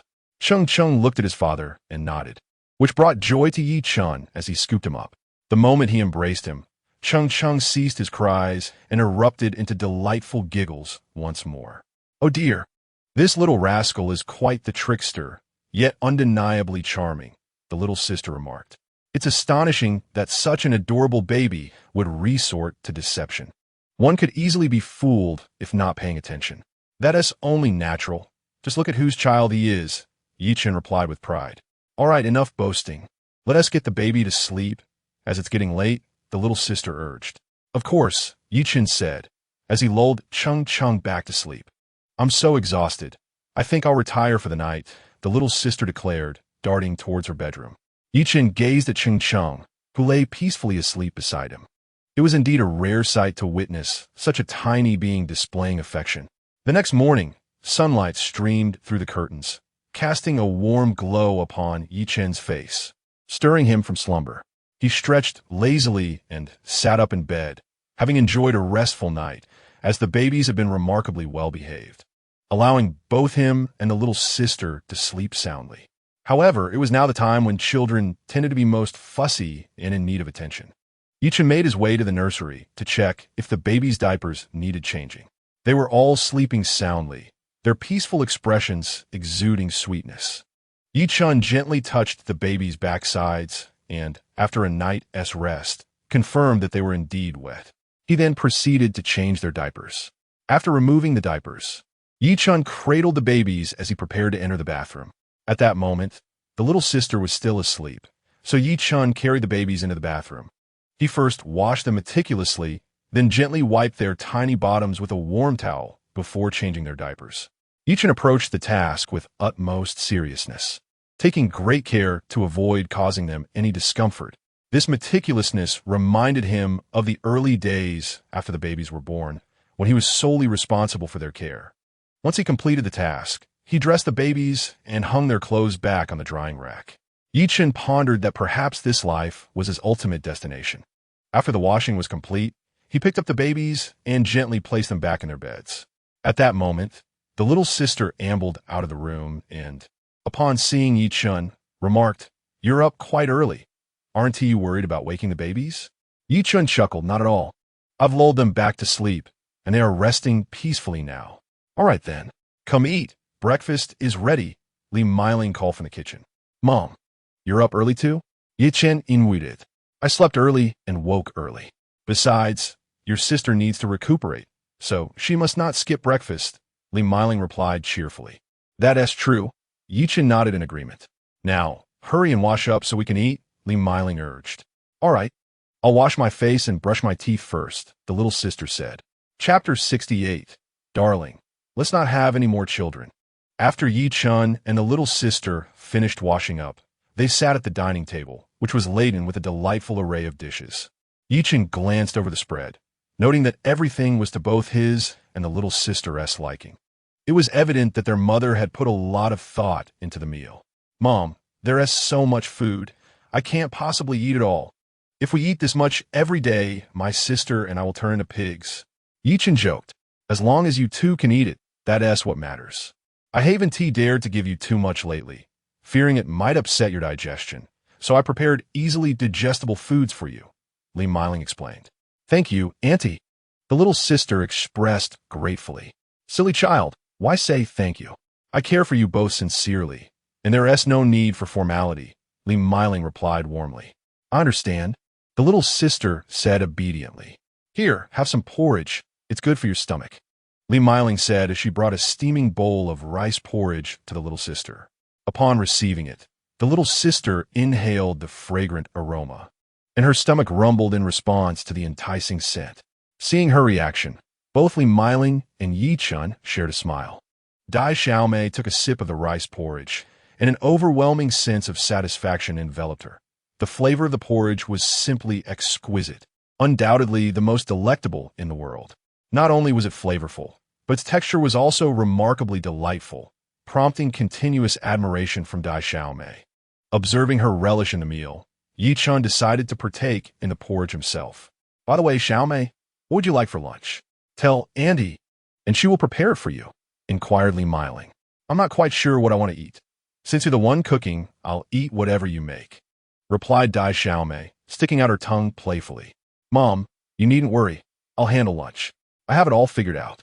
I'll make a longan and pig heart soup for Xiaomei. It's beneficial for the pelvic region, helps relax the entire body, strengthens the waist, nourishes the kidneys, and prevents back pain and leg discomfort, Yi Chen stated thoughtfully. It had been nearly a week since they left the hospital, and it was time to nourish Dai Xiaomei, as the child had already reached a week old. All right, Xiao Chen is right. We shall proceed as you suggest. Li Miling agreed upon hearing Yi Chen's precise reasoning. Xiaomei, what do you think? Yi Chen asked her. It sounds good, but I feel it's a bit expensive, Dai Xiaomei replied hesitantly. Expensive? You are pregnant now. It's essential to supplement your nutrition. Otherwise, when the child grows up, there won't be enough nourishment, which is detrimental to your health. Yi Chen said with a smile. Then I'll defer to your judgment, Dai Xiaomei replied cheerfully. Seeing Dai Xiaomei so obedient filled Yi Chen with immense contentment. After all, both his wife and child were healthy and safe. Well then, I'll finish up and head to the market to buy some ingredients, Yi Chen announced as he stood to leave, aware that preparing the soup would require considerable time. Xiao Chen, why don't you take me along? Li Miling suggested. Mom, there is no need for you to go. Such a trivial matter shouldn't trouble you. Just enjoy your time with Dai Xiaomei, Yi Chen encouraged. All right, Li Miling conceded after a moment's thought. Then I'll be off, Yi Chen said as he departed from their home. Be careful on the road, Li Miling cautioned. Yes, Mom, rest assured, Yi Chen replied with a smile. Arriving at the market, Yi Chen was recognized by many familiar faces due to his frequent visits. However, the customary haggling remained a necessity. Boss, I'd like a piece of pig liver, Yi Chen requested. Pig liver? The vendor queried, somewhat puzzled. Yes. My wife just gave birth recently, and we thought some pig liver would be beneficial for her nutrition, Yi Chen replied with a cheerful demeanor. Upon hearing this, the vendor gave a thumbs up. All right, I'll get it for you right away. It's rare to see someone so considerate of their wife these days. The vendor then handed Yi Chen 2 pieces of pig liver. After completing the transaction, Yi Chen carried the liver back home. On his way, he suddenly remembered that he still needed to purchase longan, and realized there was still time to do so. Thus, Yi Chen parked the car to the side and hurried into a supermarket, purchasing a pound of longan before returning. Ah, Yi Chen, you're back. Dui Xiaomei, who was in the room soothing the babies to sleep, quickly approached as she noticed Yi Chen entering with his belongings. Yes, I bought everything. Now, I shall prepare the soup, Yi Chen replied to Dui Xiaomei. Let me assist you, she offered, eager to help. No need, you should rest. The kitchen will soon be filled with smoke. I wouldn't want you to be affected. Just wait until the soup is ready for you to enjoy. Chen said as he made his way into the kitchen. Xiaomei watched Chen bustling about in the kitchen. A gentle smile gracing her lips before she turned to care for the babies again. Chen ignited the stove, adding a few strands of ginger and a sprinkle of scallions, then began to simmer the soup. After roughly 5 minutes, he chopped the pig liver and added it to the pot. Wow, it smells delightful, Xiaomei exclaimed as she pushed open the kitchen door. Just look at your nose. It's so sensitive, Chen teased. Of course. Just look at who I am, Xiaomei responded with a laugh. All right, you should step outside for now. I'll call you when the soup is ready. Aunt Wu is here to help me, Chen urged her. Then hurry up, Xiaomei laughed. I know. Just step outside, Chen insisted as he prepared to start cooking the dishes, knowing the smoke would be heavy, and he didn't want Xiaomei to be affected. Upon hearing Chen prompt her to leave, Xiaomei exited, ensuring she closed the kitchen door behind her. Back in the living room, she felt a warm sweetness in her heart. Chen treated her so kindly. Aunt Wu, in the kitchen, assisted Chen, but she felt he could manage perfectly well on his own. His ability to learn was remarkable, and he grasped new skills with great speed. Chen could master anything after just a glance. After 10 minutes, Chen presented the soup, while Aunt Wu had washed and brought out the vegetables. It smells wonderful, Chen said as he served Xiaomei a taste of the soup. It's truly delicious, she replied. Drink some first. I will prepare a couple of dishes shortly, Chen said, smiling at Xiaomei, who was seated on the sofa. Yes, she replied, lifting the spoon to savor the delectable soup, which left her wanting more. After serving Xiaomei, Chen arranged the dishes on the coffee table. His culinary skills were exceptional, especially when it came to home-cooked meals. He always prepared a feast that left Xiaomei utterly satisfied. Li Meiling watched with great interest. Particularly fond of girls like Xiaomei, well-behaved, sensible, and obedient, not to mention strikingly beautiful. Her son is quite remarkable as well. Although their relationship might seem peculiar, she believes it is rather fitting, especially now that Chen's family circumstances have improved significantly. She feels that her son will achieve even greater success in the future, and her grandchildren, being both beautiful and adorable, bring her immense joy. Chen swiftly prepared a sumptuous meal of 3 dishes and a soup, each vibrant in color and fragrant to the senses. Every dish was crafted by his own hands and was exceptionally delicious, leaving Aunt Wu in a state of delight. Xiaomei set down her chopsticks and looked at Chen, inquiring, Chen, why such an extravagant spread? You shouldn't indulge in oily food so soon after giving birth. Do try these dishes. As she spoke, Chen offered her some of the food. Xiaomei felt elated. She admired this man greatly, evident from his attentive care for her. Moreover, his family background was commendable, making her feel fortunate to be marrying him. Indeed, it's quite delicious, she remarked as she savored the meal. Then do eat more. It's all prepared with you in mind, and you mustn't waste it. Chen encouraged. Thank you, she replied, filled with happiness. You silly girl, Chen chuckled, gently ruffling her hair. Seeing Xiaomei blush brought a smile to Li Meiling's face. The child was still shy. After the meal, Chen went to check on the babies. He entered their room to find Chung Chung and Xing Xing peacefully asleep, clearly exhausted and resting soundly. Meanwhile, the mischievous little Meng Meng, having finished her milk, remained wide awake, her large, sparkling eyes fixed on Chen. The clarity and vivacity in her gaze were utterly charming. Chen approached her, cradling her gently. Why aren't you sleeping? He asked. Meng Meng blinked, as if responding to him or perhaps pondering something, her expression delightfully quirky, which made Chen burst into laughter. Giggling, Meng Meng joined in the merriment, wriggling in his embrace like a playful puppy, exuding cuteness. You will surely grow up to be quite the little rascal, Chen remarked, stroking her cheek with affection. Meng Meng pouted, clearly displeased. Chen chuckled, pinching her cheek playfully. You must behave. Your mother is quite exhausted. It's time to learn to rise early and sleep well. No nighttime fussing, all right? Yes, yes, Ming Ming nodded vigorously, indicating her compliance and assurance that she wouldn't be noisy. As Yi Chun held her, gently rocking her back and forth, Ming Ming was calm and silent. A picture of obedience. Witnessing this scene filled Yi Chun with joy. He had grown fond of this little girl, not only for her adorable looks, but also for her sweet disposition. All right, time to sleep, he said, placing Ming Ming in her crib and patting her shoulder. Observing her as she drifted into slumber, Yi Chun found her irresistibly cute, noting a resemblance between her features and Dai Xiaomei's. What a little treasure. He smiled at Ming Ming before turning to leave. Wow. Unexpectedly at this moment, Ming Ming suddenly burst into tears, startling Yi Chun, who hurriedly rushed to the bedside and scooped her up in his arms. Oh dear, you little rascal, did you not promise not to cry? How could you forget so quickly? Yi Chun said helplessly while holding Ming Ming. Seeing Meng Ming's distressed expression, Dai Zio Mei quickly approached, her earlier smile replaced by concern as she witnessed Ming Ming's tears. Ming Ming sobbed continuously, her cries piercingly sorrowful, as if some dreadful misfortune had befallen her. Yi Chun, alarmed by her heartbreaking wails, wondered what could possibly be the matter. Yet, just as he embraced her, Ming Ming suddenly erupted into laughter. You little trickster, how dare you deceive me? Yi Chun chuckled. Giggling, Ming Ming was now filled with joy. Her earlier tears were but a ruse to elicit his concern, knowing that it stemmed from his genuine affection. Yi Chun, amused by Meng Ming's antics, set her down and grinned at her. You mischievous little girl, how could you play such tricks on me? Ming Ming continued to laugh, her eyes sparkling with delight. This little one adored being held by him, always gazing up at Yi Chun with her wide, innocent eyes, a sight so endearing that it melted his heart. She cherished the moments when he would cradle her to sleep, only to be gently placed back in her crib afterward. You little scamp, Yi Chun sighed, resigned to pampering her.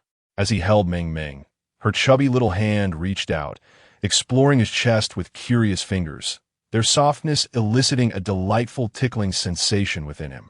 Yi Chun grasped her tiny hand, utterly enchanted by her charm, reluctant to place her back in the crib. Meng Ming's little fingers continued to roam, her large eyes fixated on Yi Chun as she playfully kneaded his chest, giggling all the while. Her touch was like that of a little enchantress, leaving Yi Chun utterly helpless. He couldn't resist gently caressing her cherubic face, captivated by her irresistible charm. All right, little imp, it's time for you to sleep, Yi Chun said with a smile, patting her back. As he laid Ming Ming down, she promptly closed her eyes, and Yi Chun felt a wave of relief wash over him. The crib he had prepared was spacious enough for 3 babies, meticulously arranged in the nursery he had thoughtfully designed, complete with protective railings. Yi Chun harbored a deep-seated fear of children tumbling out or escaping as they grew. Thus he took safety very seriously.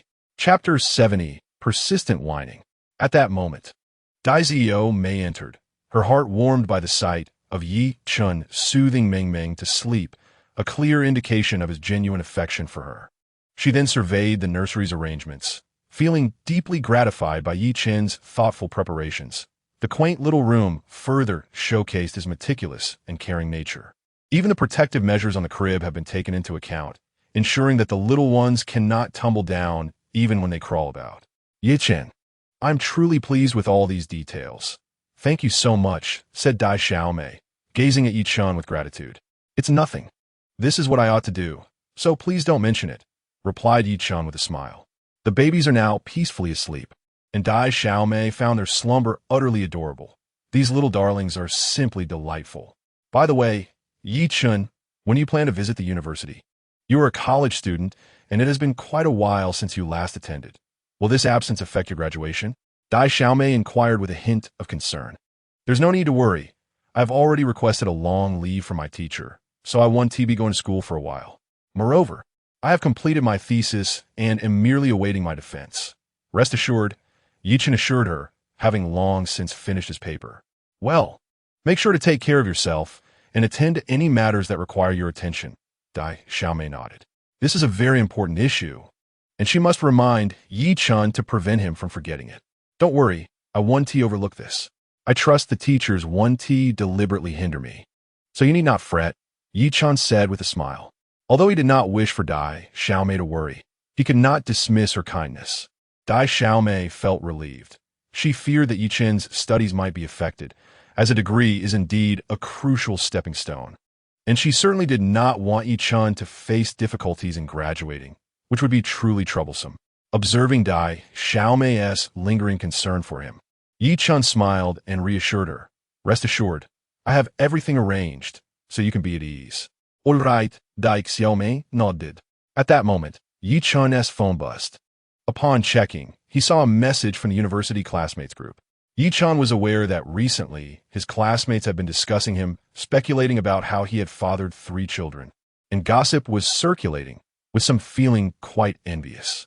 Some voiced concerns about how he would manage to support 3 children, especially without having graduated yet.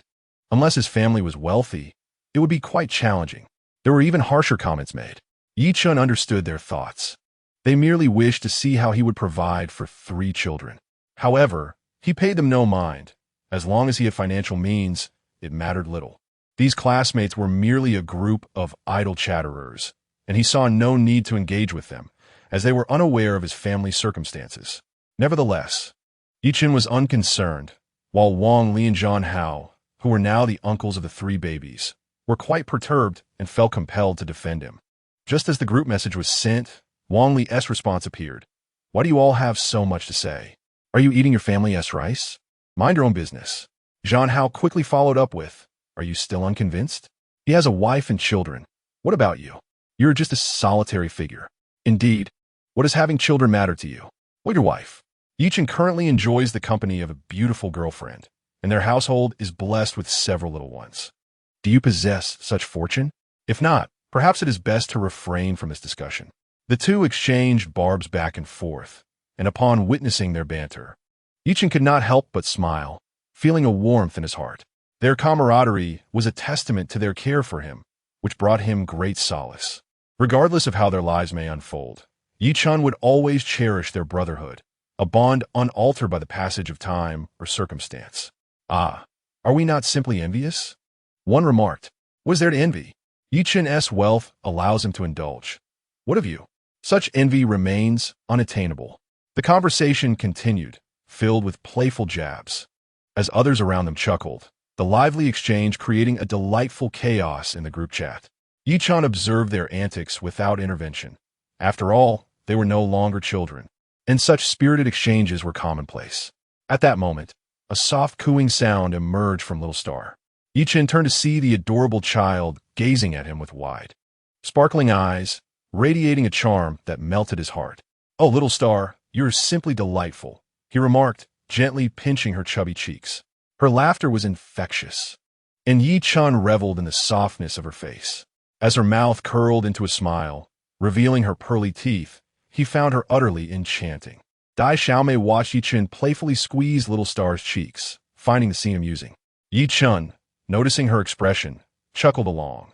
The innocent laughter of children always brings unadulterated joy. Isn't Little Star the cutest? He asked Dai Xiaomei.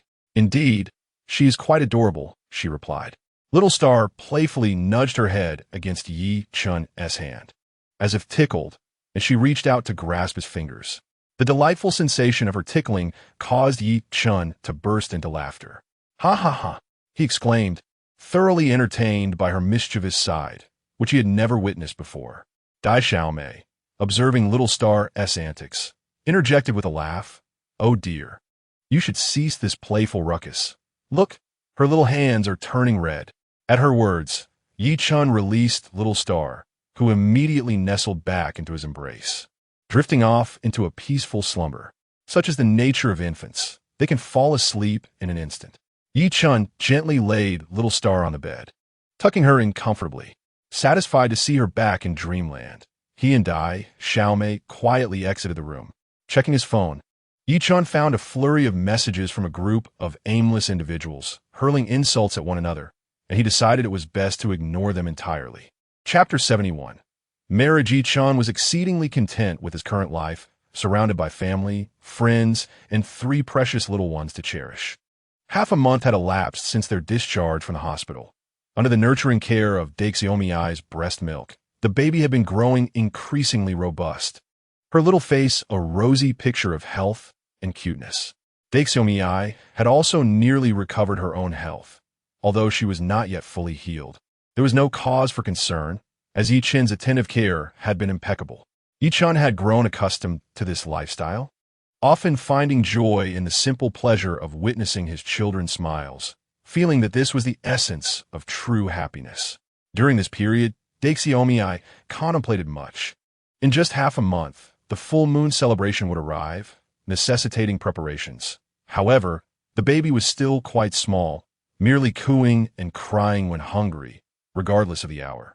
Ultimately, Daixiomi resolved to obtain a marriage certificate with Yi Chen.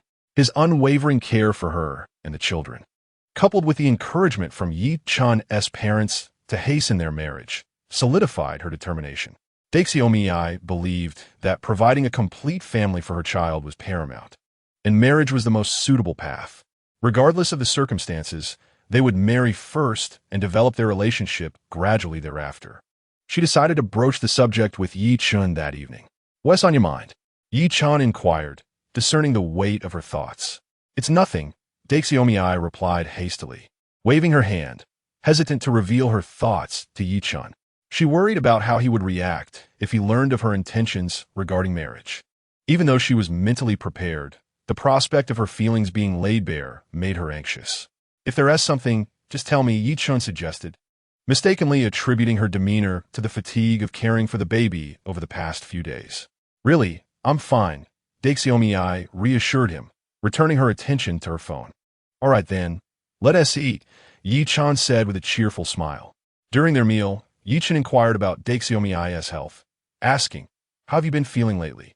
Daixiomi smiled and replied, "I'm doing much better now. I expect that after a few more days of rest, I will be fully recovered." Seeing her in good spirits eased Yi Chen's heart significantly. Knowing she was well brought him much comfort. At that moment, Meng Meng awoke with a loud cry, her little mouth wailing as though she sensed her parents were about to abandon her. Watching the baby cry tugged at Yi Chen's heartstrings, and he quickly scooped her up from the bed, gently rocking her. There, don't cry," he soothed. However, Meng Meng continued to wail unabated, prompting Yi Chen to shake his head in resignation. Daixiomi swiftly handed him a clean towel to help wipe Meng Meng's tears. As Yi Chen cradled his baby, Meng Meng's cries subsided, but tears still lingered on her face. "Good girl, Meng Meng," he whispered, softly patting her shoulder in comfort. Regrettably, Meng Meng saw someone comforting her and burst into tears.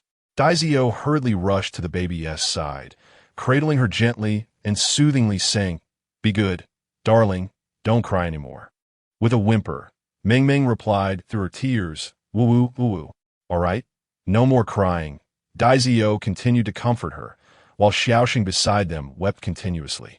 Upon witnessing the baby's distress, Yi Chen felt an increasing ache in his heart. How could one not feel sorrow for their own flesh and blood? After a while of coaxing, Meng Meng ceased her tears. It was as if she comprehended the situation, nodding at Daizio, seemingly conveying, "I won't cry anymore."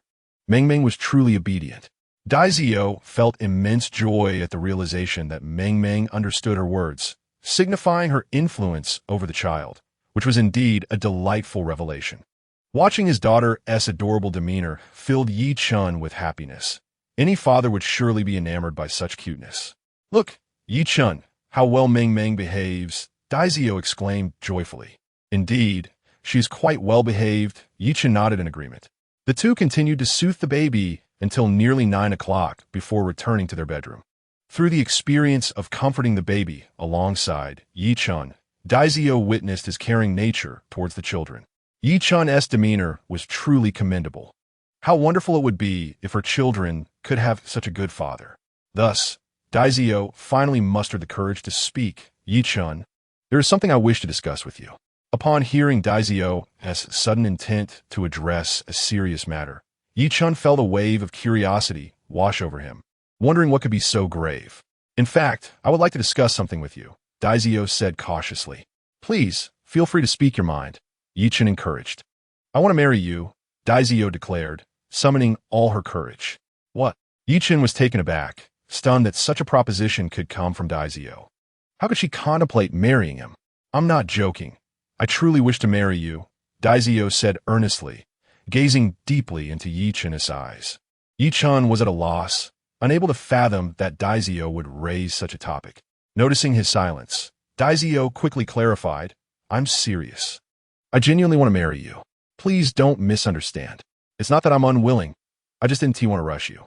We haven't had a proper discussion in a while, and hastily deciding to marry makes me uncertain if it's beneficial for you, considering you are still young. Yi-chen spoke from the heart. Daizio smiled softly. I'm of a suitable age, yet unmarried.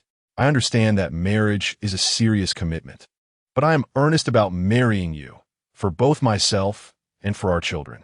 After speaking, she blinked her eyes, gazing intently at Yi-chan, hoping he would offer her a promise that would determine her lifelong happiness. Yi-chan, found myself at a loss for words regarding this matter. He had not anticipated that the naive girl would suddenly broach the subject of marriage, a topic that significantly pertained to his future. Notijing Yi-chan's prolonged silence. The naive girl realized that her proposal had undoubtedly placed him in a difficult position. Chapter 72. Obtaining the marriage certificate, there's no need for you to rush your response. That was not my intention. I merely wished to express my desire to provide a home for our baby, she hastily clarified. In truth, Yi-chan was momentarily taken aback. He was astonished that such a conversation had arisen, as it should have been he who initiated it, not her. No.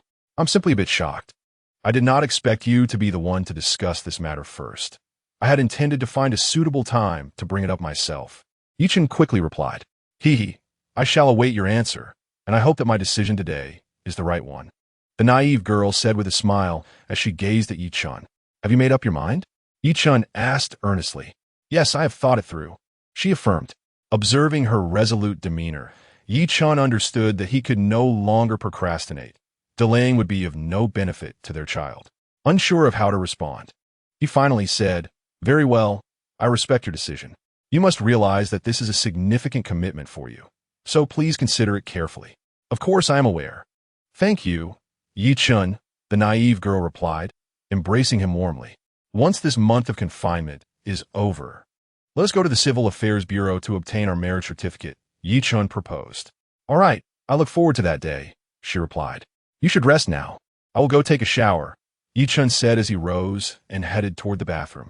After finishing his shower and donning his pajamas, he lay down on the bed, while the naive girl sat on the edge, watching television. Why aren't you resting? Yi-chen inquired. I can't sleep, so I'm watching TV, she responded. Once you feel tired from watching, you should go to sleep. Otherwise, it will be detrimental to your health. Yi-chen expressed his concern. I'm fine. You needn't worry. I am not sleepy, she assured him.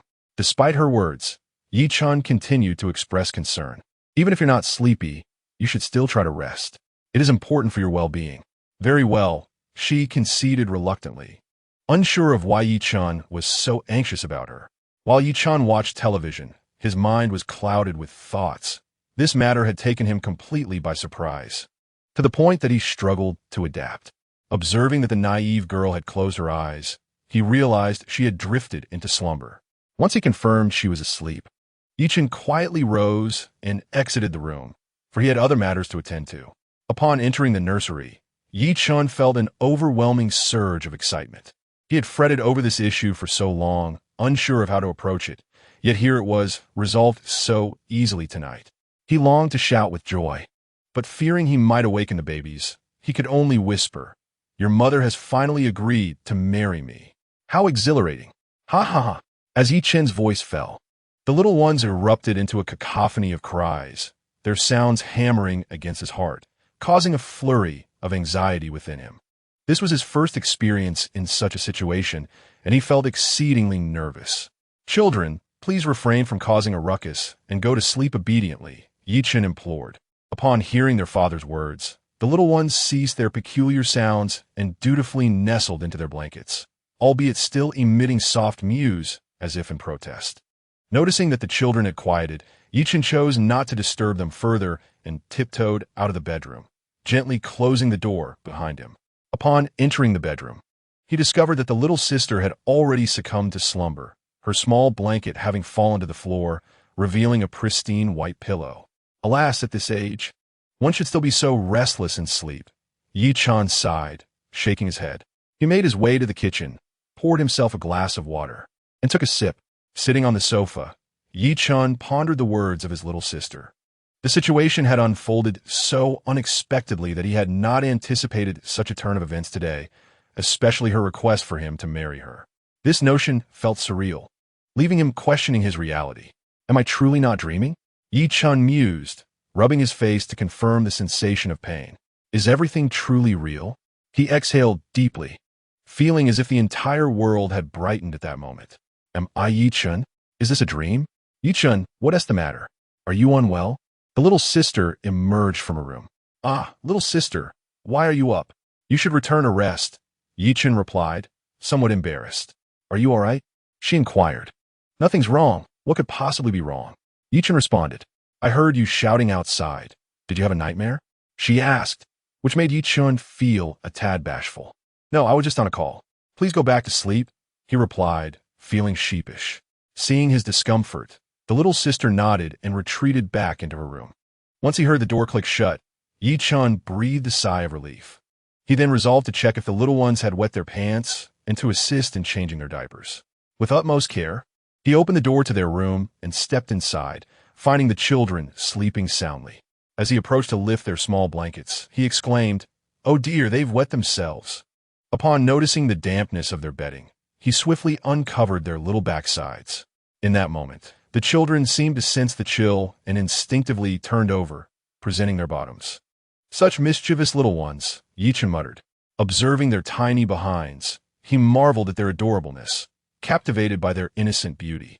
His fingers grazed their soft skin, and he felt an overwhelming sense of affection that made it difficult to withdraw his touch. Then Yi Chen began to change the diapers for the little ones. Each child had but a few diapers, yet it took Yi Chen half an hour to complete the task. Once he had finished changing the diapers, he took some tissues to gently wipe the baby's delicate bottoms several times, ensuring there were no issues before he ceased. Yi Chen then covered the 3 babies with a small blanket. Sigh, all done. Yi Chen breathed a sigh of relief, finally having cleaned the little one's bottoms. Gazing at the peacefully sleeping infants, he felt an overwhelming sense of happiness. Subsequently, Yi Chen began washing up in preparation for bed, yet despite lying down, sleep eluded him. The anticipation of his impending marriage and the prospect of a blissful family filled his thoughts. He felt a bit lightheaded tonight, but soon succumbed to slumber, experiencing a night devoid of dreams. Chapter 73. This person is worthy, truly matters upon dawn. The little sister rose, her spirits lifted by the sight of the sun outside.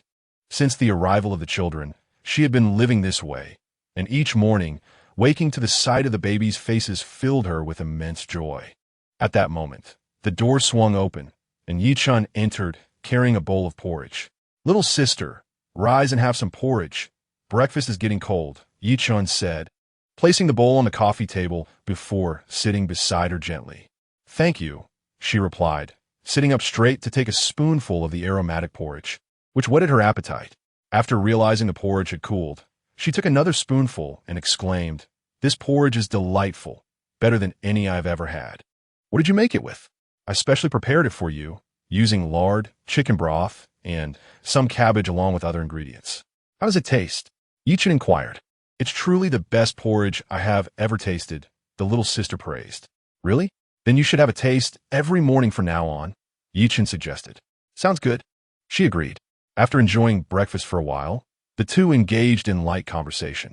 Yi Chen shared amusing anecdotes from his school days and everything about his life there, while the little sister listened with delight, recounting her own amusing experiences during her live broadcasts. In that moment, their laughter filled the entire bedroom. Suddenly, Yi Chen's phone rang. He took it out and saw it was a call from Wang Li and Chen Hao. Please hold on. I'll take this call, Yi Chen said, stepping out of the bedroom to answer the phone, hearing the voices of Wang Li and Chen Hao. Hey, Yi Chen, are you up? Wang Li inquired. I'm awake, Yi Chen replied. Great. We're coming over to play this morning. I've missed my little nephews so much. Chen Hao exclaimed. All right, where are you? We're downstairs, just about to come up. You should come down now, Chen Hao responded. Wang Li and John Hao are nearing graduation, yet both exhibit a commendable ambition. diligently seeking internships. Their only opportunity to visit the little ones is during weekends. It must be said, these two genuinely adore the children, returning at every chance to spend time with them. After ending a phone call, Yi Chun returned to the bedroom, informing Dai Xiao Mei that Shun Hao and Wang Li would be visiting to play. They were arriving that very morning, prompting Dai Xiao Mei to change her attire. Dai Xiao Mei donned a loose-fitting shirt paired with denim jeans and casual sneakers, exuding a relaxed vibe. "Let us go. I'll accompany you to pick them up," she suggested. "No need. You should feed the little ones first. I can manage the pickup," Yichen replied. After glancing outside, Dai Xiao Mei conceded, "All right then." Thus, Yichen stepped outside. Upon descending the stairs, he spotted Wang Li and Shun Hao waiting at the bottom. Noticing their neat attire, he realized they must have risen early to prepare, likely influenced by their internship experiences, which endowed them with a certain gravitas, rendering them quite charming. "Hey, Shun Hao. Wang Li, you've arrived. Come upstairs. We're heading out to get you," Yi Chun greeted with a smile. The two nodded in acknowledgement and ascended the stairs. During their journey, the three young men engaged in light-hearted banter, appearing quite harmonious. "How do you find your internships? Are they exhausting?" Yi Chun inquired while driving. "Tiring, but manageable. Hard work is key," Shun Hao responded. Wang Li exchanged a glance with Zhan Hao and added, "Shun Hao, I too feel quite fatigued. Yet I believe I can persist. Keep it up," Yi Chun encouraged. Shun Hao glanced at Yi Chun and chuckled. "You too. You have a wife to support. While we are both single, we certainly have our challenges, but I believe one day we will be able to provide for our own wives." Among the trio, only Yi Chun was married with children, while Shun Hao and Wang Li remained unattached. The mention of a wife stirred a hint of envy in both, as they were well aware that Yi Chen's spouse was none other than the renowned Dai Xiao Mei from Dosha Live. Yi Chen smiled at them and reassured, "Rest assured, one day you too shall have wives." "Isn't that merely a platitude?" Shun Hao and Wang Li chimed in unison. The promise from Yi Chun ignited their imaginations about the future. They envisioned their own wives being as stunning as Dai Xiao Mei, along with a sweet, obedient child. Before long, they arrived at the entrance, and Yi Chun welcomed Wang Li and Shun Hao into his home. "Last time I found your home luxurious, but I lacked a precise understanding. Now that I have sought my own place for my internship, I can truly appreciate how splendid your residence is," Wang Li exclaimed, surveying the opulent surroundings with astonishment. "Indeed, I too did not expect your home to be so spacious and comfortable," Shun Hao remarked with admiration. It is indeed impossible for the two of them to continue residing at the school during their internship. The distance is too great. Naturally, for convenience, they opted to rent a place outside. However, in the bustling metropolis, every inch of land is precious, and quality housing comes at a steep price. Being mere students, they find it challenging to afford such exquisite accommodations, which inevitably stirs a sense of envy within them. Yi Chun chuckled and said, "No worries, take your time. One day, when these are all purchased with the fruits of your labor, that is, when you will truly feel the perfection of it." With a sigh, Wang Li lamented, "We shall never catch up to your pace, Yi Chun. Don't be disheartened, take it slow. We are still young," Yi Chun reassured him. "Yes, I understand," Chen Hao responded. "All right, enough of this. Come on in," Yi Chun said, opening the door to his home. Chen Hao and Wang Li stepped inside, immediately captivated by the decor of the apartment. "Hello, would you like some water?" Dai Xiaomei brought 2 glasses of water for Chen Hao and Wang Li. "Thank you," Chen Hao replied with a smile, settling onto the sofa to chat with Wang Li. What a life to be envied, they mused as they admired the apartment. The space must be around 150 square meters, a stark contrast to their rented place, which felt worlds apart. Such a vast area, especially on a higher floor, offer an expansive view that surely would uplift one's spirits. Chapter 74, undoubtedly biological. Yi Chun smiled and said, "Come on, let's go see the little ones." With that, he led Wang Li and Chun Hao towards the nursery. "Babies, I'm here to see you. Have you thought about Daddy today?" Yi Chun entered the nursery, beaming at the infants. The babies lay in their cribs, blinking their large eyes curiously. Chen Hao and Wang Li were equally astonished to see the babies gazing back at them. "Yi Chun, the babies have opened their eyes. They are looking at you," Wang Li exclaimed in delight. Indeed, The babies were fixated on Yi Chun, sensing a familiar presence before them, none other than their father. They are smiling. They must be calling for Daddy, Yi Chun said with a grin. Seeing the babies' joyful expressions filled Chen Hao and Wang Li with immense happiness. Yi Chun picked up one of the infants and said, "Come on, little ones, call for Daddy." Upon recognizing Yi Chun, the babies erupted into cheerful cries. Listening to their joyful shouts warmed Yi Chun's heart. Having such adorable little ones around him brought an unparalleled sense of happiness. "Wow, how adorable. They look like little dolls," Wang Li remarked. "Of course. Our babies are the most beautiful," Yi Chun said proudly, eliciting smiles from Chen Hao and Wang Li. After placing the babies back, Yi Chun turned to Chen Hao and said, "Wang Li, Chen Hao, why don't you stay here for lunch today? I'll show you what I can do." Both were taken aback and exclaimed, "What do you mean by showing us? Yi Chun, don't tease us. We know you can't cook. You have underestimated me. It seems that I must showcase my skills to you this afternoon," Yi Chun declared, patting his chest. Wang Li exchanged a glance with Chen Hao, who nodded in response, feeling confident that Yi Chun was not deceiving him. "Very well then, we shall stay for lunch," Chen Hao remarked. Yi Chun smiled. "You shall see for yourselves." At that moment, Dai Xiaomei, somewhat puzzled, asked, "Why do you not know that Yi Chun can cook? We have been university roommates for 4 years, and we have always ordered takeout with that fellow Yi Chun. Who would know if he could cook?" Wang Li shook his head. "Let us wait and see, regardless of what dishes he can conjure," Chen Hao said. Dai Xiaomei chuckled, for she held great confidence in Yi Chun's culinary skills, having savored his cooking for quite some time. "It is such a pity that I have not had the chance to taste Yi Chun's cooking during our 4 years at university. Just wait and see," she exclaimed. "Then we shall anticipate the outcome," Chen Hao replied. "All right, I shall go prepare the meal. You may entertain the little ones here," Yi Chun instructed Wang Li. "Sure. Go on. We shall wait here," Wang Li responded. Chen Hao nodded in agreement with Wang Li's sentiment. Yi Chun smiled and entered the kitchen. As Yi Chun stepped into the kitchen, Chen Hao and Wang Li exchanged curious glances, both intrigued by what dishes Yi Chun would create. Yi Chun first instructed Aunt Wu to procure the ingredients while he busied himself in the kitchen. "This lad seems quite serious," Wang Li remarked to Chen Hao. "I can see that. We shall simply wait to eat and observe how he cooks," Chen Hao replied. Yi Chun toiled in the kitchen, and upon Aunt Wu's return with the groceries, he washed the vegetables and began to stir-fry. He prepared several hometown dishes, along with a selection of vegetables, including braised eggplant, garlic ribs, and chicken soup with mushrooms. Following the recipe, Yi Chun completed 4 dishes and a soup, at which point Chen Hao and Wang Li entered the kitchen. "Wow, Yi Chun, I thought you could only prepare instant noodles and pickled vegetables. I never expected you to create such delightful dishes," Chen Hao exclaimed, gazing at the spread.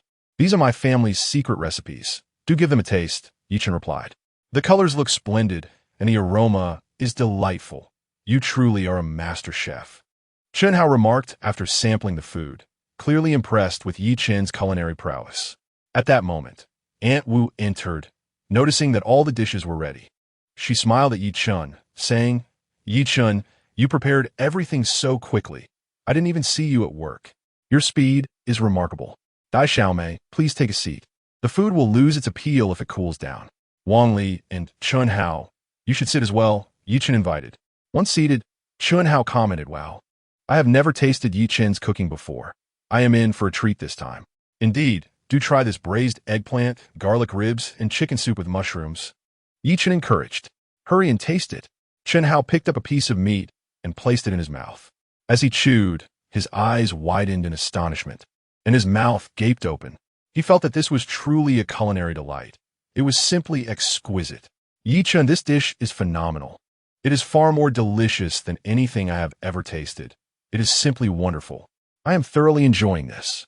After devouring several more bites, Chen Hao finally paused his chewing. "How is it, Chen Hao? Delicious, isn't it?" Yi Chun inquired with a smile. "Indeed, it is remarkably delicious. The flavor of this dish is incredibly fresh. You prepared this, didn't you? It is simply delightful," Chen Hao exclaimed. "You sly one, you kept this talent hidden well. Had I known you possessed such culinary skills, we wouldn't have wasted our time ordering takeout during our 4 years of university." Wang Li chimed in. Truth be told, I have been able to cook for quite some time. I just never mentioned it to you all." I feared that once you knew, you would cease to spend time with me. Yi Chen replied with a grin. Ha, now I understand. However, your cooking is exceptional. It surpasses anything available outside. Chen Hao remarked. Wang Li nodded in agreement, surprised by Yi Chen's remarkable culinary prowess. All right, everyone, stop merely watching me eat. Come and taste this garlic chicken soup. See if it is as delightful as I claim. Yi Chen urged his friends. Chen Hao and Wang Li eagerly ladled the soup into their bowls, and after sipping, they both gave a thumbs up, praising its deliciousness. Truly fantastic. Your culinary skills are impressive. We must indulge in this more often. Ah, it's no trouble at all. If you enjoy it, feel free to come by often, Yi Chen responded. Absolutely. I will definitely come whenever I have the chance, Chen Hao replied with a grin. At that moment, Dai Xiaomei also sipped from her bowl of chicken soup and remarked, Chen Hao, Wang Li, I wasn't mistaken, was I? Yi Chen's cooking is indeed extraordinary. Indeed, I never imagined Yi Chen could cook so well. Your sister-in-law is truly fortunate, Wang Li said with a smile. After seeing Dai Xiaomei finish her soup, Yi Chen filled her bowl again, cheerfully asking, Is it good? Yes, it is quite delicious, Dai Xiaomei nodded in agreement. Then you must frequently enjoy the meals I prepare. Yi Chen encouraged her with a smile. Their exchange did not go unnoticed by Chen Hao and Wang Li. Observing Dai Xiaomei's blush, Chen Hao teased, Yi Chen, your relationship with her seems to be blossoming. You are forgetting your brothers. Hee, I might wish to forget you, but you are indeed my good buddy. Yi Chen replied with a chuckle. Chen Hao playfully patted Yi Chen on the shoulder, joking, I know you would never forget me. Wang Li and Zhan Hao also shared in the laughter, relishing the joy of dining with Dai Xiaomei, a notable streamer on the Douxia platform and a celebrated figure among female streamers. The pride in seeing his good friend Yi Chen succeed with someone as remarkable as her was palpable, even if it was not his own accomplishment. Zhan Hao and Wang Li were genuinely happy for him. However, they knew this news would likely not remain a secret for long. By the way, Wang Li, Zhan Hao, next month the babies will be turning 1 month old. I am planning to host a celebration for them, and you both must come. Yi Chen pondered for a moment before addressing Wang Li and Zhan Hao. Of course, both Wang Li and I must attend, haha. Let's extend our early congratulations to you. Wang Li laughed heartily. The celebration for the baby's full moon must be held, for after all, the child is his son, and moreover, the son of him and the lovely sister. We shall await your arrival. Make sure to come early next month, Yi Chen urged, not wanting them to miss the momentous occasion. He was certain they would attend, so he began preparing fine food and drink for them. Chen Hao and Wang Li nodded in agreement. They were determined to be present for such an important event. Rest assured, we shall certainly be there, and we will bring splendid gifts for my dear niece and nephew, Wang Li said with a smile. Yi Chen chuckled in response, saying, I look forward to your presence at my gathering. Haha, absolutely no problem, Wang Li replied with a loud laugh. Chen Hao also nodded, adding that they must prepare a suitable gift. Oh, this is merely a light-hearted jest. There is no need for you to spend extravagantly. It's simply a gathering of friends and family for a meal, and you both are still in your internships, so finances may be tight, Yi Chen advised. He genuinely wished to spare them the expense, knowing well the struggles faced by Wang Li and Zhan Hao. That simply won't do. It's a matter of principle. This is our heartfelt intention. Wang Li firmly rejected Yi Chen's kindness, with Chen Hao nodding in agreement. Indeed, our gifts represent our sentiments, so please accept them. Wang Li and Chen Hao were resolute, and Yi Chen, with no means to argue further, smiled and said, Very well then. I shall thank you in advance and ensure you are well received. That's the spirit. Why be so formal with us? Wang Li and Zhan Hao exchanged smiles, which reflected the deepening bond between them and Yi Chen. All right, we've finished our meal. Let us go and see the baby, Wang Li and Zhan Hao announced as they stood up. They proceeded to the nursery. Chen Hao approached the infants with a cheerful demeanor. Yi Chen stood up and walked closer to Chen Hao. Chen Hao observed the children closely and remarked to the lovely sister-in-law, Look at this child. He is truly handsome. The lovely sister smiled and gently touched the star, replying, Indeed, he is quite beautiful. Yi Chen nodded in agreement. This little one resembles you, haha. Chen Hao chuckled. Isn't that obvious? Just look at whose child it is, Yi Chen said proudly. Chen Hao burst into laughter. After some playful moments with the infants, Chen Hao glanced at the time and said, All right, Yi-chun, it's about time for us to take our leave. Yi-chun smiled and replied, travel safely, and call me if anything arises. Understood. Take care as well, Chun Hao said with a grin. After leaving the nursery, Yi-chun escorted them downstairs. All right, this is far enough. You may return now, they both said. Take care on your way. Yi-chun nodded, offering his advice. Of course, we're not toddlers. Wang Li laughed as they departed. Laughter erupted among the three, and soon they bid farewell, with Zhan Hao and Wang Li departing. Watching them leave, Yi-chun turned and made his way home. Upon arriving, he found Daxiomi sitting on the sofa, lost in thought. What occupies your mind? Yi-chun inquired as he approached her. Upon closer inspection, he noticed Daxiomi was gazing at her phone screen, where news of someone announcing the birth of her child had gone viral, even trending on social media. This revelation sparked a tempest online, with netizens speculating about the identity of the child's father. Seeing the intensity of the situation, Daxiomi felt a wave of anxiety wash over her. She did not wish for her child to be thrust into the public eye, subject to malicious scrutiny, nor did she want her streaming career to come to an abrupt end. Understanding her concerns, Yi-chun comforted her, saying, "Do not fret too much. Even if you can no longer stream, I will be able to support you and the children." Touched by Yi-chun's promise, Daxiomi shed tears. He enveloped her in his arms, reassuring her, "No more tears. Our children will grow up healthy and happy. I will provide them with the finest education, ensuring they lead joyful lives, and I believe you will do the same." "Yes, I will," Daxiomi replied, taking a deep breath and summoning her courage to open her streaming room, glancing at the comments from fans. A flurry of messages flooded in, many from irrational fans expressing their intent to unfollow or withdraw their support, which pained her greatly, though she understood there was little she could do. However, some curious onlookers posed questions. Has Daxiomi had a child? Is it true? Who is the father? Is she being supported? Stop asking. She must be with an old man tonight, numerous onlookers chimed in. Faced with this barrage of trivial inquiries, Daxiomi felt a pang of injustice in her heart. Yet she refrained from crying. Fortunately, a segment of her loyal fans rallied to her side. "Daxiomi, do not pay heed to these petty detractors. You have us. Your unwavering support. Daxiomi, you are extraordinary. No challenge can defeat you. We will always stand by you, believing in your greatness." Overwhelmed by the support from her fans, Daxiomi felt warmth envelop her heart. After some contemplation, she opened Weibo and crafted a message to share. "Thank you to all my supportive fans and friends. I wish to share that during my 6-month hiatus, I found someone I cherish, and we are together, and we have welcomed 3 adorable babies. I hope everyone will refrain from heeding the sensationalism of marketing accounts and remain rational. Thank you." As soon as her message was posted, it ignited a flurry of reactions, leaving many perplexed by her words. "Daxiomi, what did you just say?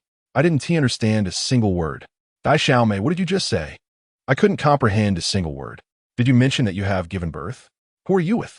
Who is that person? Dai Xiaomei. Who is the father of the child?" Many netizens are inundating messages, inquiring about Yi-chun's identity, yet she remains silent. Observing her silence, numerous internet users speculate whether she is reluctant to disclose her boyfriend's name, although a portion of them chooses to trust Dai Xiaomei.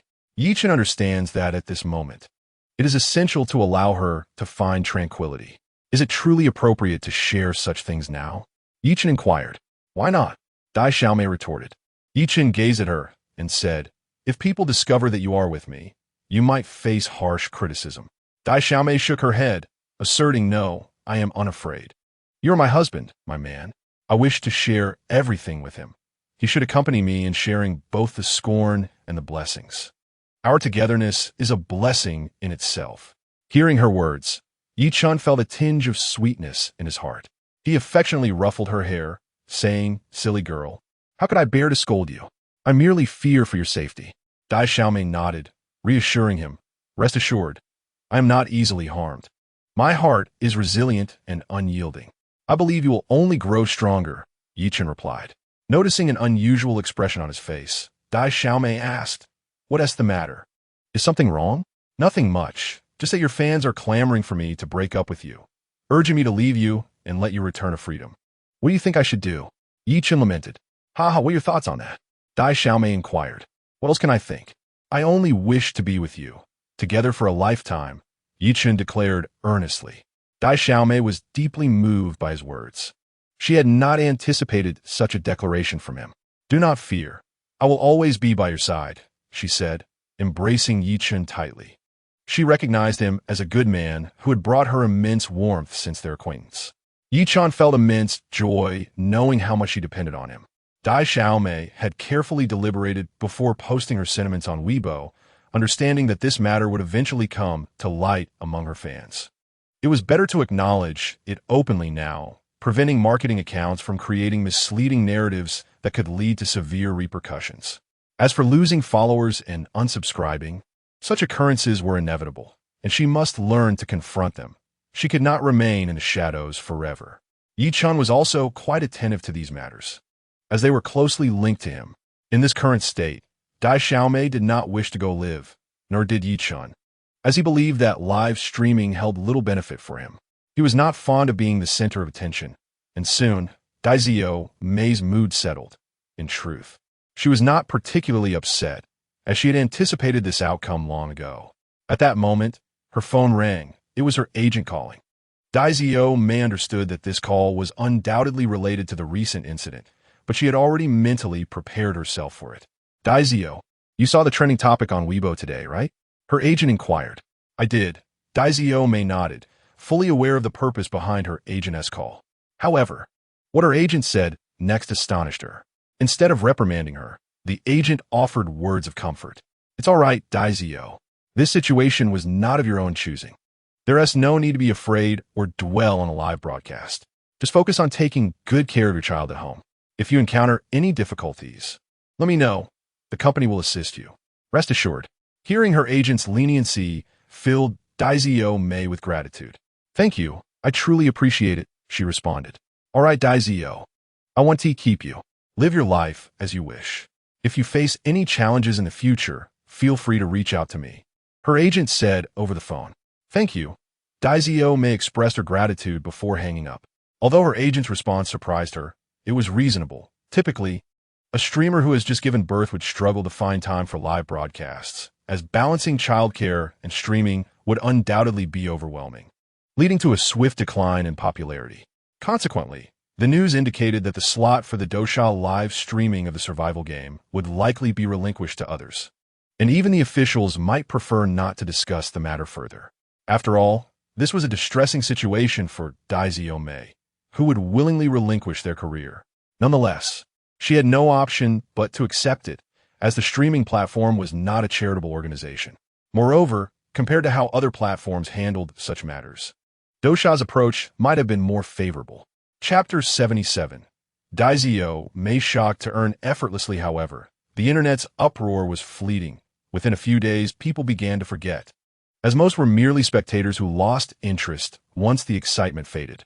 Furthermore, Dai Xiaomei had already issued a statement online, acknowledging the temporary trouble she faced. Yet, these inconveniences were trivial. She merely needed to endure. As dawn broke, Yi Chen rose as usual to tend to the children. Today, his tasks involved changing diapers, preparing formula, and reading stories to the little ones. Typically, the children's cries were quite loud, and Yi Chen had to soothe them. Otherwise, they would wail incessantly. However, this time, the children did not cry incessantly. When Yi Chen changed their diapers, the little ones were remarkably well-behaved, obediently allowing him to complete the task while gazing at him with a curious intensity that made him feel somewhat peculiar. What could be on their minds? Yi Chen's fingers gently caressed the softness of their cherubic faces, their skin as delicate as cotton candy, an utterly delightful sensation. Little treasures, what are you thinking? Yi Chen chuckled, playfully pinching their cheeks. The babies erupted into peals of laughter, their smiles radiantly sweet, evoking an irresistible fondness within him. These adorable little ones were simply enchanting. After ensuring the children were well fed, Yi Chen entrusted them to Li Meiling and proceeded to freshen up. As he washed up, he contemplated the future, realizing he needed to find a job that would generate income. Relying solely on past resources was no longer viable, especially with 3 little ones to care for.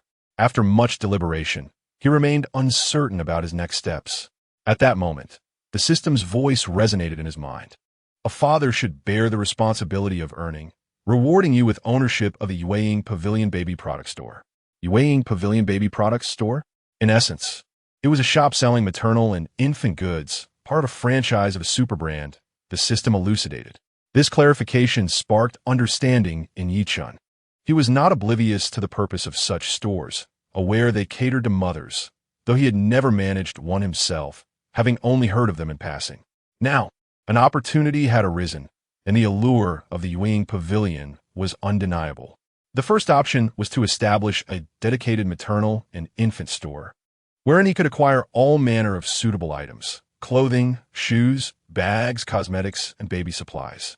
The second option involved creating a supermarket, staffed by salespeople responsible for all merchandise, with designated sections for each product, allowing for flexible pricing adjustments. This supermarket would be registered in his name, granting him full ownership and the privilege of annual dividends. Understanding dawned upon Yi-chun. He had never contemplated opening a maternal and infant store or a supermarket before, perceiving them as endeavors of others, unrelated to him. The supermarket and Yueying Pavilion represented two distinct product types, the former primarily serving maternal and infant needs, while the latter offered a comprehensive range of products. The system's gift of the Yueying Pavilion Baby Products Store merged both concepts seamlessly. With this realization, Yi-chun felt a surge of optimism. This venture could yield substantial profits, potentially exceeding hundreds of thousands monthly, augmented by his dividends, culminating in astronomical figures. Financial worries seemed to dissipate, yet he understood that achieving such success required concerted effort. After accounting for all expenses, a profit margin exceeding 200,000 was attainable, signifying that the system had bestowed upon him a baby product store with monthly profits surpassing 200,000. Furthermore, since this store was bestowed upon Yi-chun by the system, he need not concern himself with its management. Even the selection of the store manager was orchestrated by the system. Soon, a phone call arrived from Chen, the manager of the baby care pavilion, a maternal and infant supplies store, who happened to be a woman. "Hello, is this Mr. Yi-chun?" Chen inquired. "Yes, this is I. Who might you be?" Yi-chun responded with curiosity. "Good day, Mr. Yi-chun. I am Chen, the manager of the baby care pavilion you have employed. I look forward to your guidance." Chen replied politely.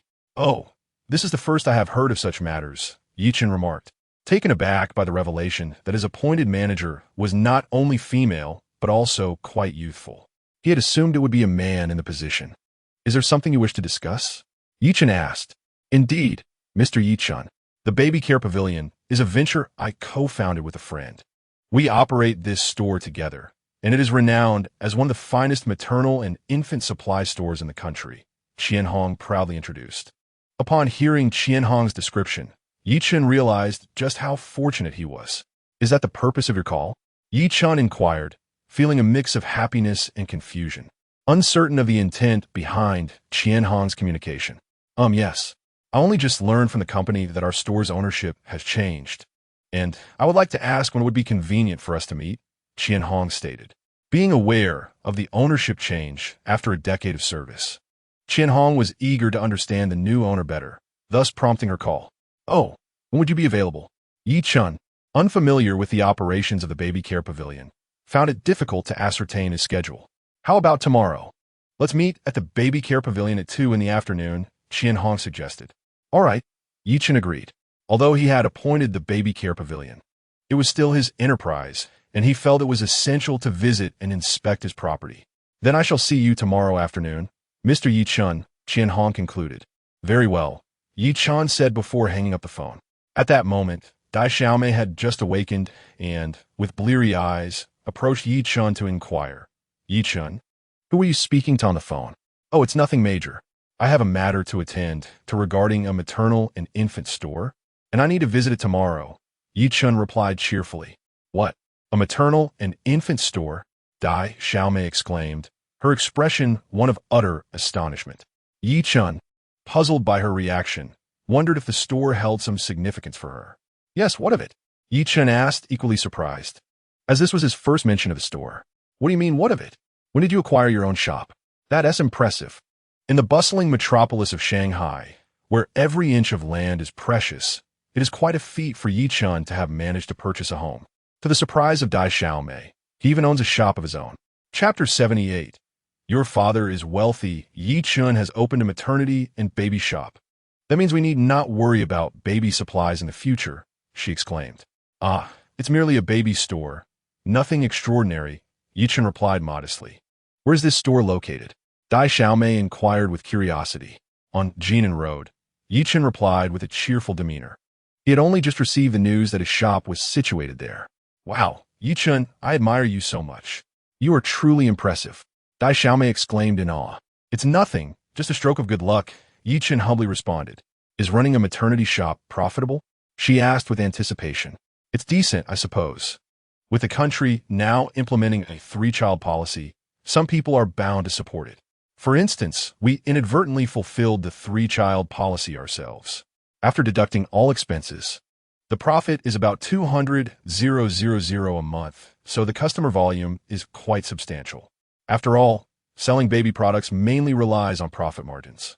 Although the profit isn't exceedingly high, the large customer base ensures that with a strategy of low margins and high volume, one can still earn a considerable amount. Yi Chen explained. Dai Xiaomei felt elated after hearing this. Frankly, a monthly income of 200,000 is not much for her as a top-tier streamer. Some female streamers earn over $1 million monthly. However, others earn only around 100,000 to 200,000. The streaming industry is inherently unstable. One could be popular today and forgotten tomorrow. Thus, a brick-and-mortar store seems more reliable. I would love to visit your maternity shop. Dai Xiaomei expressed her keen interest. Perhaps in a while. Tomorrow, I'll go check it out myself. Your health isn't quite optimal at the moment, so it's best to rest. Once you've recovered, I will take you there, Yi Chen reassured her. Dai Xiaomei nodded in agreement. To be honest, she did feel a bit weak now. And visiting wouldn't be advisable. I will wait for half a month before I visit, she decided, eager to see Yi Chen's maternity shop, knowing that it would alleviate concerns about raising a child. Previously, she worried about how difficult it would be to raise a child without a stable job if Yi Chen only had a single apartment. She was pleasantly surprised to learn he had easily resolved that by owning a shop in Shanghai. Things are much better now. At least the child's living conditions are somewhat secured, she concluded. Sure, once you're well rested, you can visit any time, Yi Chen said with a smile. All right, Dai Xiaomei replied. Affirmatively. Now, I must check if the babies have wet their beds, Yi Chen mentioned. He went to the nursery to check on the babies. Chung Chung was sound asleep, while Xing Xing and Meng Meng were wide awake, gazing at their father with their big, bright eyes. These two little girls were exceedingly adorable, evoking an irresistible fondness in everyone who saw them. Yi Chen kissed the tip of their noses, prompting the two girls to burst into delightful giggles, lifting Yi Chen's spirits immensely. The two little girls are truly beautiful. As they grow, they will undoubtedly blossom into stunning young ladies, capable of captivating many hearts. I'm so envious, said the naive girl, her eyes sparkling with admiration. Haha, I shall raise them well. Once they mature, you will no longer envy them. Yi Chen replied with a smile. I still envy you. You're quite handsome yourself, the naive girl chuckled. Indeed, I can't help but marvel at my own allure.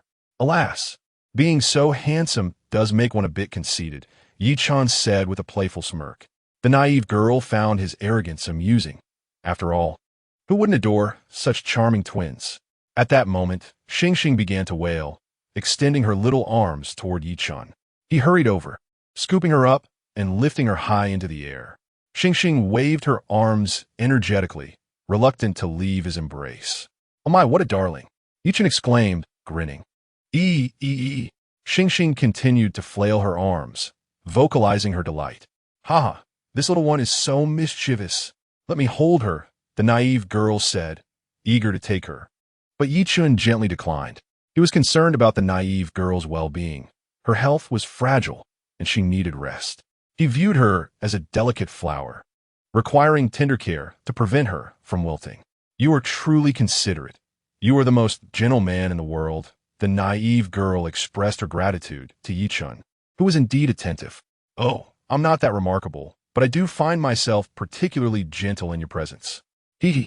I simply wish for you to be a bit more tender towards me. Chen replied with a mischievous grin. Humph, I can't stand you. I'm ignoring you now. The naive girl said, her cheeks flushed as she dared not meet his gaze. Suddenly, Ming Ming also cried out, reaching out her arms. Chen quickly embraced her, and Ming Ming burst into laughter. Observing her, Chen wondered if she was being playful. He knew Ming Ming was quite perceptive, aware of her desires. My dear daughter, how well-behaved you are. A kiss from Daddy, Chen said, planting a gentle kiss on Ming Ming's tiny lips. Hee, Ming Ming, tell Daddy, do you miss Mommy? The naive girl felt immense happiness seeing her daughter so joyful. Ming Ming opened her mouth, producing indistinct sounds. Ha ha, that's her way of expressing herself. The silly little one, Chen chuckled, addressing the naive girl.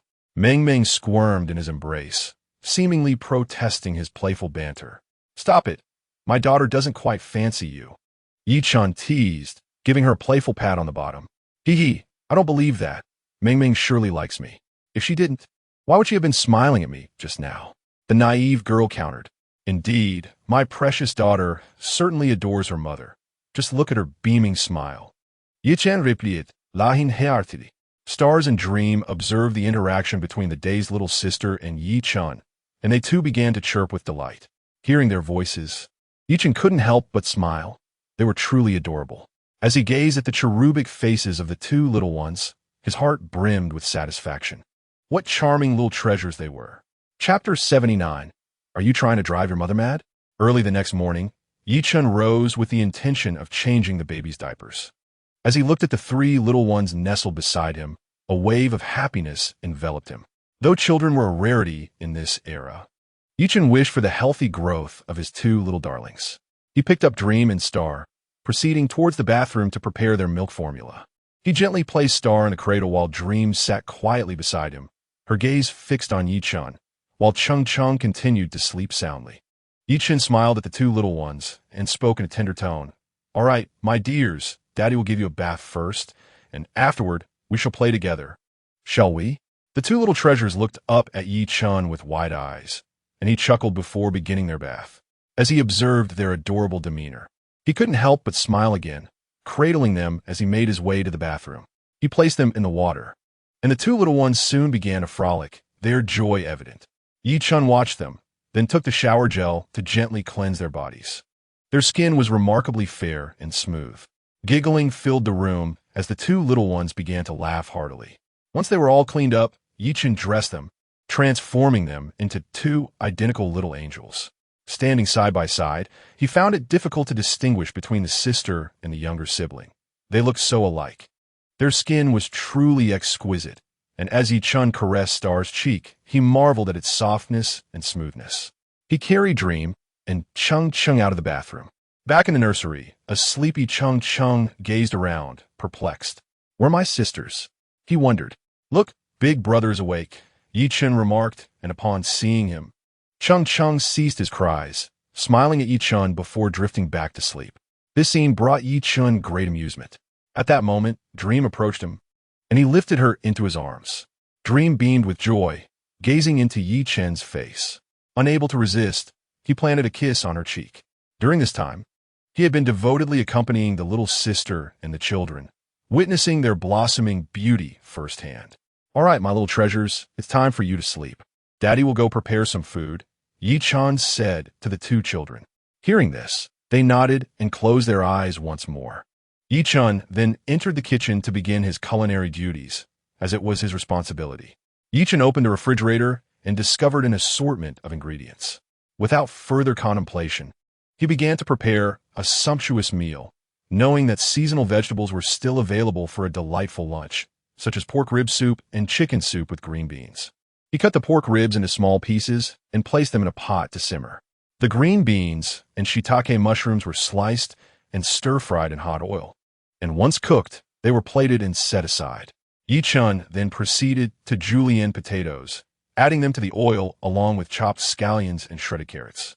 After a brief stir, the potatoes were transferred to a plate, and once they took on a golden hue, they were ready to serve. This was Chen's signature dish, known for its rich flavor and tenderness. Having prepared the rice, he paired it with strips of beef and some green peppers, finishing with a broccoli crown. The rice and beef were elegantly combined in a bowl, which he then carried to the dining table, completing the lunch spread. With the cooking done, Yichen made a point to check if the diapers of the three little ones needed changing. At that moment, the children awoke and, upon seeing their father, erupted into joyous giggles. Just then, his younger sister, Daimei, came down the stairs, having just risen. Observing the children laughing in Yi Chen's embrace, she couldn't help but smile. "Daimei, I need to step out shortly. Lunch is prepared, and you can have Aunt Wu warm it up for you."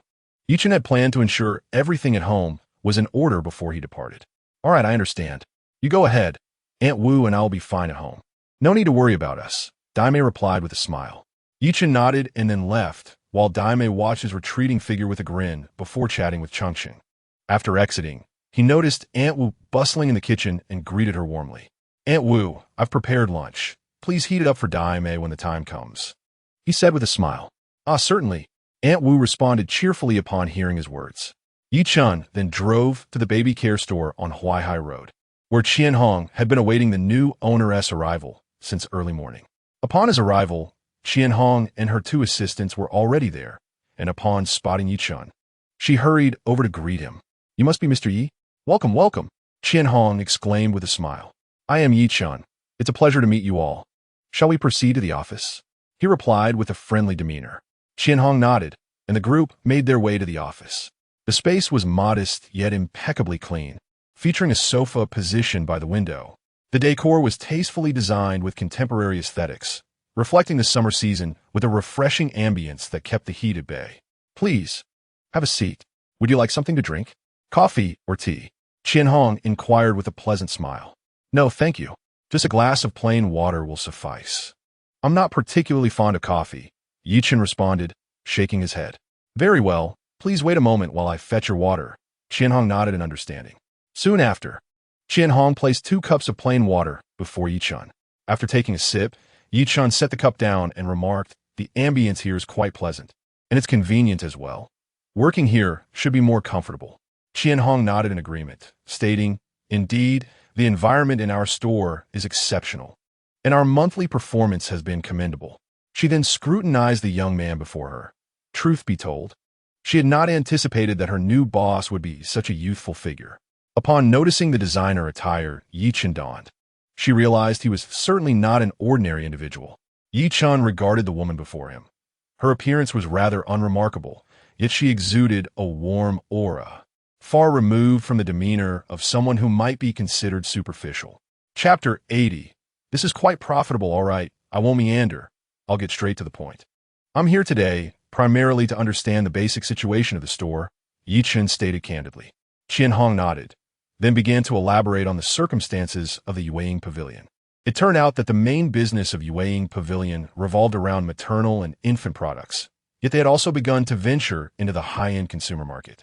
Currently, their clientele largely comprised affluent parents of 3 children, which had greatly benefited their business. Although the scale of Yueying Pavilion was not excessively large, the quality of service was top-notch nationally, with staff hired from outside ensuring exceptional standards, thus contributing to the thriving nature of the establishment. I wish to ascertain the quality of service at Yueying Pavilion, as it is a new store, and I hope you can provide me with a satisfactory answer, Yi Chen remarked, gazing at Qian Hong. With a smile, Qian Hong nodded, recognizing her boss's desire to understand the store's performance, and proceeded with her introduction. All our products at Yueying Pavilion are imported from abroad, which attracts a substantial number of buyers. Besides milk powder, we offer a wide array of maternal and infant products, all supplied by our headquarters. As a franchise, we have a stable inventory, and I assure you that the quality of our service is impeccable. I believe that as long as we seize the opportunity, our customer base will undoubtedly expand, leading to order volumes that will exceed our expectations, Qian Hong elaborated in detail. Yi Chen glanced over Qian Hong's data and smiled. Yueying Pavilion could be considered a sizable enterprise domestically and was quite lucrative. "Oh, in that case, I should pay special attention to your store's performance," Yi Chen remarked. "Ha, that is indeed essential, but there is no need for you to worry. Our store sales figures will not fall below 1 million. You can rest assured." Last month, our performance reached 2 million, Chen Hong replied with a smile. Upon hearing this, Chen nodded in agreement. A sales figure in the millions was indeed substantial, especially in such a market, which brought him considerable delight. Subsequently, Chen Hong continued, stating that the gross profit margin is approximately around 20, which means the profit from sales does not account for expenses such as rent, utilities, and employee wages. The establishment occupies 2 floors and is situated in a prime location, with a monthly rent nearing 100,000 and labor and utility costs also close to 100,000. Thus, the net profit each month is roughly 200,000. And I hope Mr. Chen can accept this. Chen nodded. He recognized Chen Hong's capabilities in transforming the business into what it is today, elevating it from a previous monthly profit of merely tens of thousands to now achieving hundreds of thousands. Not one to be easily swayed. Chen contemplated and decided to maintain the status quo, continuing to execute the previously signed contract, with profit sharing based on performance exceeding certain thresholds. He then stated, "Let us proceed as before, adhering to the original contract. We have some business matters to transition as well." "Very well. I will make the necessary arrangements. Please hold on for a moment. We will handle this promptly." Chen Hong stood and walked to the counter to retrieve a document, then approached Chen. "This is our performance report. Please take a look." Chen Hong handed him the report. Chen glanced over it, flipping through the pages, and noted that the store's revenue has indeed improved significantly compared to before, and they have also expanded their space considerably. This brought a smile to Chen's face. Chen Hong had truly excelled in achieving such remarkable results, earning his admiration. "Excellent. Continue your hard work. Our contract remains unchanged, though your income has increased by half. However, I shall not alter my stipulation that your store must not undergo expansion or be sold. Do you understand?" Chen tossed the contract back to Chen Hong. "Mr. Yi, I can agree to this condition." Chen Hong responded with great excitement, surprised that Chen would propose such terms. Previously, the agreement set by our former employer was a commission of 10% on profits exceeding 100,000. Now, as they renegotiate, Chen proposed a 20% commission on profits exceeding 200,000. After some contemplation, Chen articulated this new agreement. Given that under the past terms, her commission amounted to 20,000, the new contract raised her potential earnings significantly. Naturally, Chen Hong, possessing a sharp mind, understood the advantageous choice. "Certainly, I will arrange this immediately." Elated by Chen's proposal, Chen Hong recognized that their store's profits had more than doubled, a commendable outcome indeed. Chen simulated. Acknowledging Chen Hong's astuteness, he felt reassured in his judgment, as it was no coincidence that such talent was identified by the system and elevated to the role of store manager. After Chen Hong departed, Chen accompanied her to inspect the store. The premises were indeed expansive and beautifully decorated, equipped with various facilities. Chen nodded in satisfaction, noting the high quality of service provided within the establishment. After contemplating, Chen realized that he lacked the time to manage the store and thus decided to entrust its full operation to Chen Hong. "Manager Chen, for the portion exceeding 100,000 but not surpassing 200,000, I shall still grant you a 10% commission. I do not have ample time to oversee the shop, so I hope you'll manage it well. I will evaluate the performance at the end of each month." Chen remarked with a smile directed towards Chen Hong. Upon hearing this, Chen Hong was immensely excited and nodded in agreement. Chen's proposal greatly pleased her, and she believed in his words, recognizing the vast potential for growth in this establishment. "Rest assured, Mr. Chen, I am confident I can manage it well." Chen Hong replied, beaming with enthusiasm. "Very well. I shall leave the shop in your capable hands."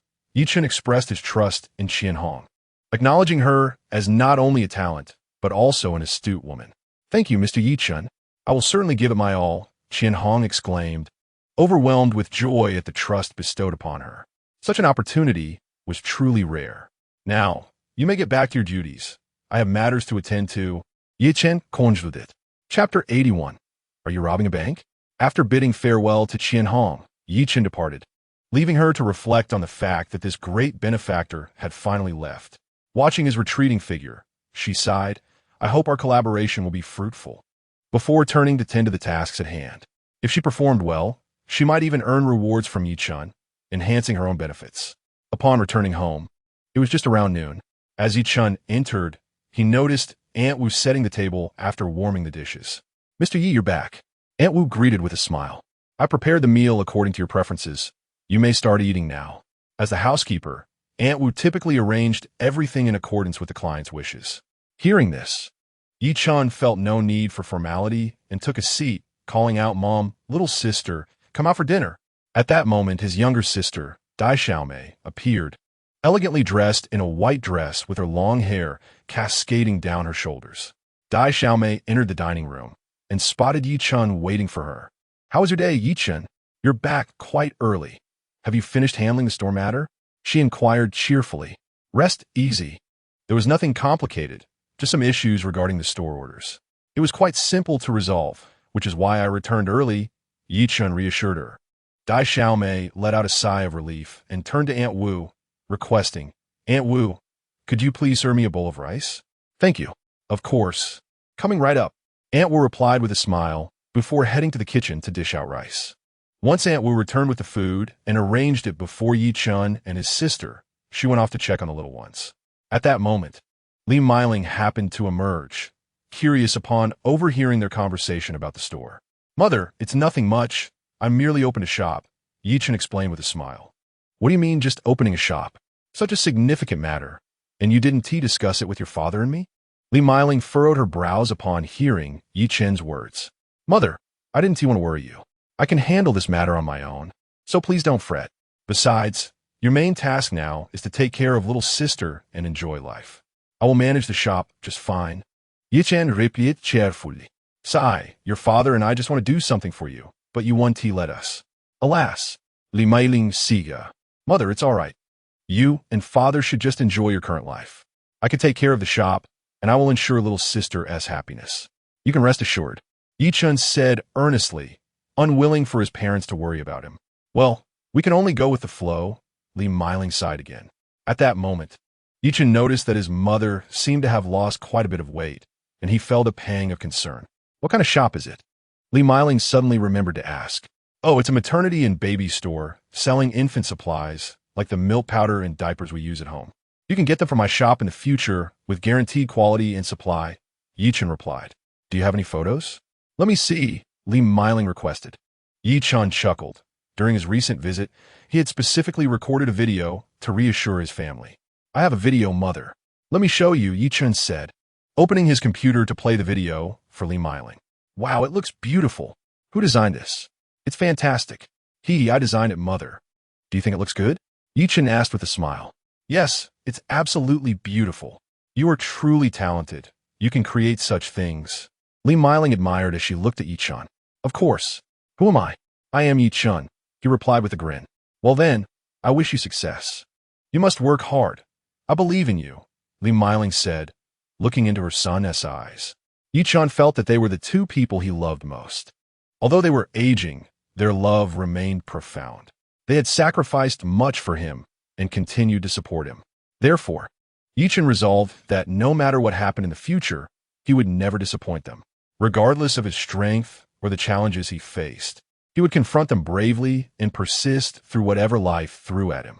As Yi-chun pondered these thoughts, Li Meiling's voice reached his ears again. "Where's your shop located? I'd like to visit when I have time," she inquired, still very concerned about her son's affairs. "It's south on Huaihai Road. I'll take you to see it when you have time," Yi-chun responded. "How much profit can your shop make in a month?" It is said that starting a business often incurs losses initially. If you run short of money, just tell Mom. She has plenty to lend for circulation," Li Meiling remarked with a smile. Yi-chun chuckled softly before responding, "Mom, you need not worry about this. This shop is my labor of love. How could I possibly lack funds? Rest assured, I will manage it ever more successfully. Your son is quite capable now, after deducting labor costs and rent. I can expect an income of around 200,000 a month." "What? 200,000? Li Meiling exclaimed in astonishment. She was utterly taken aback by the prospect of such income in a single month, especially since both she and her husband earned merely about 20,000 a year combined. This amount surpassed their annual income. "Indeed, it's 200,000. I intend to run this shop continuously, Mom. You and Dad need not worry. Yi Chen assured her with a smile. Oh my son, you are simply remarkable. At your age, to possess such an enterprise is truly astounding. We do not ask for how much you earn. We only wish for your well-being. Li Meiling gazed at Yi Chen, her eyes brimming with affection. Upon hearing her words, Yi Chen nodded with a smile, feeling a surge of excitement within him. Don't worry, Mom. You and Dad can look forward to enjoying the fruits of life. Yi Chen said, looking at Li Meiling. I believe in our son. He will surely succeed, Li Meiling replied, fully aware of her son's capabilities and unwavering in her support of his choices. I must share this news with your father, Li Meiling declared before hastily setting aside her chopsticks and rushing off. Mom, at least finish your meal first, Yi Chen sighed in exasperation. Chapter 82. My son is truly exceptional upon returning home. Li Meiling immediately called Yi Chen's father. Old Yi, our son has become quite successful. Did you know? Li Meiling spoke with great enthusiasm. However, Yi Feng felt somewhat perplexed. While he was aware of Yi Chen's success, he was not privy to the specifics. What has happened? Is something wrong with our son? Yi Feng inwarded confusit. My son is now thriving. He has opened a maternity and baby shop on Huaihai Street. And the business is booming. Li Meiling exclaimed joyfully. Oh, that is wonderful. I can rest easy knowing that such an outstanding child of ours will surely carve out a path for himself. Yi Feng responded, equally delighted, recognizing his son's exceptional nature. Of course, how could my son not be impressive? Don't you agree, dear husband? Li Meiling asked, looking at Yi Feng. Indeed, how could our son not be remarkable? I can rest assured now, he replied. Do you know how much he earns in a month? Li Meiling queried. I have no idea. I'm not familiar with such matters. Why do you ask? Is he not making enough? Yi Feng wondered why Li Meiling had raised this concern. Assuming that Yi Chen's earnings were insufficient, were you thinking, do you have any idea how extraordinary my son is? He earns 200,000 in just 1 month from his shop. Do you think making money is that easy? What? 200,000? How could it be so much? He earned that in a month? I can hardly fathom it. Didn't you say he runs a small shop? Yi Chen's father was equally astonished by the figure. While 200,000 was insignificant for Yi Chen, it represented astronomical sums for a modest store. Indeed, it is precisely because he operates a small shop that he earns so much. My son is truly remarkable, and I am certain he will earn a fortune in the future, Li Meiling remarked with a smile. Upon hearing this news, Yi Chen's father also chuckled. That's splendid. My son need not worry about such matters. He possesses his own ideas and opinions. Since he enjoys running the shop, let him pursue it. With a mother like you and such wealth, he can do as he pleases without concern for basic needs. This is what we ought to do for him. Yi Chen's father felt a deep sense of comfort as he spoke these words. I share the same sentiment, which is why I wish to tell you. Our son has grown up and no longer requires our constant attention. Look at me now. Apart from keeping you company, I spend my days managing household chores. Li Meiling reflected, recalling how little she had occupied herself in recent years, feeling quite restless. Understood. In due time, I shall take you on a trip. It has been far too long since we ventured out together, Yi Feng said with a grin. Sounds wonderful. Just remember to take me out to have some fun. Li Meiling replied, her spirits lifted at the prospect. After ending the call, Yi Feng contemplated reaching out to Yi Chen to ascertain his circumstances. Hello, Yi Chen. What are you up to? He inquired as the phone rang. Dad, I'm having a meal, Yi Chen replied. As long as you're eating well. By the way, I heard from your mother that you've recently opened a shop? Yi Feng asked directly. Yes, I opened a maternal and childcare store. Business is quite good. I expect around 200,000 in revenue each month, Yi Chen responded. His words startled Yi Feng. He initially thought he had misheard. Although Li Meiling had mentioned it before, hearing it directly from Yi Chen was surprising. 200,000? Such a sum? Indeed, business is thriving, Yi Chen confirmed. Son, I know you're capable, but that amount is excessive. Please do not take unnecessary risks. Earning money is no easy feat. Yi Feng expressed his concerns. Dad, rest assured, I will not engage in any illegal activities, nor do I wish to squander this money on trivial matters, Yi Chen clarified. His reassurances brought comfort to Yi Feng. Knowing that Yi Chen would not partake in unlawful conduct was the best news. I have never met someone who runs a maternal and child care store before. Yi Feng remarked. Oh, it's nothing extraordinary. This store is my first venture, and I am confident that more customers will come in the future. Yi Chen expressed his satisfaction with the business. However, do not overexert yourself in running the shop. Should you require financial assistance, I will be happy to lend you some money. There is no need for you to toil alone, Yi Feng offered. Yi Feng was concerned about Yi Chen's arduous endeavors. He could hardly bear to see his son toil so hard. No need, Dad. I have my own money. You needn't worry, Yi Chen declined. Haha, son, whatever you do, your father will always support you. Just remember me when you start earning, Yi Chen's father said with a smile. Haha, I won't forget. I'll hang up now.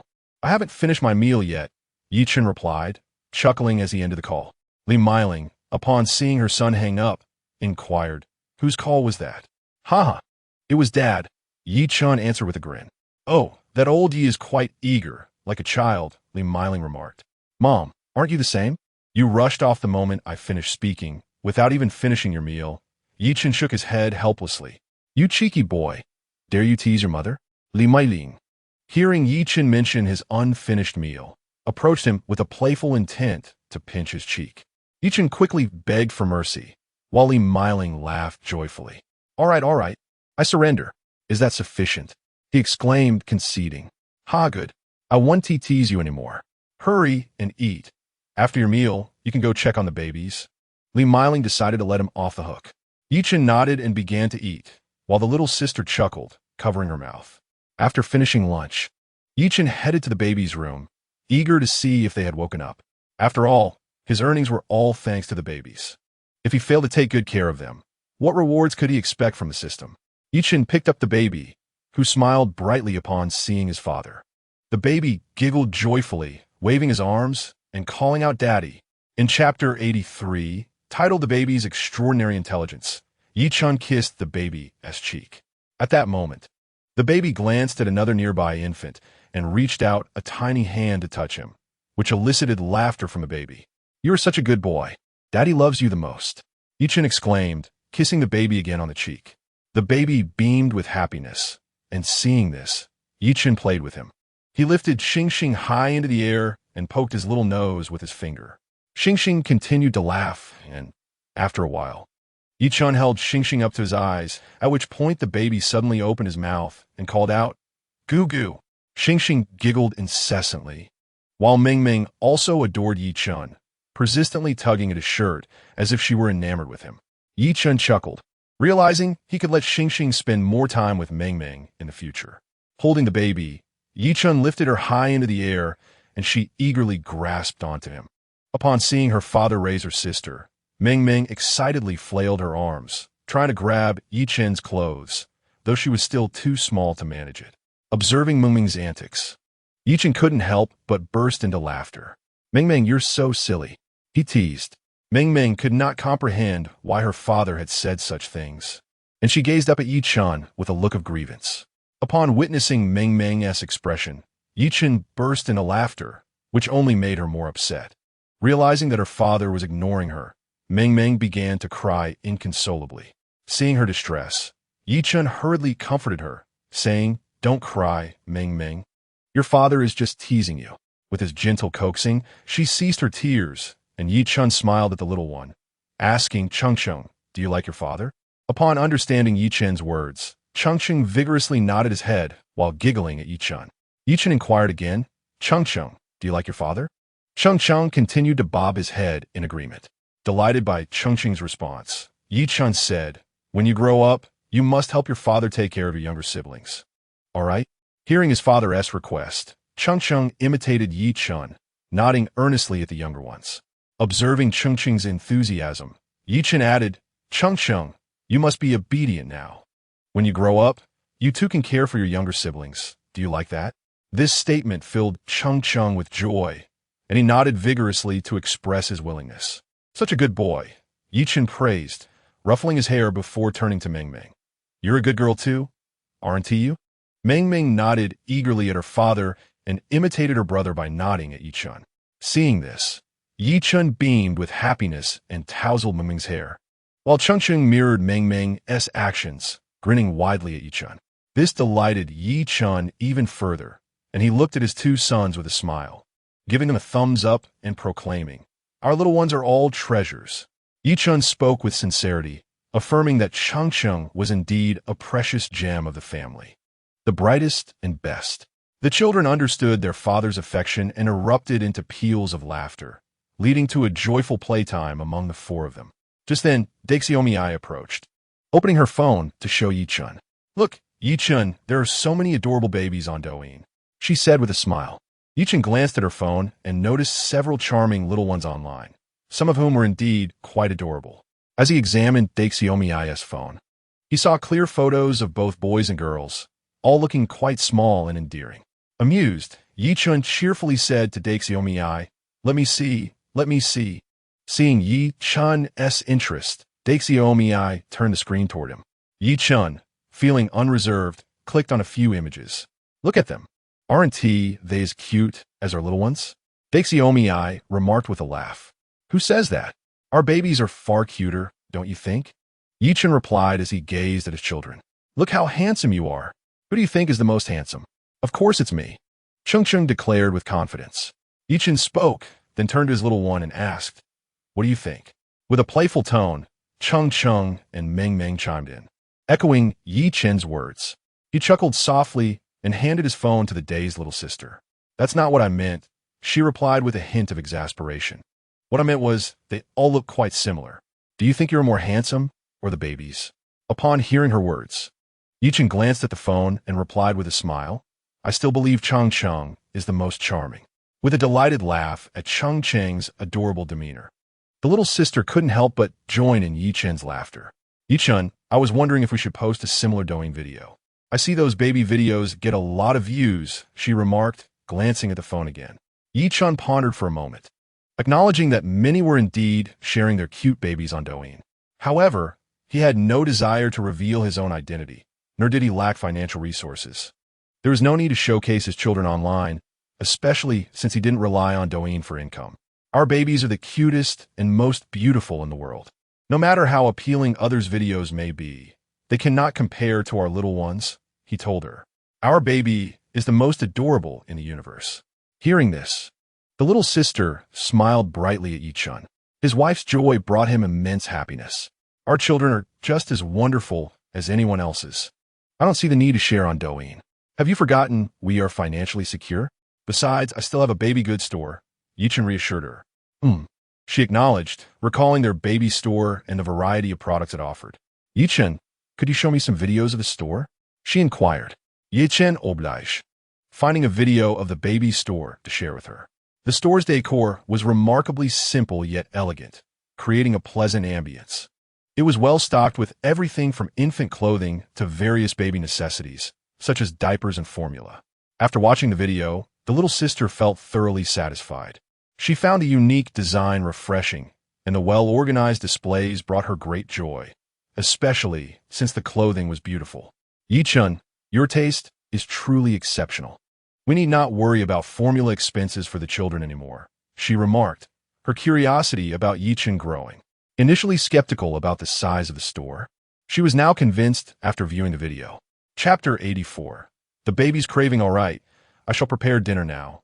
It's getting late, and the sky has darkened. Yi-chun commented as he gazed out the window. In the kitchen, he opened the fridge to see what ingredients were available. He decided to prepare a lavish dinner that would bring joy to his family. With an abundance of ingredients at home, Yi-chun contemplated what to whip up for the evening meal. Beef, braised beef brisket, and poached fish. He is proficient in preparing these dishes. However, he currently focuses solely on one, sweet and sour ribs, for it is the favorite dish of his dear friend. The ribs are substantial, first cut into smaller pieces, then seasoned with a touch of soy sauce. Yi-chun places the sweet and sour ribs into the pan, adding finely chopped scallions for a brief saute. Once the ribs are cooked, he begins to wash the vegetables, shredding eggs and potatoes, then dicing them into smaller chunks. With the vegetables nearly prepared, Yi-chun reduces the heat, patiently awaiting the ribs to reach perfection. Before long, his culinary skills are on full display. Sprinkling sesame seeds and salt over the ribs, he gives them a gentle stir. Soon, the sesame and salt transform into a delightful crispness. Satisfied with their appearance, Yi Chun serves the sweet and sour ribs.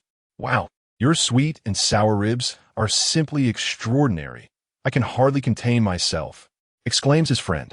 The dish is visually stunning, the ribs glistening with a translucent sheen, garnished with finely diced sugar and garlic, and a dusting of cumin powder that enhances their tender allure. Go ahead and taste. I shall prepare potato stew with chicken next.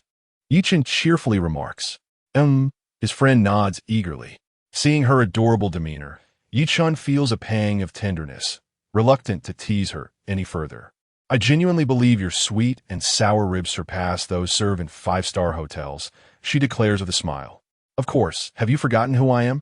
Yi Chun replies with a chuckle. While continue to boast then, she playfully retorts. I am not boasting. Otherwise, how could I create such magnificent ribs?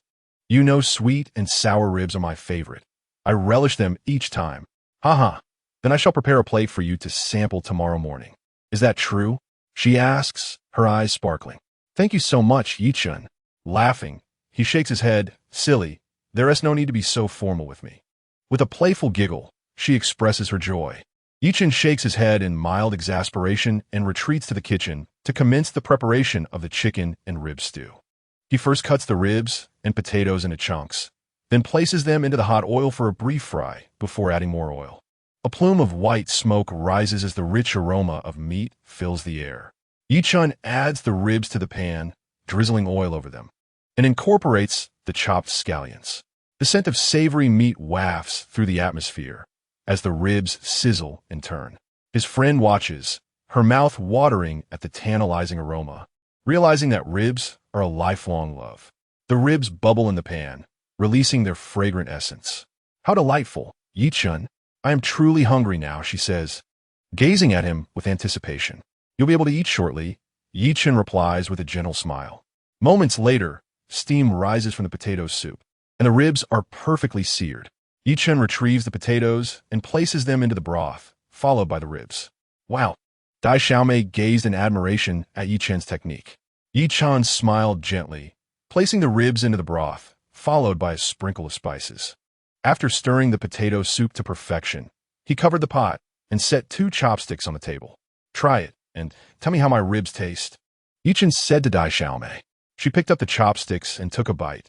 The ribs were indeed delectable, prompting her to give a thumbs up as she savored each morsel. Yi Chun, this is absolutely delicious. Dai Xiaomei prized. Observing her enjoyment, Yi Chun felt a surge of happiness.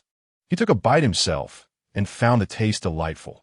It seemed he should prepare this dish more often, rather than letting Dai Xiaomei always be the one to indulge.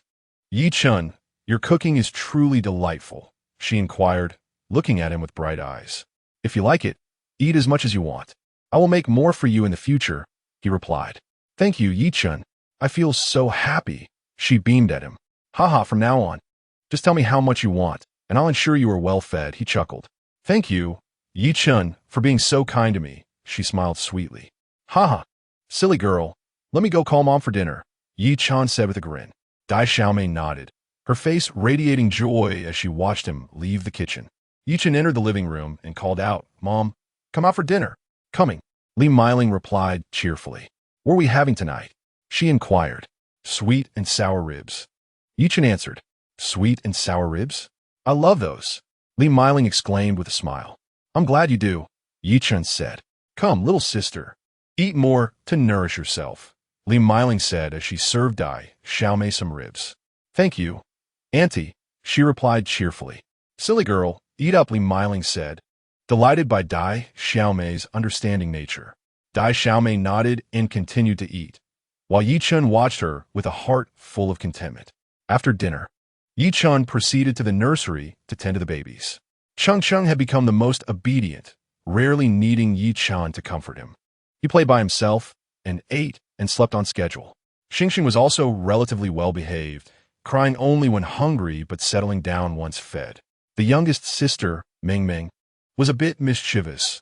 She would cry whenever Yi Chun was absent, leaving him with no choice but to soothe her, though he often felt flustered when she cried. As he entered the room, Yi Chun found Ming Ming with her tear-filled eyes, on the verge of tears. Upon seeing Yi Chun, her little mouth broke into a smile. Come here, sweetie, Daddy will hold you, Yi Chun said, quickly crossing the room to scoop Meng Meng into his arms. She reached for his neck, joyfully laughing as she recognized him. Oh dear, this little rascal nearly squeezed the breath out of my neck, lamented Yi Chun. Upon hearing Yi Chen's expression of pain, Meng Meng released her grip and burst into laughter. Yi Chun gazed at his adorable daughter, and a smile crept onto his face. She was extraordinarily beautiful, albeit a bit mischievous, constantly finding ways to playfully torment him. Come now, let's go take a bath. You must behave tonight. If you cause a ruckus, I shall ignore you, he said as he carried Meng Meng to the bathroom, gently removing her clothes and submerging her in warm water, enveloping her in the soothing steam. Meng Meng sighed contentedly, her eyes closed, relishing the comforting embrace of the warm water. Yi Chun lifted her and placed her at the edge of the tub, allowing the warmth to cradle her while he tenderly scrubbed her back. After ensuring her body was clean and dressing her in fresh pajamas, he carried Meng Meng out of the bathroom. All right, my dear Meng Meng, it's time for an early bedtime, he declared as he laid her on the bed. To his dismay, as soon as he set her down, Meng Meng began to wail loudly. Oh, what a bother, Yi Chun sighed in exasperation. He settled beside her, stroking her forehead with his right hand, hoping the warmth of his palm would soothe her. No need to cry, he spoke gently. He softly rubbed her little head, laying Meng Meng down flat on the bed. Come now, Meng Meng, raise your hands, he instructed her. Yet, instead of ceasing her tears, Meng Meng cried even more fervently. With a sigh of resignation, Yi Chun supported her small bottom with his left hand, helping her to lift her arms. His right hand continued to stroke her head. Lacking experience in comforting children, he resorted to clumsy gestures, fearing that any abrupt movements might startle her. Thankfully, Meng Meng was quite compliant, and after a few minutes of consolation, her cries subsided, allowing Yi Chun to breathe a sigh of relief. Seeing this little one so endearing, he couldn't resist planting a kiss on her cheek. Her lashes were remarkably thick and beautiful, fluttering like delicate butterfly wings in the gentle breeze. As he gazed at her peaceful, sleeping face, a wave of sweetness washed over his heart. How can this child be so adorable? Yi Chun murmured to himself. He removed Meng Meng's socks, tucked her snugly under the covers, and then lay down beside her. Observing her charming visage filled him with a profound sense of happiness. Meng Meng slept soundly, undisturbed and quiet. Captivated by her sweetness, Yi Chun could not help but kiss her smooth, fair cheek. Chapter 85. Baby, you are so proud. Meng Meng, though not deeply asleep, was stirred by a rush of warmth. Upon opening her eyes and discovering Yi Chun beside her, she smiled sweetly, wrapping her arms around his neck and snuggling into his embrace. Yi Chun reciprocated by holding her close, and together they shared a satisfied smile. This entire moment filled Yi Chun with warmth and joy. From a young age, the little one has been so attached to Yi Chun. If she grows a bit older, she will likely cling to him every day. Yi Chun looked at Meng Meng, this tiny creature, and couldn't help but smile with paternal affection. The little rascal is already so mischievous and refuses to sleep. If she were to start walking, it would undoubtedly become even more challenging to manage her. Yet, Yi Chun felt no fear. After all, she is his beloved treasure. No matter how unruly a child may be, they remain his child, cherished and adored. As long as they are children, they are inherently loved. Sister Xing Xing is not nearly as clingy as her sister Meng Meng, Daimei remarked with a smile. Observing how the babies gravitated toward Yi Chun, she felt a twinge of jealousy. Ah, this is the charm of masculinity. You wouldn't understand, Yi Chun chuckled, shaking his head at Daimei's envious demeanor. Noticing her expression, he teased, Indeed, I have a great fondness for Meng Meng. She is simply too adorable and exceptionally well-behaved. Yi Chun's words made Daimei laugh. She glanced at the baby in her arms, and then back at Meng Meng nestled in Yi Chun's embrace, her cheeks flushed with warmth. Yi Chun, you are truly something, Daimei playfully chided. Observing her endearing demeanor, Yi Chun smiled and said, Are you feeling envious? With your beauty, I wish I could bring you home as well. How dare you? Who would want to marry you? Daimei retorted with a bashful grin. Hearing her reply, Yi Chun chuckled. Now that you say that, I find myself looking forward to marrying you even more. His words sent a rush of color to Daimei's cheeks. I'm ignoring you. She pouted, turning her back to him as she continued to feed the babies. Chen admired her lovely figure, gently stroking her hair. She truly was delightful. After finishing the feeding, Daimei suggested, Chen, you should sleep in the bedroom tonight. It's not healthy for you to keep sleeping on the floor in the nursery. Be careful of developing rheumatism when you grow old. Chen had taken to sleeping on the floor by the crib, worried about the children waking in the night or encountering any dangers, a precaution he implemented out of concern for their safety. He had dedicated the past week to watching over them, feeling immense joy as he witnessed their growth. His efforts felt worthwhile, reinforcing his resolve to be a competent father. It's all right. There is still a single bed here. It won't affect me, Chen replied. You are not taking care of yourself. I've noticed you haven't rested well these past few days. You should go to the bedroom and rest. Look, the baby has stopped crying, which means she is being good. You need to take care of yourself, Daimei advised with concern. Yes, it's fine. I'm still young. What I say, little discomfort, Chen said lightly. Upon hearing Chen's words, the simple-minded girl felt a sudden tightening in her heart. She lifted her gaze to glance at Chen, then lowered her head to look at the little ones in her hands. Are you truly all right? She inquired. Her question momentarily stunned Chen, but he soon broke into a smile, reassuring her, I am genuinely fine. I am in excellent health. If you don't believe me, feel for yourself. With that, he extended his left hand into the palm of her hand. Seeing that Chen was indeed unscathed, a sigh of relief washed over her. She understood Chen's remarkable abilities, yet his youthfulness made her anxious. Had he been unwell, he would have succumbed to illness long ago. However, his diligent efforts in recent days reassured her of his exceptional qualities, easing her worries considerably. You must take care to rest well and not overexert yourself, she advised with concern. I will be mindful, Chen replied with a smile. Did I not say that I am in great shape? Worry not for me. After conversing for a while, the simple-minded girl took her leave, while Chen prepared for his nightly routine. His physique was indeed robust, yet he realized he had not afforded himself proper rest during this time. It was high time he indulged in some well-deserved relaxation. Just then, little Xingxing suddenly awoke, gazing at Chen with a look of bewilderment. Chen smiled and beckoned to Xingxing, who promptly crawled into his embrace. Lifting the little one and placing him on his lap, he inquired, What are you up to, little one? Upon hearing Chen's words, Xingxing erupted into a fit of giggles, their eyes sparkling as they looked at him. Do you love your daddy? Chen asked, a grin on his face. In response, Xingxing burst into delighted laughter, flailing their tiny arms while babbling joyfully. Chen awaited the little one's response, captivated by the twinkling light in Xingxing's eyes, their mouth opening and closing adorably. Definitely, I love you, Chen remarked, observing the baby's adorable demeanor. His heart swelled with joy, realizing how fond this little one was of him. As Chen played with Xingxing in the room, Li Meiling entered. Upon seeing her son cradling her grandchild, she approached with a smile. What are you up to? She asked cheerfully. I'm just playing with Xingxing, Chen replied with a grin. Li Meiling noticed the baby in Chen's arms and exclaimed, Oh, the little one is awake. Come to Grandma. Chen handed Xingxing over to Li Meiling, who then gently cradled the child, cooing and teasing affectionately. At that moment, Chen approached to assist Li Meiling by massaging her shoulders. How are you feeling? You seem quite fatigued, he remarked with a smile. I'm fine. This is what I ought to do. I'm not tired, Li Meiling replied softly. She cherished her dear grandchildren, spending these days devotedly by their side. These two little treasures are truly well-behaved. They haven't troubled you at all, have they? Just look at how thin you become. Li Meiling gazed at the visibly slimmer Chen and remarked. Chen shook his head and replied, This is merely the result of inadequate rest while at home. I am feeling much better now. You have been working too hard, Li Meiling admonished. You haven't had proper rest in quite some time. I'll make some soup for you shortly. You must also take care to rest more and avoid staying up late.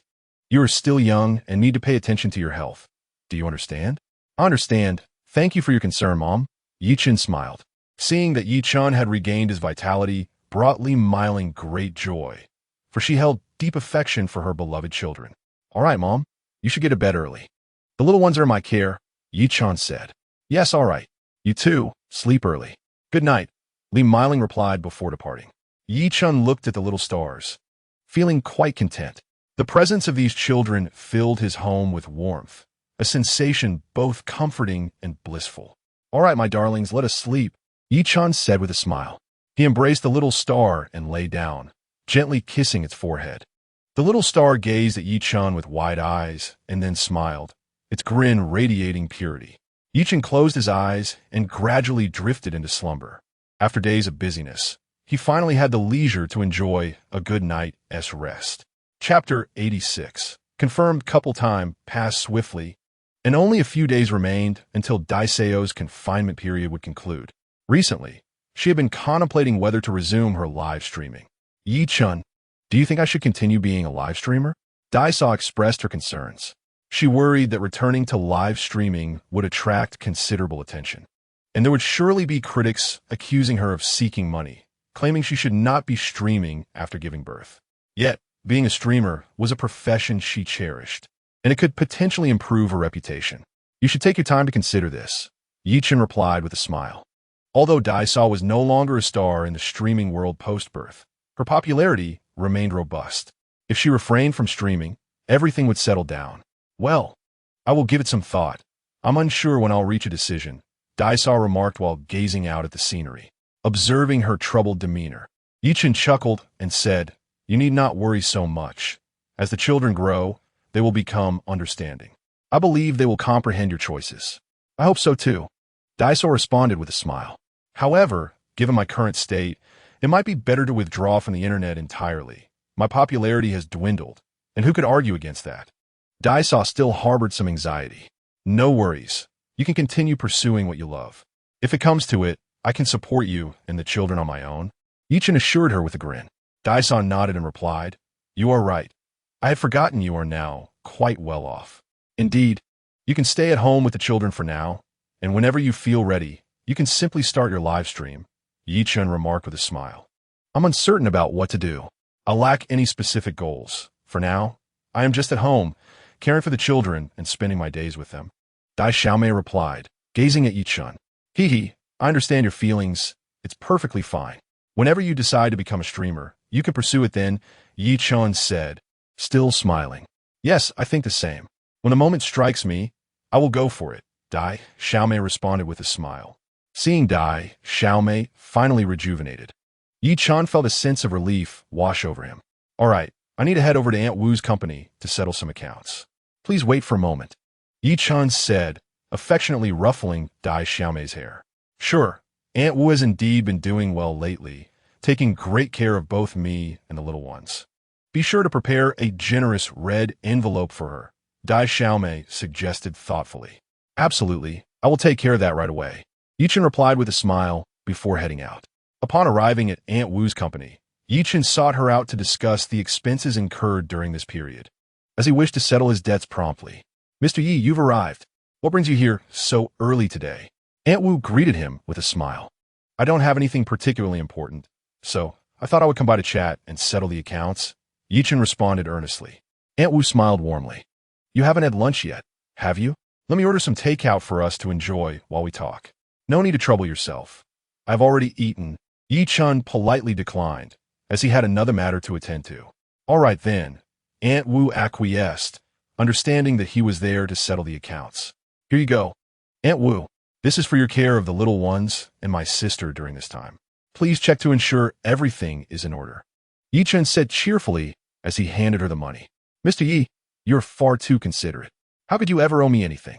There's no need to count." Aunt Wu chuckled, thinking Yi-chan was merely being overly cautious about the finances. "Aunt Wu, please don't be so modest. Your assistance has been invaluable to our family. This money is absolutely deserved. Both my sister and the children will need your continued support in the future," Yi-chan insisted earnestly. "Very well, since you were so adamant. I shall not be overly polite," Aunt Wu responded with a smile. "Now, please do check it quickly," Yi-chan encouraged, his demeanor light and cheerful. "All right, just a moment." Aunt Wu nodded with a smile as she began counting the money. "All set, Mr. Yi. The amounts are correct. Thank you so much," she said after finishing the count. "Aunt Wu, please don't be so formal with me. This is what you rightfully deserve. Here, this is a little something extra for you," Yi-chan insisted, placing a stack of cash into Aunt Wu's hands.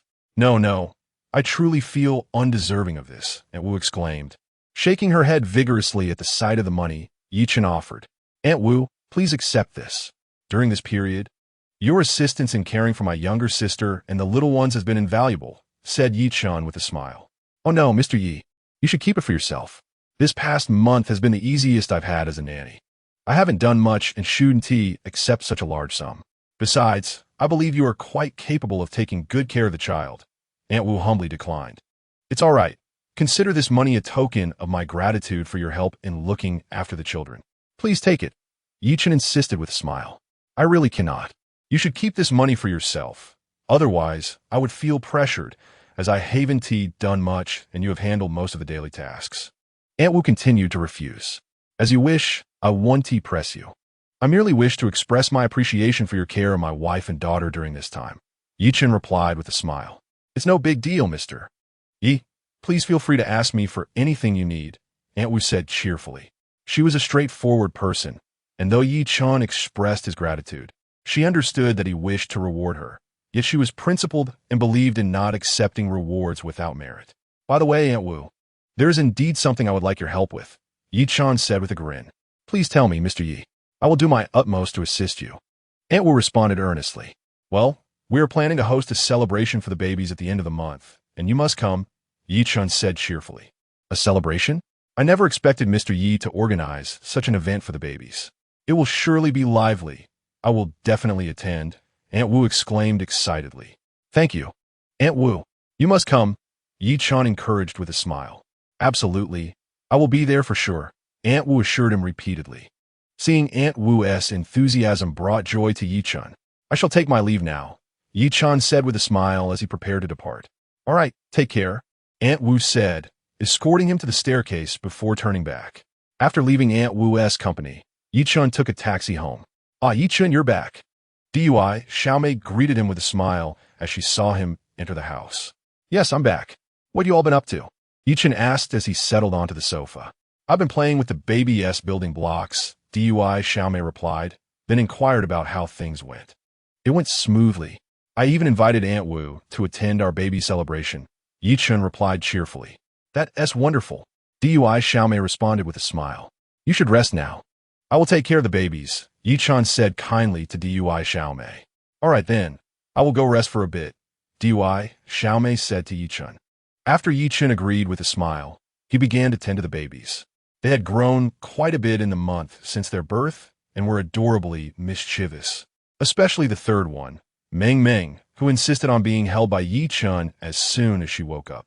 Ah, Meng Meng, are you happy to see Daddy? Yi Chen teased her with a smile. Yeah, the baby looked at Yi Chen, babbling incomprehensibly. Hee hee. Yi Chen gazed at Meng Meng's playful demeanor and chuckled. This little girl is becoming increasingly mischievous. Meng Meng, seemingly displeased, emitted a series of coos and pouted her tiny face at Yi Chen. Hee hee, silly girl. Daddy is talking to you, Yi Chen remarked with a smile. Meng Meng responded with cheerful babbling, her small lips parting as she attempted to kiss Yi Chen. Observing the scene, Yi Chen gently tapped her nose with his finger, prompting a fit of giggles from the little one. Oh, you naughty little rascal, do you want to bite Daddy? He teased. Meng Meng, upon seeing Yi Chen sway before her, energetically waved her arms, trying to grasp his fingers. However, the innocence of childhood soon took over, and her flailing subsided. Chapter 87. A complete family for the child.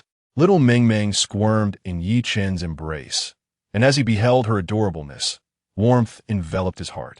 Her limbs flailed whimsically in the air, leaving Yi Chen both amused and exasperated.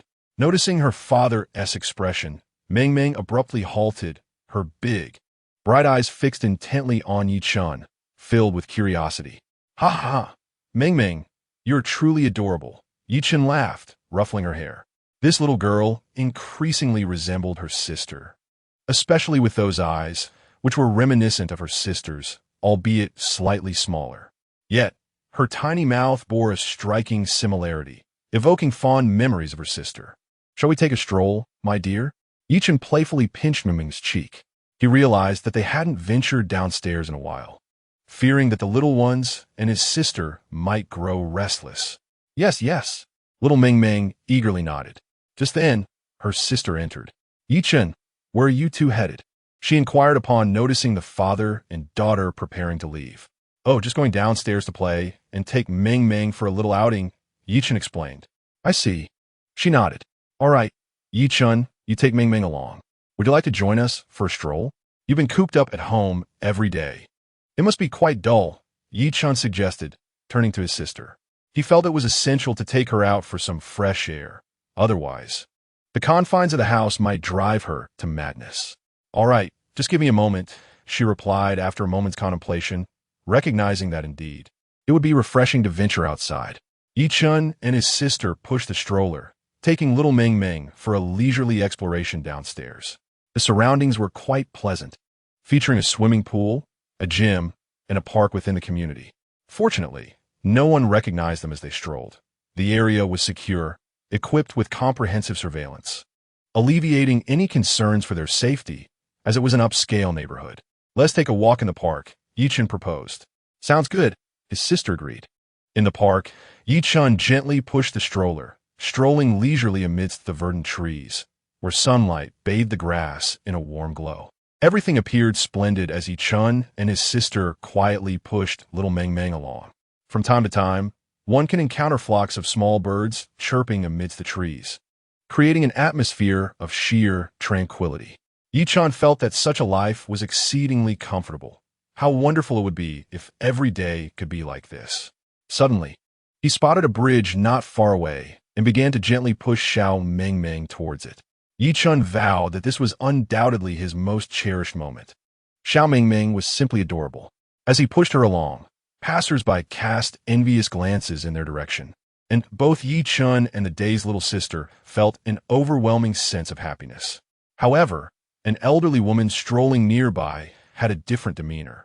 She glanced at them, pursed her lips, and muttered, "The youth of today, even with children, still revel in romance." Sigh. She shook her head and walked away. Though her voice was soft, Chen heard her clearly. Her words left both Chen and the little sister momentarily stunned.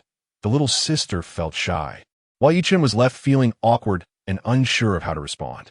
He could only continue pushing Xiao Ming Ming forward. Yet she seemed to sense his discomfort and giggled while clapping her tiny hands. Nevertheless, Chen did not dwell on it.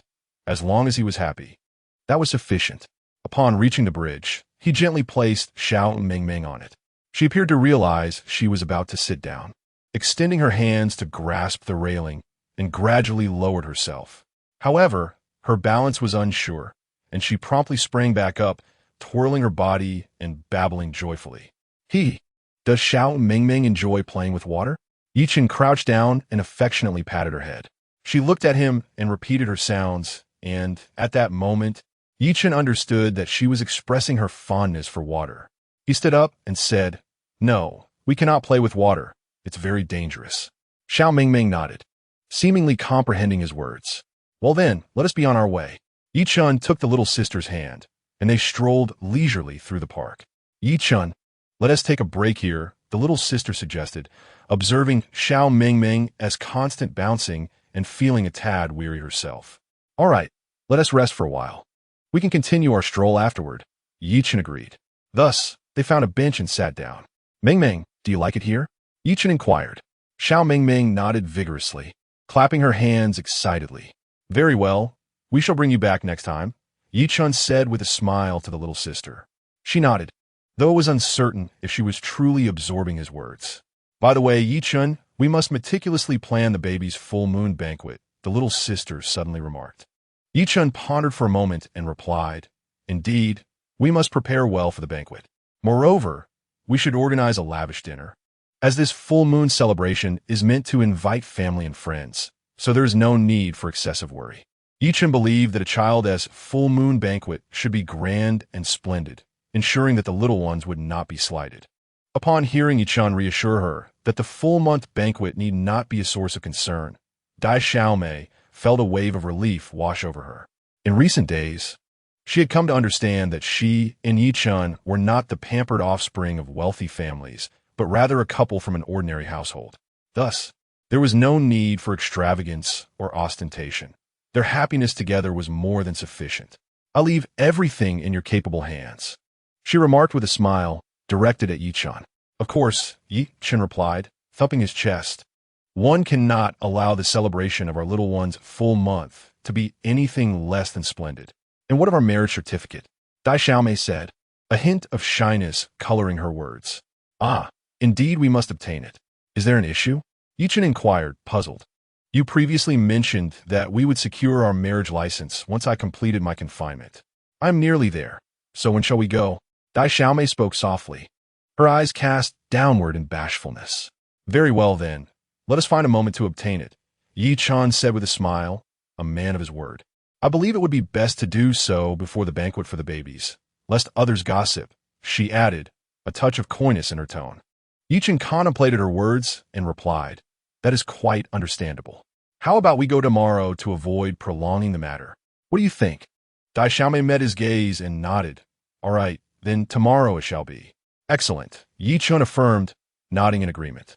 The couple meandered in the park a while longer until little Meng Meng, having played to her heart's content, fell asleep. By the time they returned home, the evening was upon them. Yi-chan gently laid the sleeping Meng Meng on her bed, tucked her in, and stepped out of the bedroom. Please have a glass of water and rest. I shall prepare dinner, he said cheerfully to Xiaomei. All right, she replied softly, her gaze lingering on his retreating figure. With that, Yi-chan made his way to the kitchen, opened the refrigerator, and found it well stocked. He decided to treat Dai Xiaomei to a lavish dinner that evening. He retrieved a selection of vegetables and meats, planning to prepare braised pig liver and stir-fried shredded pork with green peppers, ensuring she received ample nourishment. He meticulously cleaned the pig liver, slicing it into small pieces before sauteing them in the pan. Soon, he added chopped scallions, ginger, and garlic. This moment reminded him of the last time he made braised beef, which turned out exquisitely tender and flavorful, evoking a sense of nostalgia. Lost in thought, Yi-chan recalled his culinary prowess. His braised beef had been a delightful success, both in taste and presentation, leaving Dai Xiaomei unable to resist a second helping. She should enjoy this braised pig liver just as much, he mused with a grin.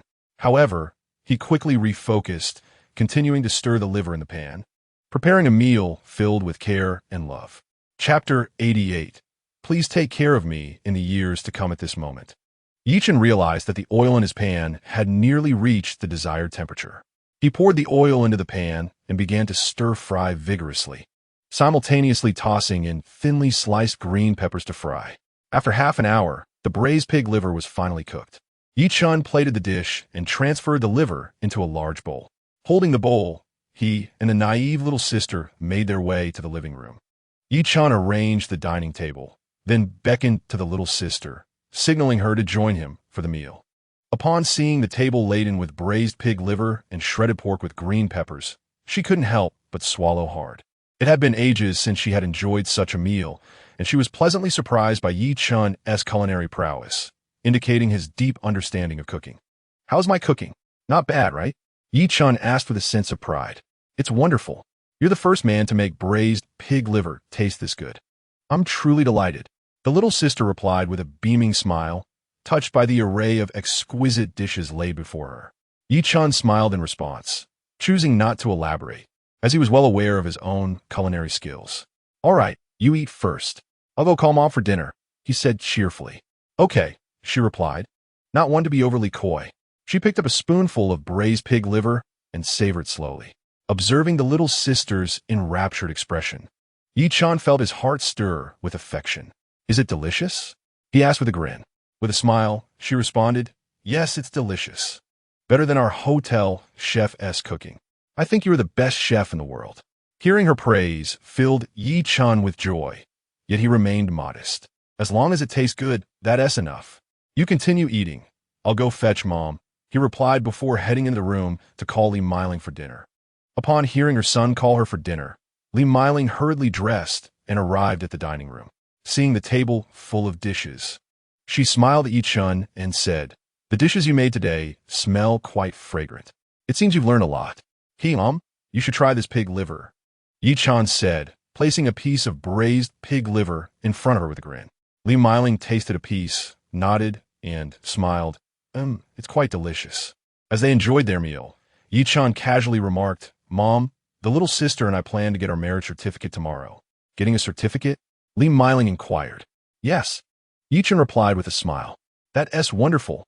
I've noticed how well you two have gotten along during this time, and I'm genuinely happy for you." Li Miling said. "Thank you, Mom," Yi Chen said with a smile. "No need for thanks. You are my son, and the little sister is like my daughter-in-law," Li Miling said with a cheerful heart. Seated beside them, the little sister listened to Yi Chen and Li Miling's conversation.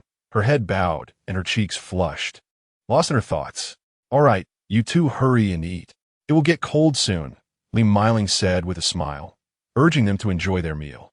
"By the way, Yi Chen, tomorrow we will go to obtain our marriage certificate. Who will take care of the babies?" Suddenly, Dai Xiaomei lifted her head and spoke to Yi Chen. "No worries, you can rest assured. I will look after the children at home. Besides, your father plans to come tomorrow as well. With both of us here, you can feel at ease," Li Miling reassured. "All right then, we shall proceed to get the marriage certificate tomorrow." Dai Xiaomei nodded, having already discussed the matter with Yi Chen, eagerly awaiting the morning to arrive. Yi Chen felt a great sense of satisfaction, knowing that the care of the children could be entrusted to his parents, who would visit on weekends.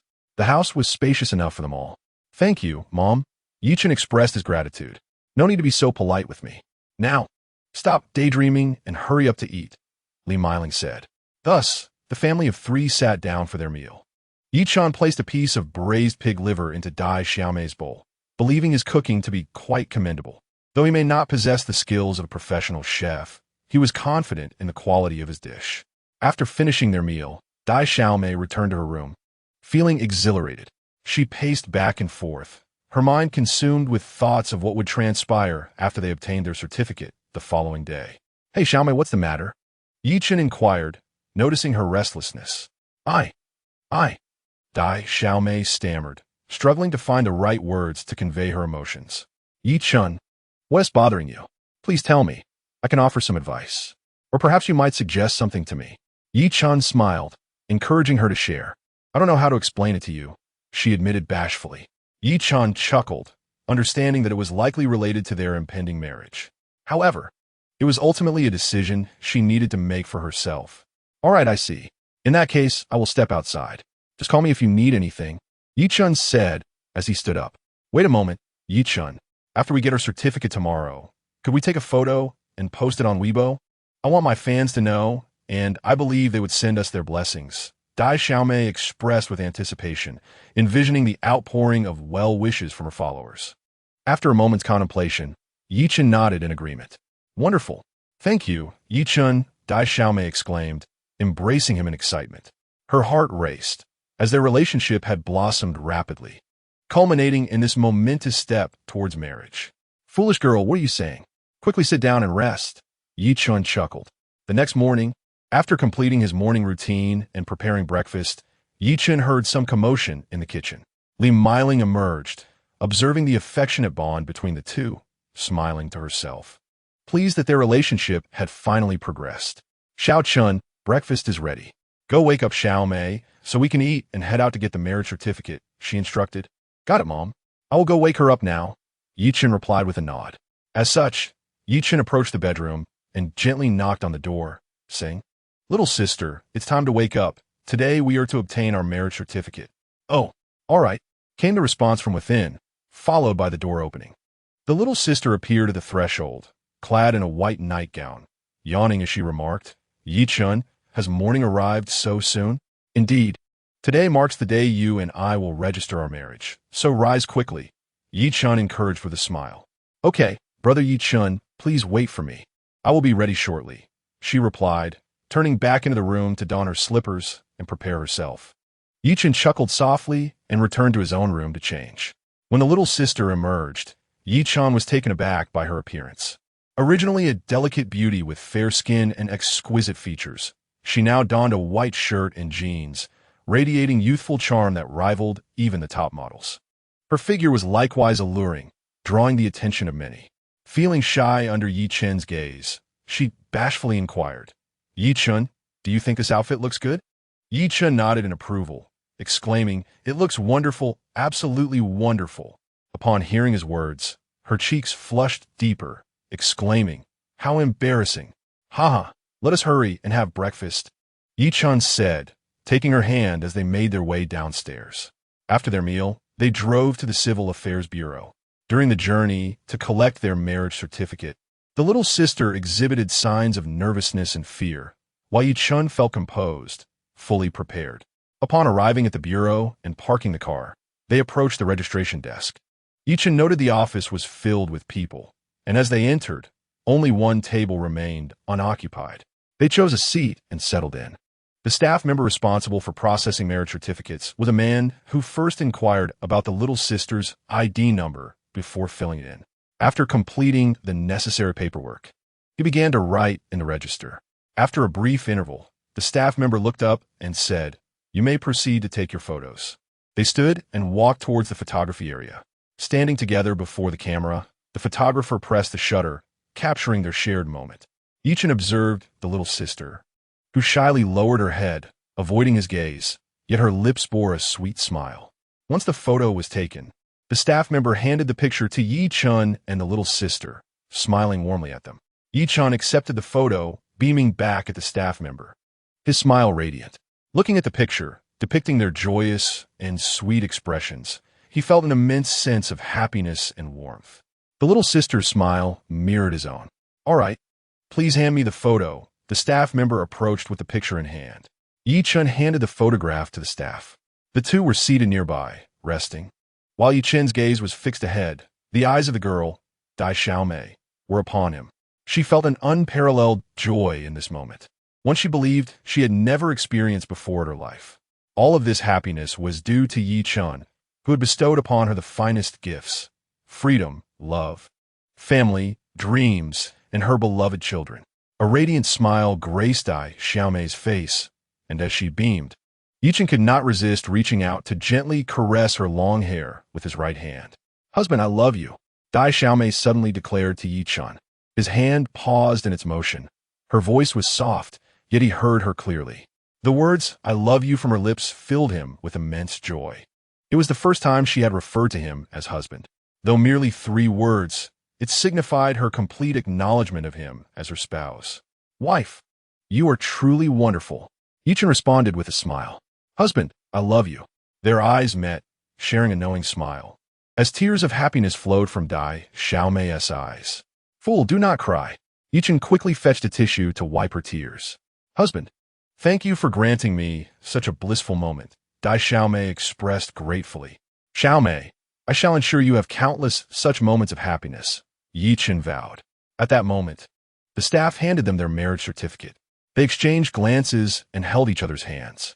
Yi-chan felt a warmth emanating from his palm, a transmission of love, while Dai Xiaomei's hand felt cold. "All right, you may leave now. Wishing you a lifetime of happiness together." The staff wished them well. Hand in hand, Yi-chan and Dai Xiaomei exited the Civil Affairs office into the bright sunlight outside. On this splendid day, Dai Xiaomei donned a white shirt with a black coat and denim jeans, her long hair styled into a ponytail, exuding youthfulness and grace, yet retaining an adorable charm. In Yi-chan's memory, Dai Xiaomei had always been a quiet and shy girl, rarely initiating affection or speaking much. Yet now, she took the initiative to grasp his hand. Whispering in his ear, "Husband, thank you." Her utterance of husband filled Yi-chan's heart with gratitude. "Enough of this. You've worked hard these days," he replied. "Husband, I'm not weary at all. It is what I ought to do." Observing the blissful expression on Dai Xiaomei's face, Yi-chan's heart swelled with happiness. Everything they had endured was no small feat. They had traversed the most challenging path of their lives together, persevering for one another. As Yi-chan gazed at Dai Xiaomei's visage, a smile crept across his lips. This was indeed a day to be cherished. "Indeed, my dear wife. I must also take care of registering our little ones. You should rest in the car for a while." Yi-chan suddenly recalled the necessity of registering the children and spoke up. "My love, I would like to accompany you," replied the little sister. "That won't do. You need to rest well." Yi-chan firmly declined, as he did not wish for her to accompany him, fearing he might lose control. "Very well," the little sister acquiesced, though she felt reluctant to part from Yi-chan. "Now, dear, just wait here patiently for me. I shall return shortly to fetch you," Yi-chan said with a smile directed at her. All right, please be careful, she expressed her concern. Rest assured I will, he assured her, before parting ways and entering a nearby office building to commence the registration process for the children. Upon finding the office, Yi-chan was greeted by the sight of 4 children, each around 7 or 8 years old, all remarkably beautiful despite their tender age. He placed the household registration book on the counter and glanced at them. May I assist you with anything? A male staff member approached Yi-chan inquiringly. With a smile, Yi-chan replied, "Hello, I am here to register the children." Upon hearing this, the staff member's demeanor transformed into one of warmth. "Greetings. Please follow me," he beckoned. "Hello to you all," Yi-chan responded as he followed the male staff member into the inner office. The office was adorned with a row of desks, accompanied by an office chair beside each and a few tables scattered around. A sofa encircled by a coffee table, atop which rested a laptop, completed the setting. The male staff member took the information Yi-chan provided for the children's registration, while Yi-chan meticulously inscribed their names with a fountain pen. Once completed, he handed it to the staff member. "Your names have been duly signed and stamped. Please sign here." The staff member indicated a blank sheet on the desk. Yi-chan placed the signature pen upon it and inscribed his name. "Thank you for your assistance," Yi-chan said as he returned the pen to the staff member. "You are too kind. It is our duty. Is there any other service you require?" The staff member inquired with a smile. "Is there perhaps any other service available?" Yi-chan asked, his curiosity piqued. The staff member glanced around before moving to the window, drawing back the curtains. He gestured toward the view outside, saying, "This is the most picturesque sight of the season. Should you require any services, feel free to come this way." Yi-chan turned his gaze outside, and indeed, as the staff member had described, there lay a grove of trees adorned with fragrant osmanthus and a few peach trees. "Thank you very much for your help." Yi-chan expressed his gratitude. "It is no trouble at all. I wish you a delightful time." The staff member replied cheerfully. "Thank you once again." After bidding farewell to the staff member, Yi-chan felt a weight lifted from his heart. Yi-chan was busy all day, yet his heart brimmed with joy as he finally accomplished everything. He first obtained the marriage certificate and then registered the children's household. Failing to register the children would have posed significant complications. For everyone, a household registration is of utmost importance, as it unlocks a plethora of welfare benefits. Those without a household registration are deemed black households, unable to attend school or benefit from medical insurance, leading to a life fraught with difficulties. Without a household registration, one would find existence to be exceedingly arduous, as travel by train, high-speed rail, or plane would be unattainable, given the lack of an identification card, which in turn requires a household registration for issuance. Now that Yi-chan had secured the children's household registration, they possessed identification cards, which meant they could attend kindergarten, primary school, and middle school, eventually preparing for university, arrangements that Yi-chan had meticulously organized. With this matter settled, Yi-chan felt a sense of relief and could return home with peace of mind. He longed to spend quality time with his younger sister and the children, enveloping them in the warmth of family. As Yi-chan exited the office, he spotted his younger sister lingering at the entrance. He hurried over to her. "What's the matter? Why are you waiting for me here?" he inquired with concern. "Oh, it's nothing. I was just worried about you," she replied, before leaping into his embrace. Yi-chan held her gently and reassured her, "Don't worry. Everything is taken care of." "Really? That's wonderful. I knew you could handle it," she exclaimed joyfully, her breath brushing against Yi-chan's neck, sending a ticklish sensation through him. All right, don't be so enthusiastic. My clothes are getting soaked." He chuckled. "Oh, I'm sorry," she exclaimed, quickly releasing him, her head bowed in embarrassment, cheeks flushed. Yi-chan couldn't help but laugh at her bashful demeanor. "You naughty little thing," she teased. "How am I naughty? What have I done wrong?" Yi-chan feigned confusion. You're just bullying me. I won't talk to you anymore." Seeing her cheerful reactions amused Yi-chan, prompting him to continue. "What can I say? You're simply too adorable. Aren't you just teasing me?" She pouted, and Yi-chan, unable to resist, playfully pinched her nose. You're just too easy to tease." All right. I won't tease you anymore," he laughed. His younger sister lifted her gaze to meet his, her eyes sparkling, before suddenly wrapping her arms around his waist. Noticing her affectionate gesture, Yi Chen anticipated that she was about to plant a kiss on him. Sister. Unexpectedly, she pressed a quick, delicate kiss on his lips. Yi Chen, taken aback by the suddenness of the gesture, did not shy away, but accepted her kiss wholeheartedly. The sweet fragrance of her lips enveloped him, quickening his heartbeat. Dai Xiaomei also sensed the transformation within Yi Chen's demeanor, and she was taken aback when he unexpectedly accepted her kiss. Blushing, she shyly withdrew from his embrace. All right, it's getting late. We should hurry back for lunch, she suggested. Yes, understood, Yi Chen replied, taking her hand as they departed. While walking home, Dai Xiaomei suddenly inquired, "By the way, do you remember what I told you yesterday?" Yi Chen scratched the back of his head, feigning innocence as he looked at her, and asked, "What matter?" "It's about my desire to post our marriage certificate photo on Weibo," she said, her eyes gleaming with anticipation. "Oh, I remember that, but why specifically Weibo?" Yi Chen questioned, perplexed. "It's so everyone knows that you are my man," she confessed, lowering her gaze. "Ha ha ha, I see now.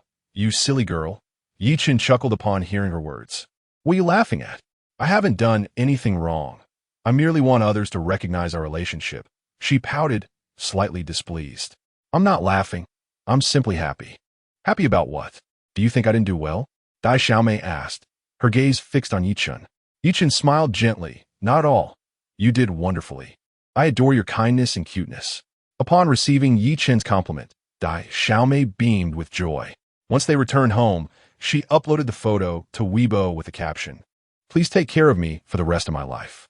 Aware of her intention to publicly affirm their relationship, Yi Chen accompanied her post with a heartwarming image. As soon as the Weibo post went live, it garnered immense attention, with many expressing their support. Dai Xiaomei's fans, thrilled to see their beloved idol with Yi Chen, showered them with blessings for a happy life together. Feeling the warmth of their fans' concern, Dai Xiaomei was deeply grateful. Her fans were overjoyed, knowing that she and Yi Chen were finally together, hoping for their everlasting happiness.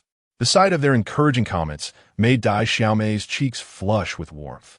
Realizing how understanding her fans were in supporting her and Yi Chen, numerous comments flooded in, with fans extending their well wishes and encouragement, urging her to keep striving. Although their words were few, each sentiment resonated as a heartfelt encouragement. Feeling a wave of warmth wash over her, Dai Xiaomei was touched by the supportive messages. Soon, they arrived home, where Yi Feng and Li Meiling awaited them eagerly. Their joy was palpable as they saw Yi Chen and Dai Xiaomei return. "How did it go? Did you get the marriage certificate?" Li Meiling inquired anxiously. "Yes, we have it," Yi Chen confirmed. Yi Chen presented his marriage certificate before Li Meiling. "So soon? You've received it?" Li Meiling said, incredulously taking the certificate. "It's genuine," Yi Chen replied, placing another copy of the marriage certificate into her hands. As Li Meiling gazed at the document, she noticed the intimate photograph of Yi Chen and Dai Xiaomei, and a broad smile spread across her face. "Ha ha, how wonderful! You two are finally together." Yi Chen and Dai Xiaomei shared in the laughter. "Now you can rest easy," Yi Chen cheerfully addressed Li Meiling. Li Meiling nodded at Dai Xiaomei, remarking, "With such beauty, it's truly an honor for Yi Chen to marry you." Dai Xiaomei, feeling bashful, lowered her head, her cheeks flushed. Yi Chen noticed her shyness and chuckled softly. "Now that you've tied the knot, you must put the wedding plans into action," Yi Feng, as the father, stated with a sense of gravity. While he was delighted that Dai Xiaomei was marrying Yi Chen, he still felt the need to consider the matter thoughtfully. "Don't worry. Mom and Dad, Xiaomei and I are already planning the wedding. We'll arrange it soon," Yi Chen said, brimming with joy. Good, that is wonderful." Yi Feng responded with a smile. "Come, Xiaomei, this is for you," Li Meiling said, retrieving a brocade box from her bag. "What is it?" Dai Xiaomei queried, opening the box with curiosity. Inside was a piece of jade, remarkably pure and translucent. Observing Dai Xiaomei's gentle caress of the jade, Yi Chen understood she cherished it deeply. "Xiaomei, you should wear it. This jade complements your complexion beautifully," Li Meiling said, taking the jade out. "No, Auntie. This jade must be quite valuable," Dai Xiaomei protested. "Indeed, Mom. Didn't you say this was a gift from Grandma?" Yi Chen exclaimed in surprise, not expecting his mother to present it. "Oh, you stay out of this, Xiaomei. This was given to me by Yi Chen's grandmother." intended for the daughter-in-law of the Yi family. Today, I bestow it upon you, Li Meiling stated as she placed the jade into Dai Xiaomei's embrace. Annie, you can't give this to me. It's too precious, Dai Xiaomei quickly refused. Li Meiling, smiling, assured her it's not an extravagant item, merely a piece of jade. Please accept it. With that, Li Meiling fastened the jade to Dai Xiaomei's right wrist, admiring it from various angles. Naturally, Li Meiling was pleased with her future daughter-in-law and held a deep affection for Dai Xiaomei. Oh, Xiaomei, if Chen ever needs your help, please don't hesitate. Just accept it. I'm quite fond of it, Li Meiling urged as she noticed Dai Xiaomei's intention to remove the jade. Dai Xiaomei glanced at Chen, who nodded in encouragement, signaling her to keep it. Well, thank you, Auntie. Dai Xiaomei reluctantly accepted the jade. This is just a token of our affection. Please accept it. Yifeng added, having observed Dai Xiaomei's admirable conduct over the past few months. Thank you, uncle and aunt, the little girl said shyly. Oh dear child. Still calling us uncle and aunt, Li Meiling chuckled. The little girl lowered her head in embarrassment, while Chen couldn't help but smile. Thank you, Mom and Dad, the little girl sweetly exclaimed, causing Li Meiling to beam with delight. Now we are family. A piece of wonderful news that both Yi Ma and Yi Ba could hardly wait to share with others, for this was their daughter-in-law. Chen himself was somewhat taken aback that his mother could express such approval, indicating her strong endorsement of this young woman. Chen, hurry up and prepare dinner. Your mother and the others will soon be hungry. You little rascal, you should show more filial piety to your parents, Yifeng teased with a smile. Got it. I'll get right on it, Chen quickly replied, then hurried into the kitchen to get busy. After a considerable time in the kitchen, Chen placed the dishes into the pot upon hearing Li Meiling's urging voice from outside. An hour later, he emerged with 4 steaming bowls of rice. Finding Li Meiling and the others already seated at the dining table, eagerly awaiting the meal. Mom, is this enough rice? Chen asked, eyeing the fragrant spread before him. It's plenty. It looks so sumptuous. You two must eat your fill, Yima said with a loving smile. Don't worry, Mom. We will definitely eat enough. The little girl chimed in cheerfully. Enough with the banter. You two, just eat, Yima said with a smile as she began to serve herself. Chen sat down at the table, though his attention remained focused on the little girl. She noticed his gaze, but dared not look back, quietly eating with her head down. As they dined, a series of images danced through the little girl's mind, reminiscent of a flickering lantern. Chen anxiously waiting outside during childbirth, bustling around the hospital, and then tirelessly caring for the children at home. Though he often teased, it was clear that Chen genuinely cared for her and their baby. Even though they weren't under the same roof, they could feel each other's presence, hearing the rhythm of their breaths. This profound connection filled her with happiness, a truly extraordinary feeling. Her mood brightened considerably, her cheeks flushed with warmth, and she suddenly realized how much she liked seeing him, feeling a hint of anticipation. After lunch, while Chen washed the dishes, the little girl sat nearby, admiring the elegance of his every movement. It was her first time seeing such a handsome young man. Meanwhile, Chen was unaware that he had silently sighed with relief. He had been worried about any discord between the little girl and his parents, but now it was clear there was none, which brought him immense joy. Their compatibility was a result he cherished deeply. As the little girl sat on the sofa, her tiny feet propped up, she rushed over to Chen once he finished washing the dishes, helping him dry his hands before taking his hand in hers. Chen's palm was gently grasped by the small hand of the adorable girl beside him, warmth radiating from her touch. He smiled at her, and her cheeks flushed a deeper shade of crimson as she lowered her gaze, uncertain of what to say. Let us retire to the living room and watch some television, Chen suggested, his voice lighthearted. She murmured, still avoiding his gaze. As they entered the living room, Chen turned on the television to a drama, while the girl busied herself scrolling through Weibo. Their recent marriage certificate announcement had surged into the trending topics, and Chen found himself on the brink of being recognized by many, especially among his university peers, where the group chat exploded with inquiries regarding his identity. His phone buzzed incessantly, revealing a barrage of messages from his classmates, all tagging him with questions. Chen, you've become quite the sensation overnight. Did you know that you're a star now? One male classmate remarked, Indeed, congratulations, Xiao Chun. Another chimed in. Yi Chen chuckled at their antics. The notion of overnight fame seemed absurd to him. How on earth did you end up marrying the adorable girl? She's quite the prominent streamer. Another friend queried. Xiao Chun, what's the story behind your relationship? I've always wanted to pursue her. She's stunning. Yet Yi Chun chose not to deny any claims. Aware that the truth was already out, so he refrained from elaborating. Come on, Yi Chun, share your secrets with us. His friends clamored, but upon seeing his bemused expression, they realized their folly and quieted down, though discussions continued among them.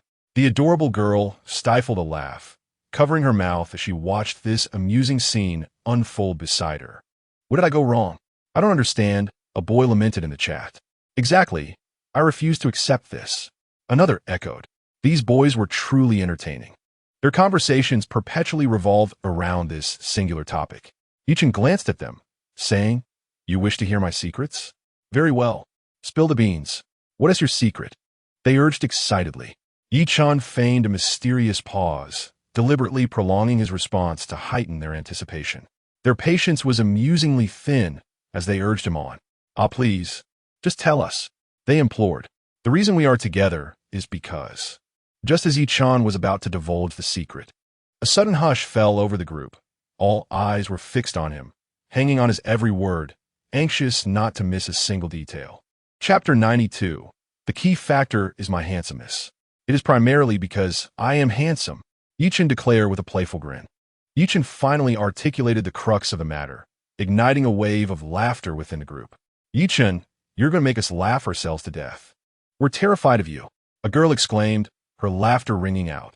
Indeed, we're all on the verge of being frightened. Another girl chimed in.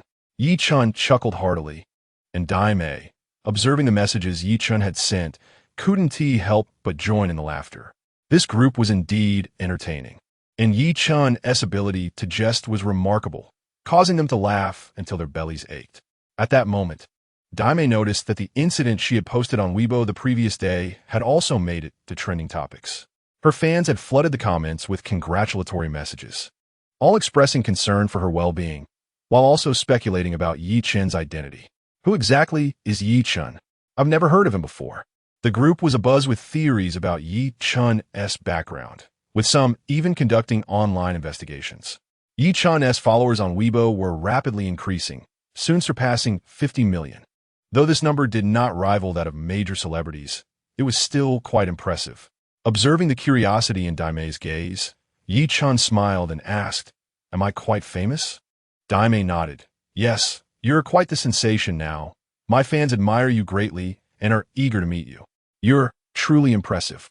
Your fans are quite affectionate, Yi Chen remarked with a sense of appreciation.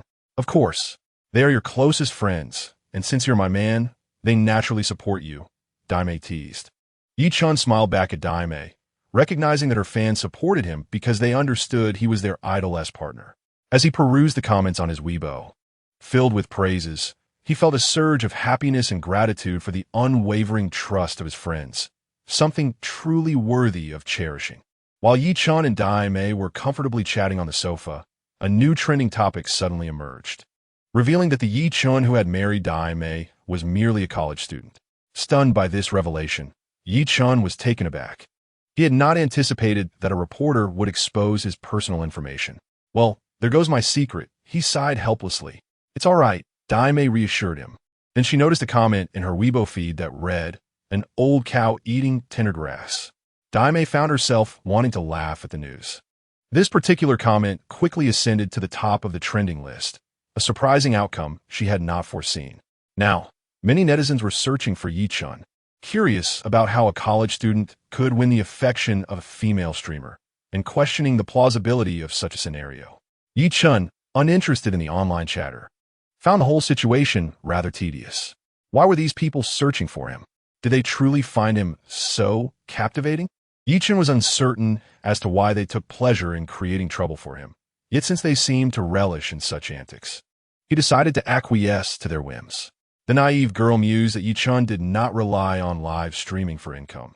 Thus his words bore little weight.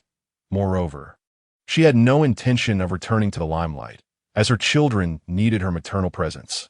With her husband earning a living, She had no desire to engage in live streaming, fearing the inevitable criticism that would follow. It was clear that she would undoubtedly lose a significant number of followers this time, and there was no way to recover from such a loss. People really should find better ways to occupy their time. Chen lamented while seated on the couch, finding the online detractors to be rather idle. Indeed, the naive girl nodded in agreement. All right, I shall check on the little ones in my room, Chen announced as he rose to his feet.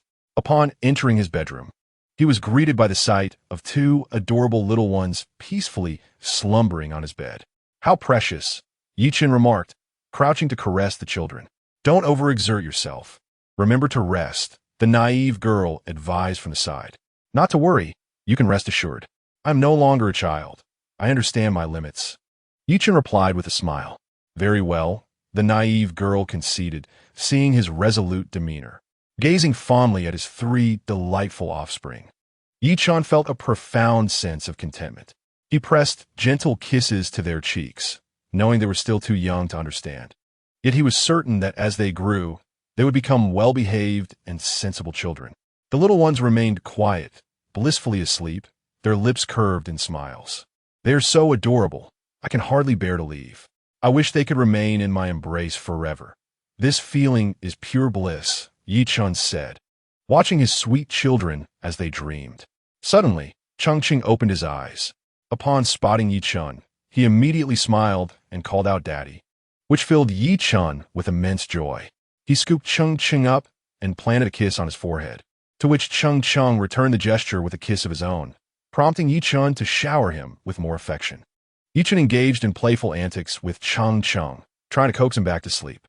Since he tended to sleep early, he had only dozed for a few hours before waking. Observing Chengqing's adorable sleeping face made Chen feel restless. He decided to keep him company beside him. Chengqing had begun to crawl, using his limbs with newfound strength, easily flipping over. Chen found his agility quite delightful. As Chengqing rolled over and noticed Chen watching him, he turned his body and reached out his arms, signaling his desire to be held. Chen promptly lifted him into his arms, eliciting a fit of giggles from Chengqing, who laughed heartily in response. Chen raised Chengqing high and placed another kiss on his cheek, prompting even more laughter. Chengqing's eyes twinkled with energy, and Chen felt a surge of joy, recognizing that the child appeared healthier than ever. Witnessing his child's thriving state filled Chen's heart with satisfaction, affirming that his efforts had not been in vain. This was his greatest solace. Chengqing, I shall take you for a bath now, and later. Your father will help you get dressed. Is that agreeable? Chen said to Chengqing. Chengqing nodded in agreement. Chapter 93. Booking the hotel, Chen then carried him towards the bathroom for a bath. After washing up, he dressed the little ones in the clothing he had purchased for them.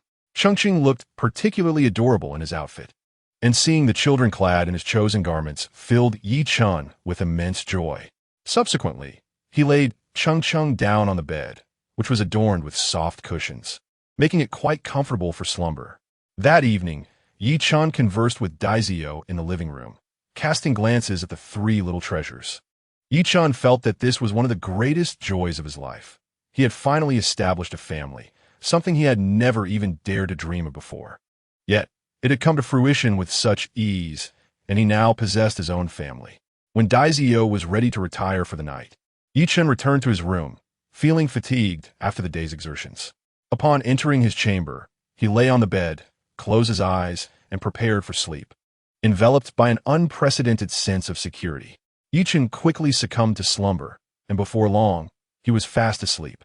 He pondered why he was now so easily lulled into sleep, a habit he had not possessed previously, yet he found himself unable to comprehend the change. This deep sleep continued until the break of dawn. Chen began to prepare for the baby's full moon celebration, intending to book a hotel for the occasion. It was quite convenient to make reservations now, as it was not particularly challenging. It merely required a willingness to spend. Chen awoke early, noticing that the little ones were still asleep. He couldn't bear to rouse them, especially with many tasks awaiting his attention. Now that the children had grown, Chen was determined to accompany them throughout their lives, nurturing them to provide them with more in the future. He held confidence that they would become increasingly remarkable. After all, he believed himself to be a rather exceptional father. Yi-chan organized his thoughts briefly, preparing to discuss matters with Daizio, as she was, after all, the children's mother, and this decision required her input. Daizio, Yi-chan called as he opened the door. Ah, Daizio exclaimed, rushing to the bathroom and swiftly shutting the door behind her, leaving Yi-chan feeling somewhat perplexed. Gazing at her reflection in the mirror, Daizio's cheeks flushed crimson as she nervously touched her face, feeling exceedingly bashful. She had nearly been seen by Yi-chan moments ago, and although her figure was no longer as ample, she could not conceal the remnants of her modesty, her skin now fair and radiant.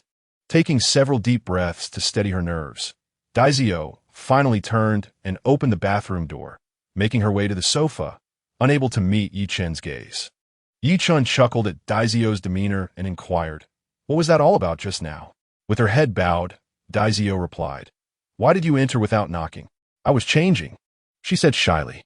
"Well, you are not dressed, so why would I knock? Besides, we are not strangers.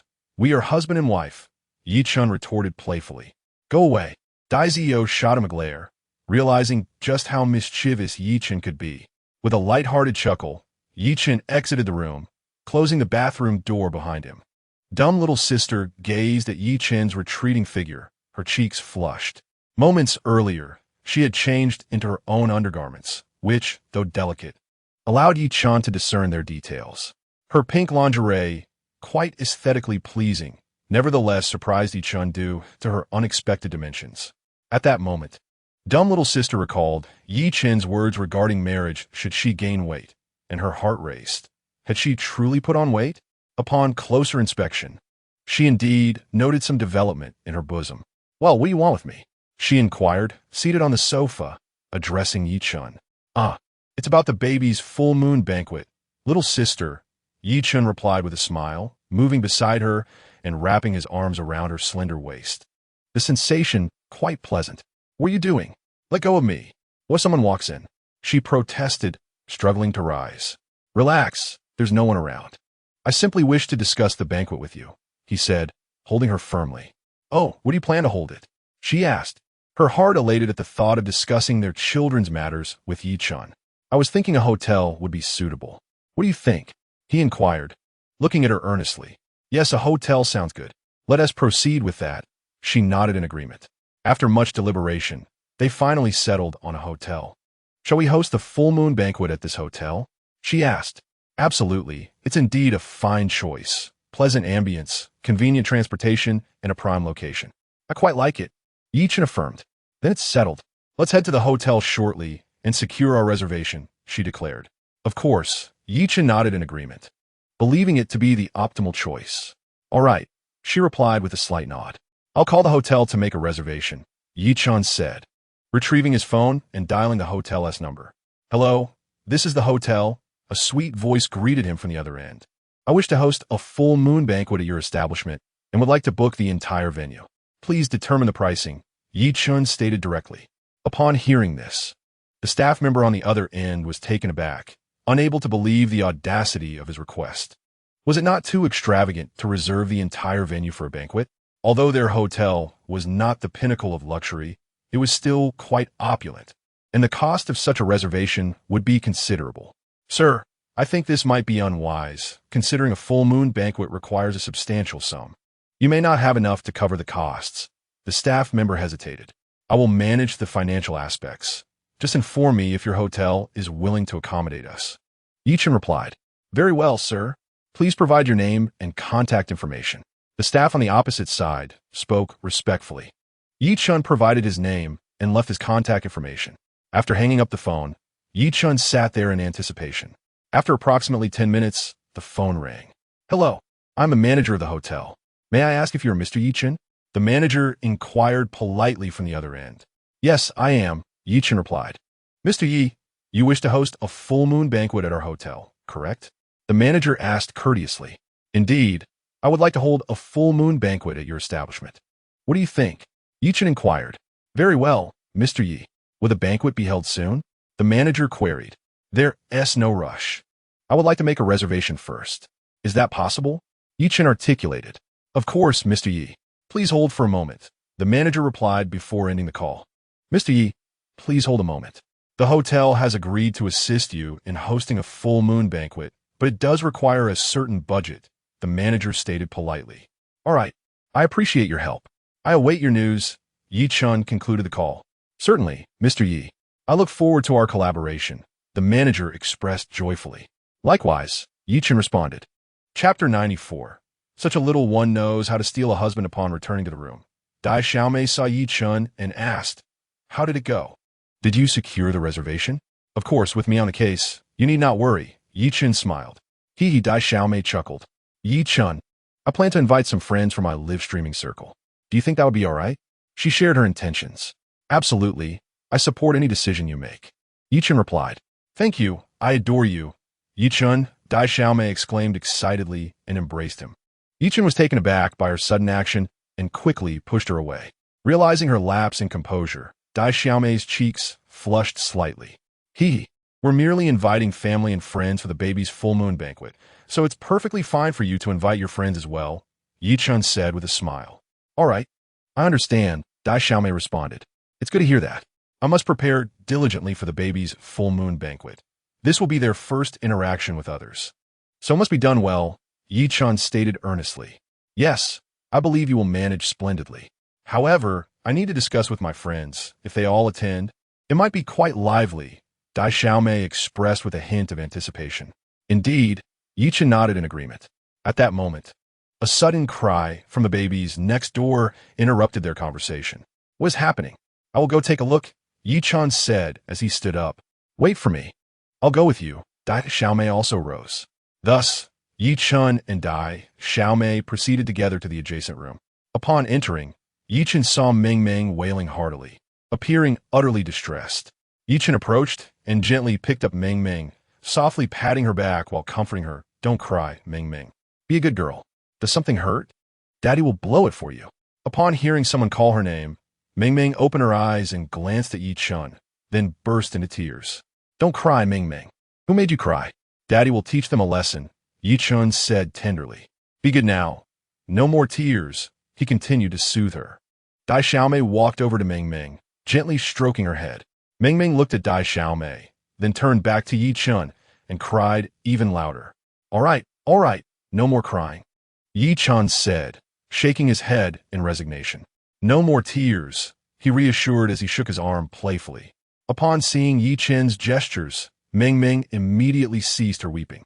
See, this trick works wonders on children, Yi Chun said proudly. Just revel in your little victory, Dai Xiaomei teased. Quick, check if Meng Meng's diaper is wet. Dai Xiaomei pointed to Meng Meng's bottom. It was then that Yi Chun noticed the unfortunate state of Meng Meng's diaper. He shook her gently, attempting to quell her cries. But her wails only grew louder. Look, she won't stop. Hurry and take her to the bathroom to clean up, Dai Xiaomei urged. Thus, Yi Chun rushed into the restroom with the child in his arms, placing Meng Meng on the toilet before stepping out to fetch a clean diaper. Upon finding one, he returned to the bathroom. Yi Chun delicately wiped away the mess from Meng Meng's bottom, using a damp cloth to cleanse her gently. As Meng Meng sent someone tending to her, she raised her head to look at Yi Chun, who was diligently focused on his task. With her big eyes blinking at Yi Chun, she broke into a sweet smile. Seeing her smile filled Yi Chun with joy as he gently said, Sweetheart, don't cry. Daddy is changing your diaper. He continued to wipe her bottom slowly, ensuring she wouldn't wet the diaper again. Meng Meng gazed at Yi Chun, babbling in her own language, while Yi Chun simply smiled, not comprehending her words. All right, darling. No more tears, Yi Chun said as he finished changing her diaper. Meng Meng continued to watch him, and Yi Chun playfully patted her bottom, asking, Why are you staring at me? Don't you recognize me? After successfully changing her diaper, he carried Meng Meng out of the bathroom, saying, All done with the diaper. Now it's time for a nap. However, as soon as he laid her down, Meng Meng began to cry again, evidently having soiled her diaper once more. Oh dear, my precious daughter, can you please settle down? Yi Chun spoke to her in frustration. Meng Meng ignored him, continuing to wail. With no other option, Yi Chun held her close, and she immediately ceased her crying. Yet, the moment he set her down, the tears returned. She only stopped crying when he held her again. Meng Meng had grown attached to being held by Yi Chun, and if he didn't tea, she would start to cry incessantly. Sam Bao is in this state now. But what will become of you in the future, Yi Chun? Daimei watched as Yi Chun cradled Meng Meng, trying to soothe her for quite some time, without success. Huh, it's all right. After all, we still have to take care of these 3 little ones, Yi Chun remarked with a smile. At such a young age, she's already competing with her mother for her father's affection. Daimei sighed, acknowledging the situation was beyond her control. How could one reason with their own daughter for vying for their husband's attention? Haha, Yi Chun chuckled awkwardly, continuing to comfort Meng Meng, who was gazing at him and occasionally bursting into giggles, causing Daimei to join in the laughter. What a little rascal, Yi Chun said, playfully pinching Meng Meng's cheek. Look, our Meng Meng is smiling, Daimei said, her eyes twinkling as she gazed at Yi Chun. She is teasing her father, Yi Chun chuckled. Little troublemaker, Daimei said as she pinched Meng Meng's chubby nose. Yi Chun also smiled in response. Chapter 95. The invitation. Daimei turned and exited the room, dialing Zhou Jie's number, wishing to invite her to the baby's full-month celebration. Zhou Jie was one of Daimei's closest female friends, and it was essential to extend the invitation to her. The phone quickly connected. Hello, who is it? Zhou Jie's languid voice came through. Daimei smiled slightly and replied, Zhou Jie, it's Xiaomei. Oh, Xiaomei, what is up? Do you need something? Zhou Jie asked, still a bit groggy. Hee, I would like to invite you to our baby's full-month celebration, Daimei said softly. A full-month celebration? Zhou Jie paused in surprise. Yes, Zhou Jie, I know you wouldn't refuse me, right? Daimei continued gently. Of course, I won tea refuse. Don't worry. I will definitely be there, Zhou Jie responded. I just didn't expect the babies to be a month old so soon. It feels like just yesterday I saw those adorable little ones. A hint of wistfulness laced Zhou Jie's words. Indeed, the last time we saw them was a month ago, and now they have grown.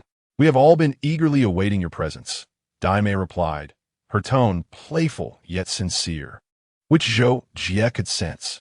Hee, rest assured, I will certainly come, Zhou Jie said with a smile. All right, I will hang up now, and we'll be in touch closer to the date, Daimei said, ending the call with a blissful smile on her face, confident that Zhou Jie would accept her invitation, as the latter had always shown great care for her, a genuine bond that Daimei felt deeply. After hanging up, Daimei made another call, not only to invite Zhou Jie, but also to extend an invitation to another important person. As an executive at the Dousha platform, he had always shown concern for her, and such matters could not be overlooked. Xiaomei? The call was answered with surprise, as he hadn't anticipated Daimei would reach out. What brings you to call? How are the babies? Are they doing well? He inquired, demonstrating genuine concern despite his busy schedule. Very well, quite healthy. There is something I must share with you, Daixiomi said, her cheeks slightly flushed. What is it? You seem a bit shy, teased her companion. It's just that my little ones are about to celebrate their 1-month milestone. I discussed with Yi Chun and would like to invite you to join us, Daixiomi smiled. I have been rather busy lately. There are numerous matters at the company, he replied. However, you have yet to attend any of the celebrations for my little ones. Both Yi Chun and I genuinely wish for your presence. Would you be willing to come? Daixiomi pleaded. Haha, little sister, you remain as endearing as ever. May I inquire about the date? He asked cheerfully, aware that his work obligations limited his availability. The event is scheduled for the weekend. Do check your schedule, Daixiomi stated.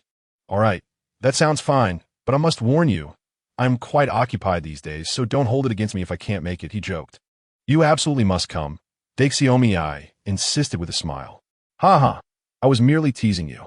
Coincidentally, I need to be in the bustling city this weekend for work, so I will attend, he chuckled. That is splendid.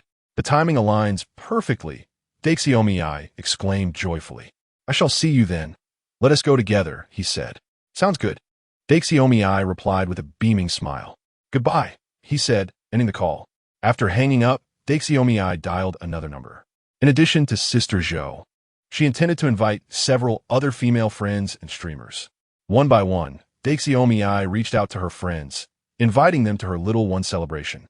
She was confident that they would not decline her invitation, allowing her to proceed with assurance. Soon, everything was settled. Just then Yi Chen emerged and, noticing Daixiomi on the phone, curiously asked, Little sister, who are you speaking with? I'm inviting Sister Zhou and others to our little one celebration. Daxiomi sweetly replied. Oh, is that so? Yichen smiled slightly. Have they agreed to come? They all said yes, as long as they're not busy this weekend, Daxiomi said, beaming. That's wonderful. We will finally see some lively faces. Yichen chuckled. Hee hee, I hope they all can make it too. That way I won't feel lonely. Daxiomi said with a smile. I wonder, little sister, are you truly that lonely? I haven't neglected you at home, have I? Yichen joked. How rude. Yichen, you're teasing me again. Daxiomi laughed, accustomed to his playful banter, which she found endearing. Gustayist. By the way, are there any others coming? I need to inform the hotel to prepare extra seating, Yichen inquired. No, it's just Sister Zhou and a few friends from our side. I've already confirmed with them. They will join us, Daxiomi responded. How many people will be there? Yichen asked again for clarification. This is rather difficult for me to articulate. Daxiomi shook her head and remarked. It's all right, if necessary. We can simply set up a few more tables. It's not a matter of money, Yichen exaggeratedly replied. Upon witnessing Yichen's demeanor, Daxiomi couldn't help but chuckle. There was an undeniable charm to his antics. Hey, hey, hey. Yichen grinned foolishly. So, whom do you plan to invite? Daxiomi inquired suddenly. I have given it some thought. I shall invite a few friends.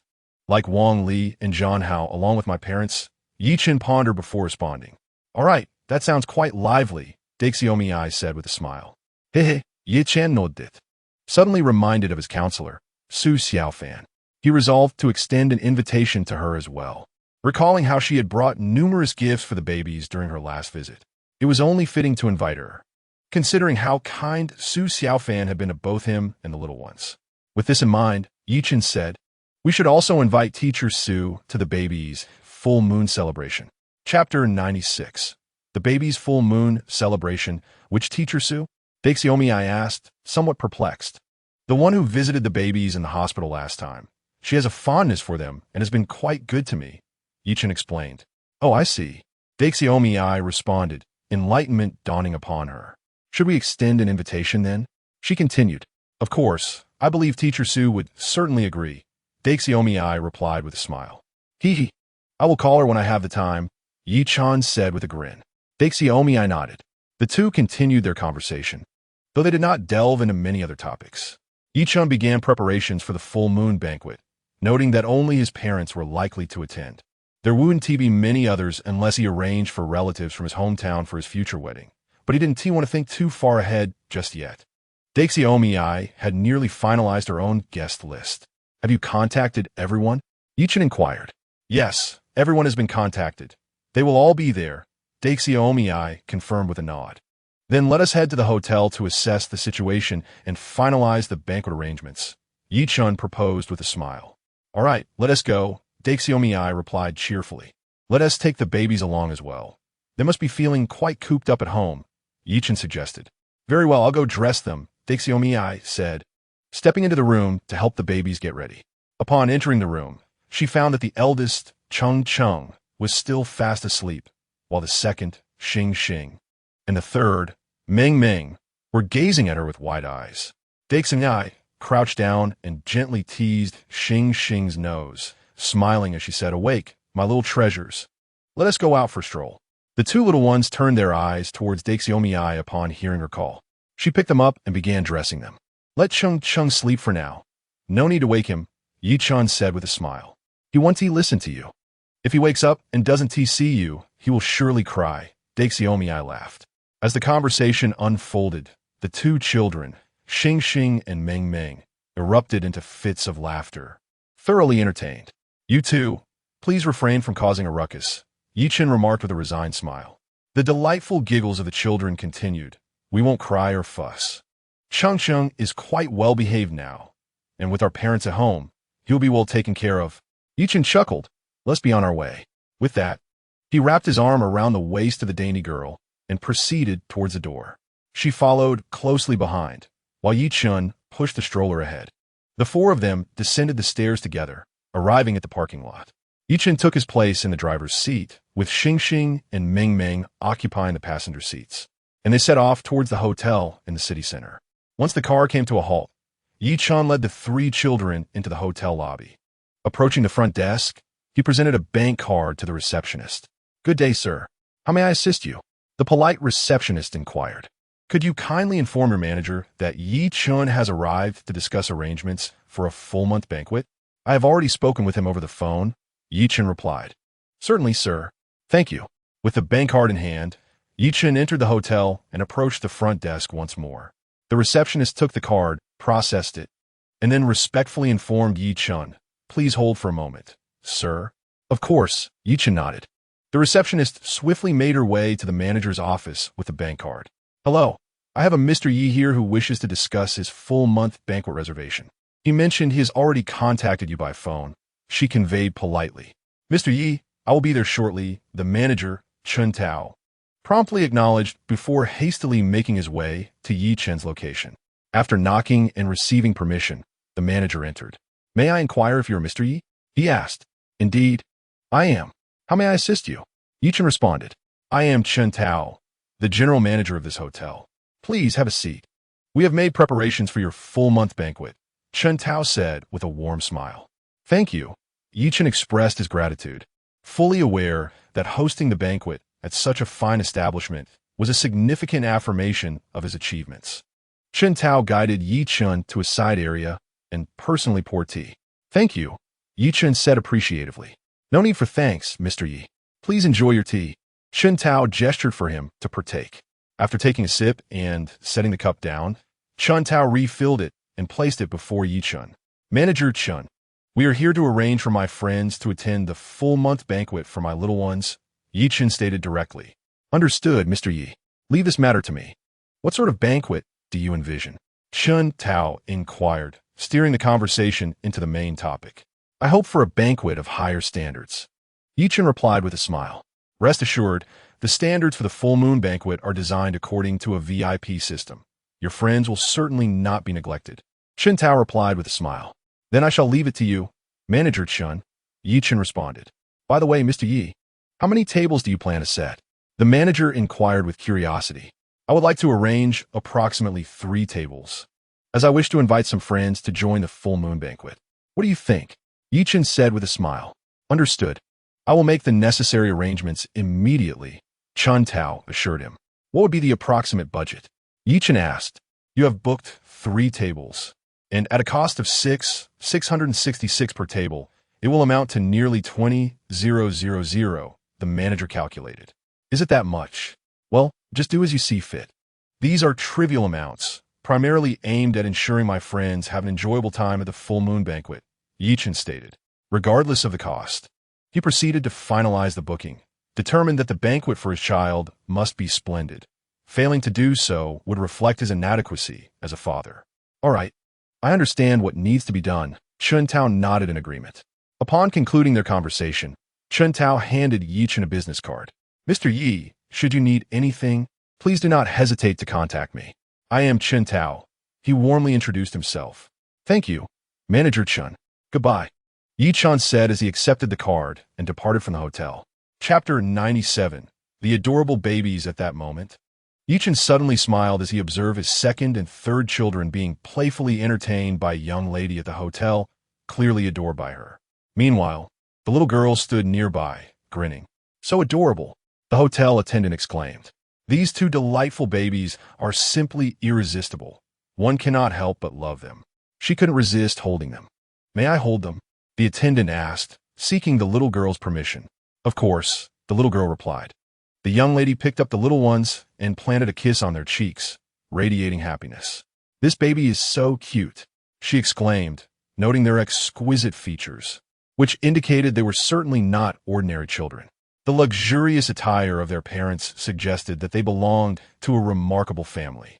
Moreover, the 2 babies were undeniably charming, their rosy cheeks evoking an irresistible urge to pinch them. "May I take a photo with them?" the attendant inquired, recognizing that capturing such adorable children in a photograph was a delightful opportunity. "Certainly, they resemble their father quite a bit," the little girl responded. "Really? If they look like their father, he must be quite a handsome man," the attendant remarked. "Indeed, my husband is exceptionally handsome," the little girl smiled. "Oh, may I take a picture with him as well?" The attendant asked again. Of course, the little girl replied. Thus, the young lady posed for a photo with the two adorable little ones. Once the photo session concluded, Chen returned. The young lady placed her two little treasures in the stroller, where they sat contentedly. Chen approached, crouched down, and embraced the little ones with immense affection. The children were equally attached to him. When he lifted them, they reached out their soft, delicate arms, wrapping them around his neck, nuzzling affectionately against him. Their tiny heads rested upon Chen's chest, listening to the rhythmic sound of his heartbeat, which brought them great comfort, their cherubic faces glowing with sweetness. Let us go. Little sister, all is settled. It's time to return home, Chen said with a smile. The naive little sister nodded in agreement. Thus, Chen and the naive little sister made their way home, with the two little ones also showing considerable fondness for her. Upon returning to the Shanghua Century community, the babies clung to the stroller's window, as if eager to leap out. You little rascals, you mustn't do that. It's far too dangerous, the naive little sister admonished. However, the two little ones paid her no heed, engrossed in their own play, leaving her feeling rather helpless. You mischievous little ones. You must listen to Mama, Chen gently reminded them. Yet, the babies continued their antics, completely ignoring him. All right, little sister, let them play, Chen said. The naive little sister sighed, realizing she had no choice but to allow them some time outside. Come on, little sister, let us disembark. We should take the second and third babies for a stroll in the park, Chen said, cheerfully pulling her along. Yes, all right, the naive little sister responded obediently. Hand in hand, they made their way toward the park. It was now 8 p.m., the perfect time for evening strolls and dog walking, with a multitude of people scattered around. As they walked on the verdant lawn of the park, the air was refreshingly crisp, offering a sense of unparalleled comfort. Chen and the naive little sister strolled along a tree-lined path, resembling a young couple, drawing envious glances from passers-by. Look at that young lady. How blissful she is with her husband by her side, someone remarked from afar as they settled onto a bench by the roadside. Just look at her figure. It's simply magnificent, and her face is so captivating. Another woman chimed in admiringly. Look at them. They are such a perfect match. They truly embody the ideal couple. At that moment, some onlookers noticed Chen and the naive little sister. Wow, they really are a perfect pair. So affectionate. I wish I could find a boyfriend like that, another girl gushed. You love-struck fool. You might want to reconsider. Look at how handsome he is. And his wife is also beautiful. Just observe their clever little ones. Then take a look at yourself. You clearly resemble an ant, lacking any semblance of a young girl. A nearby woman scoffed. Humph, just because you think I look unattractive means I resemble an ant? Look at you, so flamboyant. Examine your attire and those eyes. I suspect you're simply envious of someone else's boyfriend. The woman retorted. Who is jealous? I merely spoke the truth, another woman interjected. You observe the two engaged in an unrelenting quarrel, their faces flushed with anger, ultimately attracting the attention of those nearby. Sensing the escalating situation, Chen and the naive little sister swiftly decided to depart. As they pushed the stroller forward, they took in the enchanting night view of the park. At that moment, a passing ant noticed the adorable babies in Chen's stroller and felt compelled to approach them. Hello, may I ask how old your babies are? They seem like twins, she inquired as she drew closer. Thank you. They are triplets, Chen replied, taking pride in the well-behaved children, which encouraged him to carry them in any setting, as it made him feel like a true parent. Oh, I see. Your wife and babies are all so beautiful. I truly envy you, the ant remarked with admiration. You flatter me, Chen responded modestly. How old are they? The ant asked again. They're just a month old, Chen answered with a smile. Upon hearing this, the ant's fondness for the little ones grew even more. Babies, can you say hello to Andy? She cooed while crouching beside them, yet the tiny tots seemed oblivious to her presence. Ignoring her entirely. Little ones, Andy just wants to play with you. There's no need to be afraid, she said with a warm smile. Look at how adorable you two are. Auntie really likes you, and your parents are quite lovely as well, she continued. Turning back to Chen, she expressed her envy. I truly admire you. Your babies are so charming. My son can't even find a girlfriend, which is quite distressing. At this, the two little ones appear to be delighted.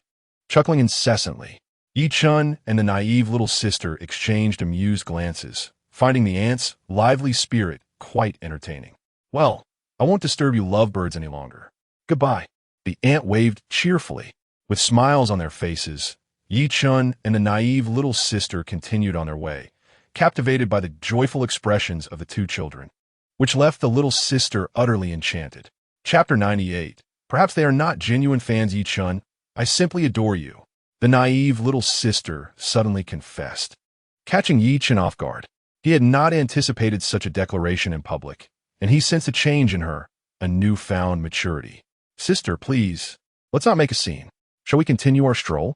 Yi-chun suggested gently. She replied shyly. In that moment, both felt a surge of excitement. It was their first time holding hands amidst the bustling crowd. Yet, neither felt any embarrassment. They walked quietly, savoring the gentle breeze against their cheeks, akin to two lovers in the throes of romance, as everything around them transformed into a sweet melody. Unbeknownst to them, they had arrived at the lake's edge. At this moment, Yi-chun and Dai Xiaomei paused, gazing at the shimmering waters. Dai Xiaomei remarked, Yi-chun, let us sit here and enjoy the cool breeze. Certainly, he replied. Thus, the two took their seats on a stone bench by the lake, enveloped in tranquility, with only the two of them present. Yi-chun, thank you. Dai Xiaomei suddenly expressed. What for? I should be the one thanking you for allowing me to experience the joys of fatherhood. Thank you. Yi-chun replied. Upon hearing his words, tears welled up in Dai Xiaomei's eyes, unable to be contained. Why are you crying, silly girl? Yi-chun gently wiped away her tears, a scene witnessed by passers-by who perceived their affection for one another. Suddenly, Dai Xiaomei could no longer hold back and burst into tears. This was her first experience of childbirth, her inaugural taste of motherhood. Initially, she believed it to be the gravest mistake of her life, but in that moment, she realized it was not so. Dai Xiaomei continued to weep, and Yi-chun did not intervene, allowing her to release her pent-up sorrow freely. All right, no more tears. Isn't everything all right now? He said softly. Thank you. Thank you. Thank you. Yi-chun, she replied, embracing him tightly, fully aware that her tears had soaked his shirt. Fool. Yi-chun affectionately caressed her back. They sat there in quiet conversation. Yi-chun delightedly recounted amusing tales and jokes, eliciting hearty laughter from Dai Xiaomei. At that moment, a figure approached them. Are you Dai Xiaomei? The figure asked uncertainly. As night fell, Dai Xiaomei removed her mask, and to her surprise, she was recognized, presumably by a fan. Yes, I am Dai Xiaomei, she responded joyfully. Really? What a coincidence! The figure exclaimed with enthusiasm. Truly, may I ask who you are? Dai Xiaomei inquired, puzzled. I am your fan. I really like you, the figure replied with a smile. Hearing this, Dai Xiaomei felt elated. A fan had come to see her. Yi-chun watched the two of them laughing together, his heart swelling with happiness. Isn't that Yi-chun from Weibo's trending searches? The figure suddenly pointed at him and asked. Dai Xiaomei nodded, confirming, yes, this is Yi-chun. At that moment, she discerned that the figure was a girl. Yi-chun, noticing that Dai Xiaomei recognized the figure, stood up with a smile to greet her, saying hi. Hello. At that moment, the figure beheld Yi-chun's appearance, initially doubting her recognition. Hello. He greeted her back with a smile. I didn't expect you to be so handsome, the girl exclaimed, inadvertently revealing a slip of the tongue regarding Dai Xiaomei's partner's appearance. Upon hearing this, Dai Xiaomei felt a twinge of displeasure and glanced at Yi-chun, questioning, what? Is Yi-chun not handsome? In our household, Yi-chun is undoubtedly the most handsome man in the world. Upon hearing this, both Yi-chun and the shadowy figure nearby chuckled. I didn't mean it like that. The fan scratched the back of her head and continued. I thought it was as the internet suggested. What does the internet say about my Yi-chun? He inquired with curiosity. Well, the fan hesitated. It's just that they say Daixiomiai's man is an old man. After saying this, she stole a glance at Daixiomiai, and upon noticing no signs of anger on her face, she added, I thought so. Daixiomiai, with your beauty, how could you possibly be with an old man? It truly disheartens us young girls. But now that I see Yi-chun, he is indeed very handsome. I'm an old man, ha ha ha. Yi-chun laughed upon hearing the fan's words, which made Daxiomi smile as well. Their interaction evoked envy in others. Xiaomei, I really like you. Can we take a photo together? The fan asked Daxiomi. Of course. Daxiomi readily agreed. Thank you, Xiaomei. The fan exclaimed joyfully. Thus, the two began to pose for pictures. Click, click. After their photo shoot, Chen uploaded their pictures to Weibo. Xiaomei, you are so beautiful. I'm genuinely happy for you. The fan said with a smile. Thank you. Daxiomi replied. I won't disturb you any longer. Goodbye. The fan said as she departed, leaving Chen and Daxiomi to sit by the lakeside. They conversed for a while longer, but Daxiomi appeared somewhat melancholic. The fans know I'm married now. I fear my fanbase will dwindle to mostly female admirers, she reflected, gazing at the lake. Haha, you will still have many fans in the future, Chen reassured her with a comforting glance. I hope so. Daxiomi replied with a hint of bitterness. Seeing her in such a state tugged at Chen's heart. I hope so, she reiterated. As for the matter of fans, Chen felt powerless. If they decreased, so be it. Some things could not be altered. Chapter 99. Daxiomi's first live stream after giving birth in truth. Daxiomi's figure had not undergone any significant change post-delivery. She remained as slender as ever. During her pregnancy, she had not gained much weight, and now she appeared even thinner, having consumed less. While it was essential to nourish herself properly, it was equally vital to maintain her figure like a star. Let us go. It's getting late. Let us head home, Daxiomi said as she turned to Chen. Chen nodded, and together they departed. Upon arriving home, Daxiomi eagerly dashed into the bathroom to take a shower. She was utterly exhausted from the day's adventures and quite hungry, her stomach already grumbling. Meanwhile, Chen was soothing their child, Chung, who had been cradled by his mother on their way back. Now, the clever child had learned to cry upon seeing Chen return. Chen held the child, who ceased to cry, and he was unperturbed. For the little one had indeed been quite restless these past few months and was rather prone to hunger. After a while, the little sister emerged from the washroom, her stomach grumbling audibly. I'm so hungry. Is there anything to eat? She exclaimed. First, feed Chung, and I'll prepare the meal. Chen replied as he headed to the kitchen. In less than 5 minutes, Chen had prepared a sumptuous spread. Meanwhile, the little sister was busy nursing the babies, who were now consuming quite a bit. Chen set the dishes on the table and urged the little sister to taste his cooking. Wow, this is incredibly fragrant. I can hardly contain my saliva, she said, grabbing a pair of chopsticks to sample the dish. Her eyes widened in astonishment, reflecting her delight and admiration. It's delicious. I never expected the flavor to be so exquisite, Chen said, a sense of pride evident in his voice. The little sister hurriedly stuffed her mouth, mumbling through bites. So good, truly delicious. Observing her, Chen suddenly found her quite adorable while eating. Her long lashes framed her round eyes, her petite nose stood elegantly, and her lips were a rosy hue reminiscent of cherries. The sight of her eating was charming, particularly that small mouth, which stirred within Chen a playful impulse to take a bite himself, though he refrained, fearing her retaliation. As he watched her relish the meal, Chen chuckled. Seeing you eat like this, it's a shame you're not a food vlogger. You cheeky Chen, all you do is tease me, she retorted, puffing up indignantly. Hey, I'm just playing around. Don't be upset. Let us enjoy our meal, Chen replied with a smile, falling silent as he quietly admired her. Chen thought she was truly beautiful. Her long hair cascaded down her shoulders, her fair skin glowed, and she donned a blue shirt paired with black jeans and red canvas shoes.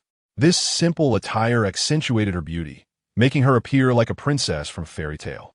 The way she ate was endearing, captivating Chen's gaze. Why do you keep staring at me while I eat? She chided, noticing his expression. I just find you utterly charming. With a wife as lovely as you, it would be a waste not to appreciate your beauty, he teased. Your gaze is rather unsettling. It gives me goosebumps, she replied with a playful pout. Chen chuckled and said, Then I'll just admire you from now on, without staring. Stop being so cheeky. She shot him a playful glare before resuming her meal, prompting Chen to finally pick up his chopsticks. After finishing their meal, the two settled on the sofa to chat.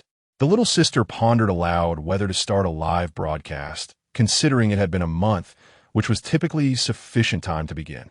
Yet, she felt it was ultimately up to Yi-Chen's preference. "Yi-Chen, do you think I should go live?" she inquired. Yi-Chen originally intended to respect her wishes and refrain from intervening.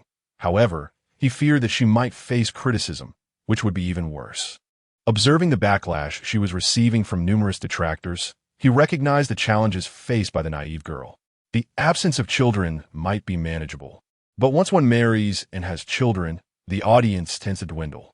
After pondering for a moment, Yi-Chen smiled and remarked that ultimately, the decision lay with her. If she wished to proceed, then she should. If she preferred to refrain, then so be it. He would not impose his will upon her. "Thank you, Yi-Chen. You are truly kind to me," the naive girl responded joyfully, for throughout the past month, Yi-Chen had been exceedingly supportive of her, accommodating her every request. Her spirits were high, and although her health had only partially recovered, it did not hinder her daily life. "You silly," Yi-Chen chuckled. "You think I would disapprove of you streaming? Not at all. I find you truly beautiful now, and your gentle demeanor is captivating. Go ahead and stream. I will be there to support you." "Thank you. I will do my utmost," she replied, her gratitude evident in her gaze. "Is there really a need for us to express thanks to one another?" Yi-Chen laughed. The naive girl blushed at his words, lowering her head and muttering, "You're so annoying." After their light-hearted conversation, she decided to begin her live stream, feeling rather bored at home and eager for something to occupy her time, despite her apprehension about others watching her. Ultimately, she steeled her resolve and commenced a barefaced broadcast, as she preferred not to apply makeup, which she believed was not conducive for her health either. Her contract remained with Dosha Live, preventing her from transitioning to other platforms, lest she incur exorbitant penalties. Exceeding 100 million, she resolved to stream for a short while that evening. Considering her recent drop in followers on both Wei Li and Douyin following her marriage and childbirth, an inevitable consequence, Yi-Chen did not deter her, merely advising her not to overexert herself, as she was still in recovery. "Rest assured, I know my limits," she assured him. After which, Yi-Chen settled down to watch television. In her streaming room, a handful of dedicated fans had gathered, and upon noticing her live broadcast, they began to flood the chat with well wishes. "Miss Dai, wishing you a swift recovery. Miss Dai, may you remain healthy and happy. Miss Dai, I hope you find eternal joy." Reading their heartfelt messages warmed her heart. These were her loyal supporters. Their concern and care upon seeing her stream filled her with happiness. She smiled broadly while reading their comments, feeling truly blessed. This was the most gratifying aspect of her life, having so many fans who cared for and adored her. She was profoundly grateful to fate for bringing such wonderful individuals into her life, as she observed Yi-Chen's unwavering support for her endeavors. Accompanied by daily conversations that filled her with profound emotion, she felt incredibly fortunate to have met such a kind-hearted boyfriend. He was her savior, an angel sent by the heavens, her closest friend, and the most significant man in her life. Chapter 100. You are the Sao. Your entire family is a So Dai. Xiaomei's mind was awash with errant thoughts when suddenly a malicious barrage of comments appeared on the screen. "Are you a Sao? Giving birth to 3 at once. Sao? Ha ha. Are you overindulging? Indeed. Have you gorged yourself, Sao?" These remarks incensed Dai Xiaomei. She had not anticipated encountering such vile comments during her live stream, which left her quite upset. However, she chose to disregard them, having mentally prepared for such negativity that often accompanies live broadcasting. The individuals responsible for these comments had already been met with backlash from her loyal fans. They are so vicious, right? Such people deserve to be silenced. Dai Xiaomei should have started her live stream earlier to drive them away. Absolutely. Let her stream and see if they dare to disrupt again. "Miss Dai, this group is utterly detestable. If you cease the live stream, we shall handle them for you." Many fans rallied in her defense, expressing their desire to avenge her and stand up against the trolls. Seeing the support pouring in for her, Dai Xiaomei felt a wave of happiness. She smiled warmly at the comments and replied, "Thank you all. I truly appreciate your support. No need to worry. Just focus on my streams and leave the rest to me. Yes, take care of yourself. Miss Dai, We are always here for you. I will, and I appreciate all of you, she said with a smile directed at her fans. Miss Dai, we will always support you. Keep it up. You are my goddess. I love you. You are my one and only. Dai Xiaomei nodded, her smile brightening further. Soon, the negativity was overshadowed by the enthusiastic support of her fans. Curiosity about the babies and Yi Chun arose among the viewers, with a flood of requests for glimpses of them filling the screen. We want to see the babies. Show us the babies. I want to see. Yes, and Yi Chun too. We want to see Yi Chun. Given that the children were too young to be shown, Dai Xiaomei decided to introduce Yi Chun instead. Darling, could you come over for a moment? I'd like to introduce you to everyone. This is my husband, and we are now a happy family. Please wish us well. After saying this, she turned towards the camera and beckoned Yi Chun forward. This is my husband, Yi Chun. We are currently a very happy couple. Hello everyone, I am Yi Chun. I kindly ask you all to pay more attention to my wife. She is working very hard, and I hope you can understand. Yi Chun also spoke to the camera. Wow, so handsome. Brother Yi Chun, I love you.